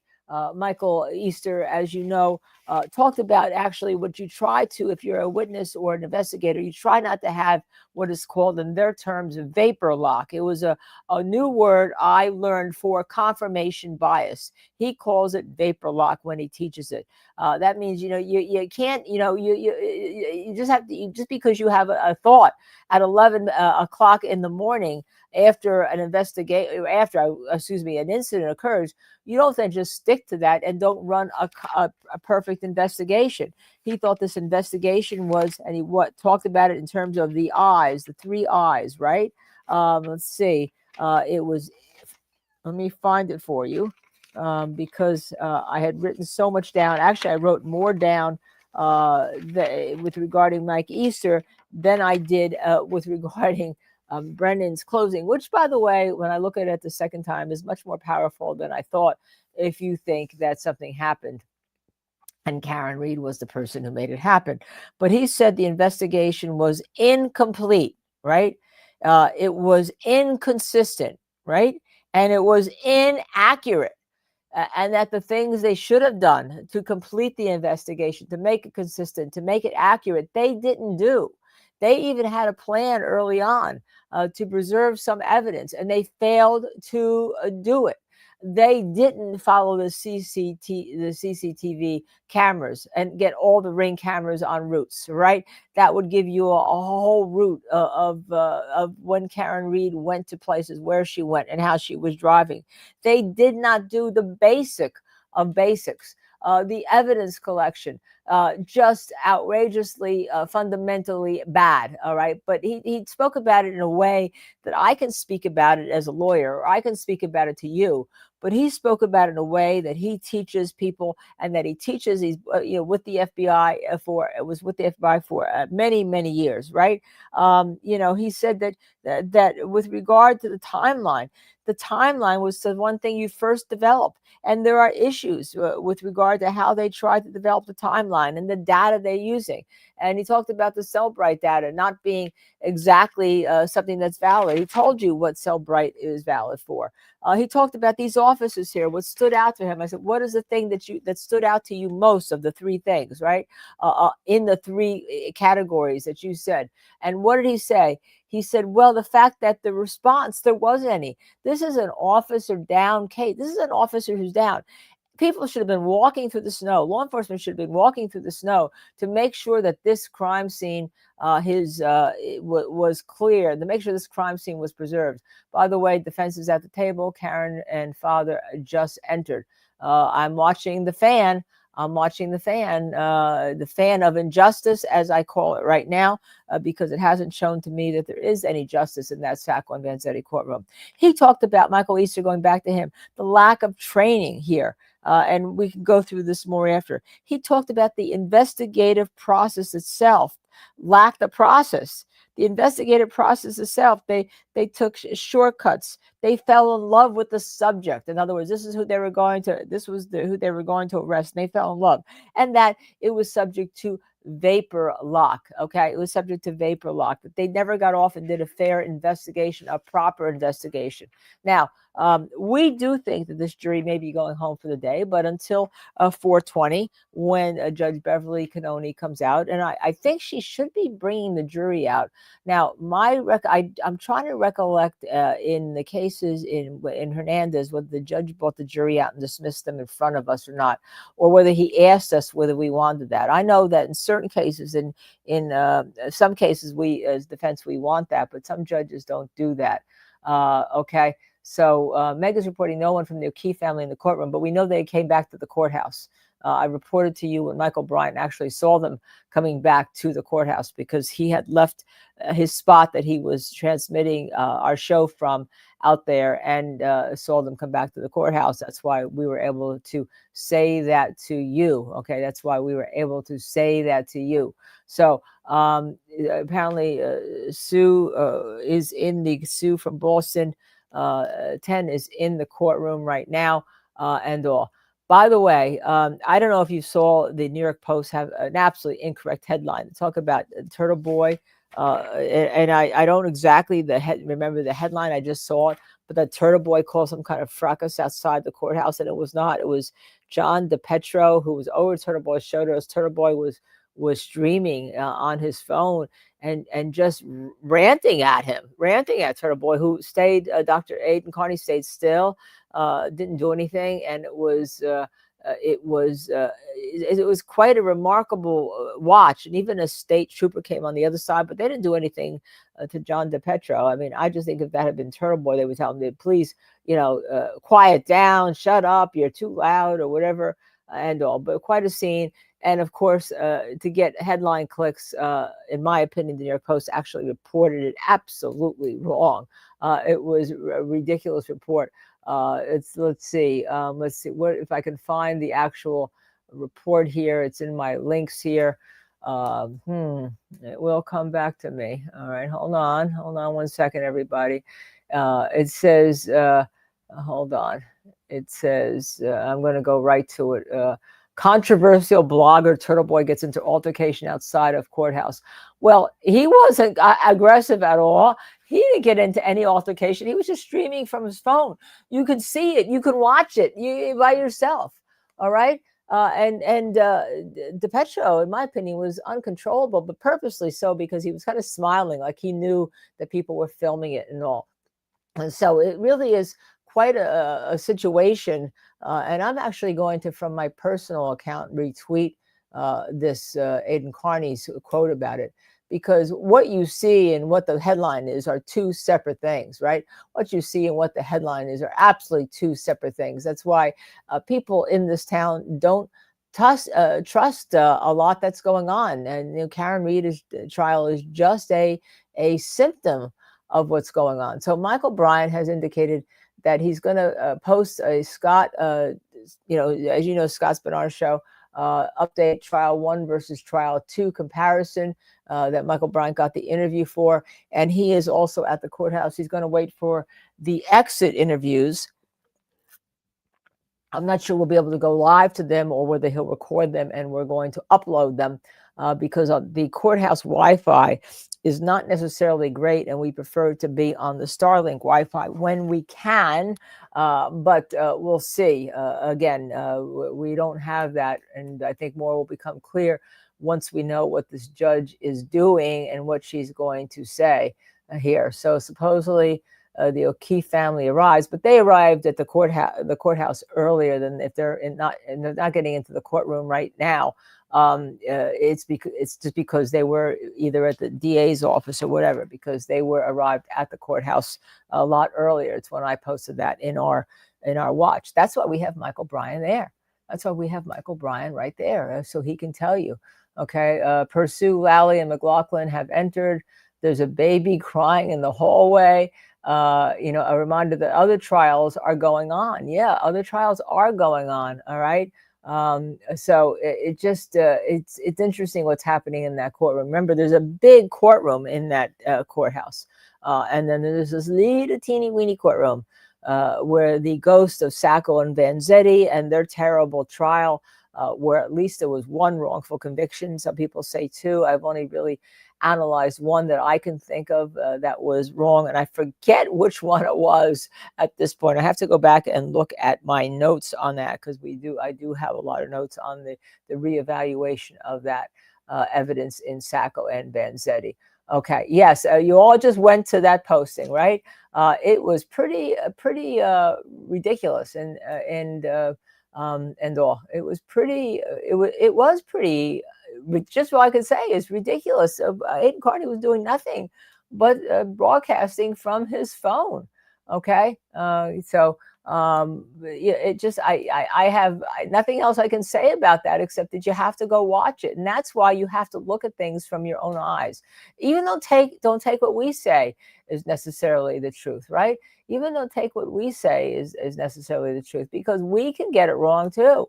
And you always need people to check and double check and all.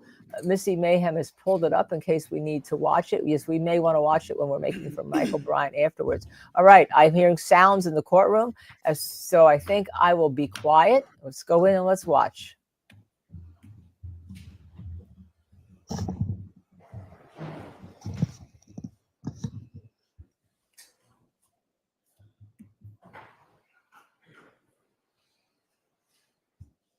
We're back in session. You may be seated.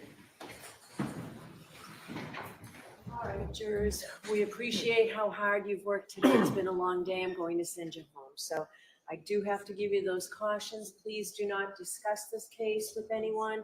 Don't do any independent research or investigation into the case. If you happen to hear or read anything about the case, please disregard it and let us know. Be careful with your social media use. And I think what's a good idea to do is when you leave here, just leave the case here. Literally, figuratively, just clear your heads. Beautiful day, get some fresh air, and we'll see you tomorrow. Thank you. All rise for the vote, please. Jurors, all meet. So that's unclear whether the jurors sent a note saying they wanted to go home, or she just decided, I think we're going to let you go home. It almost sounded like she decided that, I just think we're going to let you go home, which means they'd have to go back into the jury room and get their things, right? Let's see if there's going to be anything else that occurs after the jury leaves. But the defense got to look at the jury. It's always something that we like as defense lawyers to see right. what the jury looks like. So Let's we'll go. Let's see listen. everybody tomorrow morning, okay? Thank you. All right, thank you. All right. That's it. We'll see everyone tomorrow morning. I actually, as a defense attorney, like to get a view of the jurors, but it sounds like the jurors are going to go back into the jury room and get their things. And it sounds like she decided when she said, yes, I am going to send you home, right? While we wait for Michael Bryant, why don't we play the Turtle Boy John DePetro clip that's being reported by the New York Post, okay? And we have retweeted it on our social medias. Let's see if we can play it.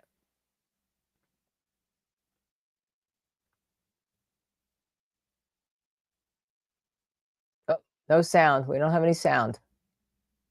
Billboard and T-shirt is. You had a chance to take the stand, and you took up there. You did. 227 is false. Your billboard and T-shirt is false. Think of that. Colin Albert is going to sue you for everything you have. You're going to have to give up all your money. Think of that. Ryan Albert, where's Proctor? So I'm in the middle of the broadcast. So anyway, yeah, we're out here. She was drunk. She was drunk. How great was that? She was drunk. And then she pivoted. She was drunk. She was drunk. Oh no. No.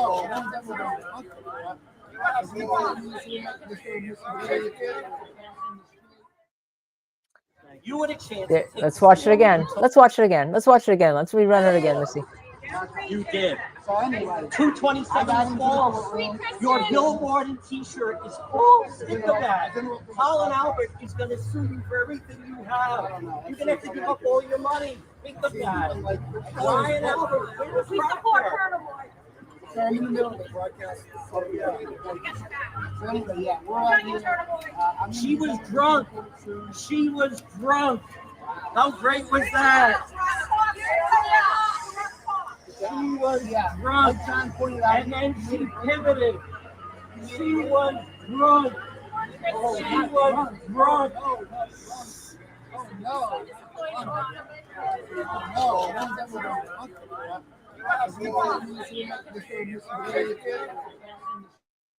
Okay, and let me put out first things is that the headline is ridiculous. Controversial blogger. I mean, he didn't get into anything. He's just saying there. John DePetro, who I was on Fox Nation with for 2 times, you know, I don't need to say anything. You just saw that.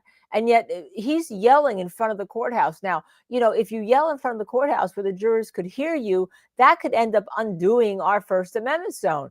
Unless you look at this as the guy that's yelling in front of the courthouse. All right. He wanted to try to make Aiden react in some way so he could post a clip of it and something, and Aiden wasn't going to react. Aiden Carney wasn't going to react. They were posted, by the way, they both had passes to be in the courtroom this week. All right. Both of them.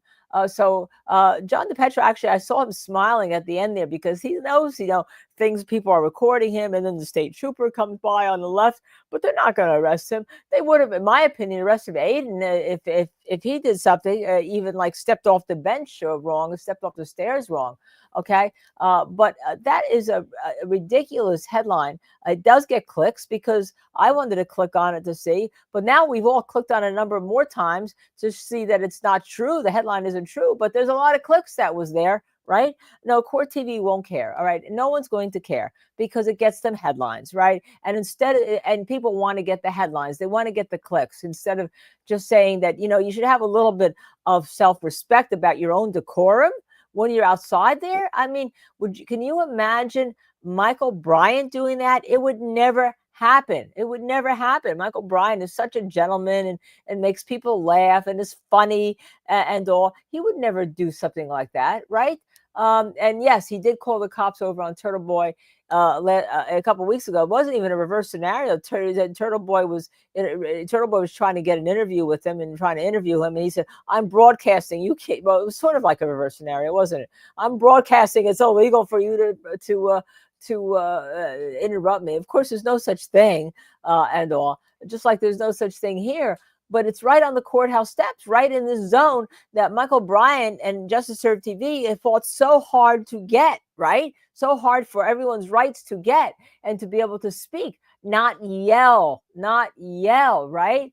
And not yell. So I can't wait to see. I don't know if Michael Bryant was there seeing it at that time. I'm not sure he was. But whatever it is, Michael's out getting the exit interviews right now, and then probably going to load them up because I don't see him on our lower feed. He comes in and I see his little, you don't see what I see. I have a little thumbnail that I can see when he's attached to our feed when he's signed in. So he's probably trying to get those exit interviews right now, especially since we did that first. It just seems like it was just a minute ago that we had the exclusive with Mike Easter, doesn't it? This day went by so fast.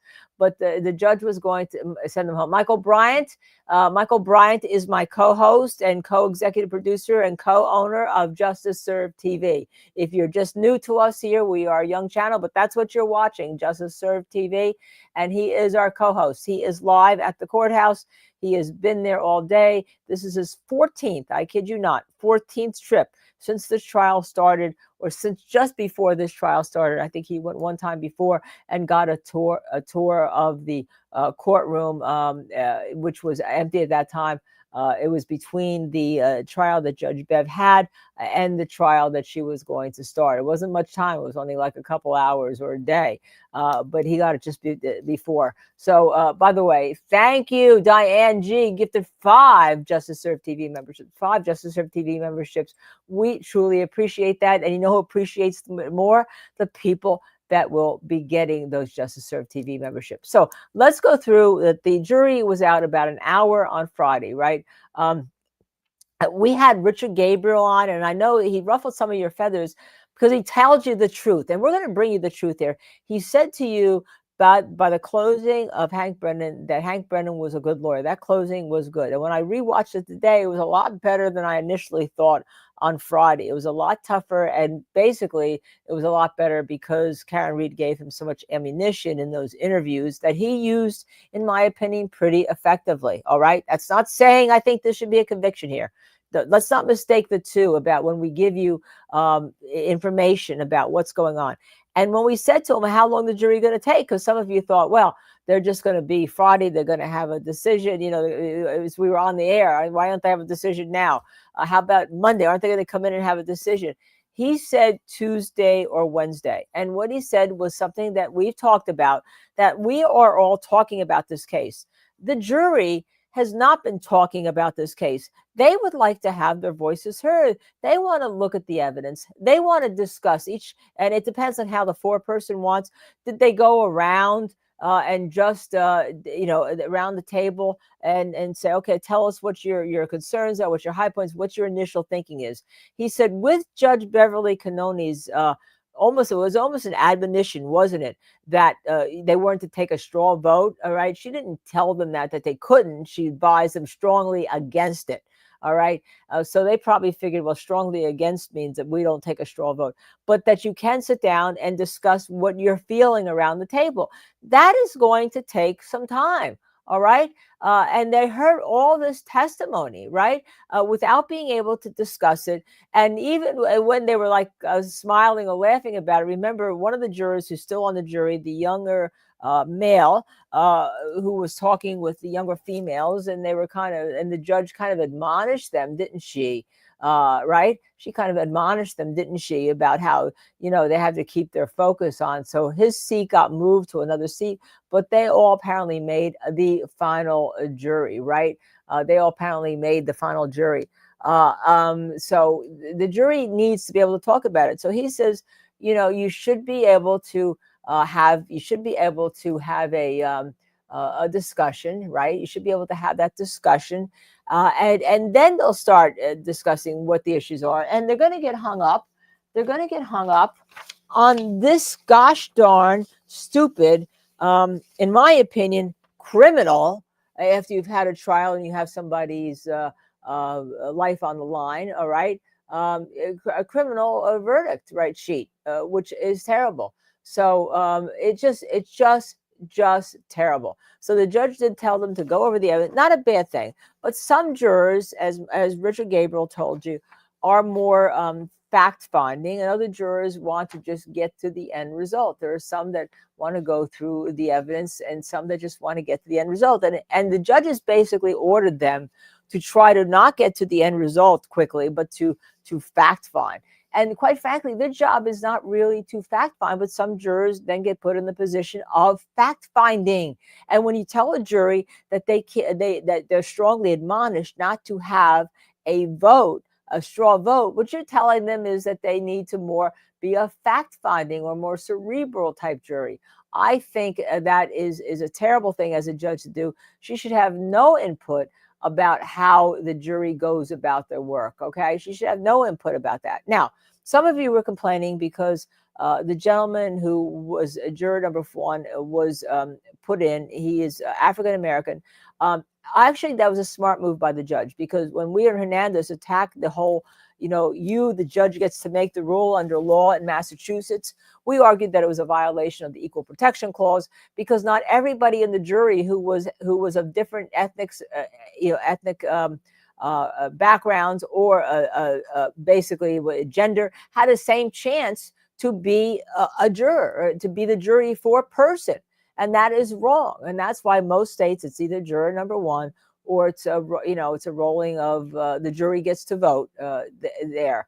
Not that the judge gets to choose, because we think judges as defense attorneys want to choose the person we think is most guilty. But I think the judge was sensitive to that criticism that she had. So she just asked juror number 1, who was male and who's African American, to be the foreperson. But then something happens like, oh my gosh, the other 2 people who are African American backgrounds, and there's 3 people in the jury, 2 of them get knocked out in the randomizing jury draw. There's something, I don't know. You can't say it's fixed. I had no proof of that, but it's just disconcerting, isn't it? It's disconcerting. All right. Now, with regard to putting your stuff in a locker, I saw a question about that. Most jury panels allow women to bring their purses in and all, because they may have medicines and things like that, tissues, other personal things that they may need as they're on jury duty. So that's why they go back and they have to get their things. Sometimes they're allowed coats. I know that there's some judges who are worried about in federal court whether you're bringing recording devices in or not. So in different jurisdictions, you have different rules, but they usually will allow you to bring in various things. Now, in some jurisdictions, they actually allow jurors to bring in their cell phones, right? and it was it the Kyle Rittenhouse case. The judge let one of the jurors, she wanted to take her notebook home so she could go over it while they were deliberating. All right. And he told her, yeah, she could. All right. Yes, to clarify, it was federal court, Meg. Federal court, you ain't bringing nothing to that jury room. But if you have medicines or something, you kind of that you don't want to show, that may the judge may allow you to have a little case or something like that to bring it with you, or nose spray or a pill you have to take, because you don't want to broadcast to everybody on the jury if you have anything, right? What the heck? You don't want to broadcast that to the jury if you're subject to that. Some people don't mind, but others do, right? So this is just so she avoids, by picking juror number one. I'm just telling you as a lawyer, she avoids that whole attack on the jury selection for the equal due process, equal protection violation of the U.S. Constitution. She gets rid of that because she says it's one in the box. He was the first juror apparently chosen. That's why he was one in the box. Okay. Crawley R says, I'm on jury duty next Monday, the 23rd. They always pick nurses. Yeah, you know what? You're right. Yeah, everybody loves nurses, if you're a social worker, though, the defense would want you, and the prosecution would say no, because they don't like people. They think people are social workers are soft for defendants. All right. I've been through those lectures and all. Which are ridiculous to how you typecast somebody. So anyhow, so the jury gets in there on Friday. They only have an hour. They have to wait for the evidence to come in. I would tell you that sometimes that takes almost an hour for the evidence to come in, and then you got to put it where you're going to have it and all, and then it gets taken back out, right? Some places will lock it in the jury room, but not for a weekend. Maybe for a night, not for a weekend. It will never be locked in the jury room for a weekend. That gets taken out. But that takes a while for them. They're getting to know each other, and also when they first go in after being there and having all the charges and all that kind of stuff, I can tell you the first thing is they're going to use the ladies' room or men's room or the restroom. It's probably a single restroom. And sometimes it's inside the jury room, and sometimes it could be right outside the jury room that, you have to ask to go, and there'll be a court officer that's stationed on the other side of another door. All right. So, there's normal stuff that people do. Now, we saw that, what was it? Some jury recently, we have to get Arthur Idella and Imran Ansari in. We make a note of that, Missy. All right. Maybe we'll ask Imran to come on or Arthur to come on. We should talk about Weinstein, but we should talk about their jury deliberation. All right. That jury wanted coffee in the jury room, a coffee and a cardboard cup. Okay. They wanted coffee in the jury room. They felt they couldn't deliberate with these hours and be at each other without coffee in the jury room. And apparently in New York, in New York, they don't provide coffee. All right. In the jury room. So if you want coffee, you better go to your local. There's a Starbucks right there near the courthouse, or on the break, go to the break room, and the coffee comes out of, those things that you press and little machines, and you wouldn't want the coffee anyhow. All right. So, yeah. But by the time they got and they introduced each other, they went to the bathroom, they got the evidence. It was probably almost time to go home. All right. On Friday. And so they probably all decided they'd come in fresh on Monday, and they did. And then we didn't hear a peep from them. They were allowed to deliberate, we are told, over lunch, unlike some jurisdictions which stop deliberation, make you come out of the jury room. They were able to deliberate over lunch, but they couldn't give a verdict or a question. So over lunch. So that was from 1:30 to 2:30. I assume that 1:30 to 2:30 time will be the time forevermore, because that's probably the time that the court officers normally take, right? And then, of course, they have this, as I said, criminal abomination of what we call in Massachusetts a verdict slip, which is a verdict form. The first time we heard slip at the first case, it was like, what the heck is a verdict slip? Why would you call it a verdict slip? Now they actually called it the slip, right? And now they call it a verdict slip. And if you're looking at this, there's no roadmap here of what you can do, and she didn't provide it. By the way. Colin, they had the charge sheet, but not the verdict. So they also have copies of the jury charges in with them. Each one gets a copy of the jury charge. All right. And all. But this thing, which Usually just the foreperson has. I don't know whether her practice was to give it to every single one. Usually it's just the foreperson, so they make no mistake what happens. This is kind of, and what they're voting on. This is ridiculous. It's ridiculous. The defense had proposed, and we ran it for it. We don't need to show them now because we want to be able to jump on as soon as Michael Bryant gets on. The defense had proposed a verdict slip that had guilty and not guilty on it, for each of the charges, so that the jury knew they could make that determination and that they had to be unanimous, right, in each of their determinations underneath. And the jury said, denied. The judge said, denied. Okay, denied. All right. And to me, this whole denied of this was the big issue in the first trial, right? This was the big issue. The jury apparently had gotten rid of counts 1 and 3 really quickly, and then on count 2 they were first of all, they didn't know they could report a hung, right? They didn't know they could report the hung, that they could, on count 2, and apparently they were really hung up on count 2. And now we have an even additional charge. We have a lesser included of operating under the influence of liquor. Now, Hank Brennan didn't want any, by the way, he wanted all or nothing. He didn't want any lesser included charges here. He wanted no lesser included charges.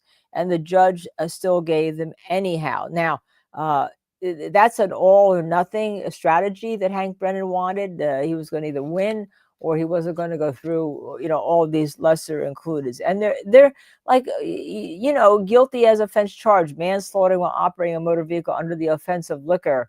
One is under the operating, and one is with a level of 0.08 or no. The jury, I don't know, they're probably saying, why do we have the distinction here? What's the difference? Lesser included would be involuntary manslaughter. Then you had the lesser included of motor vehicle homicide. All right. And the same distinction with OUI and then negligence. And then we have the lesser included of operating under the influence of a liquor, which they're going to get confused on because she told them several times, well, it's the same elements of the previous charges, but different. But the previous charges have to have a homicide, right? The previous charges have to have a homicide. So, the same elements, but different. How about the fact that there's no dead body here? But if there's no, that's why Jackson went the right route that I thought, look, no collision must mean not guilty. But if they're caught up with, which Hank Brennan has done a very decent job, because I can tell you for the person I discussed this morning with the issue of, she knows what she's done. She gave these interviews. She said she was drinking, right? She said she was drinking. And therefore, and he's dead, and she must have, even if she didn't hit him, and this is the scenario presented to me, what if he just touched the car? Or how about this? And you've all posted this. I've seen this you post. Or he saw her backing up, and he was drunk, and he tried to get out of the way, and he slipped and fell. All right. Someone said to me, what if he went over to the tree to pee first, right? And somehow he's, that's why he's back there. And then she comes backwards and doesn't see him, but she still goes into him, and he's so drunk he really can't get out of the way. I have seen that presenting with people say, well, therefore she should be convicted. So what if you have that? What if you have that on the jury? What? Well, he saw her coming, and he slipped because he was scared of coming, and therefore, even though she didn't hit him, he hit the back of his head, and he's guilty. What if they get caught into that scenario? No one addressed that and said, hey, there should be no not guilty, because that's not what is charged. But you see that people who are watching this are even caught in that scenario. So if you're caught in that scenario and you have one person who brings it up, and then you have this, as I said, criminal jury sheet, this criminal slip sheet that they went in with on Friday with those jury charges, you could see where it could be trouble in River City. Now, Michael Bryant, I see, is back. He's going to get back on. He's going to tell us about the exit interviews that he's done. Maybe we'll have time to play them. Maybe they'll be uploaded, and maybe he doesn't have any. Hello. We got. Okay. I had a very long conversation with Karen Reed, very long. I said, "How are you hanging in there?" And she did this. You're not looking. You gotta be looking. She did that. Okay, there you let's do that again. Do that again, T, because I'm sorry. I was reading a text from that I have to read from somebody who's very important on this case. Oh. Do tell. Anyway, so I yeah, can't tell because I have journalistic privilege here. they left obviously, and we will upload that when I Yeah. get a chance. Obviously, I just sat back down, so it ain't gonna happen for a Yeah. touch. But anyway, yeah, the prosecution left. Hank Brennan had to ask everybody to part ways so he could get out of there, and he did without saying anything. And then as the defense team came out, there was like a big cheer from across the road, and once again, Alan Jackson was like, shh, shh, shh, shh, keep it quiet, encouraging the Karen Reed sign, which I think is something like that. Yeah, and so that was it. They departed, and they'll be back at it tomorrow. So yeah, well, they were pretty quiet all day, so that's something that I'm not sure how to take that, whether they were still. And I'd really like to talk to Richard Gabriel again about what's happening, because he said Tuesday or Wednesday.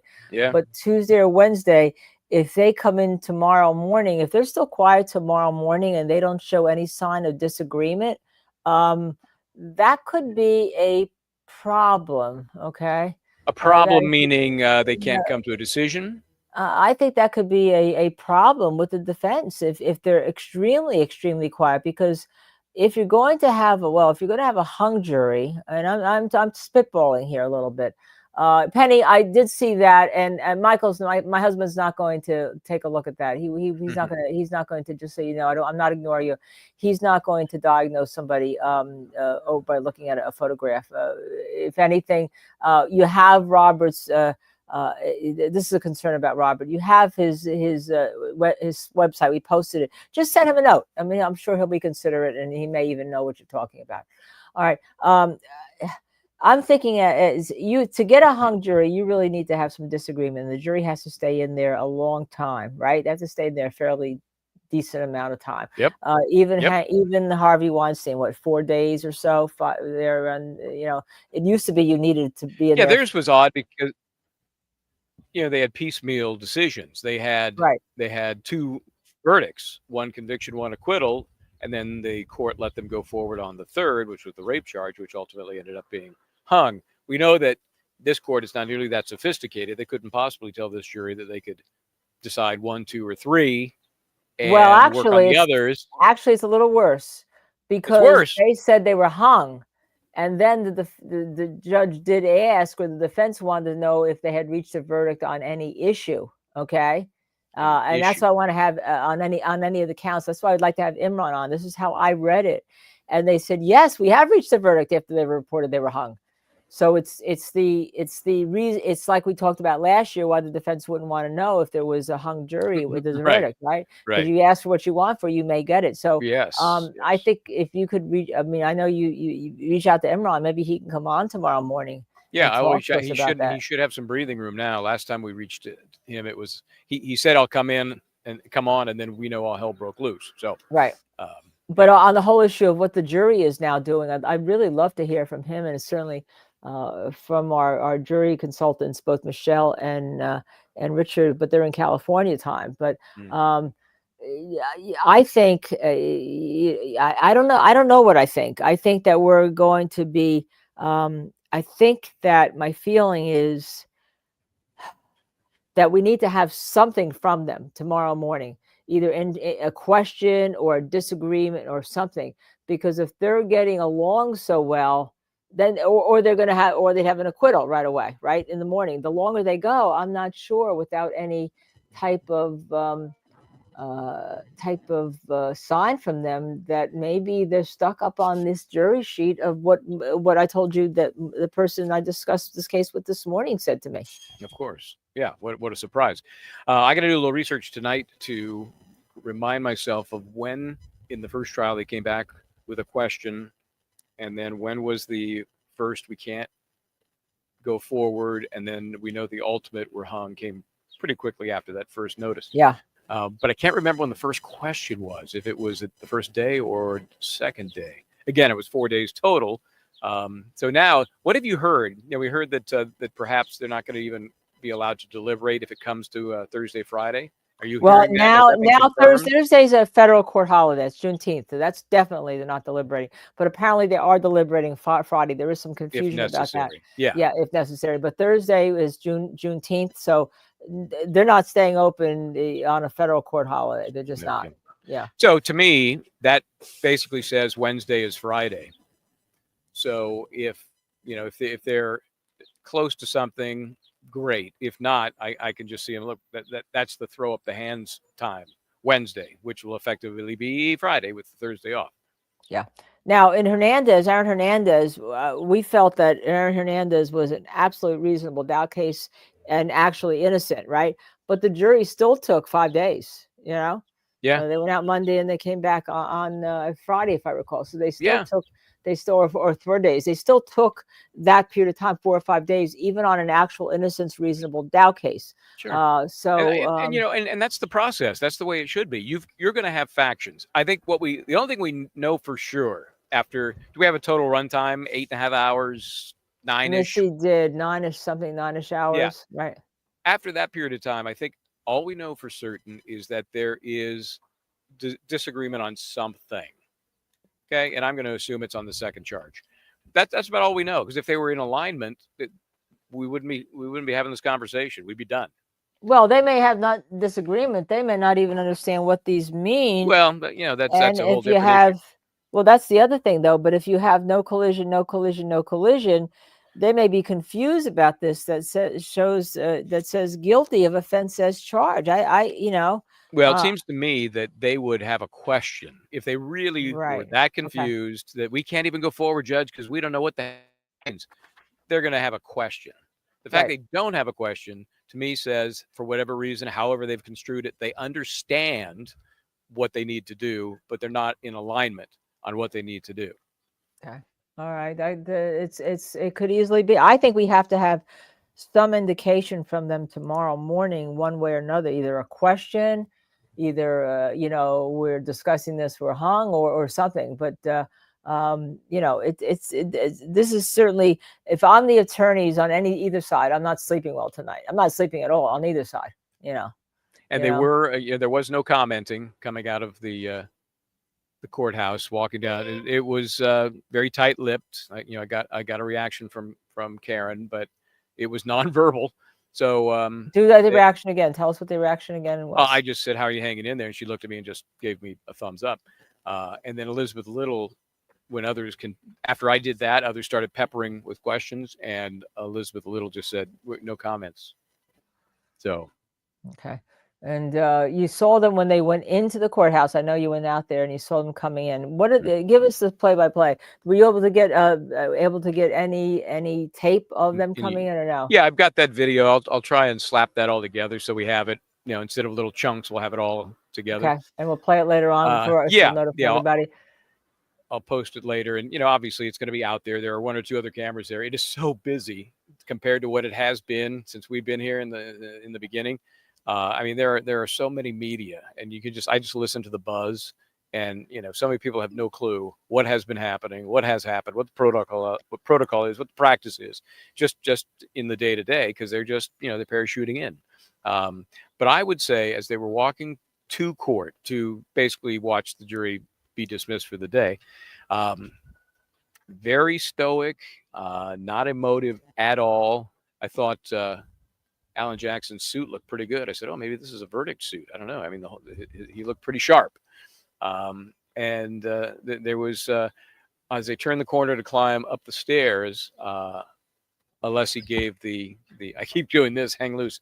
There we go. It's kind of, this is hook 'em horns. This is hook 'em horns. Right. This is hang loose. It's kind of a combination of those. This is hang loose. Yeah. This is hang loose. Thumb and pinky. That's hang loose. Thumb and pinky. So the first finger is not there. It's just the thumb and the pinky. Yeah, that's hang loose. I want to make sure. So that's hang loose. Okay. Okay. So this is kind of a combination of hang loose and hook 'em horns. But anyway, Alessi gave that sign to the folks everybody out there is just trying to read faces, read body language. Oh, what does this mean? What's going on? And, are they down? Are they up? Are they excited? Are they bored? And it was just pretty stoic, pretty matter of fact. We're going in. And on the way out, I just felt maybe just a touch more stress, just a touch more, concern that here at 9+ hours, we haven't really learned anything. Well, I would say that as I told you, my recollection is that Hernandez and we thought there was actual innocence beyond and definitely more reasonable doubt that you could also, this is combined both actual innocence and more reasonable doubt in the double homicide that took that amount of time. And they were a very, very, smart jury too, but they were from Boston, so maybe different jury pool. But here, this case was longer. I think this case may have been longer. I'm not sure. Although I was there, let's see, February to April. So no, about the same time. Yeah. I mean, this was almost exactly 2 months if because the jury selection ate into the first month. But, almost, what was it? 32 days of testimony, so it's about the same time, right? Yeah. And it's a lot for a jury. It's a whole lot, 200+ exhibits. And if they're doing their job, that just takes time. Even if you get to an early unanimous decision. Michael. Oh dear, we think the Starlink froze. I was going to call it Skylink any second, but I think Skylink was the Terminator. It's interesting. This is a very good location normally. So. And so. Amy Losai says sign language. I love you. Okay. Yeah, that's what it's the I and the love L and the U. I love you in sign language. I really have to get my. So it's just that I just can't write. That's it. No, you got one more. You got one more. Well, that's what I had before, and you said no. No, this is Hook 'em Horns. If you're I see. Oh, all right. So that's this is I love you, and okay. then if you get rid of this finger, it's hang loose. So it's kind of a combination of the two. This is the one we're doing. This is I love you. That's the one. Okay. That's the one. I love it. What's the next one? That would be hang loose, just a thumb and pinky. Okay, hang loose. And then get rid of the thumb and put up the index finger. That's Hook 'em Horns. Okay, I got it now. Yeah, there you go. My daughter went to UT, so I had to learn that one. Okay, all right. It's on my emojis, says always this cat on my phone. You can tell I don't spend that much. Well, with me on my phone and my fingernails. Yeah, you might slice off a finger if you don't watch it when you're doing those signs. Yeah. So what else did you hear when you were down there? I mean, I hear we talked to Dean. I finally caught up with her. So just from her perspective, she's about in it as deep as you could be. She's very close with Mr. Reed. She's always checking in with him, seeing how he's doing, as she did just before they left the courthouse today. She's not deterred. She thinks tomorrow's the day, but we have to remember these folks come from a very interesting perspective. They would be the first to admit it's not objective. Right. And so they don't see anything to worry about at this point. So when you were but even Richard Gabriel said Tuesday or Wednesday for this jury. That's what he said. Yeah. Tuesday or Wednesday for this jury. And he didn't say which way, Tuesday or Wednesday for this jury, because of all the information that they have and all. And the fact they all want to be heard. And I was saying that the fact that the judge told them that they can't be the type of jury that goes in and is, shall we say, end result oriented. Let's put it that way. You can't take that straw vote. That they had to talk about it. So they're stuck talking about whether they wanted to or not. Yeah. I keep thinking as the attorneys were leaving, I cannot believe you guys are still gagged. It's just I can't believe this. So she gagged it's ridiculous. Them, so. Yeah. So they should be able to talk about the jury form. They should be able to talk about a lot of different things. Of course. It's so ridiculous. It's just so ridiculous. It's so unfair. And it's funny as I mentioned that when I asked Alessi about it, and I've asked Yannetti about it, and the only one I haven't asked about it was Alan Jackson. But I see the press around me looking at me like I'm weird. Like they don't understand how unusual it is that the attorneys are still gagged when the case it's over from the perspective of what they can or can't do to influence this jury. What it suggests is Judge Cannoni doesn't trust the jury. That's what it tells you. That she thinks that they're going home they're checking social media, they're checking reports, and she doesn't want this jury, when they're cheating, because that's what they'd be doing if they're doing this against her admonitions. She doesn't want them hearing things. Yeah. That's what it tells me. She doesn't trust the jury. Yeah, and then people said to me, "Oh, you know, Linda, you know that the gag order applies." The gag order should not apply. Okay, No, it should not apply. It not at didn't this apply in point. California to Joe Tacopino. That's why he could talk to us. The gag order doesn't apply. I had one judge that would try to have the gag order apply, as I told you, for a piece of evidence forever and ever. No jurisdiction over you after that. Goodbye, so long, farewell. Come get me. You know. Yeah, they did have. Remember, in ASAP Rocky, they carved out one little sidebar. Right. Which we still have not gotten the transcript on, but Yes, we will at some point. we will. At some point, that's going to have to be released, and at some When point, they drag our names through the mud in the courtroom. Harumph. We want to know what was going on at that sidebar. Yeah. But that was a very special, unique situation, not Right. a blanket continued gag order. And that's just recalls because we had source reporting, and we reported that the judge was concerned about the prosecutor and whether or not they had an ethics in putting Relly on the stand, who was an admitted perjurer. Oh, an admitted perjurer on the stand. The prosecutor is put him on the stand. Sounds kind of familiar. Sounds kind of familiar, at least sort of familiar. I mean, that seems to be thematics in these trials. And so they did carve that out. And at some point that sidebar has to be released. It has to. I mean, we're gonna at some point, when we have time, we're gonna file a FOIA request for it, I guess, at that point. Because then it we'll no fight longer that apply. out. Then Yeah. we'll have Ashley Merchant step in. She's now become an expert on enforcing FOIA requests. Yeah, Those don't know, she had to do so in the Fonnie Willis matter, just to find out where all that money went. And the documents provided have not been very fulfilling. I'll put it that way. But she got them. What she got a check for what, 50-some grand for attorney's fees? Yeah, good for her. Unfortunately, it came from Fulton County taxpayers, but at least she got paid for doing the right thing. Yeah, well, that's the problem. There's no personally. There's no punishment, right? Personally, there's no punishment. So you can violate the law, drain people, let them go for years, and then there's no punishment because the taxpayers are going to pay for it anyhow. Yeah. It just even if it's the right thing, it just bugs you that it comes out of not her pocket. But Right. And then she gets to indict more people on RICO and talk about what a successful prosecution was. Oh, I just think it's not right. Typical man. Yeah, I know. I was surprised when I mentioned John Lewin. What? What? I'm sorry. What was that?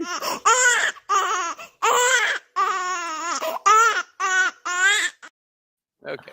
All right. So, what we're gonna do then is, I guess I should tell Neil not to pop in. Save it, Neil, for tomorrow. Yeah, let me save it for tomorrow. Save your appearance for tomorrow. Let me know what your availability is. Okay, so I just sent that to him. All right, and we know that tomorrow Crash Lord Plord will be available, and some other people will be available. By the way, we mentioned Ashley Merchant. So Anthony Benny says, question, what is the latest with Fonnie? Can we have Ashley on to talk about what's happening in general since her? Sure, we can do that as soon as we finish with Karen Reed. We just haven't been able to do everything, and we want to have Arthur on, but I think we can have Arthur or Imran probably more likely to stay on to bring us through this whole jury issue, since he just went through it with Weinstein, and then we'll get into Weinstein through the jury issue on here. We just haven't had time to do a whole case, and I'm not sure many people care anymore. When is Bianchi coming on? Well, he can't come on Mondays and he can't come on Fridays. You can certainly reach out to him, but I think once we have a verdict, everyone's going to want to jump on. No, but people don't want to do, we're here doing it for you, is they don't want to sit and talk all day, as we try to do, and bring you different things and bring you interviews. But yes, we definitely we definitely did start the day with a bang, and we're going to replay. We're going to replay that interview with Mike Easter, who the jury could not hear, again tonight at 6 p.m. I guess, Missy, how does that work? Will it be right on this thumbnail, or is it going to? Do it as a premiere of some sort, or what? Is it, how are we going to do that at 6 p.m. Do Mike Easter? Okay.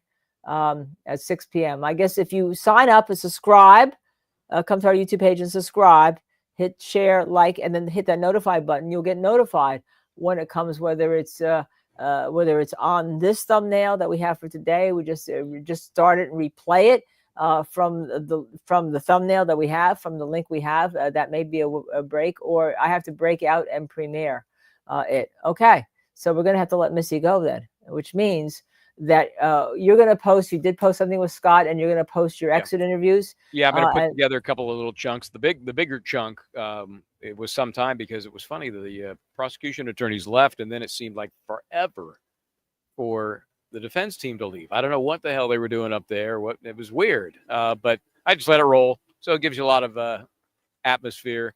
Okay. Across the street is just wall to wall people, just amazing. All right, so I assume we're going back on what, 8:30 or 8:50 tomorrow? I guess When we'll do have you to talk about the plan for what we use to maybe some old testimony that was critical or entertaining for some reason or another. We'll figure that out. Okay, and what should we do? 8:30. When are you going to be in front of the courthouse tomorrow? That's a good question. I'm assuming, I have not confirmed, but I'm assuming the jury's reporting back at 9. Is that right? Is that what you've heard? I don't know, because this morning they wanted the defense attorneys there, and they actually came in before 8:15. So I don't know if the jury got there earlier today. Because they called him in, and she took the roll call basically right at 9. That was right at 9. So what? You want to do 8:50? I'm telling our viewers. I would do that, and then I will probably show up here earlier, get some footage of the arrivals, right? And then I'll join you, and then we'll figure out what it is we're launching into to kind of fill the void. Okay, and we'll show that. In the meantime, if you hit the notify because you're subscribed, you'd like to share, you'll get notice of Michael Bryant's posting the interviews from today that he did. You'll see Scott's interviews. Then we'll repost them, and then Michael Easter breakout premiere at 6 p.m. tonight. We're gonna shut her down now because we need Missy to go get that done, and she is overloaded. I don't know if we have a thumbnail placeholder to tomorrow that you can portal into. Because I think she's been so busy. So not sure about that. Actually, I can probably look, right? Let me see. I can look on it. By the way, we are in. You actually, they are in. By the way, who you're worried about is in our chat. Who's that? Our chat is in our chat. Who Penny's worried about, right? Is in our chat. Okay, thank you so much. They're worried about your health, SLUT inside the upside down. They're worried about your health. So about your neck and your thyroid. So look at our chat and you can answer the questions. I don't want to be the one answering worry questions, although all of our viewers are so worried about everyone. They worry about every single body. So we don't have a thumbnail up for tomorrow to portal into, but it'll be up later on as soon as Missy gets the premiere going. And then Michael Bryant and I will see you tomorrow. You, Michael Bryant, and I will talk on the phone. Yes, good idea. We'll have one of those production meetings. So good to have everybody along. We appreciate it. The Michael Easter interview was amazing. So check that out. Good to see my friend Vinny Politan, Court TV. We did a cross interview. That's up there somewhere. So anyway, busy day. Thanks for holding down the fort there, partner. Appreciate it. Okay, and we'll try to have Neil on tomorrow, and we'll try to have a new guest on tomorrow, and we'll try to get Imran, and we have Steve employed ready to go. So it'll be a busy day tomorrow because I do expect some movement and some talk from the jury to come out. Yep. All right. I'm Michael Bryant. Till then, try to do the right thing.